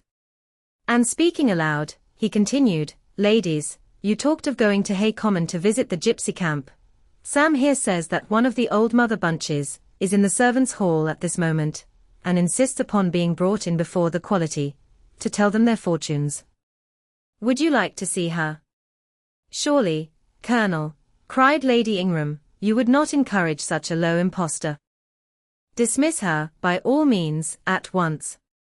"But I cannot persuade her to go away, my lady," said the footman, "nor can any of the servants. Mrs. Fairfax is with her just now, entreating her to be gone, but she has taken a chair in the chimney corner, and says nothing shall stir her from it till she gets leave to come in here." "What does she want?" asked Mrs. Eshton. "To tell the gentry their fortunes, she says, and she swears she must and will do it." "What is she like?" inquired the Mrs. Eshton, in a breath. "A shockingly ugly old creature, miss, almost as black as a crock." "Why, she's a real sorceress," cried Frederick Lynn. "Let us have her in, of course." "To be sure," rejoined his brother. "It would be 1,000 pities to throw away such a chance of fun." "My dear boys, what are you thinking about?" exclaimed Mrs. Lynn. "I cannot possibly countenance any such inconsistent proceeding," chimed in the Dowager Ingram.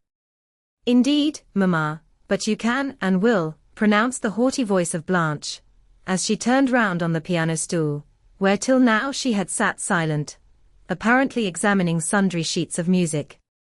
"I have a curiosity to hear my fortune told, therefore, Sam, order the beldam forward." "My darling Blanche."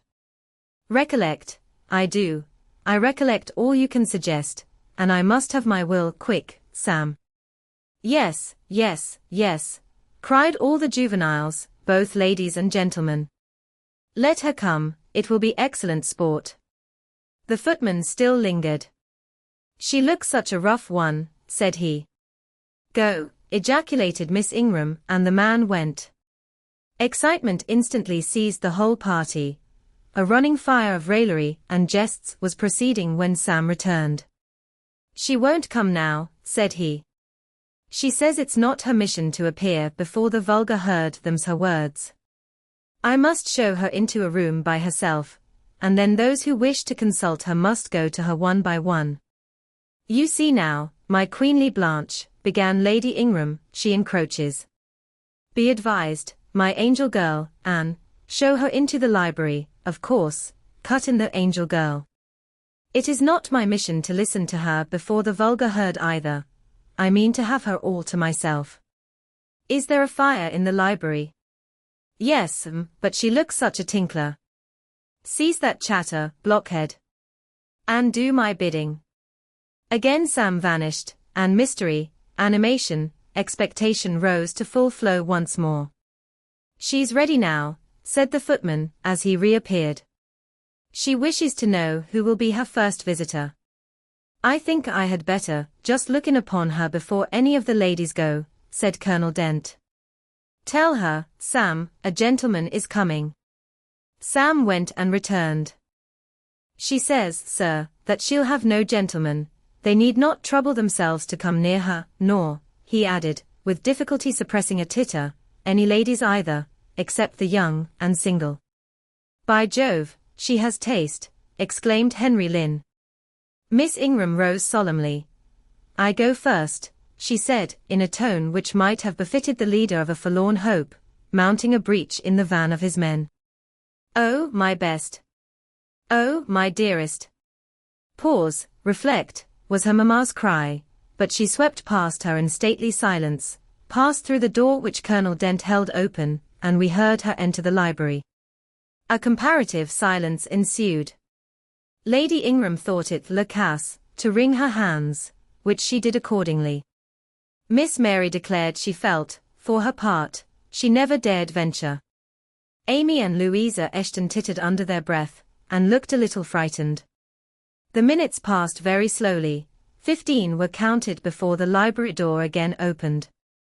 Miss Ingram returned to us through the arch. Would she laugh? Would she take it as a joke? All eyes met her with a glance of eager curiosity, and she met all eyes with one of rebuff and coldness. She looked neither flurried nor merry. She walked stiffly to her seat, and took it in silence. Well, Blanche, said Lord Ingram. What did she say, sister? Asked Mary.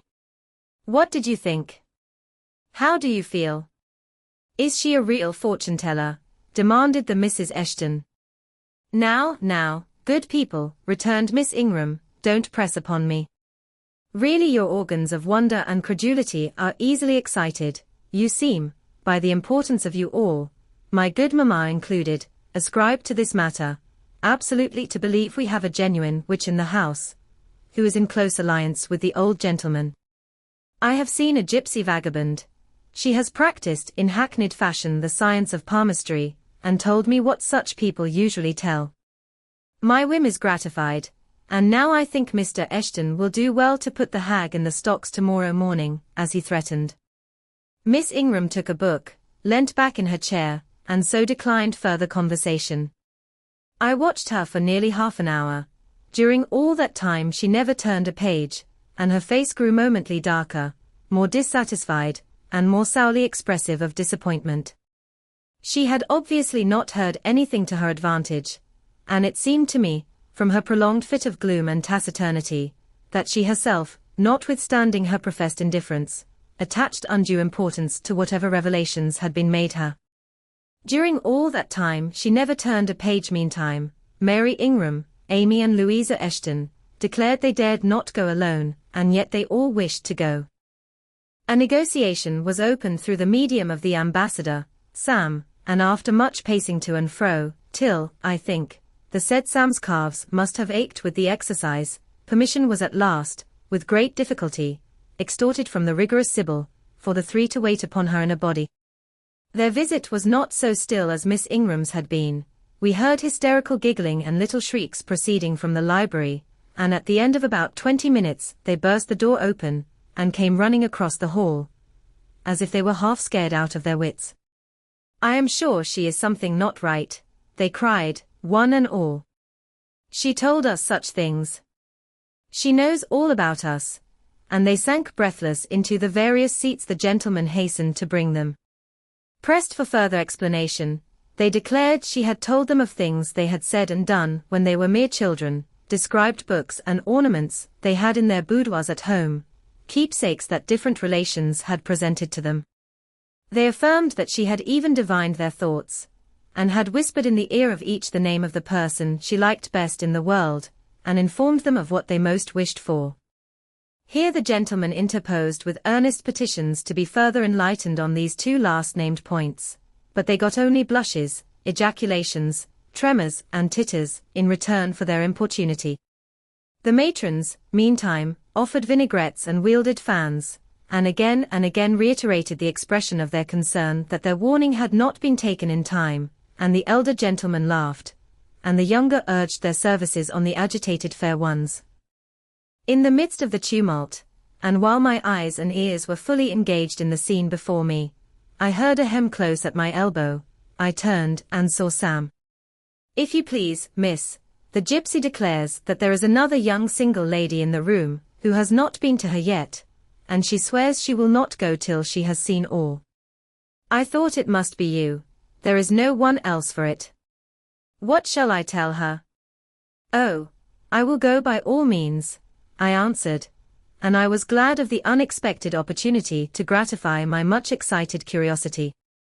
I slipped out of the room, unobserved by any eye, for the company were gathered in one mass about the trembling trio, just returned, and I closed the door quietly behind me. If you like, miss, said Sam, I'll wait in the hall for you, and if she frightens you, just call and I'll come in. No, Sam, return to the kitchen. I am not in the least afraid. Nor was I, but I was a good deal interested and excited. Chapter 19. The library looked tranquil enough as I entered it, and the Sibyl, if Sibyl she were, was seated snugly enough in an easy chair at the chimney corner. She had on a red cloak and a black bonnet, or rather, a broad-brimmed gypsy hat, tied down with a striped handkerchief under her chin. An extinguished candle stood on the table. She was bending over the fire, and seemed reading in a little black book, like a prayer book, by the light of the blaze. She muttered the words to herself, as most old women do, while she read. She did not desist immediately on my entrance. It appeared she wished to finish a paragraph.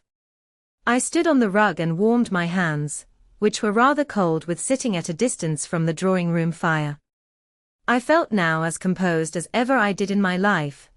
There was nothing indeed in the gypsy's appearance to trouble one's calm. She shut her book and slowly looked up. Her hat brim partially shaded her face, yet I could see, as she raised it, that it was a strange one. It looked all brown and black. Elf locks bristled out from beneath a white band which passed under her chin, and came half over her cheeks, or rather jaws. How I confronted me at once, with a bold and direct gaze. Well, and you want your fortune told, she said, in a voice as decided as her glance, as harsh as her features. I don't care about it, mother, you may please yourself, but I ought to warn you, I have no faith. It's like your impudence to say so. I expected it of you. I heard it in your step as you crossed the threshold. Did you? You've a quick ear. I have, and a quick eye and a quick brain. You need them all in your trade. I do, especially when I've customers like you to deal with. Why don't you tremble? I'm not cold. Why don't you turn pale? I am not sick. Why don't you consult my art? I'm not silly. The old crone niched a laugh under her bonnet and bandage. She then drew out a short black pipe, and lighting it began to smoke. Having indulged a while in this sedative, she raised her bent body, took the pipe from her lips, and while gazing steadily at the fire, said very deliberately, You are cold, you are sick, and you are silly. Prove it, I rejoined. I will, in few words. You are cold, because you are alone, no contact strikes the fire from you that is in you. You are sick, because the best of feelings, the highest and the sweetest given to man, keeps far away from you. You are silly, because, suffer as you may, you will not beckon it to approach, nor will you stir one step to meet it where it waits you. She again put her short black pipe to her lips, and renewed her smoking with vigor. You might say all that to almost any one who you knew lived as a solitary dependent in a great house. I might say it to almost any one, but would it be true of almost any one? In my circumstances. Yes, just so, in your circumstances, but find me another precisely placed as you are. It would be easy to find you thousands. You could scarcely find me one.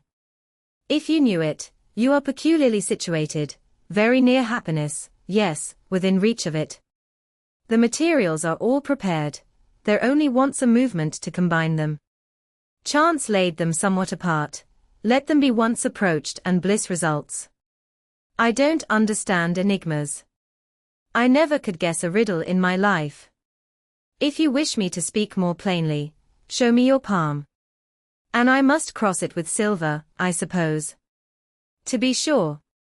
I gave her a shilling. She put it into an old stocking foot, which she took out of her pocket, and having tied it round and returned it, she told me to hold out my hand. I did.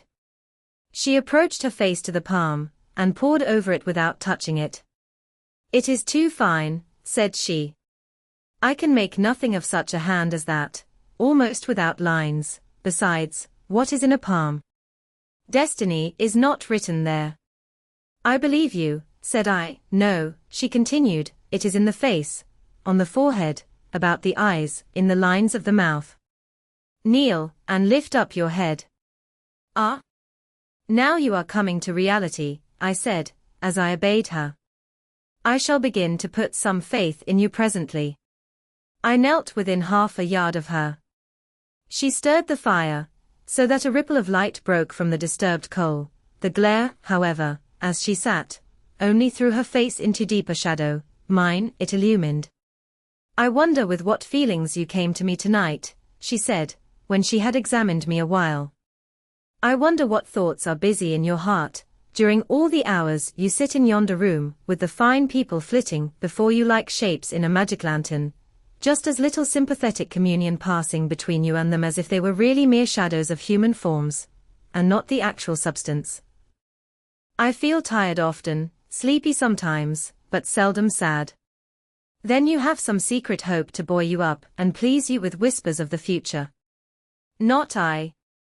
The utmost I hope is, to save money enough out of my earnings to set up a school some day in a little house rented by myself. A mean nutriment for the spirit to exist on, and sitting in that window seat, you see I know your habits, you have learned them from the servants. Ah? You think yourself sharp. Well, perhaps I have. To speak truth, I have an acquaintance with one of them, Mrs. Poole. I started to my feet when I heard the name. You have you, thought I, there is diablerie in the business after all, then. Don't be alarmed, continued the strange being. She's a safe hand is Mrs. Poole, close and quiet. Any one may repose confidence in her. But, as I was saying, sitting in that window seat, do you think of nothing but your future school? Have you no present interest in any of the company who occupy the sofas and chairs before you? Is there not one face you study? One figure whose movements you follow with at least curiosity? I like to observe all the faces and all the figures. But do you never single one from the rest? Or it may be, two. I do frequently, when the gestures or looks of a pair seem telling a tale. It amuses me to watch them. What tale do you like best to hear? Oh, I have not much choice. They generally run on the same theme, courtship, and promise to end in the same catastrophe, marriage. And do you like that monotonous theme? Positively, I don't care about it, it is nothing to me. Nothing to you. When a lady, young and full of life and health, charming with beauty and endowed with the gifts of rank and fortune, sits and smiles in the eyes of a gentleman you know, and perhaps think well of. I don't know the gentleman here. I have scarcely interchanged a syllable with one of them, and as to thinking well of them, I consider some respectable, and stately, and middle-aged, and others young, dashing, handsome, and lively, but certainly they are all at liberty to be the recipients of whose smiles they please, without my feeling disposed to consider the transaction of any moment to me. You don't know the gentleman here. You have not exchanged a syllable with one of them. Will you say that of the master of the house? He is not at home. A profound remark. A most ingenious quibble. He went to Millcote this morning, and will be back here tonight or tomorrow.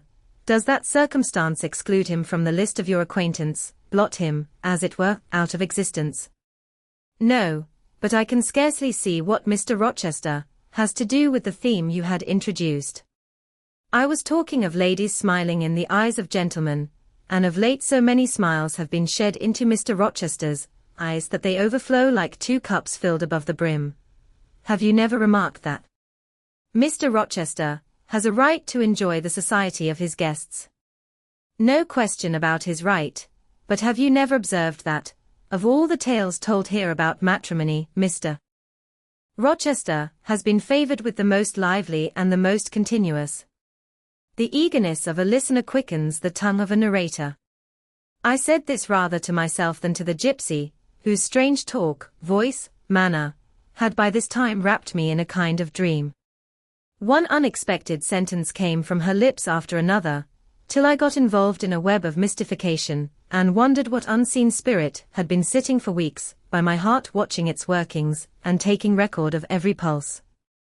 Eagerness of a listener, repeated she, yes, Mr. Rochester has sat by the hour, his ear inclined to the fascinating lips that took such delight in their task of communicating, and Mr. Rochester was so willing to receive and look so grateful for the pastime given him.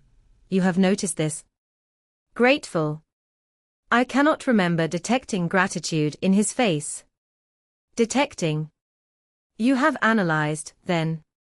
And what did you detect, if not gratitude? I said nothing. You have seen love, have you not, and, looking forward, you have seen him married, and beheld his bride happy. Humph. Not exactly. Your witch's skill is rather at fault sometimes. What the devil have you seen, then? Never mind. I came here to inquire, not to confess. Is it known that Mr. Rochester is to be married? Yes, and to the beautiful Miss Ingram. Shortly. Appearances would warrant that conclusion, and no doubt, though, with an audacity that wants chastising out of you, you seem to question it, they will be a superlatively happy pair. He must love such a handsome, noble, witty, accomplished lady, and probably she loves him, or, if not his person, at least his purse. I know she considers the Rochester estate eligible to the last degree, though, God pardon me. I told her something on that point about an hour ago, which made her look wondrous grave. The corners of her mouth fell half an inch. I would advise her Blackavist suitor to look out, if another comes, with a longer or clearer rent roll, his dished, but, mother, I did not come to hear Mr. Rochester's fortune. I came to hear my own, and you have told me nothing of it. Your fortune is yet doubtful. When I examined your face, one trait contradicted another. Chance has mitted you a measure of happiness, that I know. I knew it before I came here this evening. She has laid it carefully on one side for you. I saw her do it. It depends on yourself to stretch out your hand and take it up, but whether you will do so, is the problem I study. Kneel again on the rug. Don't keep me long, the fire scorches me. She did not stoop towards me, but only gazed, leaning back in her chair. I knelt. She did not stoop towards me, but only gazed, leaning back in her chair. She began muttering, the flame flickers in the eye shines like dew, it looks soft and full of feeling, it smiles at my jargon, it is susceptible, impression follows impression through its clear sphere. Where it ceases to smile, it is sad, an unconscious lassitude weighs on the lid, that signifies melancholy resulting from loneliness. It turns from me, it will not suffer further scrutiny, it seems to deny, by a mocking glance, the truth of the discoveries I have already made, to disown the charge both of sensibility and chagrin. Its pride and reserve only confirm me in my opinion. The eye is favorable. As to the mouth, it delights at times in laughter, it is disposed to impart all that the brain conceives, though I dare say it would be silent on much the heart experiences. Mobile and flexible, it was never intended to be compressed in the eternal silence of solitude. It is a mouth which should speak much, and smile often, and have human affection for its interlocutor. That feature too is propitious. I see no enemy to a fortunate issue, but in the brow, and that brow professes to say, I can live alone, if self-respect, and circumstances require me so to do. I need not sell my soul to buy bliss. I have an inward treasure born with me, which can keep me alive if all extraneous delights should be withheld, or offered only at a price I cannot afford to give. The forehead declares, reason sits firm and holds the reins, and she will not let the feelings burst away and hurry her to wild chasms. The passions may rage furiously, like true heathens, as they are, and the desires may imagine all sorts of vain things, but judgment shall still have the last word in every argument, and the casting vote in every decision. Strong wind, earthquake shock, and fire may pass by, but I shall follow the guiding of that still small voice which interprets the dictates of conscience. Well said, forehead, your declaration shall be respected. I have formed my plans, right plans I deem them, and in them I have attended to the claims of conscience, the counsels of reason. I know how soon youth would fade and bloom perish, if, in the cup of bliss offered, but one dreg of shame, or one flavor of remorse were detected, and I do not want sacrifice, sorrow, dissolution. Such is not my taste. I wish to foster, not to blight, to earn gratitude, not to wring tears of blood, no, nor of brine. My harvest must be in smiles, in endearments, in sweet, that will do. I think I rave in a kind of exquisite delirium. I should wish now to protract this moment ad infinitum, but I dare not. So far I have governed myself thoroughly. I have acted as I inwardly swore I would act, but further might try me beyond my strength. Rise, Miss Eyre, leave me, the play is played out. Where was I? Did I wake or sleep? Had I been dreaming? Did I dream still? The old woman's voice had changed, her accent, her gesture, and all were familiar to me as my own face in a glass, as the speech of my own tongue. I got up, but did not go. I looked, I stirred the fire, and I looked again, but she drew her bonnet and her bandage closer about her face, and again beckoned me to depart. The flame illuminated her hand stretched out, roused now, and on the alert for discoveries. I at once noticed that hand. It was no more the withered limb of Eld than my own. It was a rounded supple member, with smooth fingers, symmetrically turned. A broad ring flashed on the little finger, and stooping forward, I looked at it, and saw a gem I had seen 100 times before. Again I looked at the face, which was no longer turned from me, on the contrary, the bonnet was doffed, the bandage displaced, the head advanced. Well, Jane, do you know me? Asked the familiar voice. Only take off the red cloak, sir, and then, but the string is in a knot, help me. Break it, sir. There, then, off, ye lendings. And Mr. Rochester stepped out of his disguise. Now, sir, what a strange idea. But well carried out, eh? Don't you think so? With the ladies you must have managed well. But not with you. You did not act the character of a gypsy with me. What character did I act? My own. No, some unaccountable one. In short, I believe you have been trying to draw me out, or in, you have been talking nonsense to make me talk nonsense. It is scarcely fair, sir. Do you forgive me, Jane? I cannot tell till I have thought it all over. If, on reflection, I find I have fallen into no great absurdity, I shall try to forgive you, but it was not right. Oh, you have been very correct, very careful, very sensible. I reflected and thought, on the whole, I had. It was a comfort, but, indeed, I had been on my guard almost from the beginning of the interview. Something of masquerade I suspected. I knew gypsies and fortune-tellers did not express themselves as this seeming old woman had expressed herself. Besides, I had noted her feigned voice, her anxiety to conceal her features. But my mind had been running on Grace Poole, that living enigma, that mystery of mysteries, as I considered her. I had never thought of Mr. Rochester. Well, said he, what are you musing about? What does that grave smile signify? Wonder and self-congratulation, sir. I have your permission to retire now, I suppose. No, stay a moment, and tell me what the people in the drawing-room yonder are doing. Discussing the gypsy, I dare say. Sit down, let me hear what they said about me. I had better not stay long, sir. It must be near 11 o'clock. Oh, are you aware, Mr.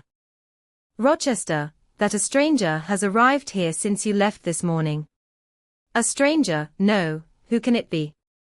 I expected no one. Is he gone? No, he said he had known you long, and that he could take the liberty of installing himself here till you returned. The devil he did. Did he give his name? His name is Mason, sir, and he comes from the West Indies, from Spanish Town, in Jamaica, I think. Mr. Rochester was standing near me. He had taken my hand, as if to lead me to a chair. As I spoke he gave my wrist a convulsive grip. The smile on his lips froze. Apparently a spasm caught his breath. "Mason, the West Indies," he said, in the tone one might fancy a speaking automaton to announce its single words. "Mason, the West Indies," he reiterated, and he went over the syllables 3 times, growing, in the intervals of speaking, whiter than ashes. He hardly seemed to know what he was doing. "Do you feel ill, sir?" I inquired. "Jane, I've got a blow. I've got a blow, Jane." He staggered. "Oh, lean on me, sir." "Jane, you offered me your shoulder once before, let me have it now." "Yes, sir, yes, and my arm." He sat down, and made me sit beside him. Holding my hand in both his own, he chafed it, gazing on me, at the same time, with the most troubled and dreary look. "My little friend," said he, "I wish I were in a quiet island with only you, and trouble, and danger, and hideous recollections removed from me. Can I help you, sir? I'd give my life to serve you. Jane, if aid is wanted, I'll seek it at your hands, I promise you that." "Thank you, sir. Tell me what to do, I'll try, at least, to do it." "Fetch me now, Jane, a glass of wine from the dining room. They will be at supper there, and tell me if Mason is with them, and what he is doing." I went. I found all the party in the dining room at supper. As Mr. Rochester had said, they were not seated at table, the supper was arranged on the sideboard, each had taken what he chose, and they stood about here and there in groups, their plates and glasses in their hands. Every one seemed in high glee, laughter and conversation were general and animated. Mr. Mason stood near the fire, talking to Colonel and Mrs. Dent, and appeared as merry as any of them. I filled a wineglass. I saw Miss Ingram watch me frowningly as I did so. She thought I was taking a liberty, I dare say, and I returned to the library. Mr. Rochester's extreme pallor had disappeared, and he looked once more firm and stern. He took the glass from my hand. "Here is to your health, ministrant spirit," he said. He swallowed the contents and returned it to me. "What are they doing, Jane?" "Laughing and talking, sir. They don't look grave and mysterious, as if they had heard something strange."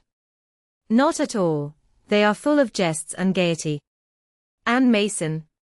"He was laughing too." "If all these people came in a body and spat at me, what would you do, Jane?" "Turn them out of the room, sir, if I could." He half smiled. "But if I were to go to them, and they only looked at me coldly, and whispered sneeringly amongst each other, and then dropped off and left me one by one, what then? Would you go with them?" "I rather think not, sir. I should have more pleasure in staying with you." "To comfort me?" "Yes, sir, to comfort you, as well as I could." "And if they laid you under a ban for adhering to me?" "I, probably, should know nothing about their ban, and if I did, I should care nothing about it." "Then, you could dare censure for my sake?" "I could dare it for the sake of any friend who deserved my adherence, as you, I am sure, do. Go back now into the room, step quietly up to Mason, and whisper in his ear that Mr. Rochester is come and wishes to see him. Show him in here and then leave me." "Yes, sir." I did his behest. The company all stared at me as I passed straight among them. I sought Mr. Mason, delivered the message, and preceded him from the room. I ushered him into the library, and then I went upstairs. At a late hour, after I had been in bed some time, I heard the visitors repair to their chambers. I distinguished Mr. Rochester's voice, and heard him say, "This way, Mason, this is your room." He spoke cheerfully, the gay tones set my heart at ease. I was soon asleep. Chapter 20. I had forgotten to draw my curtain, which I usually did, and also to let down my window blind. The consequence was, that when the moon, which was full and bright, for the night was fine, came in her course to that space in the sky opposite my casement, and looked in at me through the unveiled panes. Her glorious gaze roused me. Awaking in the dead of night, I opened my eyes on her disk, silver white and crystal clear. It was beautiful, but too solemn. I half rose and stretched my arm to draw the curtain. Good God! What a cry!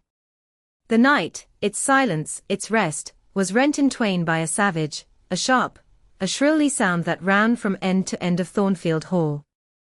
My pulse stopped, my heart stood still, my stretched arm was paralyzed. The cry died, and was not renewed. Indeed, whatever being uttered that fearful shriek, could not soon repeat it. Not the widest-winged condor on the Andes could, twice in succession, send out such a yell from the cloud shrouding his eyrie. The thing delivering such utterance must rest ere it could repeat the effort. It came out of the third story, for it passed overhead. And overhead, yes, in the room just above my chamber ceiling, I now heard a struggle, a deadly one it seemed from the noise, and a half-smothered voice shouted, "Help! Help!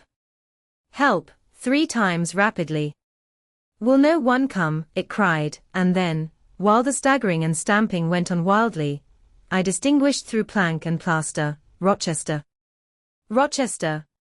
For God's sake, come!" A chamber door opened. Some one ran, or rushed, along the gallery. Another step stamped on the flooring above and something fell, and there was silence. I had put on some clothes, though horror shook all my limbs. I issued from my apartment. The sleepers were all aroused. Ejaculations, terrified murmurs sounded in every room, door after door unclosed, one looked out and another looked out, the gallery filled. Gentlemen and ladies alike had quitted their beds, and oh! What is it? Who is hurt? What has happened? Fetch a light. Is it fire? Are there robbers? Where shall we run? Was demanded confusedly on all hands. But for the moonlight, they would have been in complete darkness.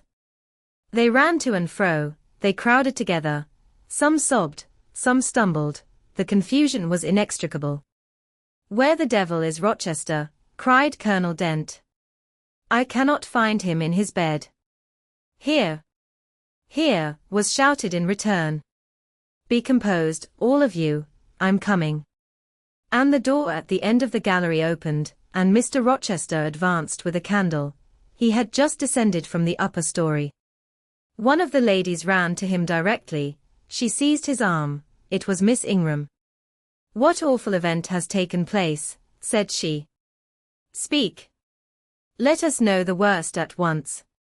"But don't pull me down or strangle me," he replied, for the Misses Eshton were clinging about him now, and the 2 dowagers, in vast white wrappers, were bearing down on him like ships in full sail. All's right," he cried. "It's a mere rehearsal of much ado about nothing. Ladies, keep off, or I shall wax dangerous." And dangerous he looked, his black eyes darted sparks. Calming himself by an effort, he added, "A servant has had the nightmare, that is all. She's an excitable, nervous person. She construed her dream into an apparition, or something of that sort, no doubt, and has taken a fit with fright. Now, then, I must see you all back into your rooms, for, till the house is settled, she cannot be looked after. Gentlemen, have the goodness to set the ladies the example. Miss Ingram, I am sure you will not fail in evincing superiority to idle terrors. Amy and Louisa, return to your nests like a pair of doves, as you are. Mesdames, to the dowagers, you will take cold to a dead certainty, if you stay in this chill gallery any longer." And so, by dint of alternate coaxing and commanding, he contrived to get them all once more enclosed in their separate dormitories. I did not wait to be ordered back to mine, but retreated unnoticed, as unnoticed I had left it. Not, however, to go to bed. On the contrary, I began and dressed myself carefully. The sounds I had heard after the scream, and the words that had been uttered, had probably been heard only by me, for they had proceeded from the room above mine, but they assured me that it was not a servant's dream which had thus struck horror through the house. and that the explanation Mr. Rochester had given was merely an invention framed to pacify his guests. I dressed, then, to be ready for emergencies. When dressed, I sat a long time by the window looking out over the silent grounds and silvered fields and waiting for I knew not what. It seemed to me that some event must follow the strange cry, struggle and call.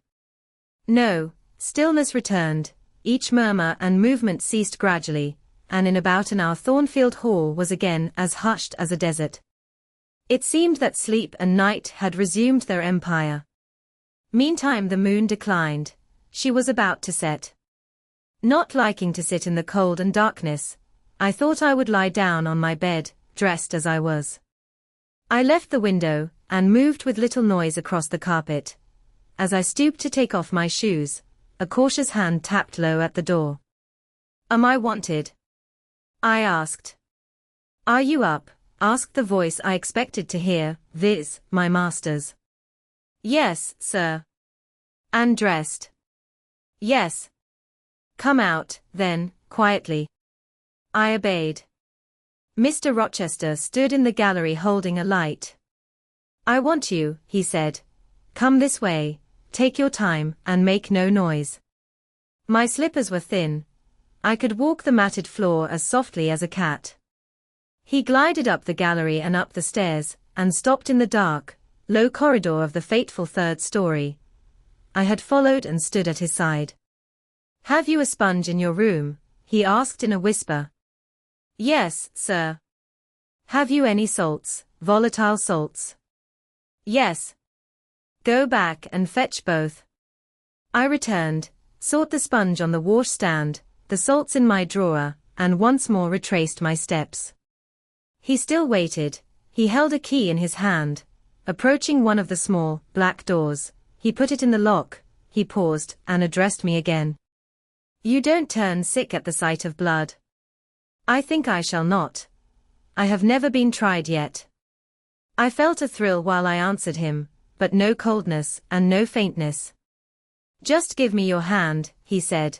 "It will not do to risk a fainting fit." I put my fingers into his. "Warm and steady," was his remark. He turned the key and opened the door. I saw a room I remembered to have seen before, the day Mrs. Fairfax showed me over the house. It was hung with tapestry, but the tapestry was now looped up in one part, and there was a door apparent, which had then been concealed. This door was open, a light shone out of the room within. I heard thence a snarling, snatching sound, almost like a dog quarreling. Mr. Rochester, putting down his candle, said to me, "Wait a minute," and he went forward to the inner apartment. A shout of laughter greeted his entrance, noisy at first, and terminating in Grace Poole's own goblin ha. Ha! She then was there. He made some sort of arrangement without speaking, though I heard a low voice address him. He came out and closed the door behind him. "Here, Jane," he said, and I walked round to the other side of a large bed, which with its drawn curtains concealed a considerable portion of the chamber. An easy-chair was near the bedhead. A man sat in it, dressed with the exception of his coat. He was still, his head leant back, his eyes were closed. Mr. Rochester held the candle over him. I recognized in his pale and seemingly lifeless face the stranger, Mason. I saw too that his linen on one side, and one arm, was almost soaked in blood. "Hold the candle," said Mr. Rochester, and I took it. He fetched a basin of water from the washstand. "Hold that," said he. I obeyed. He took the sponge, dipped it in, and moistened the corpse-like face. He asked for my smelling bottle, and applied it to the nostrils. Mr. Mason shortly unclosed his eyes. He groaned. Mr. Rochester opened the shirt of the wounded man, whose arm and shoulder were bandaged. He sponged away blood, trickling fast down. "Is there immediate danger?" murmured Mr. Mason. "Pooh! No, a mere scratch. Don't be so overcome, man, bear up. I'll fetch a surgeon for you now, myself. You'll be able to be removed by morning, I hope. Jane," he continued. "Sir, I shall have to leave you in this room with this gentleman, for an hour. or perhaps 2 hours, you will sponge the blood as I do when it returns. If he feels faint, you will put the glass of water on that stand to his lips, and your salts to his nose. You will not speak to him on any pretext, and, Richard, it will be at the peril of your life if you speak to her. Open your lips, agitate yourself, and I'll not answer for the consequences." Again the poor man groaned. He looked as if he dared not move. Fear, either of death, or of something else, appeared almost to paralyze him. Mr. Rochester put the now bloody sponge into my hand, and I proceeded to use it as he had done. He watched me a second, then saying, "Remember, no conversation," he left the room.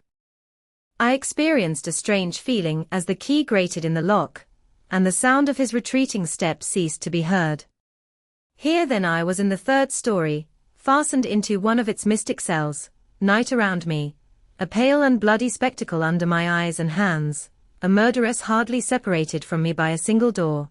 Yes, that was appalling, the rest I could bear, but I shuddered at the thought of Grace Poole bursting out upon me. I must keep to my post, however. I must watch this ghastly countenance, these blue, still lips forbidden to unclose, these eyes now shut, now opening, now wandering through the room, now fixing on me, and ever glazed with the dullness of horror. I must dip my hand again and again in the basin of blood and water, and wipe away the trickling gore. I must see the light of the unsnuffed candle wane on my employment, the shadows darken on the wrought, antique tapestry round me, and grow black under the hangings of the vast old bed, and quiver strangely over the doors of a great cabinet opposite, whose front, divided into 12 panels, bore, in grim design, the heads of the 12 apostles, each enclosed in its separate panel as in a frame, while above them at the top rose an ebon crucifix, and a dying Christ. According as the shifting obscurity and flickering gleam hovered here or glanced there, it was now the bearded physician, Luke, that bent his brow, now St. John's long hair that waved, and anon the devilish face of Judas, that grew out of the panel, and seemed gathering life and threatening a revelation of the arch-traitor, of Satan himself, in his subordinate's form. Amidst all this, I had to listen as well as watch, to listen for the movements of the wild beast or the fiend in yonder side den. But since Mr. Rochester's visit it seemed spellbound. All the night I heard but 3 sounds at 3 long intervals, a step creak, a momentary renewal of the snarling, canine noise, and a deep human groan. Then my own thoughts worried me. What crime was this, that lived incarnate in this sequestered mansion, and could neither be expelled nor subdued by the owner? What mystery, that broke out now in fire and now in blood, at the deadest hours of night? What creature was it, that, masked in an ordinary woman's face and shape, uttered the voice, now of a mocking demon, and anon of a carrion-seeking bird of prey? And this man I bent over, this commonplace, quiet stranger, how had he become involved in the web of horror? And why had the fury flown at him? What made him seek this quarter of the house at an untimely season, when he should have been asleep in bed? I had heard Mr. Rochester assign him an apartment below. What brought him here? And why, now, was he so tame under the violence or treachery done him? Why did he so quietly submit to the concealment Mr. Rochester enforced? Why did Mr. Rochester enforce this concealment? His guest had been outraged, his own life on a former occasion had been hideously plotted against, and both attempts he smothered in secrecy and sank in oblivion. Lastly, I saw Mr. Mason was submissive to Mr. Rochester, that the impetuous will of the latter held complete sway over the inertness of the former. The few words which had passed between them assured me of this. It was evident that in their former intercourse, the passive disposition of the one had been habitually influenced by the active energy of the other, whence then had arisen Mr. Rochester's dismay when he heard of Mr. Mason's arrival. Why had the mere name of this unresisting individual, whom his word now sufficed to control like a child, fallen on him, a few hours since, as a thunderbolt might fall on an oak? Oh! I could not forget his look and his paleness when he whispered, "Jane, I have got a blow. I have got a blow, Jane." I could not forget how the arm had trembled which he rested on my shoulder, and it was no light matter which could thus bow the resolute spirit, and thrill the vigorous frame of Fairfax Rochester. When will he come? When will he come? I cried inwardly, as the night lingered and lingered, as my bleeding patient drooped, moaned, sickened, and neither day nor aid arrived. I had, again and again, held the water to Mason's white lips, again and again offered him the stimulating salts.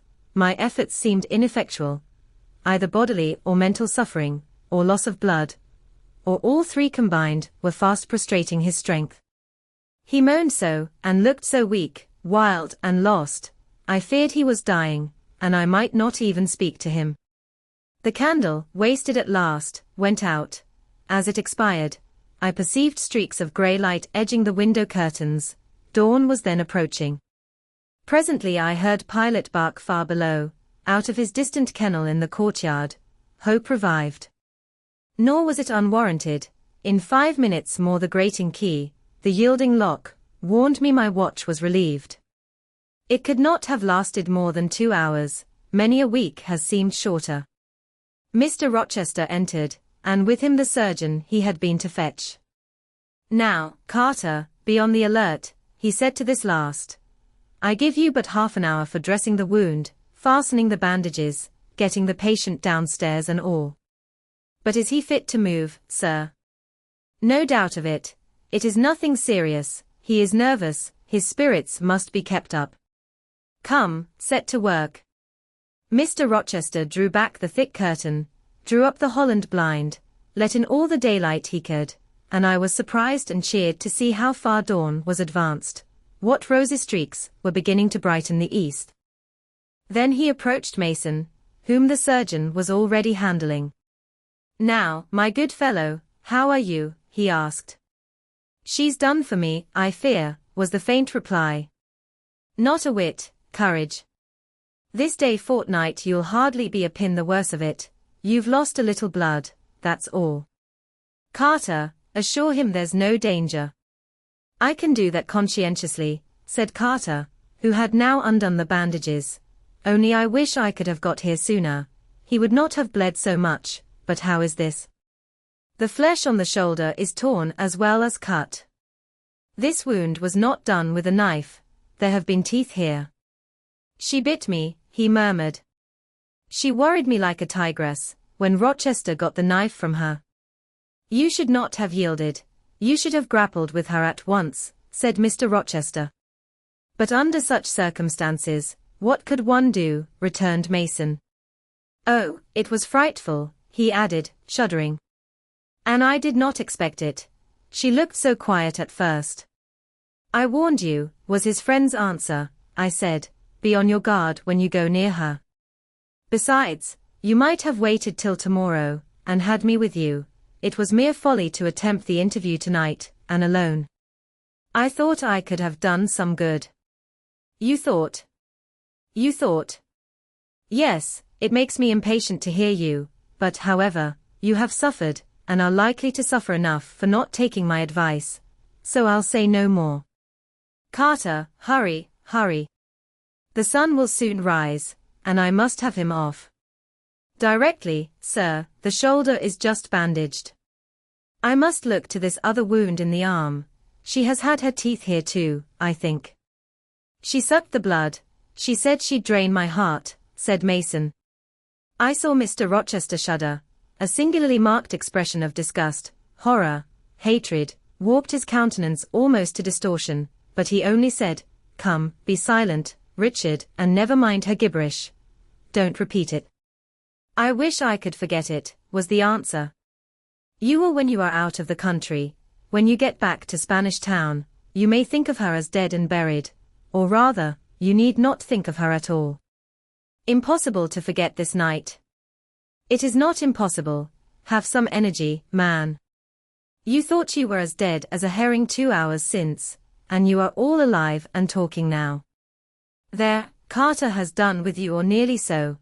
I'll make you decent in a trice.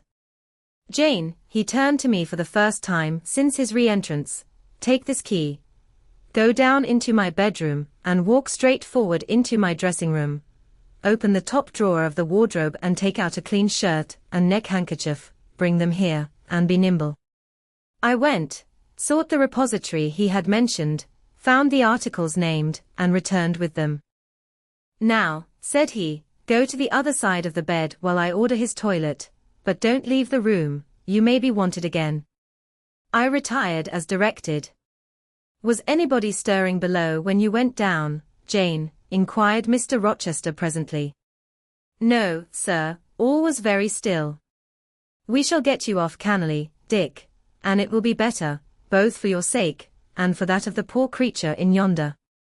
I have striven long to avoid exposure, and I should not like it to come at last. Here, Carter, help him on with his waistcoat.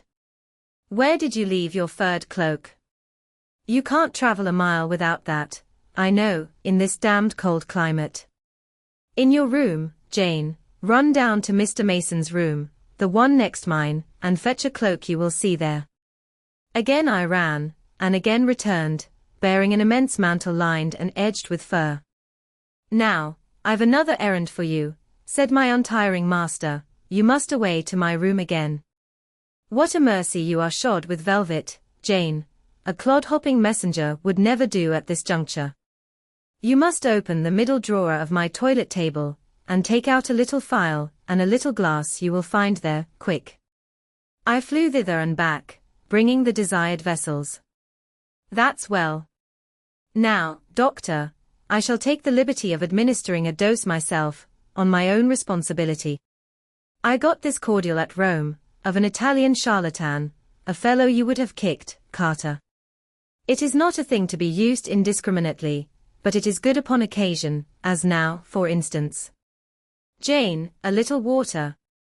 He held out the tiny glass, and I half filled it from the water bottle on the washstand. "That will do, now wet the lip of the phial." I did so. He measured 12 drops of a crimson liquid, and presented it to Mason. "Drink, Richard, it will give you the heart you lack, for an hour or so." "But will it hurt me? Is it inflammatory?" "Drink. Drink. Drink." Mr. Mason obeyed, because it was evidently useless to resist. He was dressed now, he still looked pale, but he was no longer gory and sullied.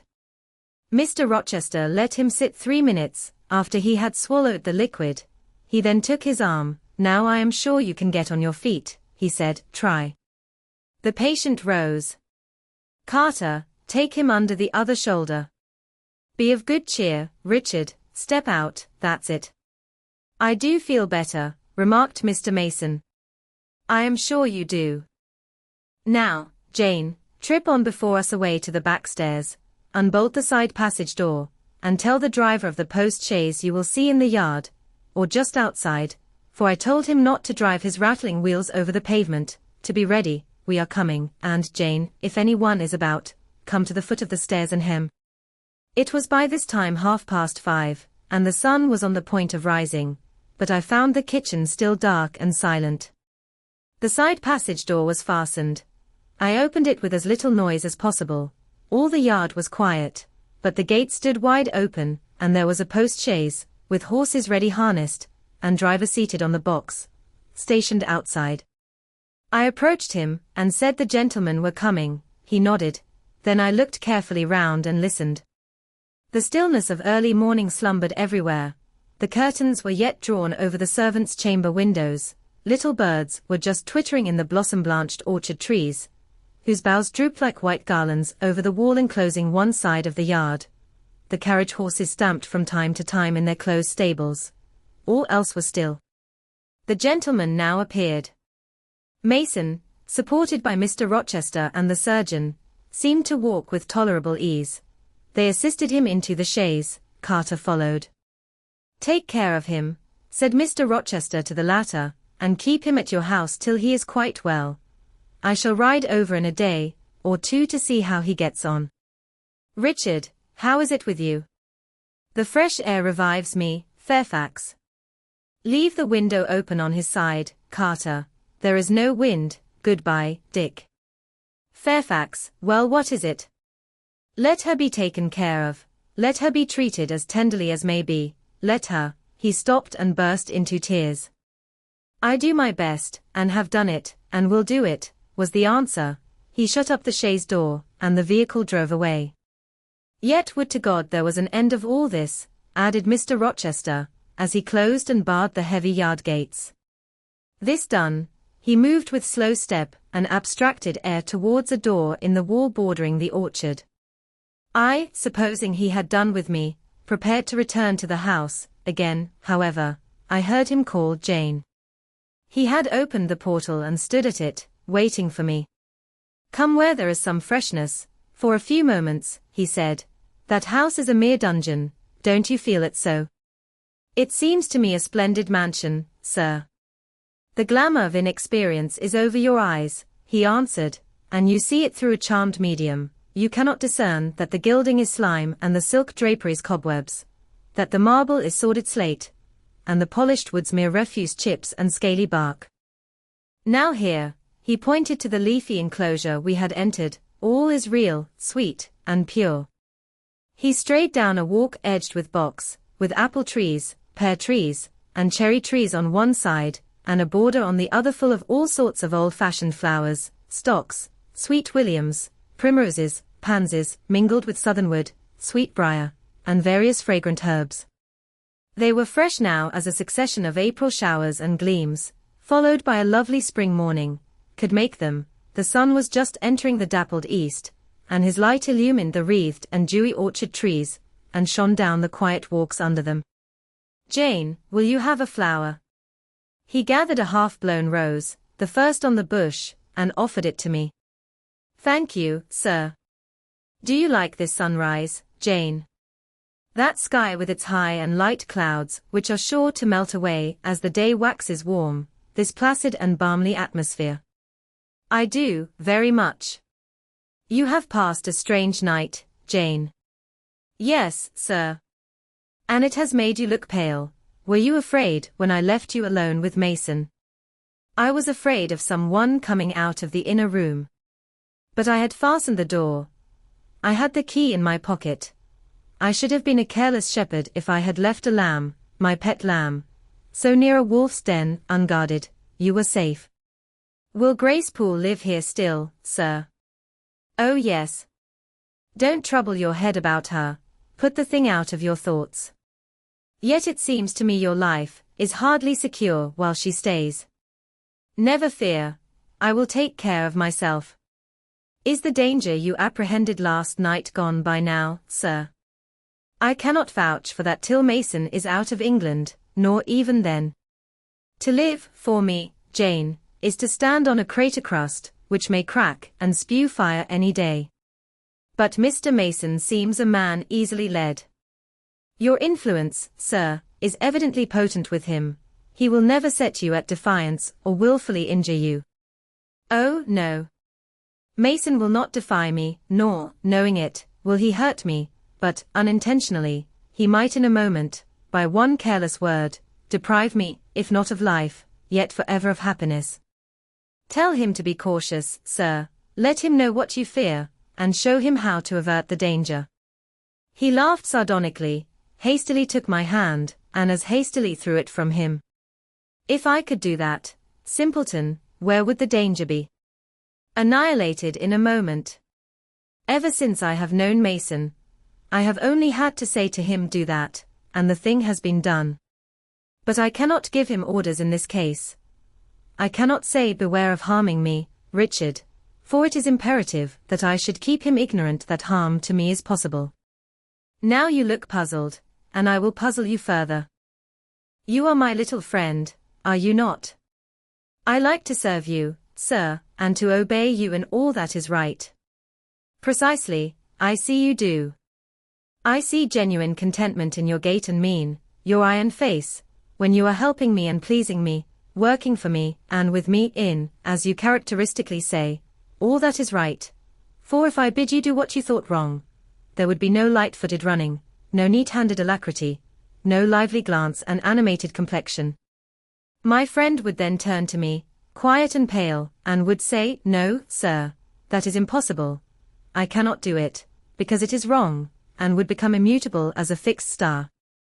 Well, you too have power over me, and may injure me, yet I dare not show you where I am vulnerable, lest, faithful and friendly as you are, you should transfix me at once.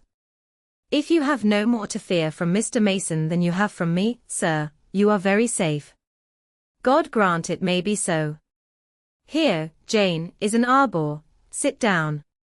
The arbor was an arch in the wall, lined with ivy. It contained a rustic seat. Mr. Rochester took it, leaving room, however, for me, but I stood before him.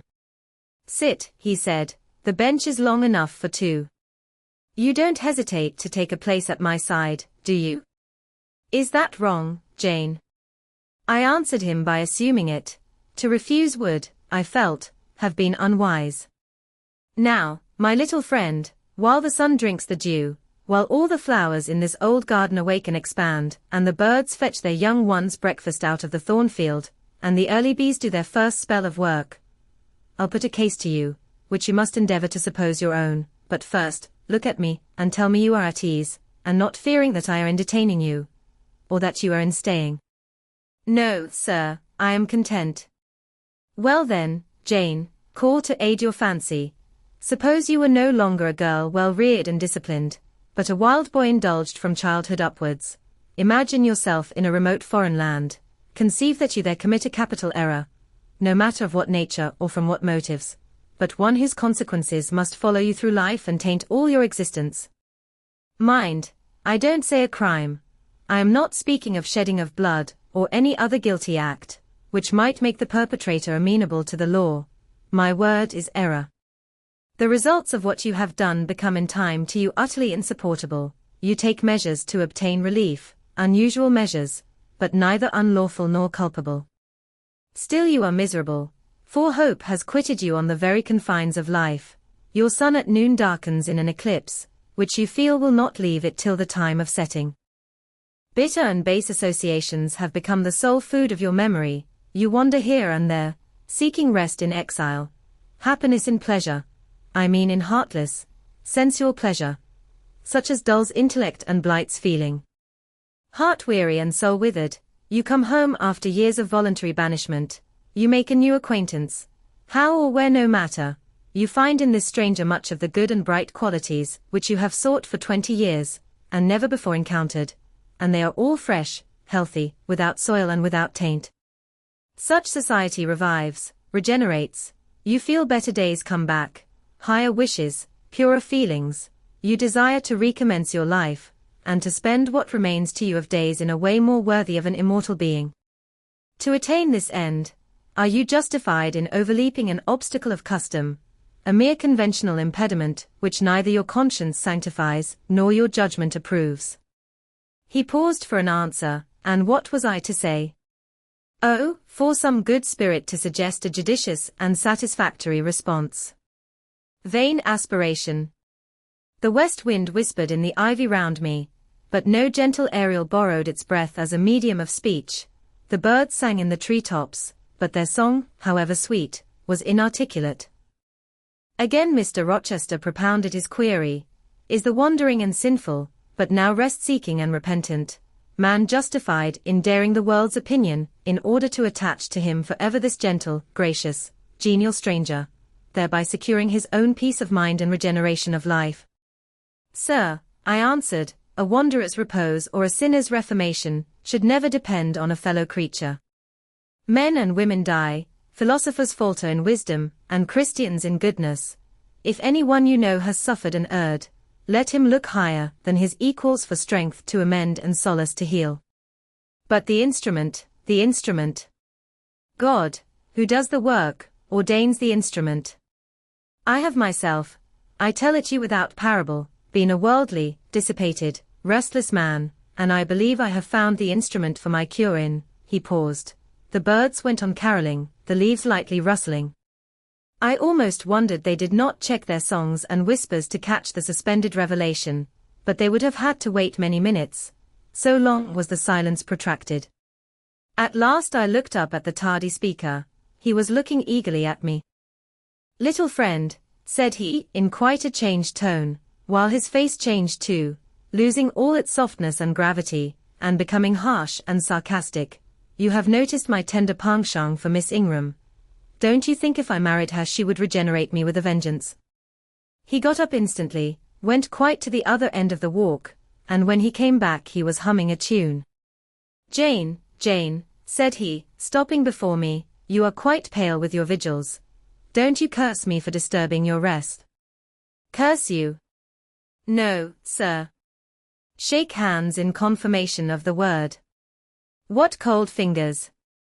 They were warmer last night, when I touched them at the door of the mysterious chamber. "Jane, when will you watch with me again?" "Whenever I can be useful, sir. For instance, the night before I am married. I am sure I shall not be able to sleep. Will you promise to sit up with me to bear me company? To you I can talk of my lovely one, for now you have seen her and know her." "Yes, sir." "She's a rare one, is she not, Jane?" "Yes, sir." "A strapper, a real strapper, Jane, big, brown, and buxom, with hair just such as the ladies of Carthage must have had. Bless me! There's Dent and Lynn in the stables. Go in by the shrubbery, through that wicket." As I went one way, he went another, and I heard him in the yard, saying cheerfully, "Mason got the start of you all this morning, he was gone before sunrise. I rose at 4 to see him off." Chapter 21. Presentiments are strange things. And so are sympathies, and so are signs, and the three combined make one mystery, to which humanity has not yet found the key. I never laughed at presentiments in my life, because I have had strange ones of my own. Sympathies, I believe, exist, for instance, between far distant, long absent, wholly estranged relatives asserting, notwithstanding their alienation, the unity of the source to which each traces his origin, whose workings baffle mortal comprehension. And signs, for aught we know, may be but the sympathies of nature with man. When I was a little girl, only 6 years old, I one night heard Bessie Leaven say to Martha Abbott that she had been dreaming about a little child, and that to dream of children was a sure sign of trouble, either to one's self or one's kin. The saying might have worn out of my memory, had not a circumstance immediately followed which served indelibly to fix it there. The next day Bessie was sent for home to the deathbed of her little sister.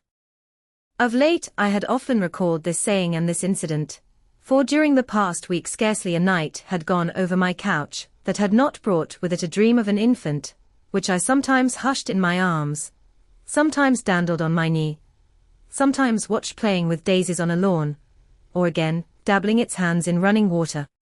It was a wailing child this night, and a laughing one the next.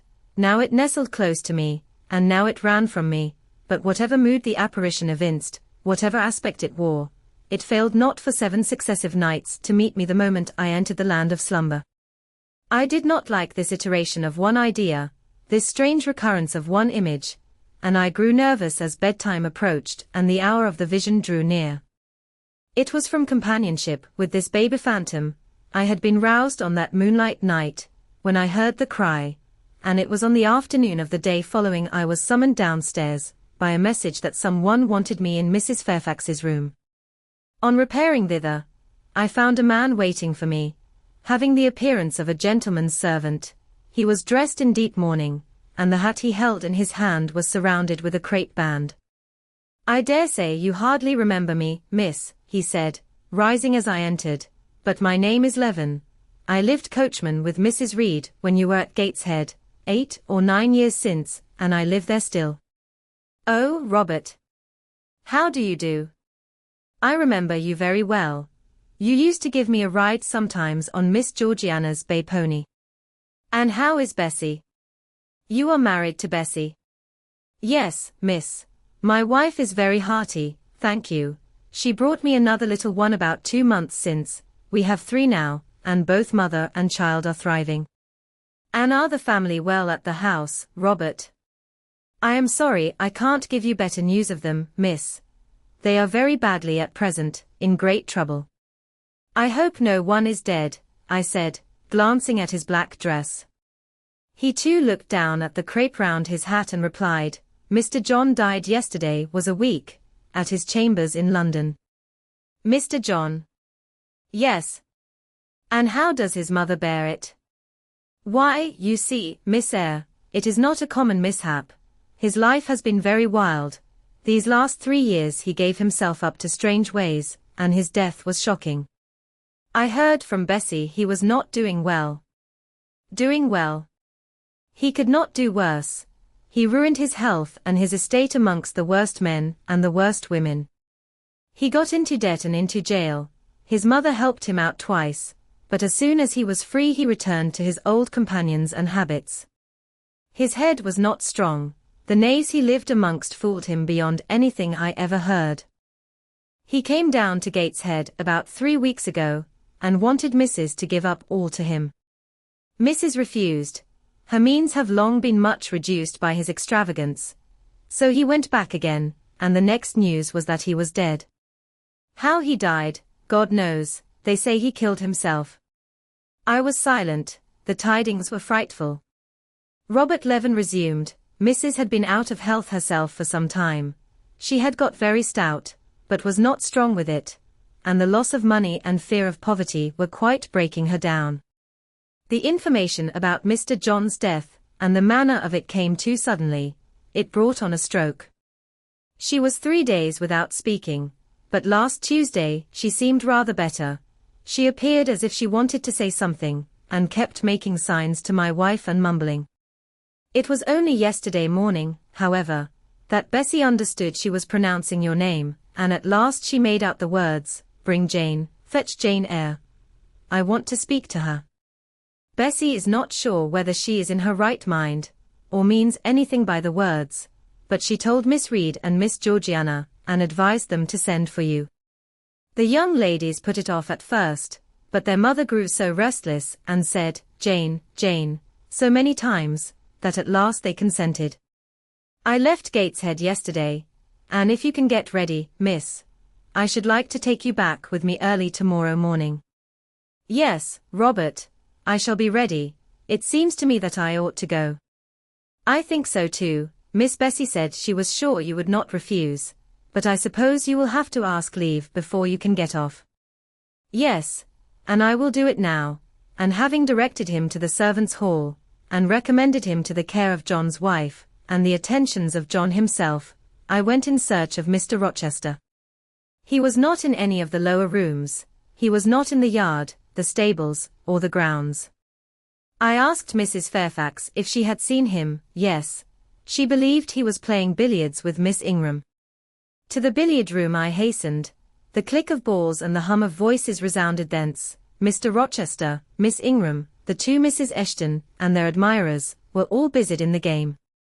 It required some courage to disturb so interesting a party. My errand, however, was one I could not defer, so I approached the master where he stood at Miss Ingram's side. She turned as I drew near, and looked at me haughtily. Her eyes seemed to demand, "What can the creeping creature want now?" And when I said, in a low voice, "Mr. Rochester," she made a movement as if tempted to order me away. I remember her appearance at the moment. It was very graceful and very striking. She wore a morning robe of sky-blue crepe. A gauzy azure scarf was twisted in her hair. She had been all animation with the game, and irritated pride did not lower the expression of her haughty lineaments. "Does that person want you?" she inquired of Mr. Rochester, and Mr. Rochester turned to see who the person was. He made a curious grimace, one of his strange and equivocal demonstrations, threw down his cue and followed me from the room. "Well, Jane," he said, as he rested his back against the schoolroom door, which he had shut. "If you please, sir, I want leave of absence for a week or 2. What to do, where to go? To see a sick lady who has sent for me." "What sick lady? Where does she live?" "At Gateshead, in Shire." "Shire? That is 100 miles off. Who may she be that sends for people to see her that distance?" "Her name is Reed, sir, Mrs. Reed." "Reed of Gateshead?" "There was a Reed of Gateshead, a magistrate." "It is his widow, sir." "And what have you to do with her? How do you know her?" "Mr. Reed was my uncle, my mother's brother." "The deuce he was. You never told me that before. You always said you had no relations." "None that would own me, sir. Mr. Reed is dead, and his wife cast me off. Why? Because I was poor, and burdensome, and she disliked me. But Reed left children, you must have cousins. Sir George Lynn was talking of a Reed of Gateshead yesterday, who, he said, was one of the veriest rascals on town, and Ingram was mentioning a Georgiana Reed of the same place, who was much admired for her beauty a season or two ago in London. John Reed is dead, too, sir. He ruined himself and half ruined his family, and is supposed to have committed suicide. The news so shocked his mother that it brought on an apoplectic attack. And what good can you do her? Nonsense, Jane. I would never think of running 100 miles to see an old lady who will, perhaps, be dead before you reach her. Besides, you say she cast you off. Yes, sir, but that is long ago, and when her circumstances were very different. I could not be easy to neglect her wishes now. How long will you stay? As short a time as possible, sir. Promise me only to stay a week. I had better not pass my word. I might be obliged to break it. At all events you will come back. You will not be induced under any pretext to take up a permanent residence with her. Oh, no. I shall certainly return if all be well. And who goes with you? You don't travel 100 miles alone. No, sir, she has sent her coachman. A person to be trusted. Yes, sir, he has lived 10 years in the family. Mr. Rochester meditated. When do you wish to go? Early tomorrow morning, sir. Well, you must have some money. You can't travel without money, and I dare say you have not much. I have given you no salary yet. How much have you in the world, Jane? He asked, smiling. I drew out my purse, a meagre thing it was. 5 shillings, sir. He took the purse, poured the hoard into his palm, and chuckled over it as if its scantiness amused him. Soon he produced his pocket-book. Here, said he, offering me a note. It was £50, and he owed me but 15. I told him I had no change. I don't want change, you know that. Take your wages. I declined accepting more than was my due. He scowled at first, then, as if recollecting something, he said, Right. Better not give you all now. You would, perhaps, stay away 3 months if you had £50. There are 10, is it not plenty? Yes, sir, but now you owe me 5. Come back for it, then. I am your banker for £40. Mr. Rochester, I may as well mention another matter of business to you while I have the opportunity. Matter of business? I am curious to hear it. You have as good as informed me, sir, that you are going shortly to be married. Yes, what then? In that case, sir, Adele ought to go to school. I am sure you will perceive the necessity of it. To get her out of my bride's way, who might otherwise walk over her rather too emphatically. There's sense in the suggestion, not a doubt of it. Adele, as you say, must go to school, and you, of course, must march straight to the devil. I hope not, sir, but I must seek another situation somewhere. In course, he exclaimed, with a twang of voice and a distortion of features equally fantastic and ludicrous. He looked at me some minutes. And old Madam Reed, or the Misses, her daughters, will be solicited by you to seek a place, I suppose. No, sir. I am not on such terms with my relatives as would justify me in asking favors of them, but I shall advertise.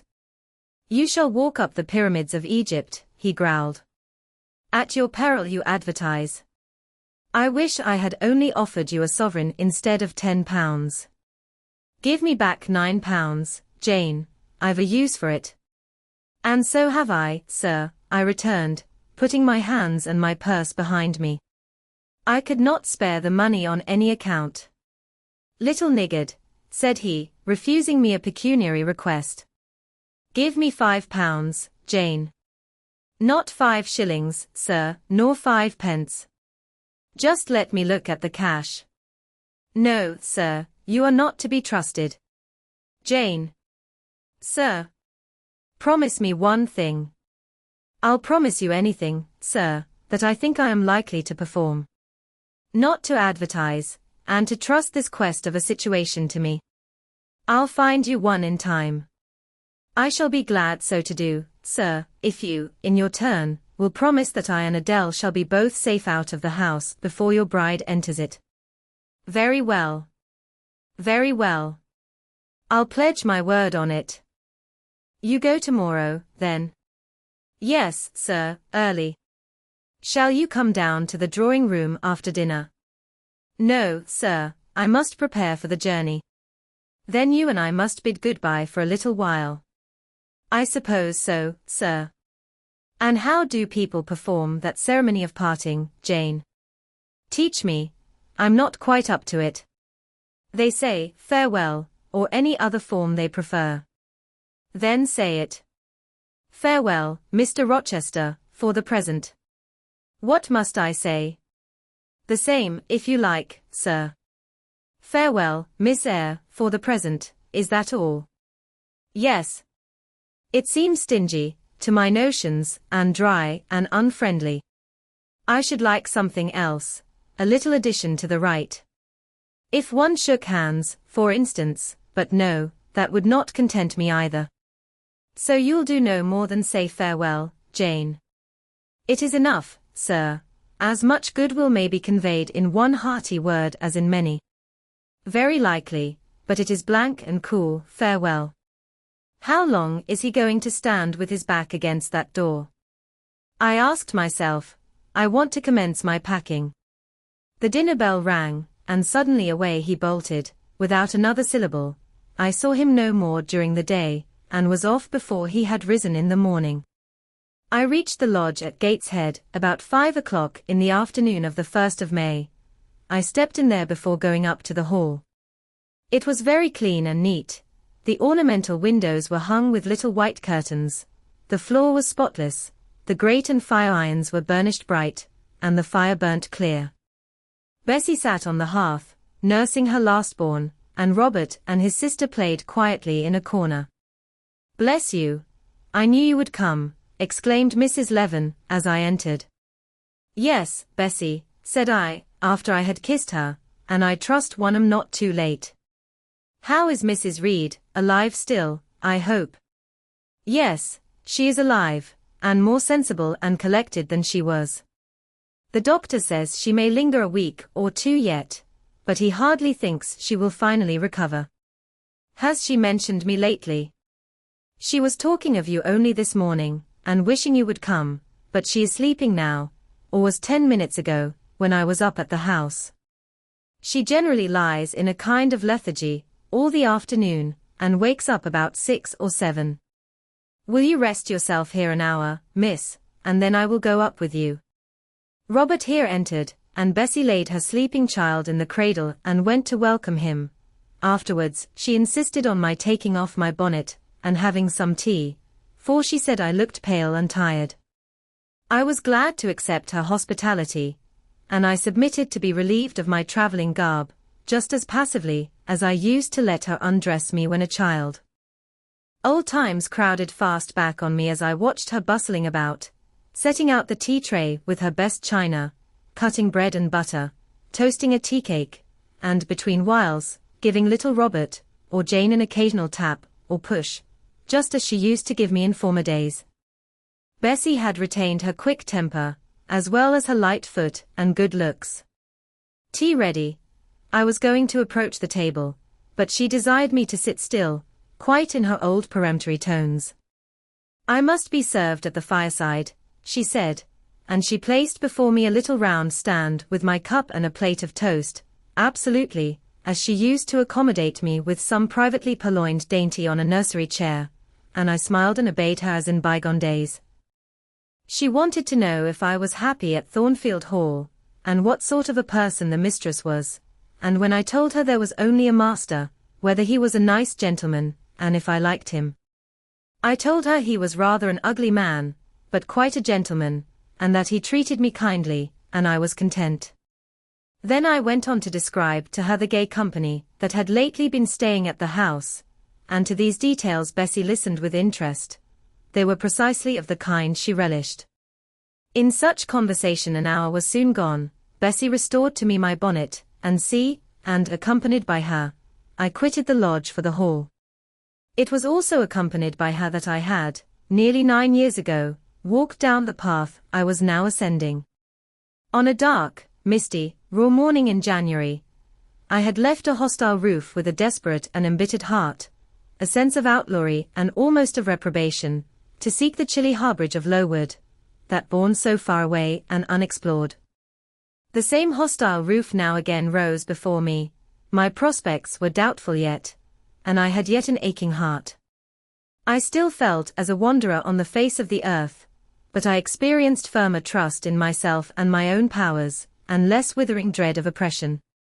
The gaping wound of my wrongs, too, was now quite healed, and the flame of resentment extinguished. "You shall go into the breakfast-room first," said Bessie, as she preceded me through the hall. "The young ladies will be there." In another moment I was within that apartment. There was every article of furniture looking just as it did on the morning I was first introduced to Mr. Brocklehurst. The very rug he had stood upon still covered the hearth. Glancing at the bookcases, I thought I could distinguish the 2 volumes of Bewick's British Birds occupying their old place on the 3rd shelf, and Gulliver's Travels, and the Arabian Nights ranged just above. The inanimate objects were not changed, but the living things had altered past recognition. 2 young ladies appeared before me, one very tall, almost as tall as Miss Ingram, very thin too, with a sallow face and severe mien. There was something ascetic in her look, which was augmented by the extreme plainness of a straight-skirted, black, stuff dress, a starched linen collar, hair combed away from the temples, and the nun-like ornament of a string of ebony beads and a crucifix. This I felt sure was Eliza, though I could trace little resemblance to her former self in that elongated and colourless visage. The other was certainly Georgiana, but not the Georgiana I remembered, the slim and fairy-like girl of 11. This was a full-blown, very plump damsel, fair as waxwork, with handsome and regular features, languishing blue eyes, and ringleted yellow hair. The hue of her dress was black too, but its fashion was so different from her sister's, so much more flowing and becoming, it looked as stylish as the others looked puritanical. In each of the sisters there was one trait of the mother, and only one. The thin and pallid elder daughter had her parents' cairngorm eye, the blooming and luxuriant younger girl had her contour of jaw and chin, perhaps a little softened, but still imparting an indescribable hardness to the countenance otherwise so voluptuous and buxom. Both ladies, as I advanced, rose to welcome me, and both addressed me by the name of Miss Eyre. Eliza's greeting was delivered in a short, abrupt voice, without a smile, and then she sat down again, fixed her eyes on the fire, and seemed to forget me. Georgiana added to her, "How do ye do?" several commonplaces about my journey, the weather, and so on, uttered in rather a drawling tone, and accompanied by sundry side glances that measured me from head to foot, now traversing the folds of my drab merino pelisse, and now lingering on the plain trimming of my cottage bonnet. Young ladies have a remarkable way of letting you know that they think you a quiz, without actually saying the words. A certain superciliousness of look, coolness of manner, nonchalance of tone, express fully their sentiments on the point, without committing them by any positive rudeness, in word or deed. A sneer, however, whether covert or open, had now no longer that power over me it once possessed. As I sat between my cousins, I was surprised to find how easy I felt under the total neglect of the one, and the semi-sarcastic attentions of the other. Eliza did not mortify, nor Georgiana ruffle me. The fact was, I had other things to think about. Within the last few months feelings had been stirred in me so much more potent than any they could raise, pains and pleasures so much more acute and exquisite had been excited than any it was in their power to inflict or bestow, that theirs gave me no concern either for good or bad. "How is Mrs. Reed?" I asked soon, looking calmly at Georgiana, who thought fit to bridle at the direct address, as if it were an unexpected liberty. "Mrs. Reed? Ah? Mamma, you mean, she is extremely poorly. I doubt if you can see her tonight." "If," said I, You would just step upstairs and tell her I am come. I should be much obliged to you." Georgiana almost started, and she opened her blue eyes wild and wide. "I know she had a particular wish to see me," I added, "and I would not defer attending to her desire longer than is absolutely necessary." "Mamma dislikes being disturbed in an evening," remarked Eliza. I soon rose, quietly took off my bonnet and gloves, uninvited, and said I would just step out to Bessie, who was, I dared say, in the kitchen, and ask her to ascertain whether Mrs. Reed was disposed to receive me or not tonight. I went, and having found Bessie and despatched her on my errand, I proceeded to take further measures. It had heretofore been my habit always to shrink from arrogance. Received as I had been today, I should, a year ago, have resolved to quit Gateshead the very next morning. Now, it was disclosed to me all at once that that would be a foolish plan. I had taken a journey of 100 miles to see my aunt, and I must stay with her till she was better, or dead.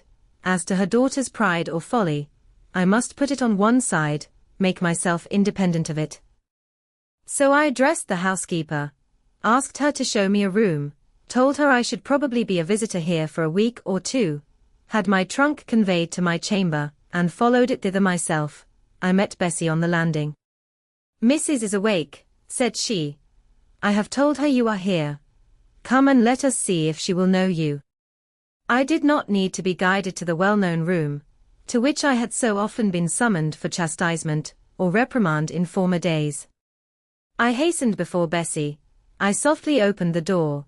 A shaded light stood on the table, for it was now getting dark. There was the great four-post bed with amber hangings as of old, there the toilet table, the armchair, and the footstool, at which I had 100 times been sentenced to kneel, to ask pardon for offences by me uncommitted. I looked into a certain corner near, half expecting to see the slim outline of a once dreaded switch which used to lurk there, waiting to leap out imp-like and lace my quivering palm, or shrinking neck. I approached the bed. I opened the curtains and leant over the high-piled pillows. Well did I remember Mrs. Reed's face, and I eagerly sought the familiar image. It is a happy thing that time quells the longings of vengeance and hushes the promptings of rage and aversion. I had left this woman in bitterness and hate, and I came back to her now with no other emotion than a sort of ruth for her great sufferings, and a strong yearning to forget and forgive all injuries, to be reconciled and clasp hands in amity. The well-known face was there, stern, relentless as ever. There was that peculiar eye which nothing could melt, and the somewhat raised, imperious, despotic eyebrow. How often had it lowered on me menace and hate! And how the recollection of childhood's terrors and sorrows revived as I traced its harsh line now. And yet I stooped down and kissed her. She looked at me. "Is this Jane Eyre?" she said. "Yes, Aunt Reed." "How are you, dear aunt?" I had once vowed that I would never call her aunt again. I thought it no sin to forget and break that vow now. My fingers had fastened on her hand which lay outside the sheet. Had she pressed mine kindly, I should at that moment have experienced true pleasure. But unimpressionable natures are not so soon softened, nor are natural antipathies so readily eradicated. Mrs. Reed took her hand away, and turning her face rather from me, she remarked that the night was warm. Again she regarded me so icily. I felt at once that her opinion of me, her feeling towards me, was unchanged and unchangeable. I knew by her stony eye, opaque to tenderness, indissoluble to tears, that she was resolved to consider me bad to the last, because to believe me good would give her no generous pleasure, only a sense of mortification. I felt pain, and then I felt ire, and then I felt a determination to subdue her, to be her mistress in spite both of her nature and her will. My tears had risen, just as in childhood. I ordered them back to their source. I brought a chair to the bed head. I sat down and leaned over the pillow. "You sent for me," I said, "and I am here, and it is my intention to stay till I see how you get on." "Oh, of course. You have seen my daughters." "Yes." "Well, you may tell them I wish you to stay till I can talk some things over with you I have on my mind, Tonight it is too late, and I have a difficulty in recalling them. But there was something I wished to say. Let me see. The wandering look and changed utterance told what wreck had taken place in her once vigorous frame. Turning restlessly, she drew the bedclothes round her. My elbow, resting on a corner of the quilt, fixed it down. She was at once irritated. "Sit up," said she. "Don't annoy me with holding the clothes fast." "Are you Jane Eyre?" "I am Jane Eyre. I have had more trouble with that child than any one would believe. Such a burden to be left on my hands, and so much annoyance as she caused me, daily and hourly, with her incomprehensible disposition, and her sudden starts of temper, and her continual, unnatural watchings of one's movements. I declare she talked to me once like something mad, or like a fiend. No child ever spoke or looked as she did. I was glad to get her away from the house." "What did they do with her at Lowood?" "The fever broke out there, and many of the pupils died. She, however, did not die, but I said she did. I wish she had died." "A strange wish, Mrs. Reed. Why do you hate her so?" "I had a dislike to her mother always, for she was my husband's only sister, and a great favorite with him. He opposed the family's disowning her when she made her low marriage, and when news came of her death, he wept like a simpleton. He would send for the baby, though I entreated him rather to put it out to nurse and pay for its maintenance. I hated it the first time I set my eyes on it, a sickly, whining, pining thing. It would wail in its cradle all night long, not screaming heartily like any other child, but whimpering and moaning. Reed pitied it, and he used to nurse it and notice it as if it had been his own, more, indeed, than he ever noticed his own at that age. He would try to make my children friendly to the little beggar. The darlings could not bear it, and he was angry with them when they showed their dislike. In his last illness, he had it brought continually to his bedside, and but an hour before he died, he bound me by vow to keep the creature. I would as soon have been charged with a pauper brat out of a workhouse, but he was weak, naturally weak. John does not at all resemble his father, and I am glad of it. John is like me and like my brothers. He is quite a Gibson. Oh, I wish he would cease tormenting me with letters for money. I have no more money to give him. We are getting poor. I must send away half the servants and shut up part of the house, or let it off. I can never submit to do that. Yet how are we to get on? 2/3 of my income goes in paying the interest of mortgages. John gambles dreadfully, and always loses, poor boy. He is beset by sharpers. John is sunk and degraded. His look is frightful. I feel ashamed for him when I see him." She was getting much excited. "I think I had better leave her now," said I to Bessie, who stood on the other side of the bed. "Perhaps you had, miss, but she often talks in this way towards night. In the morning she is calmer." I rose. "Stop," exclaimed Mrs. Reed. "There is another thing I wished to say. He threatens me, he continually threatens me with his own death, or mine, and I dream sometimes that I see him laid out with a great wound in his throat, or with a swollen and blackened face. I am come to a strange pass. I have heavy troubles. What is to be done? How is the money to be had?" Bessie now endeavored to persuade her to take a sedative draught. She succeeded with difficulty. Soon after, Mrs. Reed grew more composed, and sank into a dozing state. I then left her. More than 10 days elapsed before I had again any conversation with her. She continued either delirious or lethargic, and the doctor